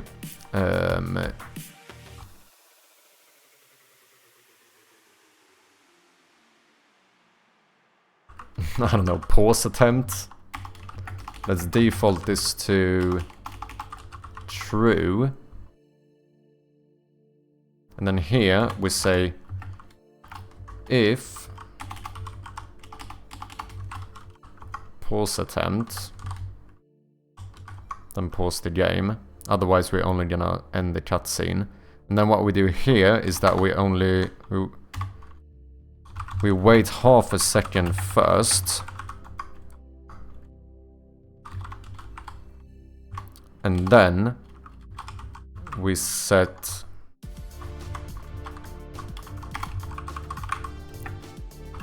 pause attempt to true. But then if you manage to skip the cutscene, now we can set it back to false. Maybe a bit of an ugly way of doing it, but I think this should work. It should be something along the lines of Videosequenzen überspringen. Yeah, that's what I mean. That is definitely longer than English. So in that case, I might have to make the text quicker. Okay, now if I click, we should be able to pause. But if I hold long enough and then let go... I held it down more than half a second. 1... Okay, I'm still pausing.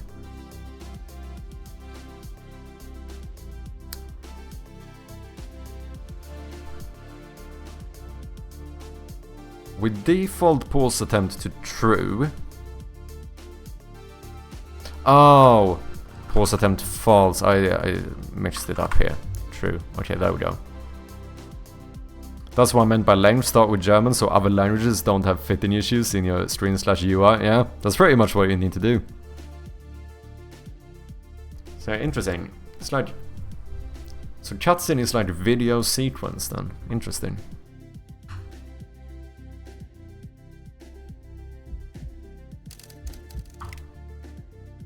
That might have been less than half a second, and then if I hold it and release, yeah, now I just stop skipping. Oh, now I can't pause. Okay, so we need to make sure that after all of this, we have to reset it. Because otherwise, if we never reach this code, we don't reset it. So at the end here, we would set this back to true. Oh, but this only happens in the cutscene, so I need to do this.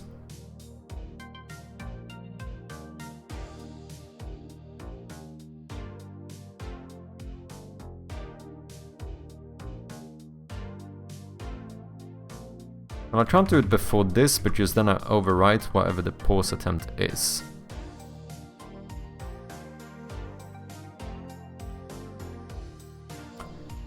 Please do take it with a grain of salt. It has been decades since I played any game in German and I'm not a native speaker. Yeah, no worries. But I still believe that it's definitely gonna be longer. Because that tends to be the case. And I wouldn't be surprised if it is that long still.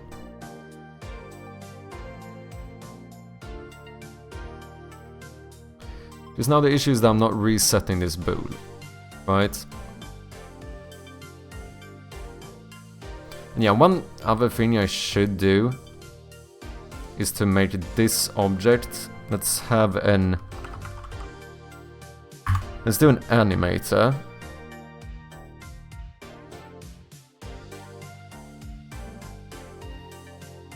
Always animate. So yeah, on entry gets called kind of like on enable, right? I assume it does. UI maybe? Timeline. Let's do UI. Skipping text object.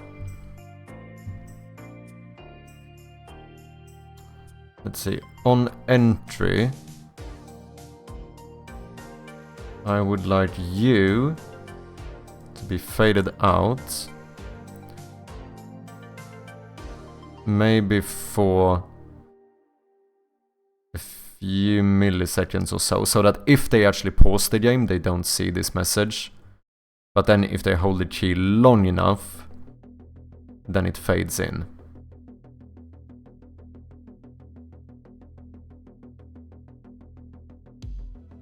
Just click. Yeah, if you just click escape, you won't see it. And then we take the skipping text and we do the same thing. Fade you out. Go over here, and then we go over here. Did I? Oh.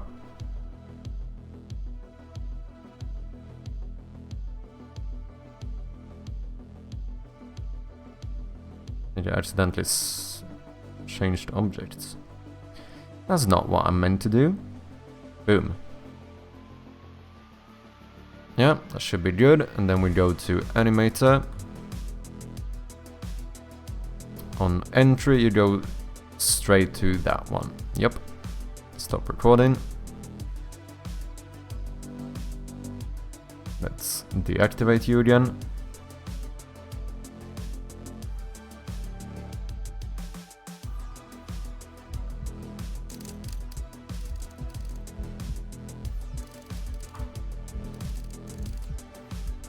Ah, it loops it now.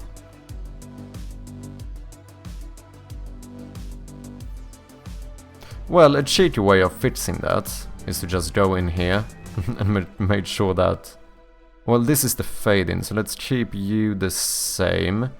But then we copy this frame and we hold this animation for like 4 seconds.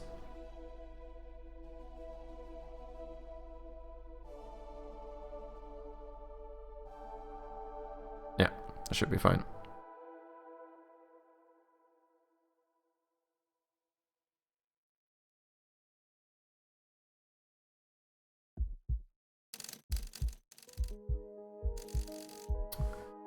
Okay, did I forget to fade in the text now?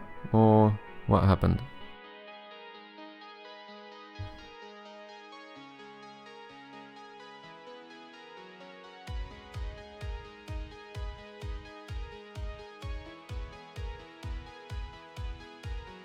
No, the text should fade in. Oh, I deactivated the text. Never mind.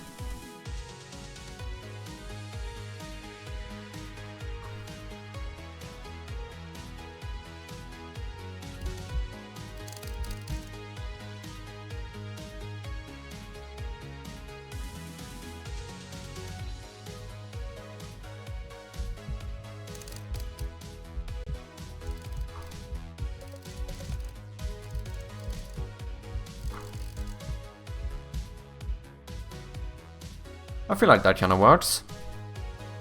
And now if you quickly pause, you don't even see the message. But as soon as you start holding it down, it appears.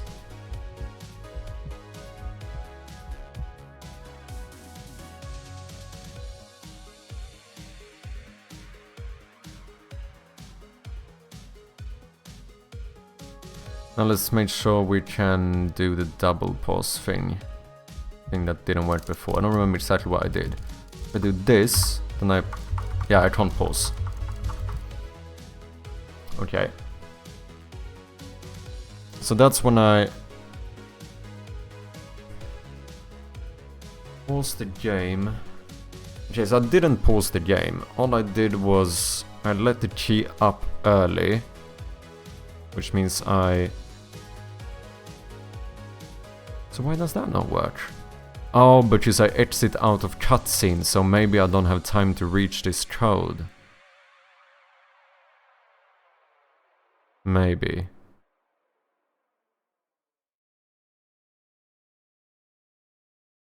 No way, I don't exit out of cutscene, because I cancelled skipping the cutscene.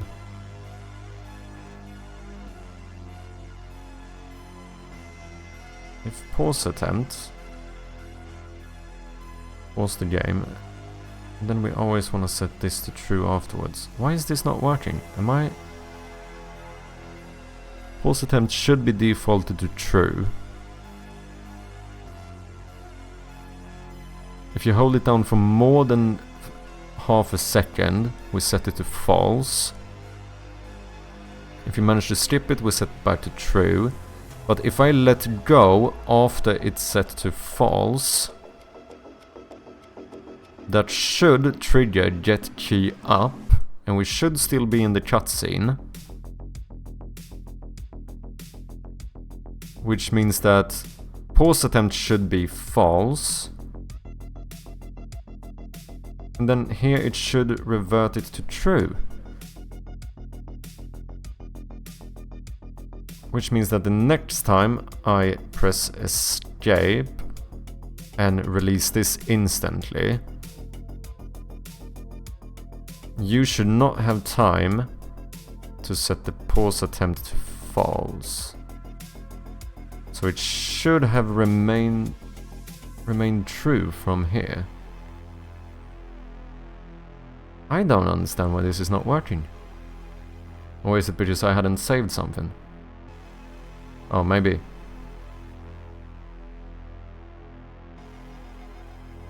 Okay. I hold, I cancel, I pause. Pause again. Hold. Pause. Yeah. Seems to be working.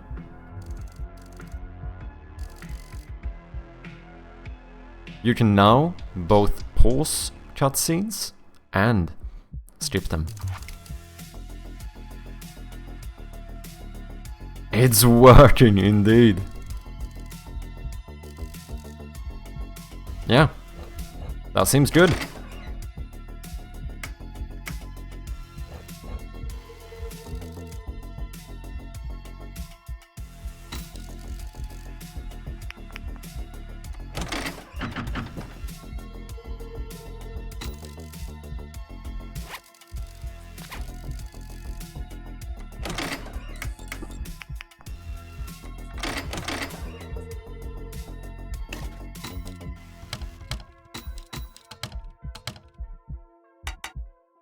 Nice.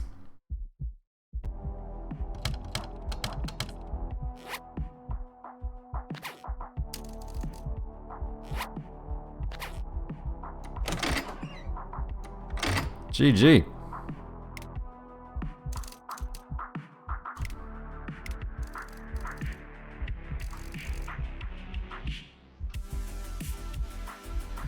Should I?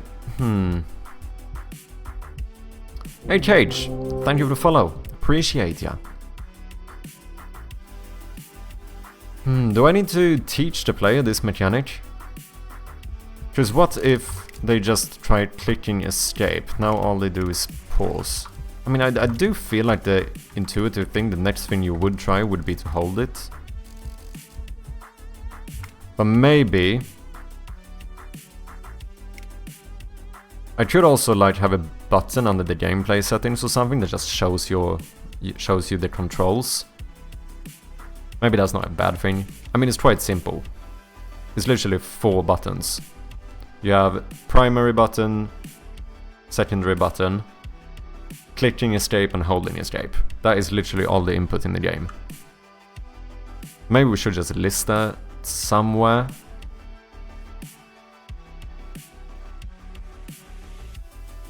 Man, just saw the title, says playtest start soon. When do you plan to do it? I'm hoping to try and publish the first build to Steam this week. According to what some people in the chat said, it seems like it might take a week or so for Steam to not confirm, what you call it, like accept the build. That's a different word I'm looking for. For Steam to like review the build. So hopefully that means that we should be able to at least have the... I thought it would have been quicker, but because of the review time, we should be able to have the build up at least next week. If anyone is interested, feel free to apply for playtesting. Speaking of which, if anyone is interested in localization, feel free to apply for that as well. But Vinny, you applied, right? I'm pretty sure I already added you to the playtesters. I might not have been very good at announcing for the people. Yeah, you have the playtester role on Discord, so you are already accepted. I haven't been very good at like confirming to people that they've been accepted, but as soon as the build is up, I will let everyone know. I'd expect the skip options after pausing, so maybe listing it would be better. Oh wait, do you mean like maybe even having a button in the pause menu? Or do you mean like just listing it in like a control section? Because I suppose both work. We could do it dynamically where since we know what the last state is, we can check when you pause the game, if the last state, listing it after pausing. Like as a button or like as in telling the player? Sorry if I'm being dumb, I'm just interested in as a button, okay. Yeah, because it would be quite easy, to be fair. All we would do is check what the last state was when you pause the game. If the last state was cutscene... No, we can't check the... No, we check the... Oh, wait, yeah, no. Because if the last state is cutscene when you pause the game, that means you were in a cutscene. And if that's the case, enable the skip cutscene button. I mean, it would work. I'm lurking over here. Ameripon, thank you for the lurk, appreciate ya. Yeah, no, actually that wouldn't be very difficult to do. I wouldn't mind adding like controls either, just for the sake of it, even though it's very simple. But we should have a button here like skip cutscene. So in case someone pauses it and like, oh no, I couldn't skip it, and they don't try, now there's like, you can't miss the fact that you can skip them. Sooner than what I expected. Yeah, it is quite early. To be clear though, like as a disclaimer to anyone who's interested in playtesting, like the first build I'm doing is going to be very minimal. Like it's more so about, rather than like playtesting, it's not gonna be like playtesting content, if you know what I mean. Like this is a build I'm gonna publish in case people wanna, you know, test out the new UI and like get a feel for the basically game feel and the polish and stuff, and get like feedback on that. So it's not gonna be like a, you know, a whole lot of a game to actually play. We're talking like you're probably gonna finish it in like 4 minutes. But if anyone is interested, feel free to apply. Of course it's gonna be like more and more content as time goes on, but the first public, or not, I shouldn't say public either, just technically it's not public, but the first official playtest is going to be a pretty bare bones one. Because the thing is that I just want to start playtesting as early as possible. Because I think it would be good. Like, there's no reason to wait. If I have people willing to playtest early content, I think it's better to start getting feedback as early as possible. It's easy to underestimate how valuable feedback is.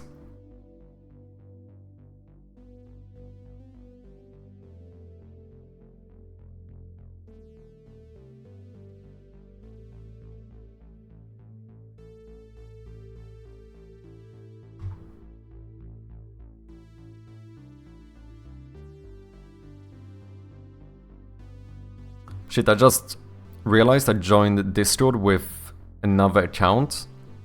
I just joined with my main one. Oh, okay. Should I add that one as with the playtester role instead then? In Valve they say they playtest as early as possible so that they can already test if the mechanics works as they plan. Yeah, exactly. That's basically what I want to do.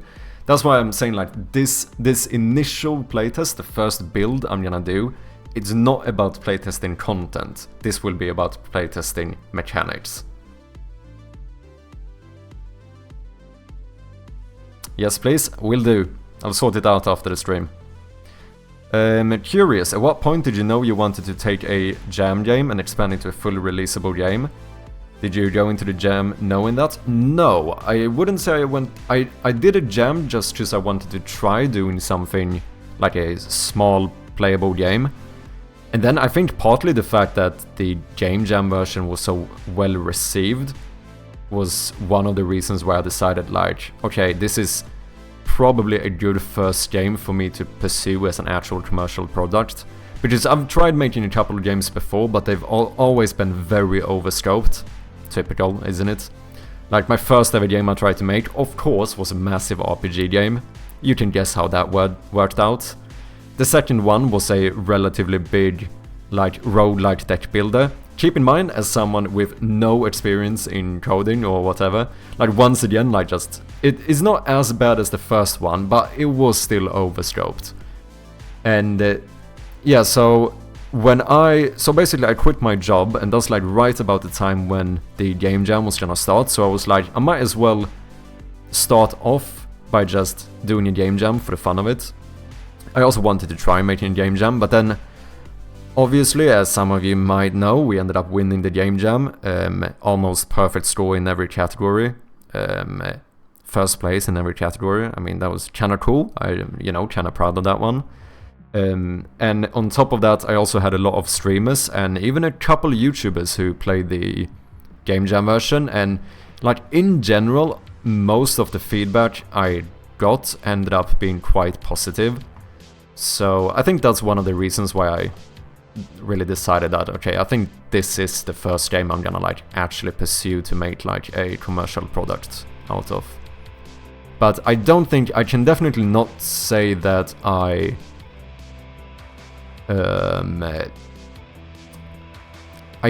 don't think I started the game jam thinking I was gonna make a commercial game out of it.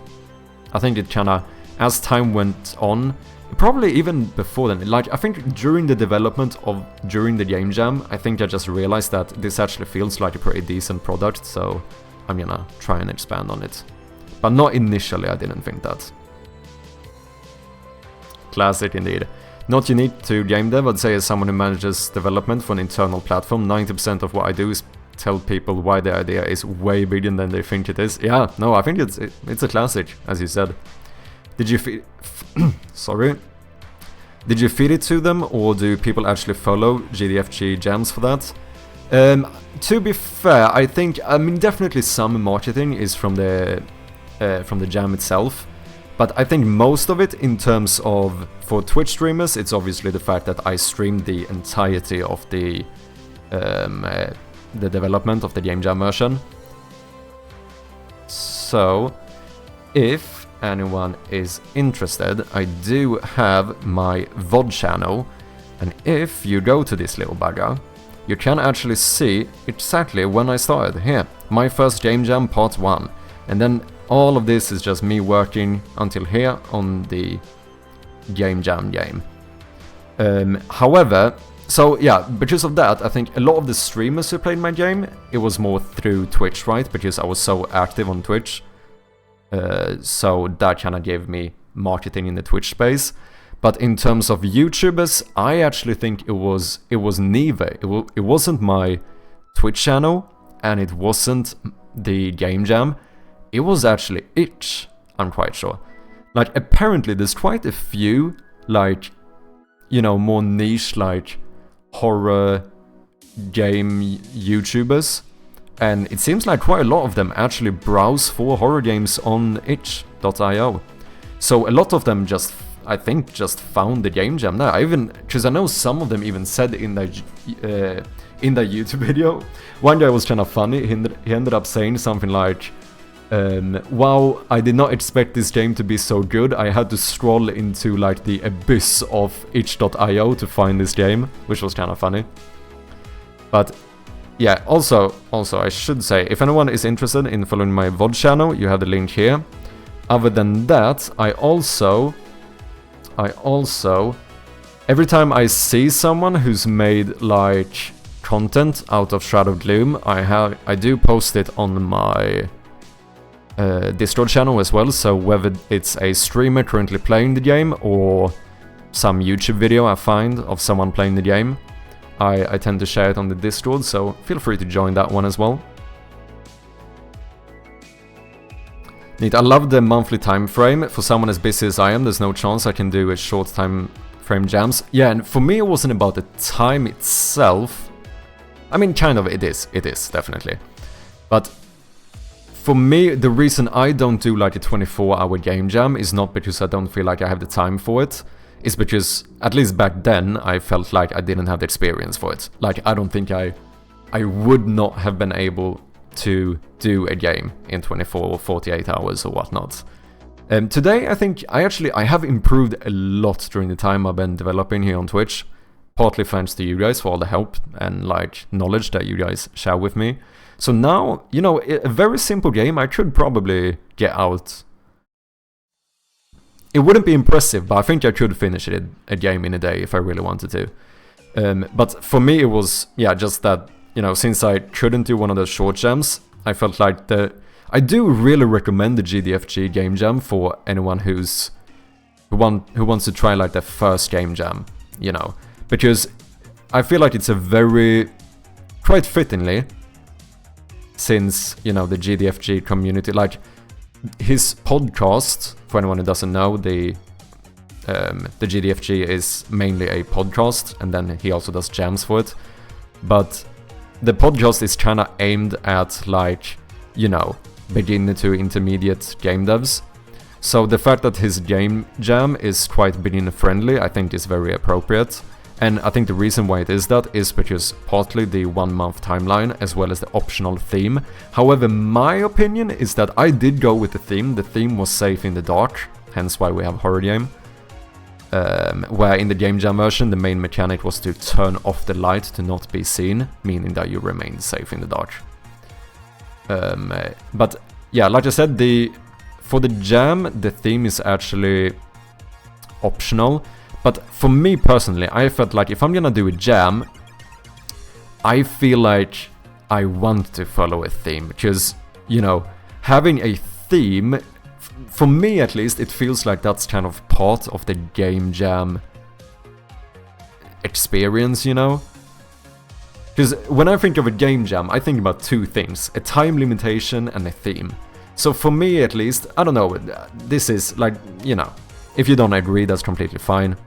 I might not be right here, but I think that for me, doing a game jam without a theme seems a little bit like I don't get the full game jam experience. That's my opinion, at least. But I should also say that I put in a lot of fucking time for my... Like, I logged it all. I ended up putting in 155 hours for the game jam version of this game. So, like, you know, I did kinda... Even though it's a month long, it's not like I only spent like an hour a day on it. Like, I spent almost full-time working hours on the game jam version.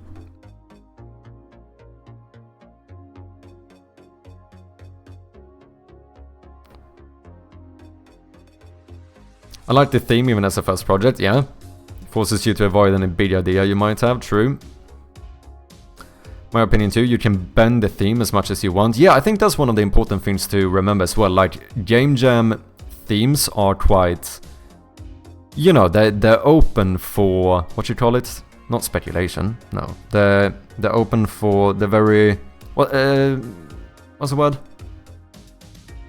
There's a word for it? They're like yeah, exactly. It's like open for interpretation. Exactly, thank you guys. So, like... You can really, as you said, kind of bend it to whatever you want. Like, as long as you're creative enough, if you can't make the first thing you think about when you read the idea, like, usually you could make something else. Like, you just have to be a little bit creative with, like, how you interpret it. And, I don't know, yeah, like I said, I think it's kind of part of the game, at least... In my opinion, I feel like doing a game with a theme is kind of part of the game jam experience.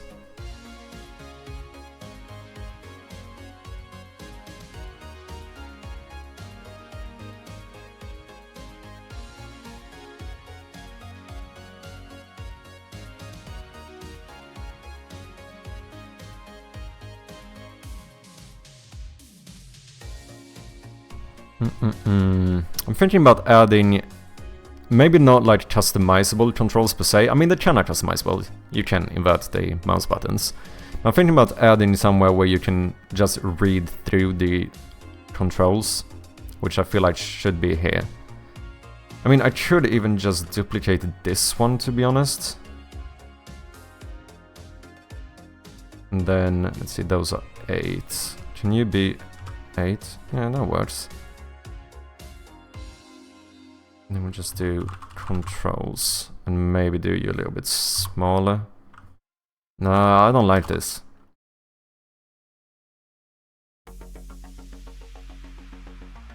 No. I don't like this.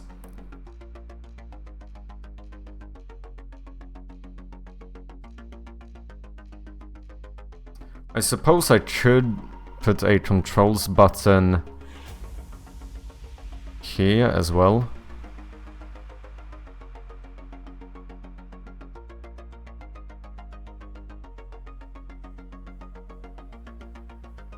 Maybe, yeah, that might be better, because, like, personally, I would have liked to have it in the gameplay settings, but I don't know how to make it look good visually, because it's not gonna be, like, symmetrical and stuff.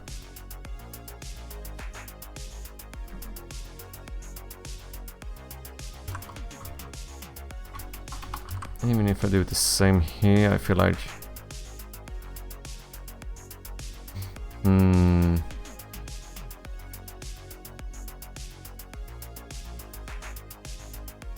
I don't know, I don't like it. I don't like it. This is not what I want. Suppose I should do it maybe like the apply button in the video settings as well. Have one of these controls, but no, just then it's gonna be empty space here, which I already kind of don't like. No, I think it would have to go in the settings menu. I think that's the way to do it.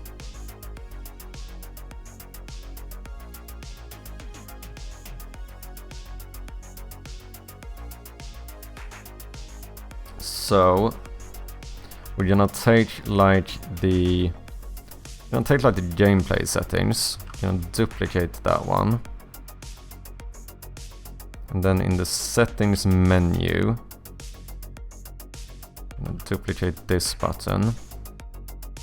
We're gonna say controls.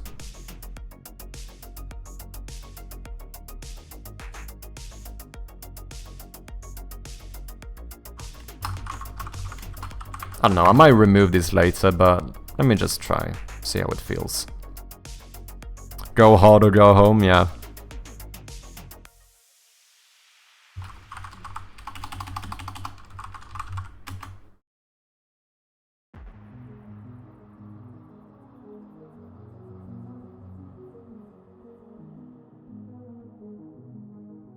Oh, very important now, we don't want this string reference. Let me just remove you for now.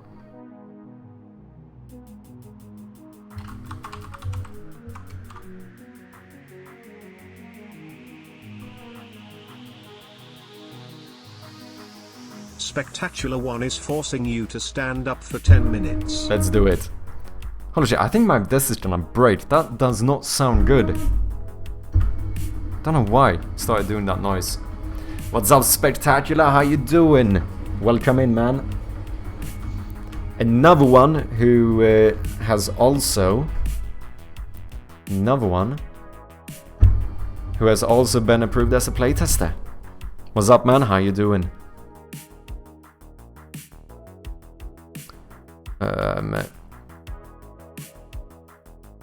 Oh, this is clever. Since we have the invert mouse buttons thing, we could actually change the text depending on this setting to say like left and right click. I'm not gonna do that now, but we could potentially do it. So this would say something like maybe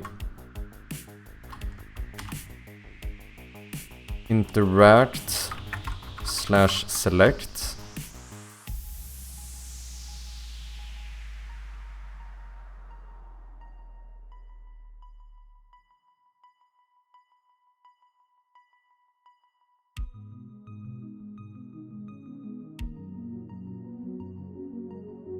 I'm just trying stuff out. I'm not sure this is gonna be final, but wouldn't expect you here at this time. Why not? Why not? I mean, I have been on for quite some time, 9 hours soon. I am gonna need to get off relatively soon, but still, I feel like I'm in such fucking flow recently.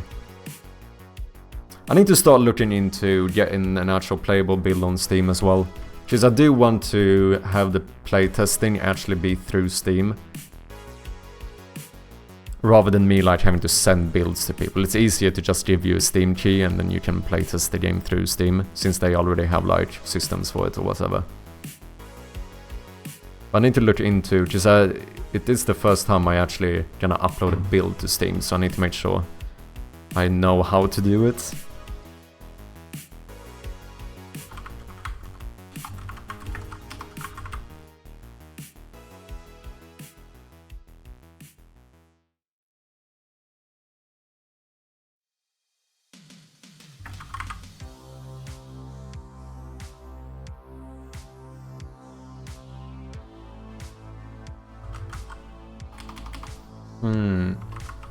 Maybe escape to pause the game, and maybe we do like escape hold to skip cutscene.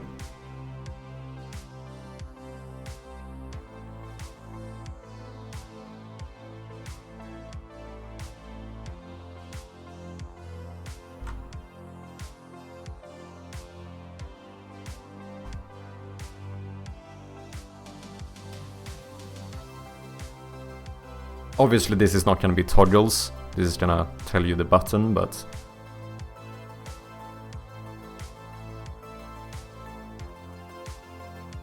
yeah, maybe something like this. Okay, so... this is now the interact button. Or let's just call this one interact. This is deselect,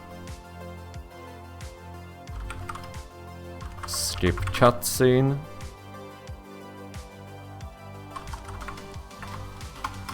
pause game. I didn't check the latest stream, but I thought you were on earlier times. No, it's a little bit like I don't have a schedule saying like how long I stream, but you know, I start about like midday, and then I go for anywhere between like 6 and 12 hours. But it is a little bit random how long I stream. I kinda take it as the day goes, whatever. Okay, so now I wanna change these. I suppose we're gonna do text as well. So let's remove all of the toggles.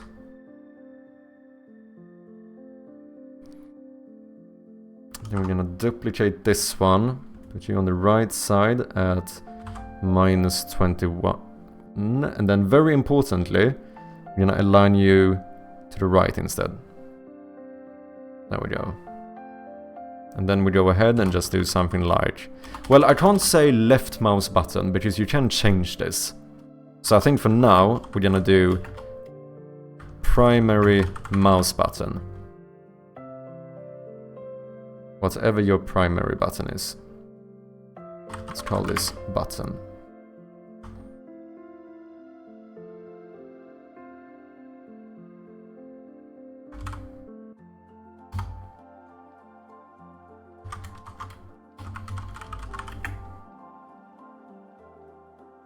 Wait, escape, wait, I mixed this up. Here I typed what you do, and then the button, and then here I typed the button instead of... that should be opposite. Wait, how do you want to do it? Do you do button action or action button? No, you do action button, right? I feel like that makes the most sense. Yeah, right? Action button. Rather than button action. Primary mouse button, interact select item, or interact select item, primary mouse button. I like button action more. How do let me see here. Game control settings.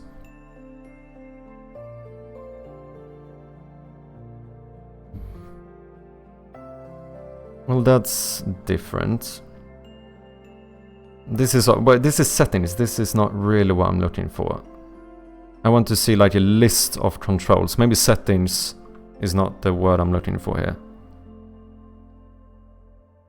This is more like it, but I can't fucking read this.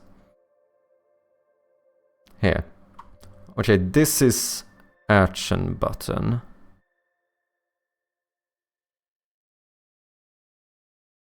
I like action button, so it's 1-1. Okay, let's do game control list. Well, I don't mean... Okay, what about controls?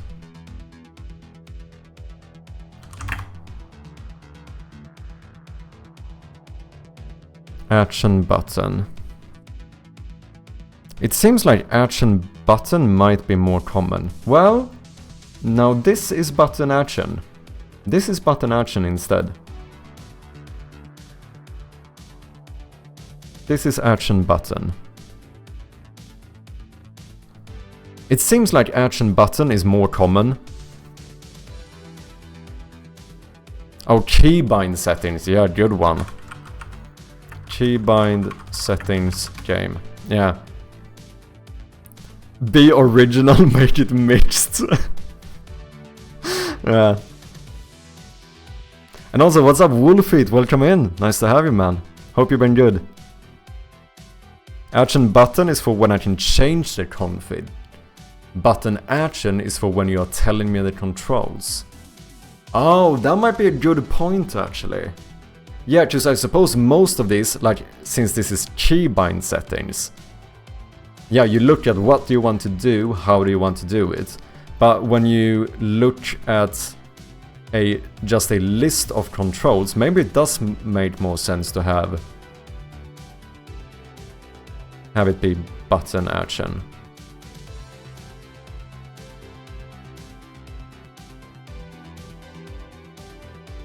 Huh. Yeah, you might have a point. For fuck's sake, I get ads now too, sorry about that, man.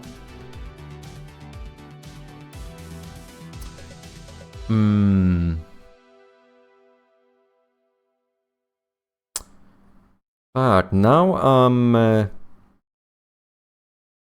not so sure anymore. At first I agreed with the majority here that action button feels better in general, but I feel like that, like Cage has a point that makes maybe more sense when it's something you can rebind. This is technically just a list of buttons or list of key bindings. It's not like you actually rebinding the keys.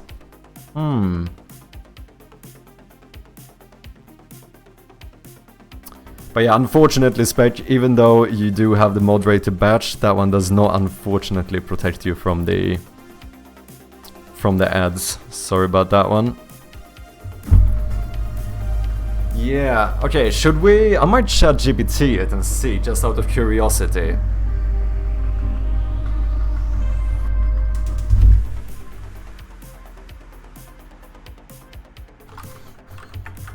I'm making a menu in my game where you can see the key bindings. Would you display these as action button or button action?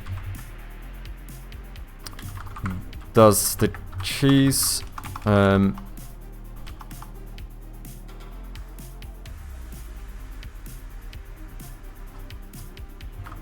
does your opinion differ depending on whether the keys can be rebound, I suppose, or not?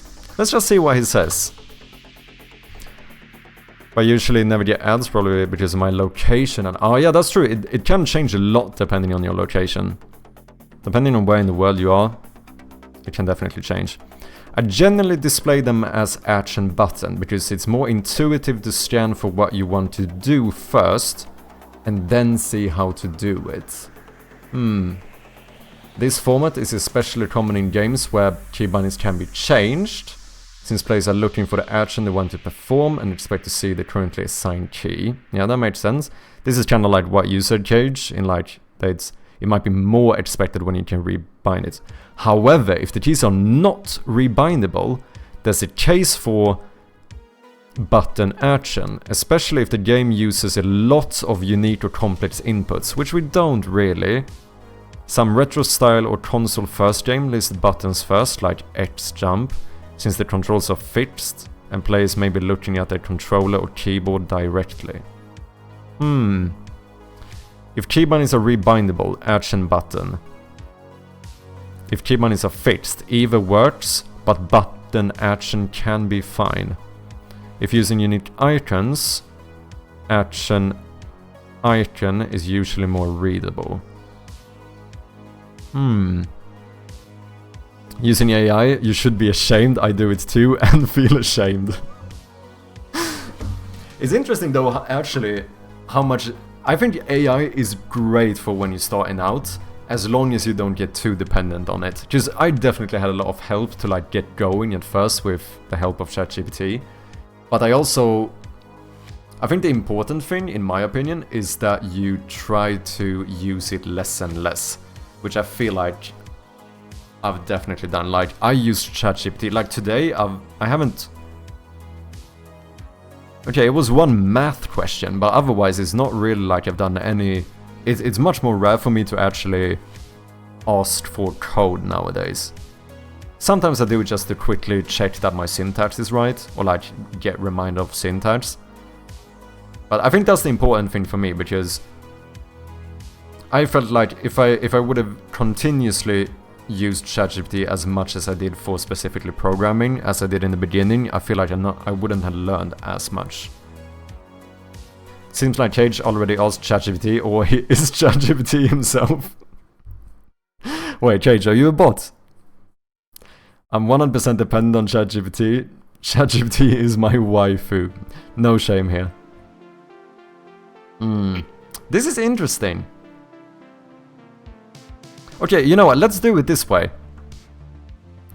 We're doing both now, since I already mixed this up. So let's do both and then see what we prefer.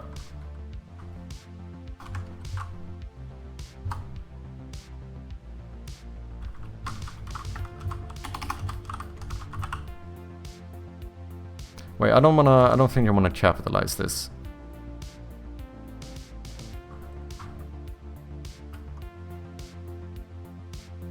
Or maybe, should I do icons?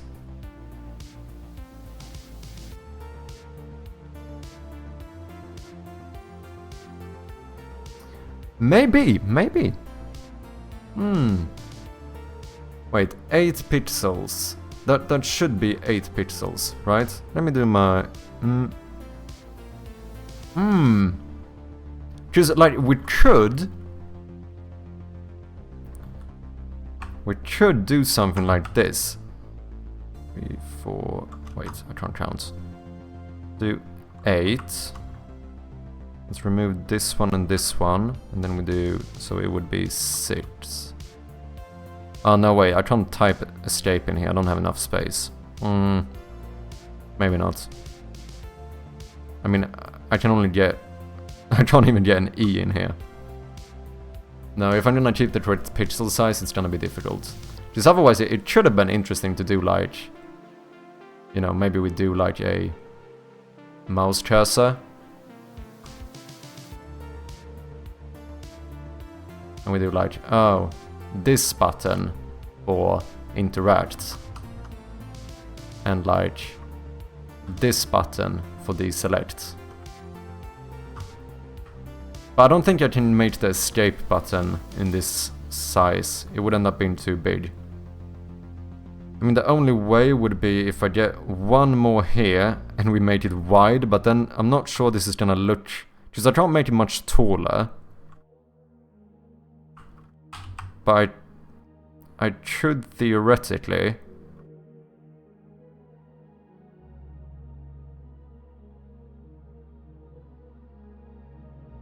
do something like this.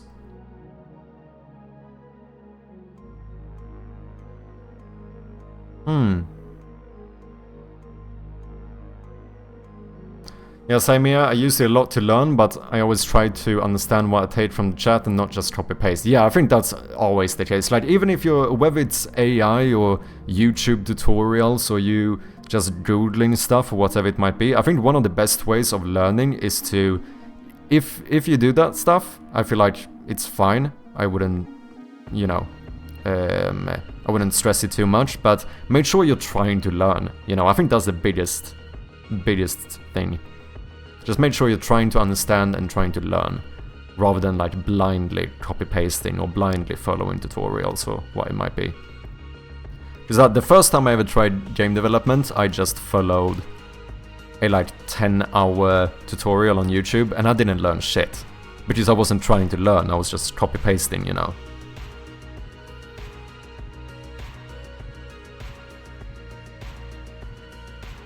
Now I use chat to check if my idea is correct and maybe help me with some stuff I'm doing for the first time. Yeah. Not a big fan of AI. I definitely do not need help when ticking boxes and looking for bytes. I was a game designer for a free-to-play mobile game studio for 3.5 years, so I have some experience in game dev. Yeah, and I think that's the thing as well, like, just I used ChatGPT the most when I didn't understand shit. Because then it was quite useful to, you know, like, explain to me what an update method is. You know, because that was the, you know, my type of experience at that point.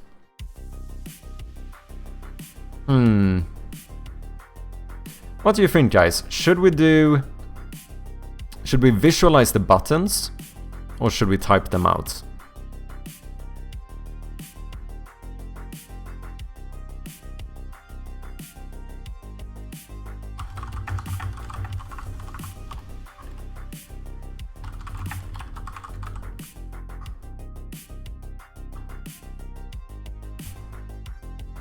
Both.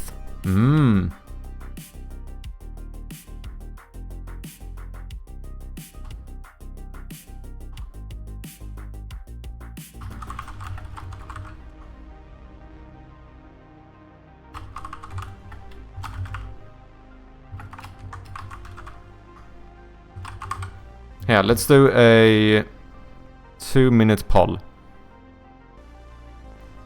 What do you think? Button icons or this is the button icons, this is like button names, or you could do a mixture of both.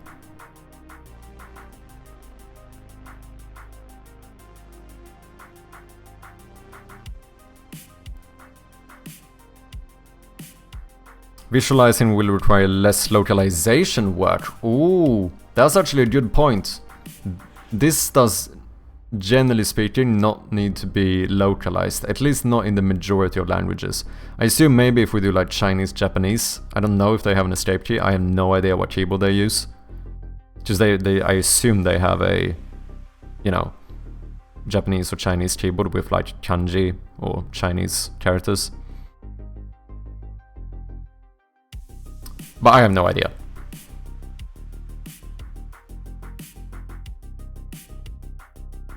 What did you ask? Wasn't paying attention. For the list of controls, should I type the button like this, like primary mouse button or escape, or should I have icons to show them? Both plus audio. Holy shit. Man is mad. Like me reading out like escape button. That would be funny. I thought with Unity 6 coming out I wouldn't have to get new LTS releases every week or two, but no. Wait, LTS. What's LTS again? Oh, long-term support. I think that's what you mean. We have an escape key. Wait, where are you from, Ameripon? I don't remember if I've asked you. Yeah, I prefer the visual one for your game, fits right. Oh, I'm in Japan. Oh, so your escape key, does it actually say escape or ESC? I have actually, this is something I realize now, I've never thought about it. Like, how does a Japanese keyboard look? Do you, like, because I assume you... Wait, do you use QWERTY keyboards? Oh, wait, was it... interesting. So, this is a QWERTY keyboard with hiragana. So it's both. Yeah. Is this the most common one? Because this looks like it would be a full... This is like a full-on hiragana keyboard. But maybe it's common to have both. Would you say this is the most common to have like a hybrid, like English letters and hiragana? It's interesting that the keys are very mixed compared to what you might have expected. Like te is on W. And this is to, isn't it? On S. Shi on D. No on K. Rather than having like, you know, ka on K and so on. But I assume it is because of, you know, it's probably better for writing Japanese, I assume. Because the QWERTY keyboard is aligned so that, you know, it makes sense to type, I suppose. I assume it's the same for Japanese. There's a digital keyboard you can switch between. The actual keys, the keyboard is hybrid like it shows in the picture. Okay, interesting. Yeah, I've never thought about this. I realized today. I've never thought about Japanese keyboards. Interesting. It's because of the way old typewriters were set up. Yeah, but I think that's the same for the like English or like a Western keyboard as well. Because wouldn't an old typewriter... Oh no, wait, some had the ABC keyboards, right? But I think QWERTY is from this time. Because this is QWERTY, but this looks relatively new. Yeah, QWERTY. This is still a QWERTY keyboard. So I think it's the same. Interesting. What if somebody's going to play this game on laptop using touchpad? So he doesn't have a mouse, so he doesn't know which button he needs to press, you know, it's misleading. Oh shit. Okay, so we need to make something so that the game can tell whether you're on a laptop or not. Wait, how did I miss my own poll? Oh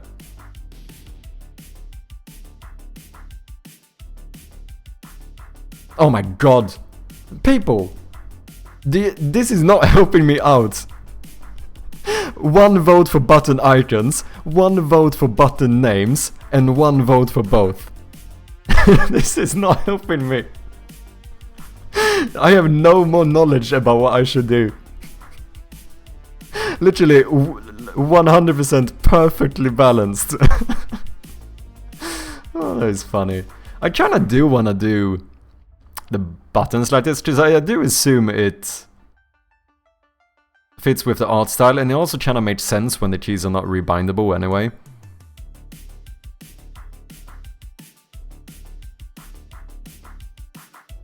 And ChatGPT said if using icons, action icon is more readable. So then we would do like skip cutscene. But how do you show... Oh, now we have an issue. How do you show holding of the escape button?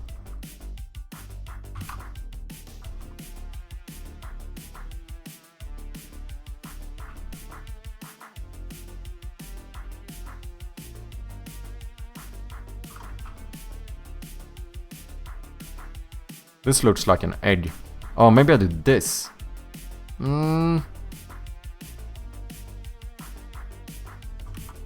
Nah, I think I like this more.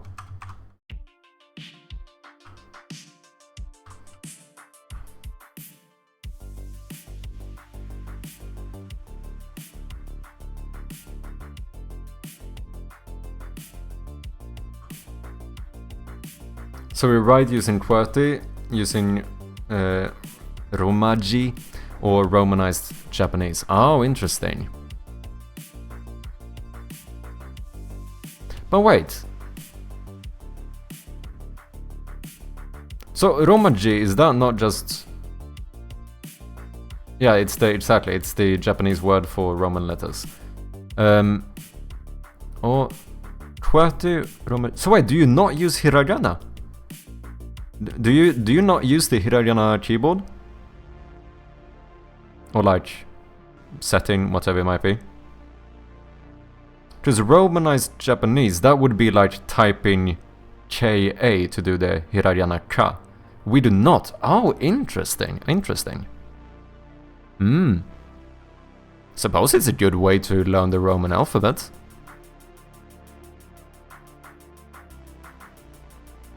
Paul ended being a tie, yeah. I missed the poll, 1+ for button icons. With a little ring. Yeah, so for these selecting items you have to crack an egg. Oh, that's funny. Wait, you know, is it the shape? Funny. Wait, you know, is it the shape? Why am I hearing my own voice? Oh.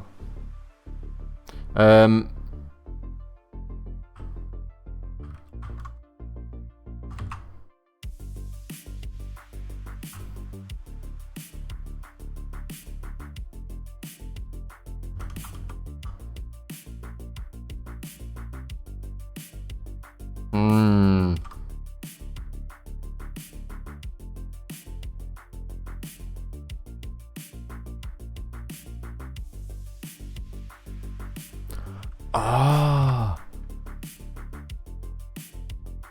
What if I would do like... But this is too big now. It's not gonna fit. Because I would prefer to not have to make the distance bigger here, because then this is gonna be inconsistent with every other menu in the game, which I don't like. Because otherwise you could have done something like this. No, maybe, no, this is not intuitive enough. I was thinking like, oh, just a simple escape key and like push down the escape key. No, I don't like it. I suppose what you could do is maybe add like...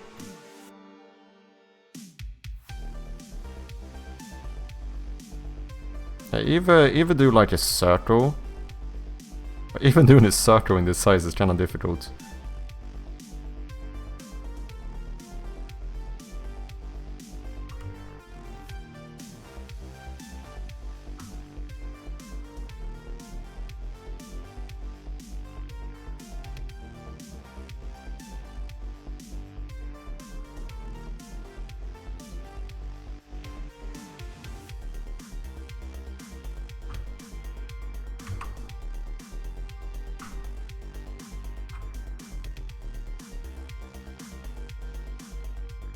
I suppose you also could do like an arrow, like trying to signify that this is being like pushed down.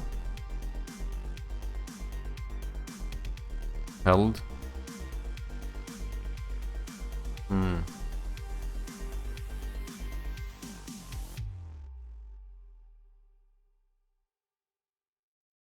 Yeah, so we write karate like K-A-R-A-T-E, and as we write K-A, the hiragana ka pops up automatically. Interesting. Ra and te, and then we hit the space bar and it brings up the little scroll window where we can select the kanji or katakana for that word. Interesting. Just like, I don't even think, I don't know if I have it anymore, I used to have the Japanese keyboard installed on my phone, and I'm pretty sure I would click hiragana on that one. Or did I? Fuck, I can't even remember. It's been a long time since I studied Japanese. A long time.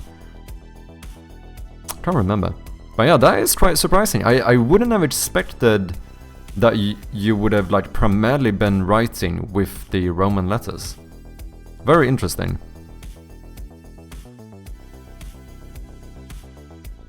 Okay, I think maybe circle and arrow. Maybe.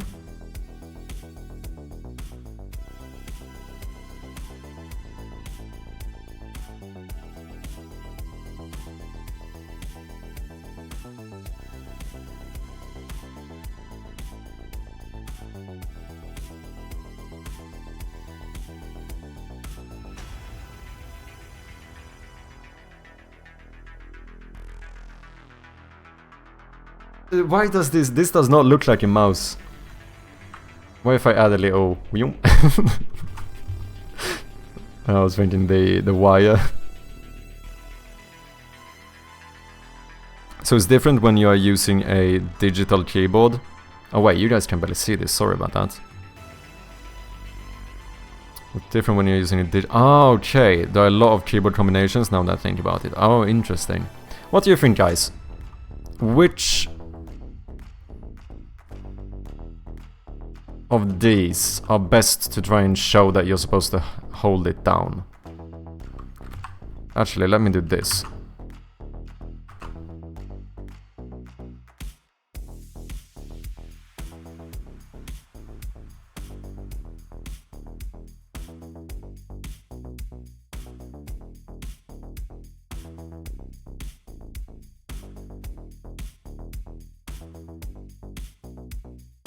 The arrow, in my opinion. Yeah, I think maybe the arrow is the best one as well. What about a down arrow pushing on a side view of a button? But the thing is that, the difficult thing is that we have to show that it is the escape button. Right? Because otherwise, you might not know which one we're referring to. The buttons on the mouse are white to show holding down. Maybe invert the colors of the escape to show the same. Oh, that's an interesting one as well.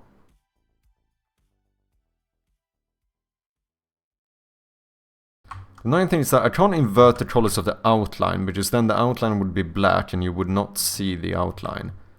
I could, however, invert the colors of the inside.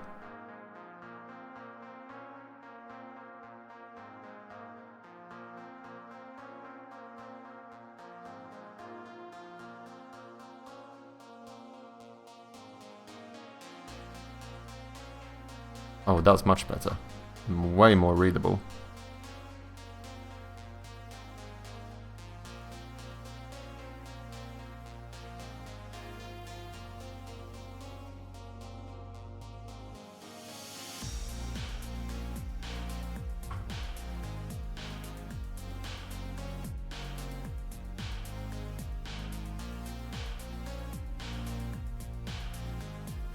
Oh, what?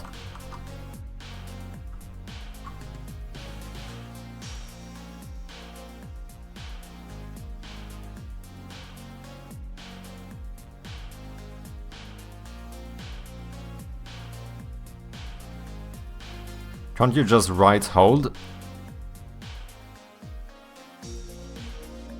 You know, that might be a fair point as well. I mean, if we wanna... We could even keep it in this art style. Do I have a center pixel? I do. Then we just do something like... I mean, that plus sign might be a little bit too small. I mean, it check that works. Whoops.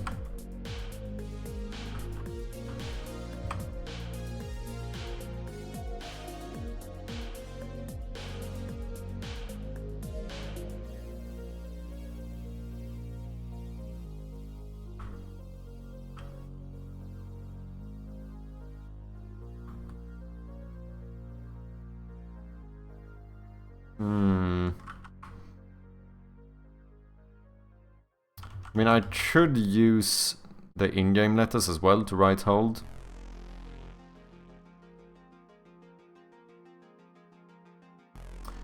Or we could also do the time. As in like...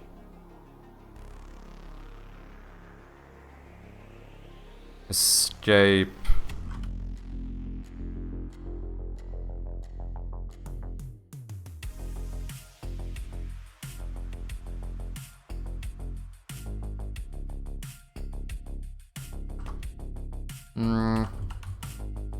The thing is that, like I said, I could do this with the...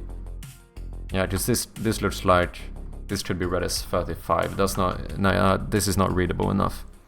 But I could use the in-game If we need to write 3 seconds besides it, should work. Wouldn't better just hold the state? That's probably true.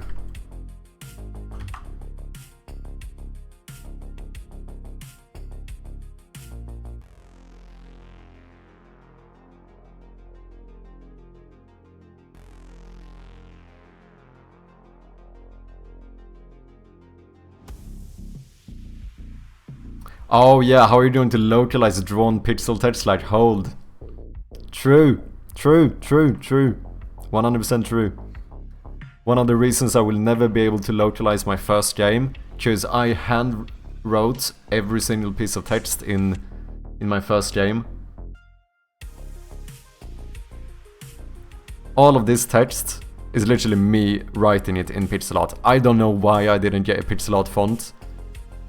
Like everything in this game, all the text on the buttons and everything is me like my hand pixel writing. Which is fucking mad to think about.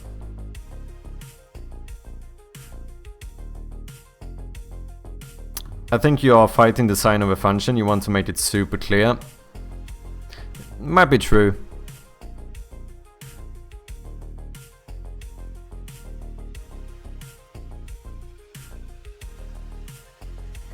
Because there is an argument to be made that, I mean, these I think work. They are like clear enough. The holding one, like how you show that you're supposed to hold it, is a little bit more tricky.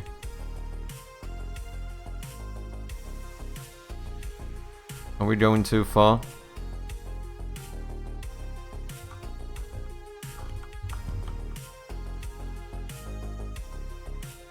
Yeah, I think we should not do... Absolutely fair that we should not do stuff that we can't localize. Meaning that this doesn't work and this doesn't work because we can't localize it.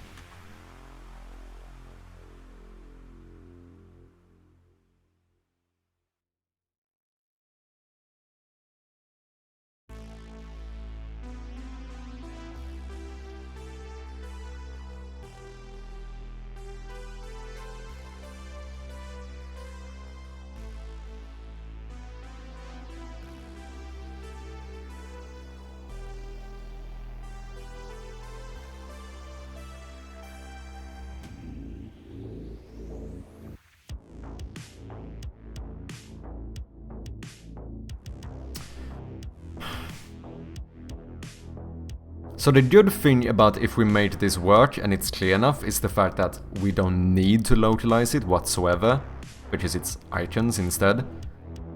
Because this cannot be misunderstood if we type the actual button you're supposed to use, but now we have to localize each one. So there's like pros and cons to it, but the only way we can do this if it's, yeah, I suppose it has to be intuitive enough. Because otherwise localizing 4 more text files, not the worst.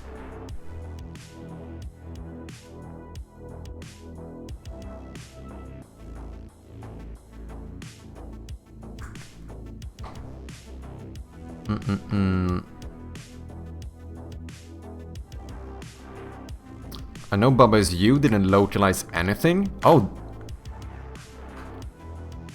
yeah, because they have a bunch of words written in like the actual game objects, right? I haven't thought about that. I want to play Baba Is You at some point. It's a very interesting concept for a game. I think the third from the bottom works pretty well to convey the message, but this is something you can find out with the playtest. True. Yeah, I think out of these with like symbols and stuff, I think this might be the most clear one. I do think so. So in that case, it would look something like this.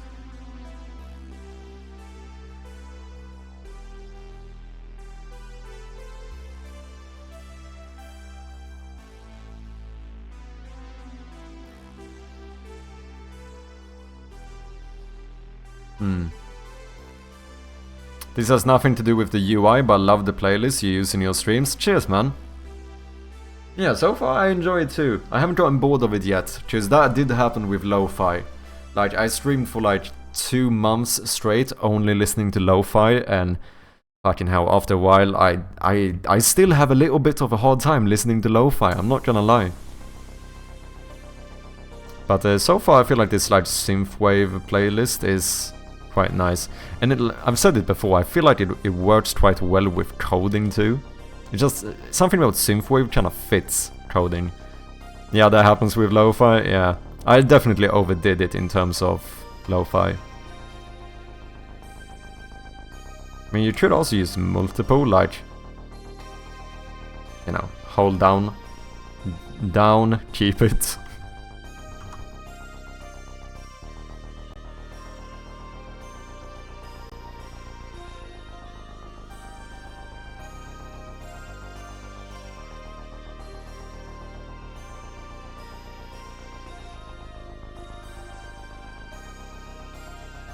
I mean, we could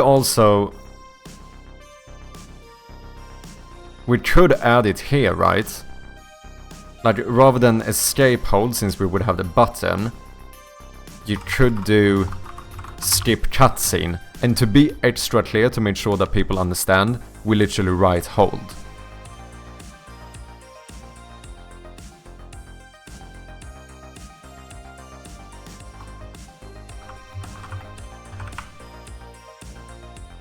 Right?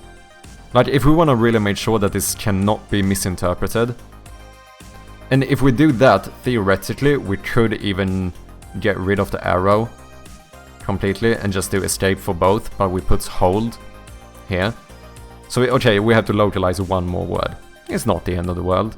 Maybe that's the best thing, because that I feel like cannot be misinterpreted. My girlfriend just paused by and I asked her if she would get what she's supposed to...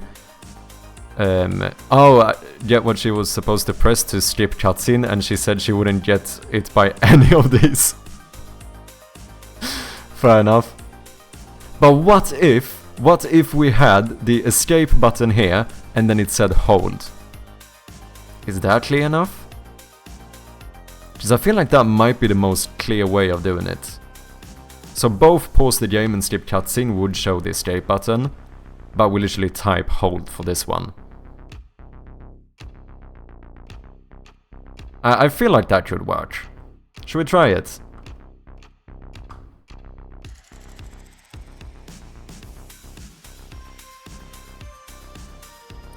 Let's put this in UI. I'm gonna have to clean this one up at some point, but let's slam them in here for now. I really hope these are not too big. It's very possible.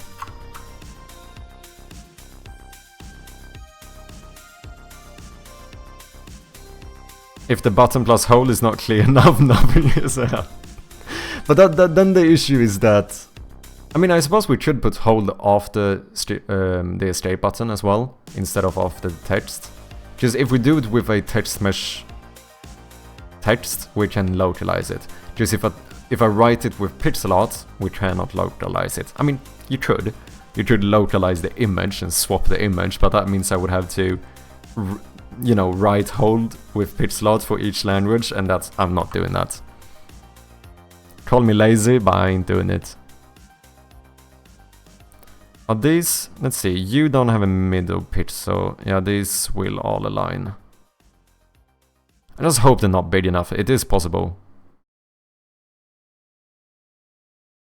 Save as UI. Boom. Let's try it and see what it looks like. Whoops.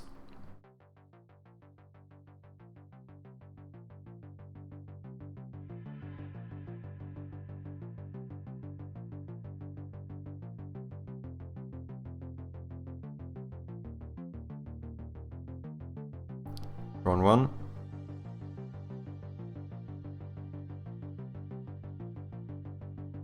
Yeah, lazy and smart dev. Yeah, good luck with the word drjet. Drjet.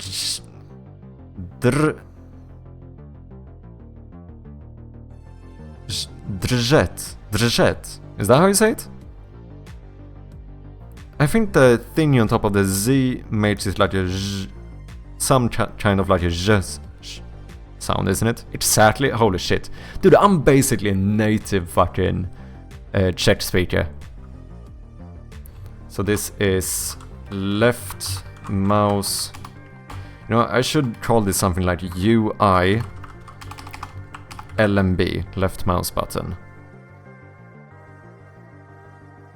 This is UI right mouse button. And this is of course UI escape. I would like to learn more Czech as well, not gonna lie, but fucking it's the noun conjugations that made me like, oh, that ain't easy. Like, okay, I've studied Portuguese. I know about messy conjugations with like verbs and stuff. But the thing is that you have those mad like verb conjugations, but then you also have it for nouns, and that is it's a lot. It's a lot to learn. Okay, I think this should fit.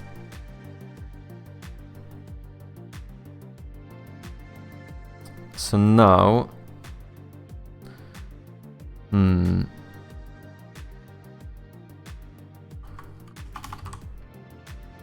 is this gonna look like it's too far apart?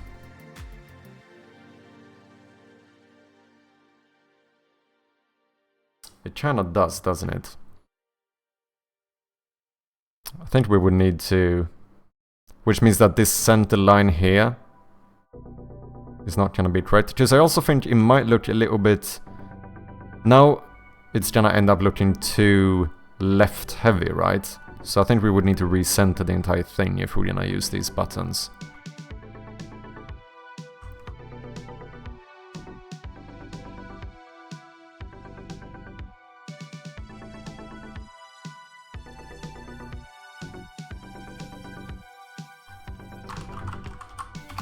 Primary button icon. This is secondary button icon.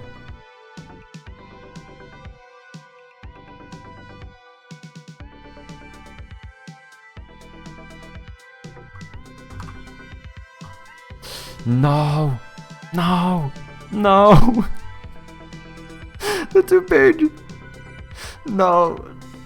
I would really like to not make this further apart, because it's gonna be inconsistent with every other menu in the game. That's annoying. We can't have it like this though. Two edges on top of each other? No one is gonna understand this.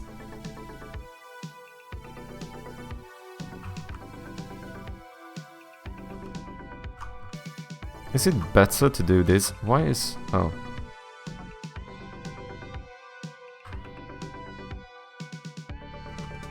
I don't know if this looks enough like a mouse.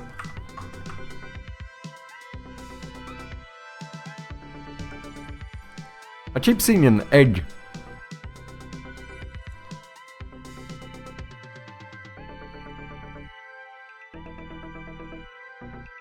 It's not being lazy, it's being efficient with production time. Yeah, people in here probably don't realize enough that our language is fucked up for foreigners. It really is, man. The noun conjugations is what really gets to me. Like, I accept the verb conjugations. I'm used to having to learn messed up verb conjugations. But on top of that, also, okay if it was only noun conjugations. But now it's like, you know, a million verb and noun conjugations. That is the main thing that's like making me apprehensive. What about just text? Does it need to be an icon? No. No, it can definitely be just text. Matchup is OCD kicking in. We already have a hold in parentheses. Yeah, that is true. That's why I think that's enough. And then we just do escape for both. But they touch each other and I don't like it. The only way to fix that, because I'm not making the sprite smaller. I'm not gonna start doing pixels now. I've made it this fucking far. Is anyone gonna notice? If you guys don't tell anyone, I won't. If we do this 80% of the size.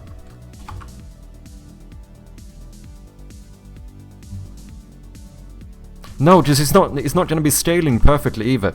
I'm not doing midsouls. Shut up, I don't care. I'm not doing midsouls.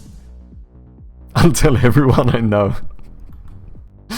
Okay, so that would mean just I don't think I can make the no, just there's no way. Is the escape button smaller or bigger? Oh, it actually is smaller. Because this one I cannot make less tall.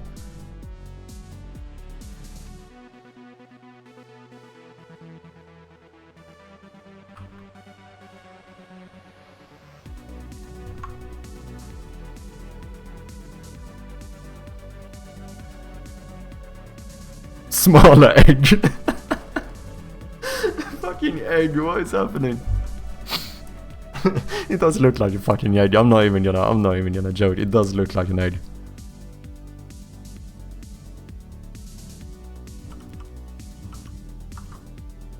Okay, in that case the only other thing I can do is to up the spacing. Make it like this.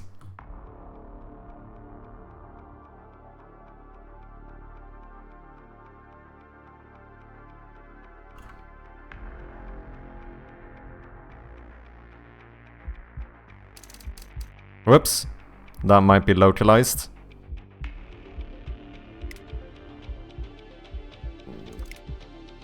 Okay, what is happening here? Yeah, that is working flawlessly. Okay, something here in the language title is being localized. Is it these guys? Yep. Remove. Flawless. Thank you very much.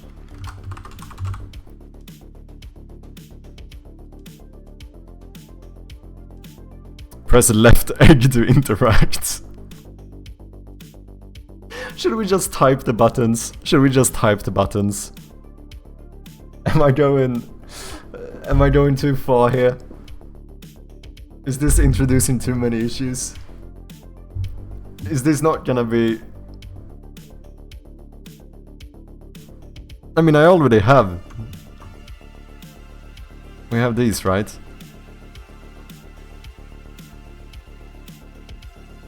Then maybe what we could do is for each one of these maybe add a colon as well.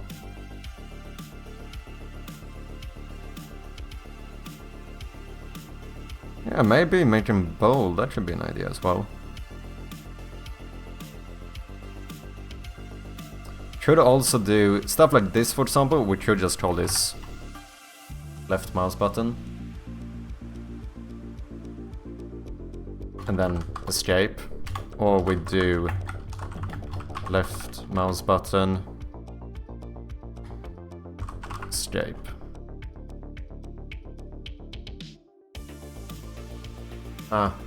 Typing them out is more clear, isn't it?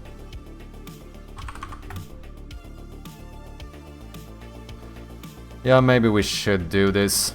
This fucking egg. I don't know if the egg is gonna work.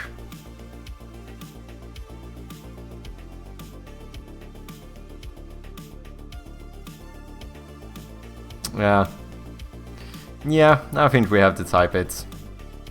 We tried. But the egg said no.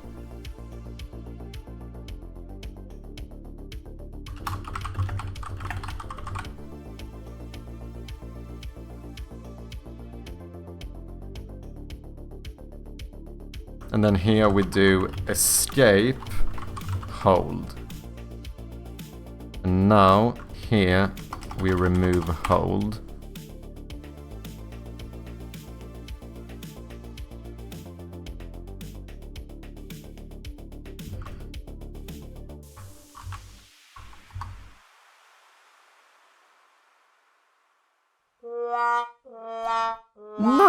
No. Shut up. It's not a fail. We tried our best and that's enough, isn't it? I think it's enough. We're fine. I'm not even hurt.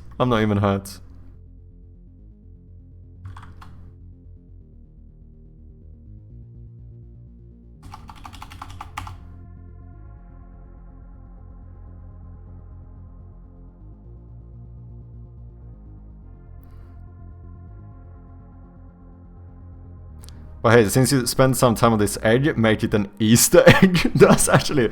Fuck it, we're doing it. We're doing it. We're doing it.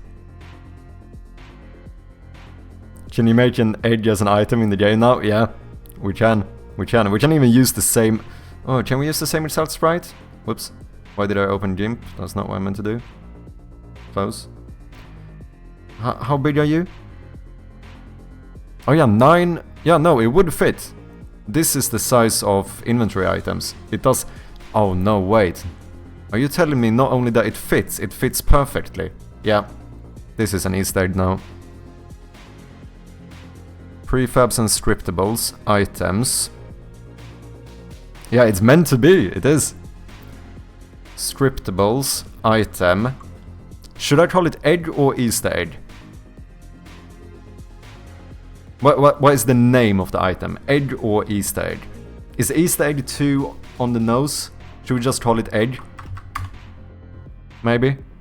Just call it Easter? That could work too. Which I assume this is... Should we make it a key and then it just doesn't lead to anything? Key, tool, document, component. Okay, let's keep it as an item for now. Should we call it Easter? The game might be eggless, but we won't be. Document, you just discovered an Easter egg. Oh! Oh! And then we have a hammer. What if you use the hammer on the egg and you open the egg? That's the Easter egg. Like it's an egg, you can crack it open and you get something from it. Is that not fucking genius? So you have to find a hammer and then you can crack the egg and you get like, I don't know, a fucking battery or something. Okay, inventory sprite, we need to change this one. So that means, you know what, actually let's copy this one. Should we keep this white pot? Or should we make it... Nah, it's more fun keeping this. I think I'm keeping it. Let's go to items, because I do want to put this in the correct sprite sheet.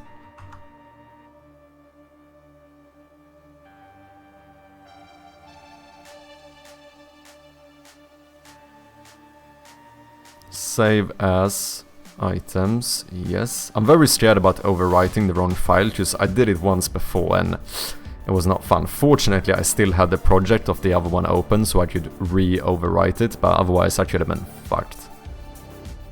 Okay, now let's go to items.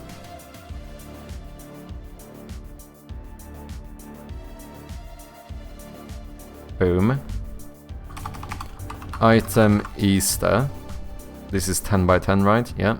Apply. Imagine a simple egg would take over this game completely and would be part of a plot twist. You know, yeah, this is gonna end up being the actual story item of the game. Like right at the end, you finally get the egg. And that's how you get your freedom. Then where is it? Egg. Should I? Okay, let's... I'm gonna have the scriptable object be called Easter egg.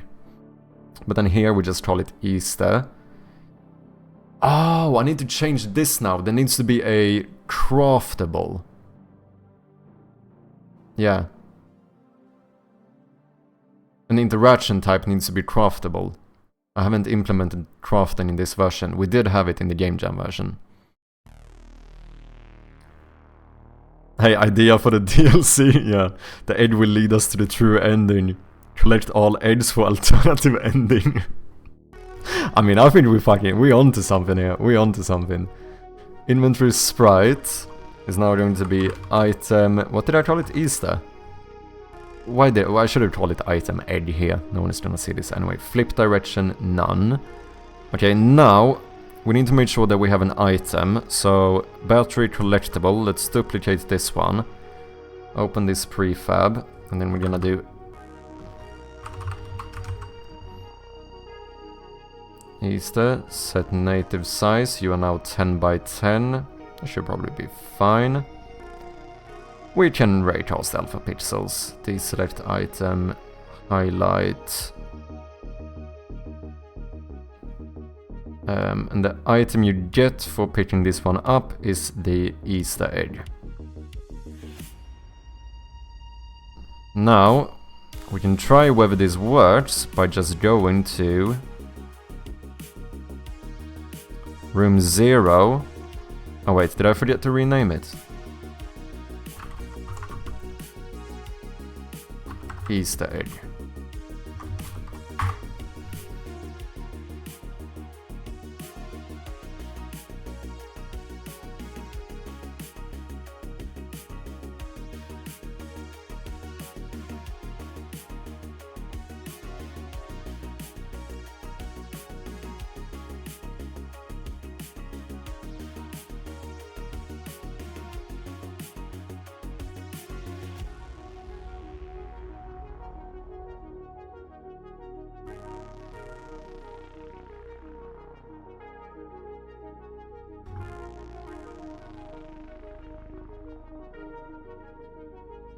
Oh no, now you're behind. Ah, interesting.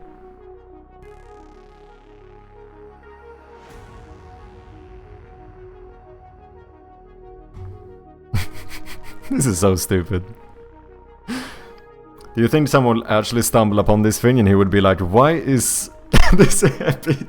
Why do I have a PC mouse here? Yeah, probably not. Also, it's not gonna be in this room. I'm gonna hide it somewhere in the game, but not in this room. This is just for testing purposes. Okay, shall we see if... Can we pick up the egg? I like how this ended up being more important than getting my cutscenes and like my settings to work. No, let's make a legitimate, literal Easter egg in the game. Oh, I don't have the... Let me... Oh, no, not the flashlight. I want... Boom.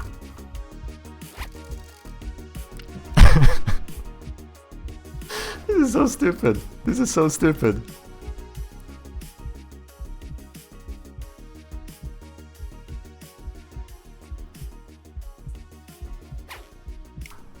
Oh, I have a better idea.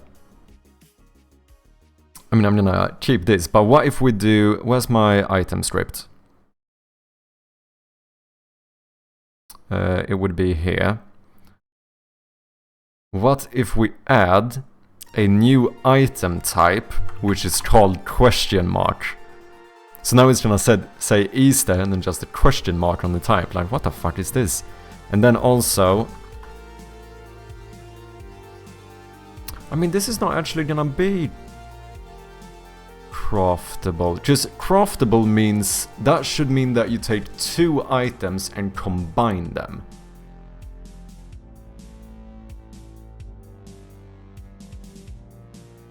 This is something else. This is like using a tool on a specific item and it does something. Usables means that you can select the item and you can do something with it. Inspectable means that you can, like a document, you can open it and you can inspect it. In my head, craftable is like a combination element. It's like when we had the hammerhead and the hammer shaft, those are craftable. If you put them together, you create a hammer. Ah, but maybe we could do a craftable, but instead we should have it, whenever you craft an item, we should have it check whether you're supposed to destroy the other item, because we don't want to like destroy the hammer. Or should I separate this? Ah. What if I make you into a interactable... Yeah. Yeah, make it an interactive, like an actual interactable item. Like in the same way that this door is interactable. Wait, that's already the case. Yeah, so it's gonna work, because my inventory item is interactable, which means I could make item interactions. So that means we could make this a selectable item. However, if you would be holding a hammer when you try to interact with it, then you crack it open. Dude, this is so good. This is so good. Okay, so...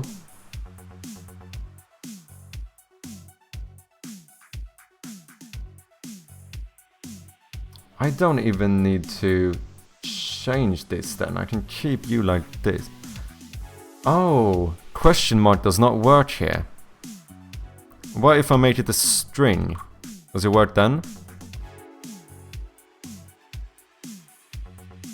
Identify expected. Oh, can I not have a question mark? Oh, no. We do secret. And then in the inventory item, we just check if... Yeah. Because here I think we set the... Let me see. On pointer enter, show description, image type. So here we can do a ternary operator and we check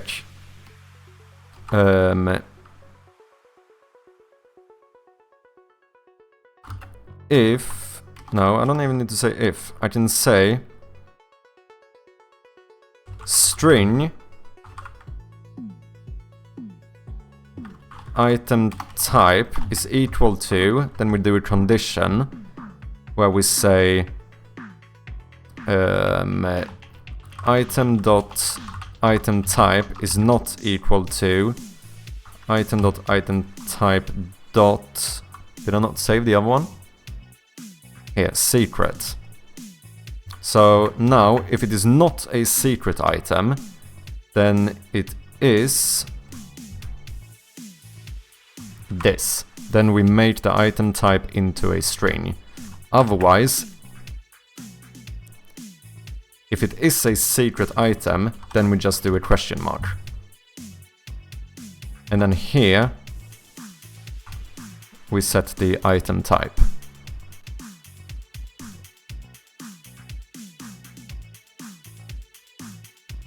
And since the egg is laying there for ages and you'll crack it, the horrible smell will alert the monster immediately. That would also be funny.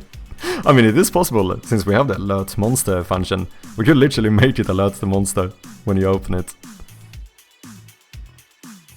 I hope you special people that are here now, you do realize that you can never let anyone else, anyone who has not seen this specific stream, they can never know about the egg.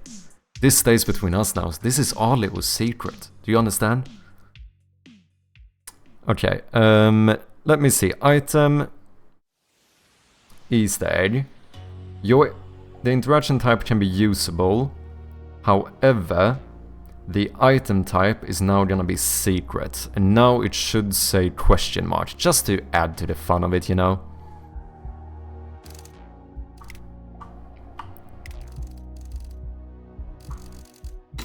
Boom.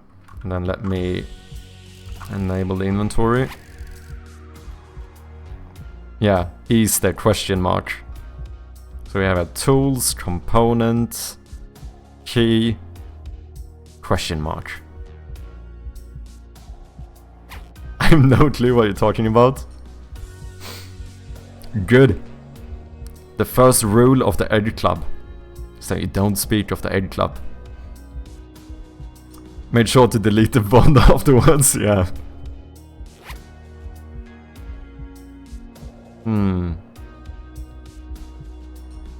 Should we make the name question mark as well?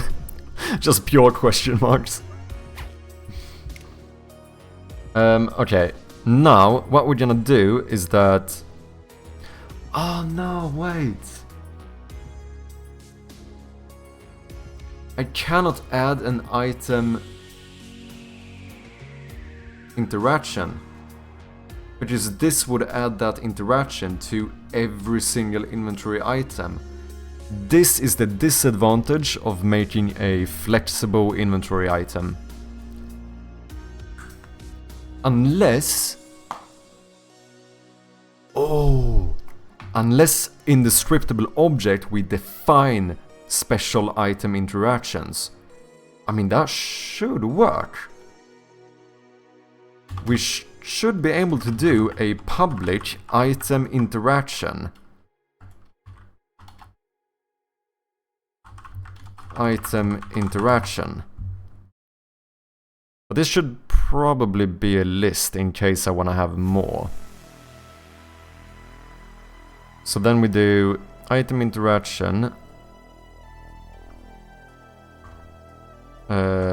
We're gonna do a list of item interaction, which I think means that we have to be using system.collections.generic. I like how an idea of making key bindings icons turned to this. Yeah, I don't know what the fuck happened. So this is now additional item interactions. What's up, Dada Mo? How you doing? Greetings from my summer car country. Game looking sick, thank you very much, I appreciate it. Welcome in, man, glad to have ya. I'm glad it did. It's good to keep things playful while developing instead of just grinding out systems. And that is true, that is true. Okay, so now each one of these, yeah, should have a list of additional item interactions, which is going to default to null. And then we have to find the inventory item script. Let's actually move you over here, so I know where I have you.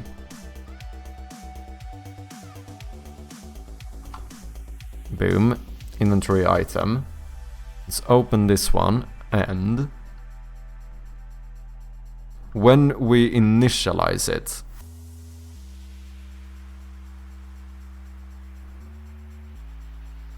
we have to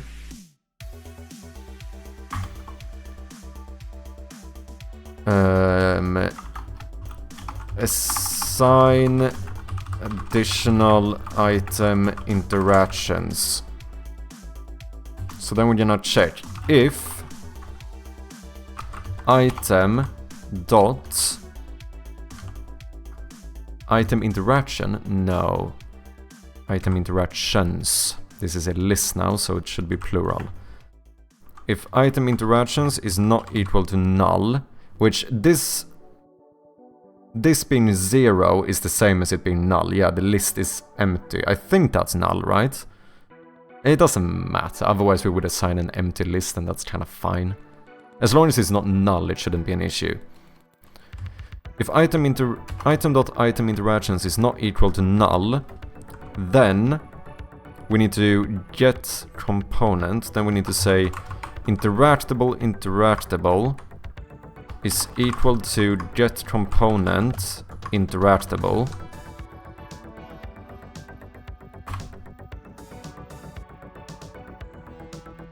And then we say interactable dot, oh, is it not public? Yeah, serialized field private item. We are gonna need to make... Oh, no. Double check it. Some languages like to not interchange 0 with null. Yeah, I think it's better to be on the safe side. Question. If I change this into a public variable instead, I don't rename it, I keep the name the same, but change this to public. Is this gonna reset my arrays? Because that would mean that I need to change the item interactions of all my items in the game, which is a little bit annoying. Is it safe to change this? Because we need to make this Easter egg work, right? And I think having the hammer crack it open is kind of funny. If I change this into a public variable, does it reset my currently assigned lists of item interactions? No, changing it from private to public does not reset the currently assigned list in the Unity inspector, as long as the change is made without modifying the actual variable name. Okay, so it's only when you rename stuff that it resets. Because I've done that a few times and it's not fun. My wife is point-and-click enthusiast, especially Rusty Lake series. Oh, interesting. Pretty sure we're gonna play it when it's out. Cheers, man. Appreciate that. Yeah, someone mentioned Rusty Lake to me and I looked at them and it does seem like it might actually be the games that are the most similar to the one I'm making. I do have it on my wishlist. I'm thinking about checking it out because, yeah, it definitely seems like we're gonna have a bit of like they're gonna be distinct, but they're definitely gonna have a lot of similarities. Interesting. What would you guys say are what did you like the most about the Rusty Lake series? Out of curiosity.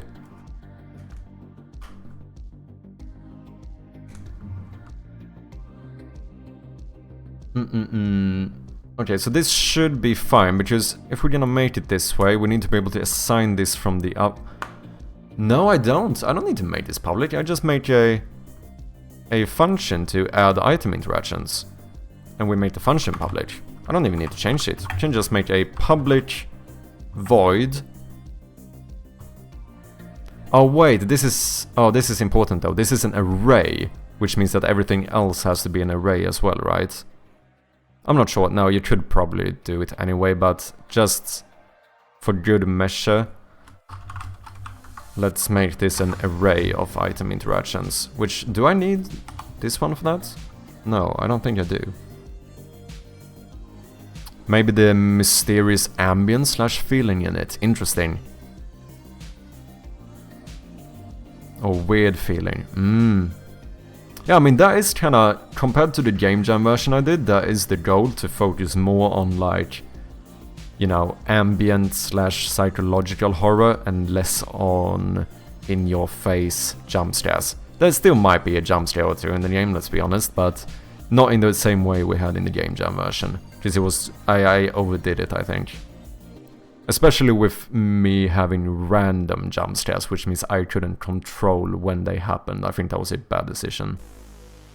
I mean, it worked. It was a Game Jam game. For the Game Jam, I think it's fine, but for the full game, I want to make sure we can tailor it a little bit better, you know? Make sure that it's the best version it could be. Okay. What do we do, people? We're gonna make a public void add item interactions, which is going to take in item interact. It's gonna take in Ginseng! You fucking legend! With the resubscription. Thank you so much. I appreciate ya. Thank you, thank you. It means a lot. What the fuck is this? What the fuck is this? What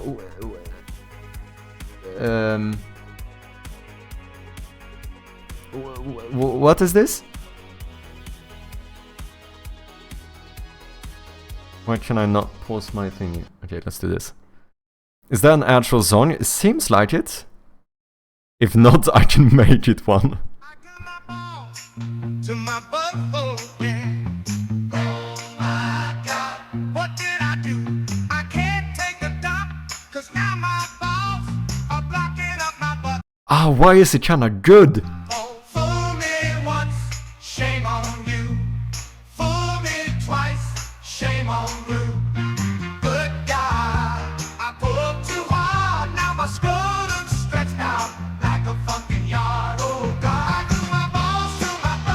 No, why do I like this? Oh my God, what did I do? I can't take a dump. No, Now my balls are this was not what I expected.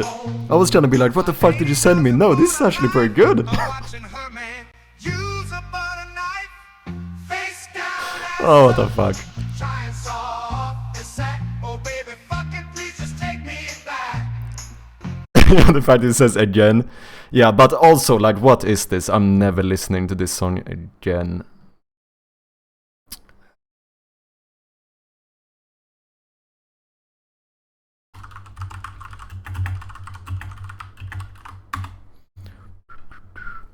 Cheers, thank you very much for the subscription. Ginseng, I appreciate you.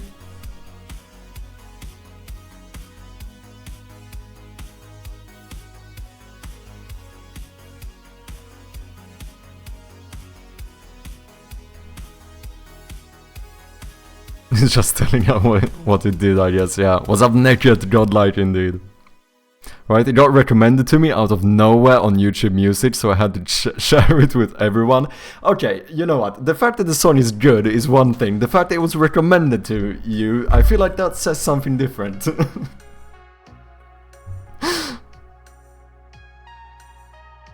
My absolute pleasure. Notification to share just popped up for me now, so I took the opportunity. Fair enough, I respect it. I respect it.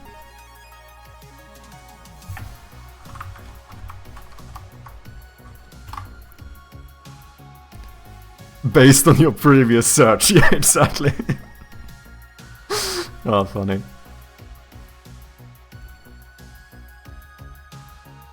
Okay, so here we would say something like... what is it called? Item interactions is equal to item interactions. Now, here... if item interactions is not null, then we're going to say... we get the component interactable, and then we say interactable dot add item interactions item dot item interactions. And I think that should work.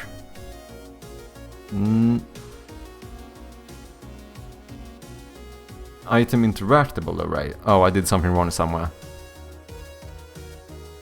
Item interactions. Is it in the item? Yeah, item interactable. This is supposed to be item interactions.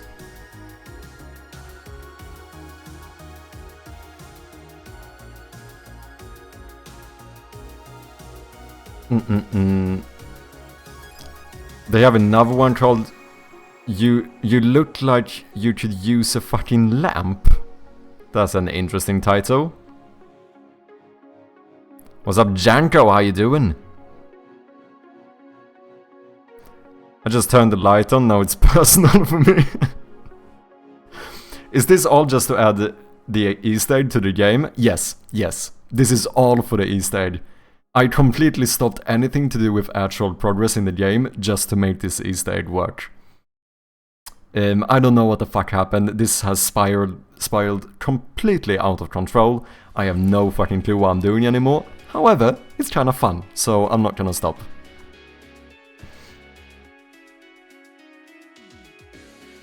Well, it's definitely not the theme of that song, so I think you're good. Okay, Easter egg. Now we should be able to add item interactions here. So we don't remove the required item, and then we say that if you use the hammer... Oh, this means... Okay. Successful interactions. The only way I can add this here is if I make it a scriptable object. So I need a scriptable object to be the holder of my item interaction. Right? I didn't think about that. Yes, that's how I need to do it. So we're gonna... Can I create a game object here? Because I just wanted empty game object. That's all I really want.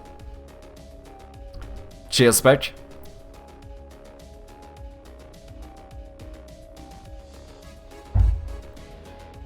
I'm doing pretty good today, not gonna lie. I'm almost finished 1.5 bottles of water. That's more than my average. Text scene, rendering. Can I not create a prefab like this? Is that not possible? Out of curiosity. No, I don't think I can. That's interesting. So do I need to make an actual item somewhere? So like I said, all I actually need is a empty game object. Create empty. Because I just need you to be a container of certain interactions. Which is gonna be like, maybe we play a sound. Wait, we can show toast, right? Oh, this is bad though. Text. Which is... This can't be... Oh no, I can localize this. Never mind, it's fine. Shit, I wanted to spam the hydrate button, but it has a timer. Well played, Mr. Chirpy. It does indeed. I don't think it's very long, but it does have... Is it like 5 minutes or something? Yeah, I think it is. Bottle of water. Yeah. A bottle of water. The edge... What should we say? The edge cracked open. So this is the text that pops up when you manage to crack open the edge. Yeah, I'll be back in 4 minutes. This is not over.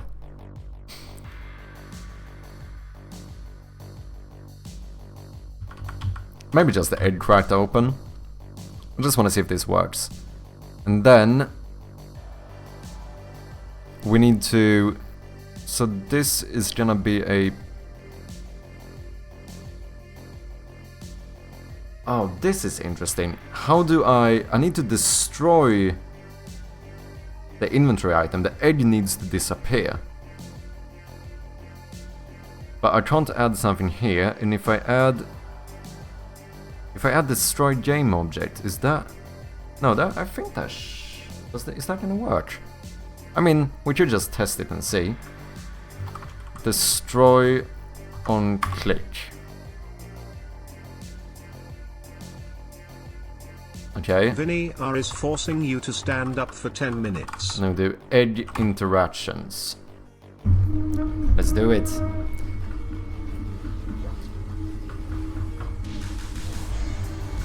For now you can make him stand up. Shit. Brilliant. There we go. Dude, my desk is starting to sound like a fucking tractor starting up. I don't know what is going on. My neighbor's gonna be like, what the fuck is he doing in there? I mean, they're probably already wondering what the fuck I'm doing, let's be honest. I sit here and I shout by myself for 10 hours a day. They probably have a few questions, let's be honest. Would that surprise anyone? Not really. Okay, let's make this a prefab, remove that. I wonder now...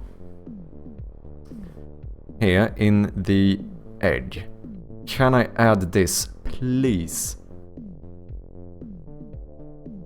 Wait, this says objects. Don't forget to save. Good call. Let's save. Wait, so that is a game object. Let me have a quick look at our item interaction script.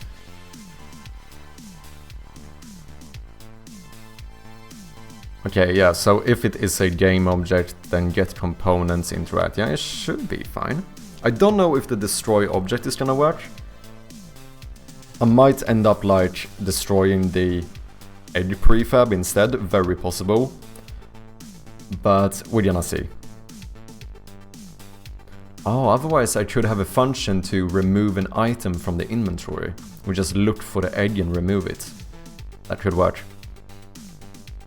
If they didn't have any complaints yet, it means they are more weird than you than suspicious. Kinda true, actually. Yeah? That is kind of suspicious. No one has said anything yet. I don't know what the fuck. Do you notice how I'm starting to speak lower now? Because you're making me self-conscious. Oh, funny. Okay. Edge, hammer. Save. Let's see if this works. What's up, Lane Chetsu? You're still going? Crazy, of course, man. Putting in the work here.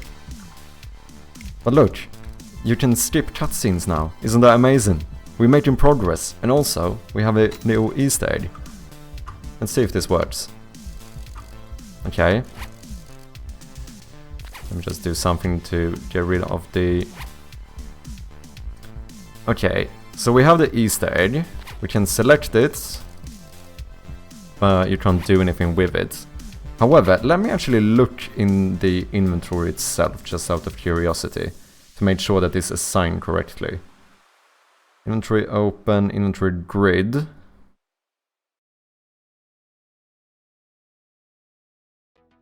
Here, inventory Easter. Ooh, I don't like that. Item interactions, why are you null? Or is it just that the... It could be that the inspector just doesn't update. I mean, let's try and see if we can smash the egg. If I take the hammer... Oh no. I can't open the inventory again. Because now I deselect the hammer. Okay, we need to change that. It feels like I've lived the life cycle and came right back where I left off. That's funny. How you doing, man? I hope you're doing good. Okay, inventory button. Where are you? Inventory hover, inventory button. Always successful, yes. Let's not deselect item. I could also make it not close when you select an item. That might actually be better. Because I kind of feel like if you have an item and you click on your inventory, it feels natural that it should go into the inventory. Let's try this for now. So let me get my inventory and then pick up the egg.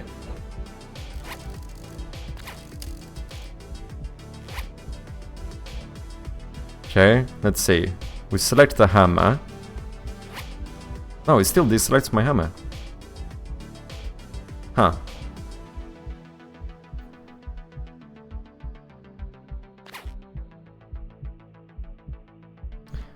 Okay, I'm gonna make the inventory not close when you select an item. Instead, it's gonna close when you go away from it.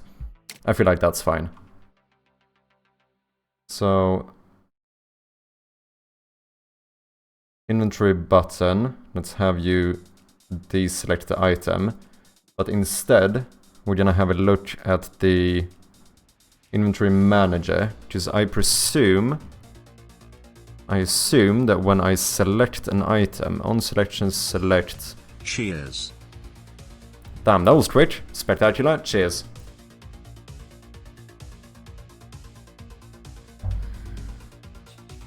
Yeah, thankfully my gastroenterologist only gave me some meds and told me to reschedule in 3 weeks. Gastroenterologist, I have no idea what that is.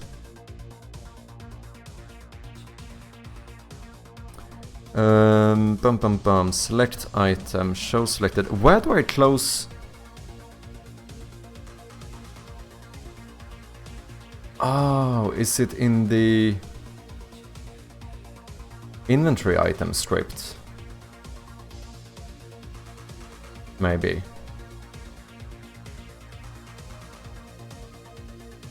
Here, yeah, interactable. Publish, select new item.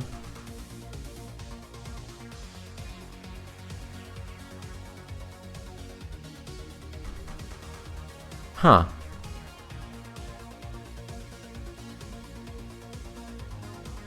Why does it close? Deselect item. Bum bum bum.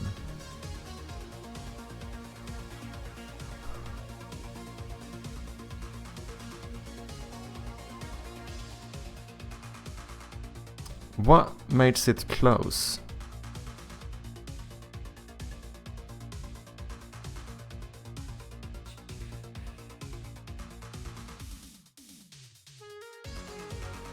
On click. Well, this is to open... No, this is to pick up the backpack. Never mind. Show inventory false when flashlight is toggled. We hide it when a room is completed. On game over, we hide it. On game paused, we hide the selected item. What? I am so confused right now. Select item. I don't do it here either.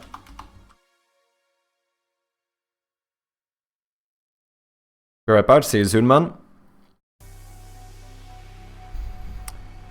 Somewhere I am closing the inventory when I select an item. I just need to figure out where that happens.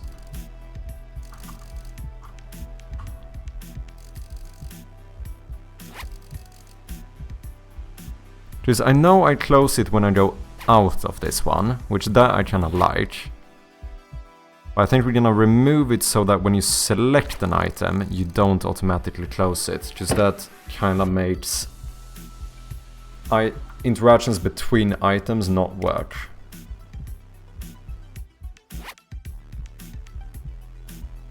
So what happens here? I click on this one and it deselects an item. Inventory open. Hover interactable, that's fine. Inventory grid. So it can't be the interactable script. And it's not the inventory item script, because you never called the inventory manager, do you? Hide description. Gastroenterologist is the stomach doctor, basically. Okay, gotcha. It's getting late for me, so I'll head to bed. I hope to catch you next time and have some more time for chat. No worries, man. Thank you very much for dropping by. Appreciate you, Lanketsu, and have a good night of rest. I need to get off relatively soon as well, but I want to see if we can get this little Easter egg to work.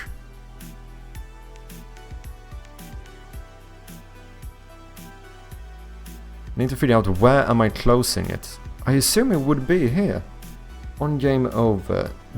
Deselect. No, when I select items. Add item to inventory. On selection. Select item. But this doesn't close the inventory.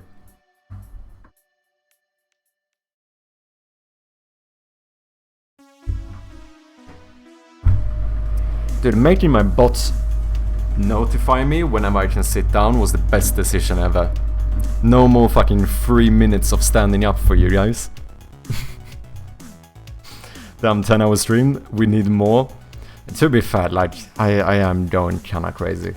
It's not that uncommon anymore. It's almost the norm, if we're being honest. Like, you can probably... Let's see, I might as well do a little shout out here. You can see my average lengths if you check my my VOD channel on YouTube. They do tend to be pretty long. Inventory button.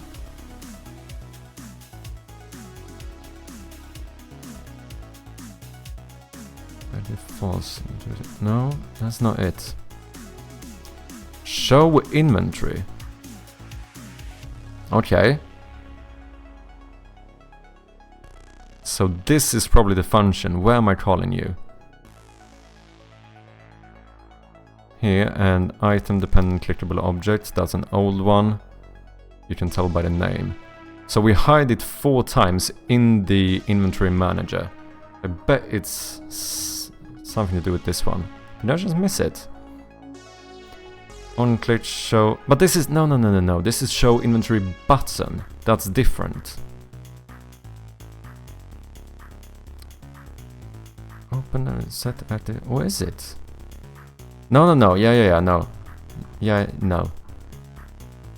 Show inventory false. Show inventory false. Show inventory false. But this is on game over, on room completed, and flashlight toggled. That is not it. How can I not understand where I'm closing this one? Somewhere. Okay, let's check everything I do with the open inventory.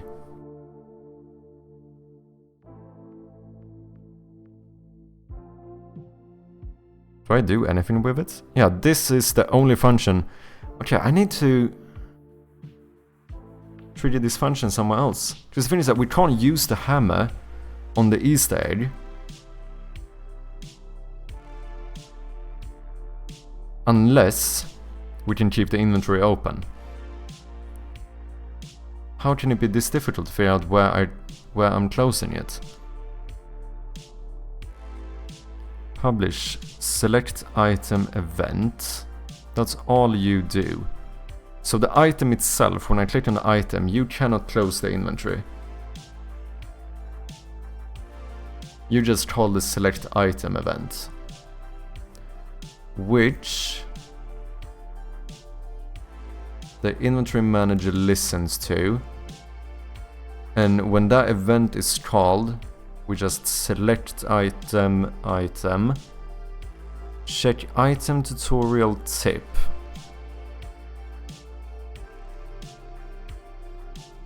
Yeah, that's just about tutorials, it doesn't do anything else. Selected item is item. Show selected item true. This does not close the inventory. How am I closing the inventory?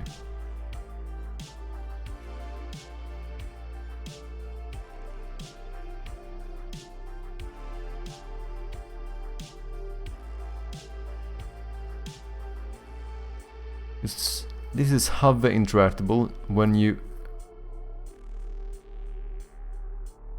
exit, it closes. But that's not when I click, that's when I exit it.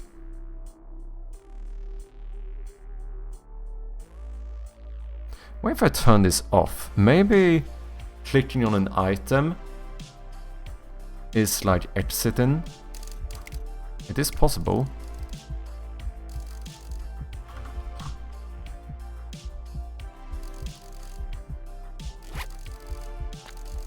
Yeah. Interesting.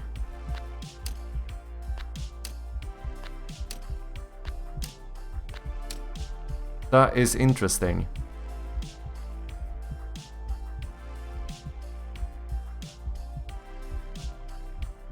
So that means, because the backpack is checking whether the cursor is exiting the backpack. If it does, it closes it. However, it seems like selecting an item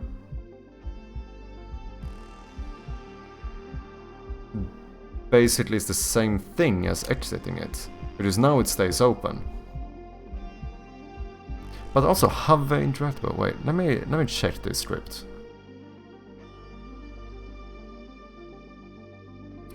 On pointer enter, highlight.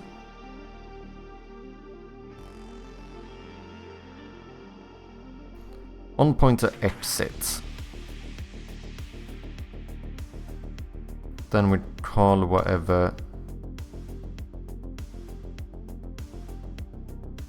So yeah, on pointer exit must be called when I select an item. Debug log on pointer exit lemao.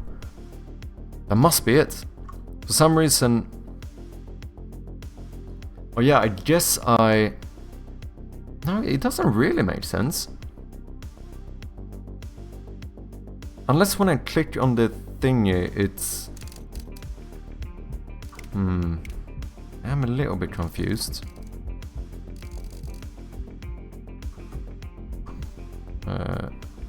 Boom. Yeah, on pointer exit. So selecting an item calls the on pointer exit. That is interesting. I'm not entirely sure how to fix that.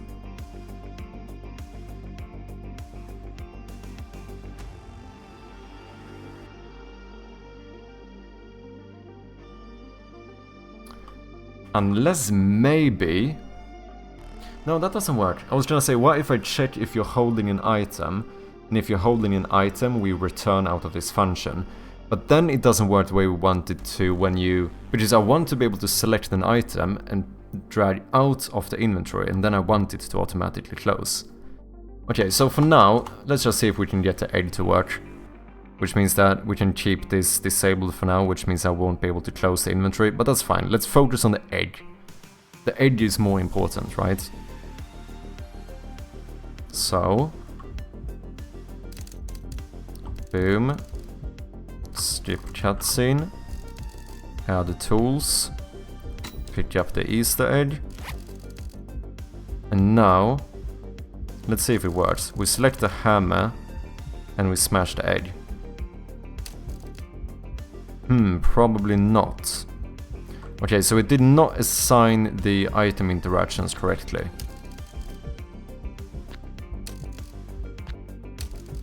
Because that's just a default failed interaction. Okay, so we check the scriptable object, Easter egg.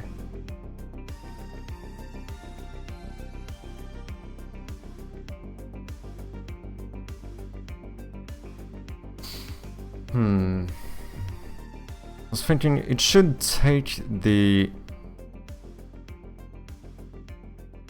Let's remove this one. No, but it still failed.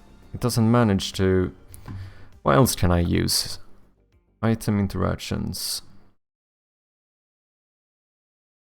Hey, I have some feedback based on the demo I played. Did you play the Game Jam version? Sure. I'm all ears.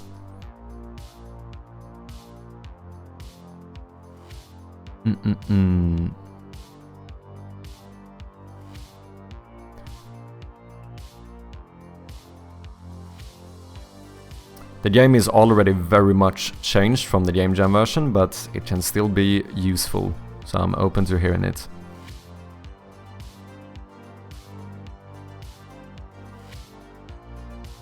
Maybe we should be able to enable and disable flashlight using right click. Yeah, that is something, I have heard it before. I'm not sure about it because the only thing I don't like about that is that it could potentially make the game a bit too easy. Because I kind of want that to be like a stressful element to having to like, oh, quickly go and turn off the flashlight. But if you can do it with one button, you can do it in like a millisecond. I'm not sure, we see, I might change my mind, it is possible.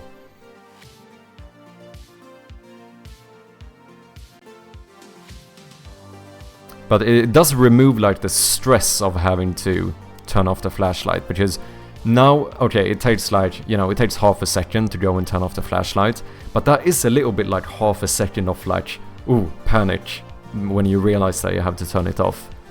Whereas, like that half second turns into like 2 milliseconds if you just need to press a button for it. So that's the only thing that's made me a little bit apprehensive to it. But yeah, you're not the first one to say it. So we'll see.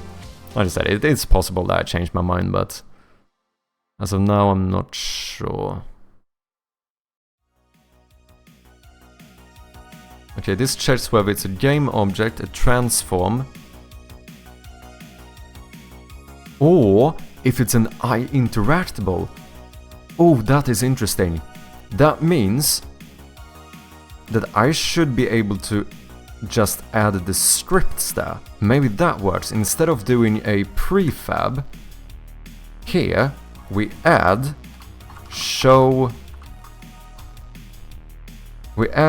toast on click. Ah, but now I cannot assign, it's not serializable, so I cannot assign anything. But let's just see if it works, because otherwise I could just hard code a few scripts to make this work. Wait, does this check if it's null?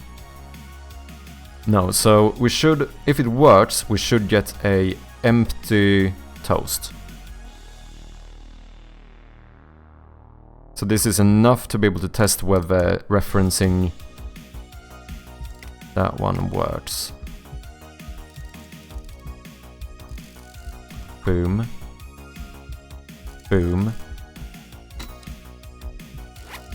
Okay. Hammer. No, it didn't have any effect. No, that's not the toast I want. It should have been an empty toast.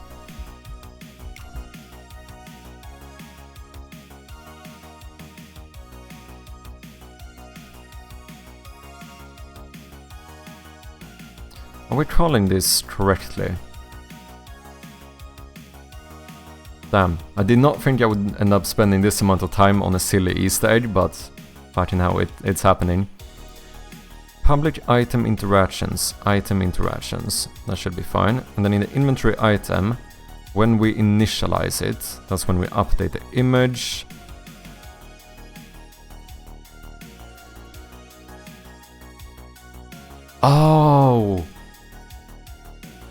Oh, but we return here if we're not supposed to flip the sprite. Which means that if the flight is not flipped, we never reach this code. Oh, so that means I never assign it. So I made sure to assign the additional item interactions before we ever reach this return statement. Okay, fair enough. I like how it's dangerous to click on everything. You can die even if the light is off. Yeah. No, and I do think that's good for the gameplay as well, right? Because otherwise the game... It's easy that the game could become pretty, like, brute forceable by... Like, the way you would solve most rooms could be to just, like, spam click everything. But since we have, like, a few... You know, there might be little traps, there might be things that are dangerous to click on and stuff. It kind of makes it so that you have to be a little bit careful, which kind of works for a horror game, right?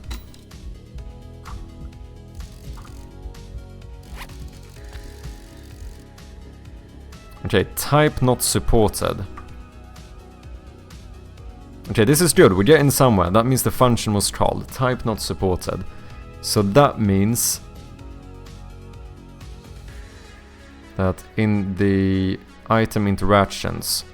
Oh, so I put in a class instead. And that's technically not the same as an interface. I see, I see. So let's try the prefab again and see if the prefab works.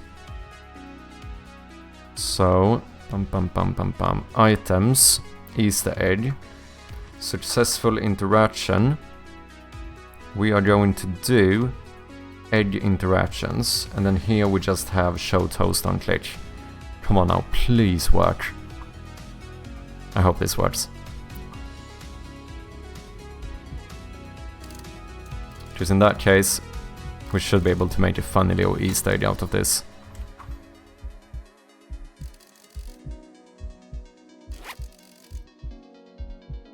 Okay, select the hammer, use it on the Easter egg. The egg cracked open. Holy shit. Okay, okay, it works. So let's try to destroy on click. Let's see if we can destroy the egg.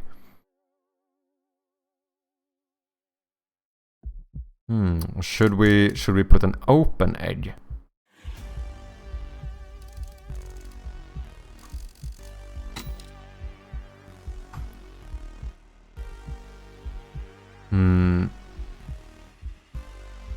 Boom. I'm not sure about this, but no. Okay, yeah, so now this is kind of what I expected. Since I put destroy on click here, I'm trying to destroy the prefab itself, which doesn't work. So then we would remove item on click.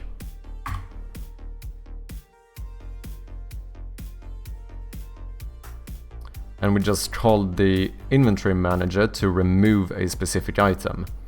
So instead of calling it through the instance, I think we're gonna make a event for this. So let's make a public class, which means we might want to add items as well, right? Because there should be some reward for opening the Easter egg. Don't know what it is. I'm open to ideas. So let's do remove item event. So this is gonna have to have a constructor. So we're gonna do public item .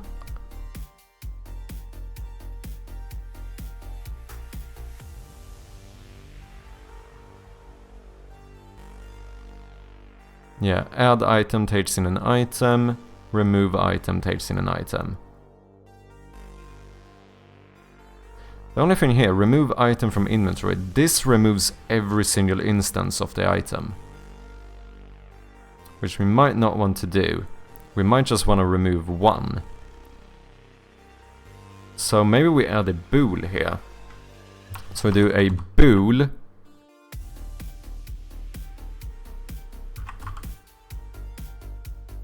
I don't know, every instance, every copy, remove all,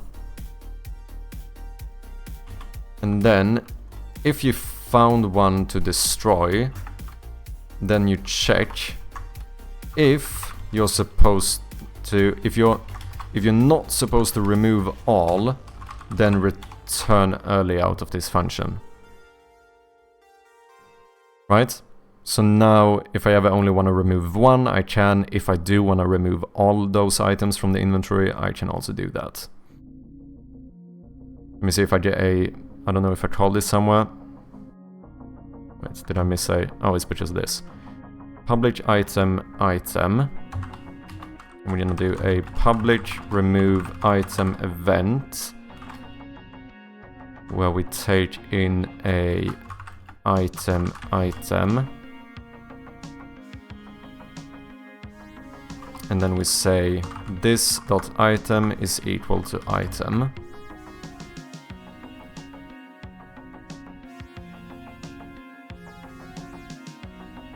You know what, we should be lazy here. It's kind of fine to call this instance from itself, rather than subscribing and stuff to this event. What if we just have this event, say, like in the constructor we just say inventory manager dot instance dot remove item from inventory item. Maybe a bit lazy, but let's try it. Okay. Oh wait, we need the bool as well now. So we only want to remove one, which means that remove all is false.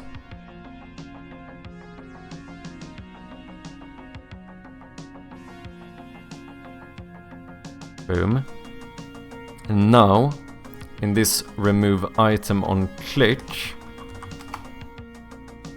we can just do a serialize field private item to remove. Should we make this a list maybe? Or an array? An array of items. Items to remove, in case we want to remove more. And then we need to have the iInteractable void iInteractable dot interact. We're gonna say for each variable items in items to remove, publish new remove item event item.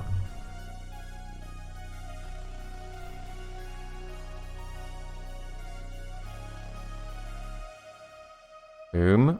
Now items to remove, we just add the Easter egg. Now let's check this, might as well troubleshoot one thing at a time. So now we should get the toast and the edge should be removed when you open it.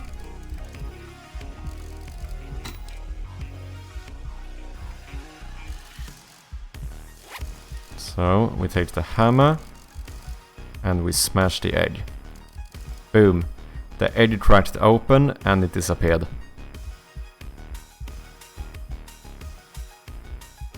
And now, this is good.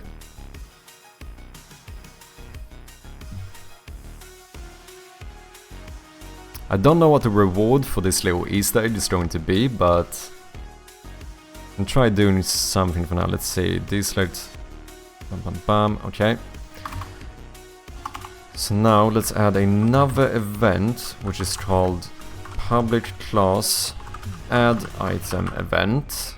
Where, you guessed it, we're gonna do pretty much the same thing. We're gonna do a public add item event, item, where we're going to say inventory manager dot instance dot add item to inventory item.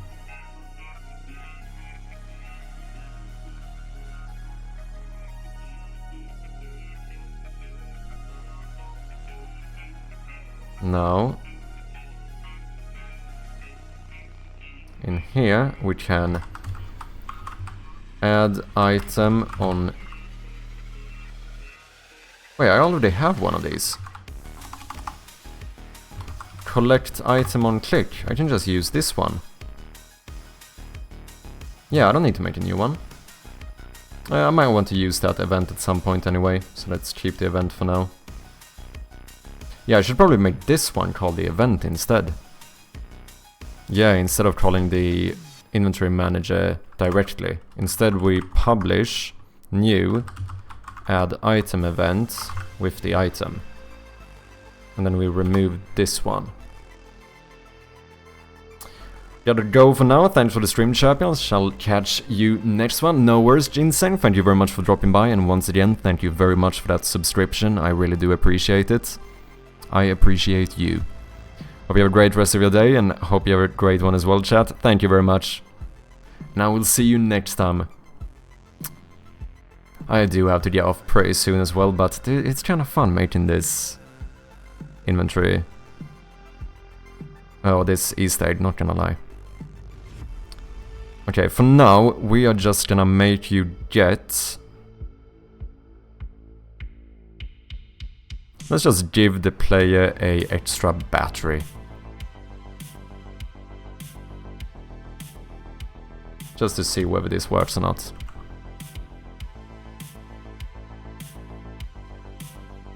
Okay, so I think when I spawn my items in, I get 3 batteries, which means we should have 4 afterwards, but let's double check. Boom, pick up the egg. Okay, we have 3 batteries. If I now take the hammer and I smash the egg,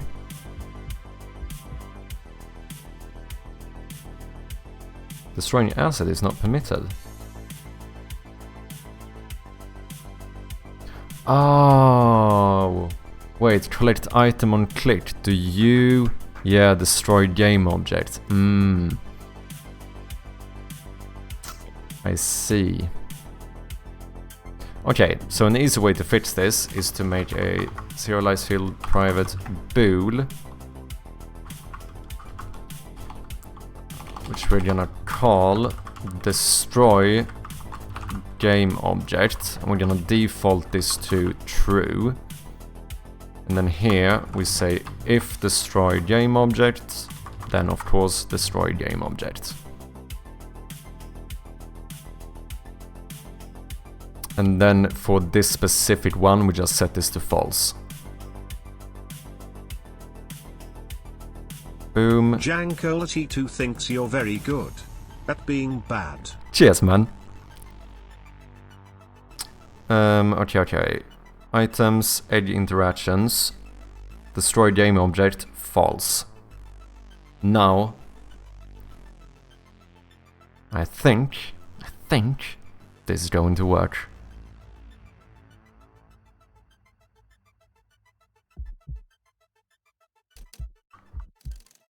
Skip this, boom, collect the egg, add the items.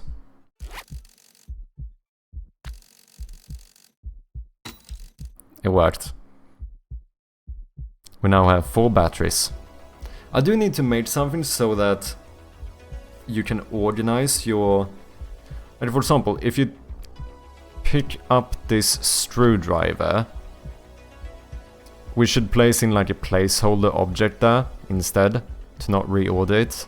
If you deselect it, it should go, rather than going at the end, it should go back to where it was. And if you select an item and like click to select another one, you should like switch places or something. Or maybe do like a drag and drop thing where you can like reorder stuff. You should be able to do some type of like inventory management.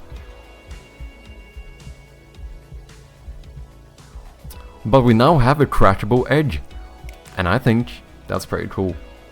We have a full-on little secret Easter egg that you can crack open with the hammer. Don't let anyone know. This is a secret. This stays between you and me. No one else can know about this, okay? We're gonna hide this in the full game. We'll see. We might have to think of a better reward for it, but... Just 1 battery maybe is a little bit lame. But it could also be... I suppose it could be a fun thing if there's this like super secret egg you don't know what to do with, and then when you finally figure it out, all you get is 1 battery. I mean, that could be kind of fun as well. However, ladies and gentlemen, I think this is where we're gonna have to end it for today. I have soon been up for 11 hours So, let's see if we can find someone to raid. Please stick around and join us for the raid. Let's show some support to another fellow creator here on Twitch. As always, make sure to follow the channel if you don't. Feel free to join the Discord if you want to connect more with the community. Of course, if you haven't, I would really appreciate if you went and wishlisted the game. That would mean a lot. As always, thank you all so much for being here. I really do appreciate each and every single one of you. Thank you for the stream. Thank you for dropping by. That more I appreciate it. Let's see who we should go over to.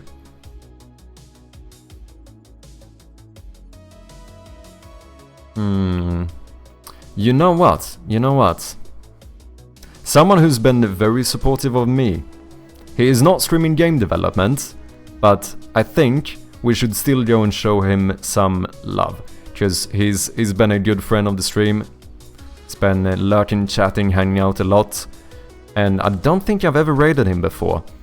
He's currently with 2 viewers, so let's up that amount quite a bit. So please join us for this raid when we are going over to none other than Mr. Grey. Thanks for the chill time, no worries man. Thank you as well, Cage, for dropping by. I really do appreciate it. Now, ladies and gentlemen, let's go and raid. Spam that chat with the chirpy raid. Let's show some love to the one and only Mr. Grey. As always, like I said, thank you all so much for being here. I really do appreciate it. I really do. Thank you for Ginseng with the subscription. Legend, really do appreciate it. Everyone who followed. Sorcerer Story Codrad with the raids as well. Dark Abilene with the raid, Kobold with the raid, Amesis with the raid, Nifty Studio with the raid. There's been a lot of raids. I appreciate all of you so much. I will see you guys again on Friday. We'll see, I might mix up my schedule a little bit soon, maybe even add an extra day in the week. Very possible. But yeah, for now I'm gonna be back on Friday, so until then, I hope all of you have a great rest of your morning, day, evening, whatever it might be. Let's go over to Mr. Grey. Cheers.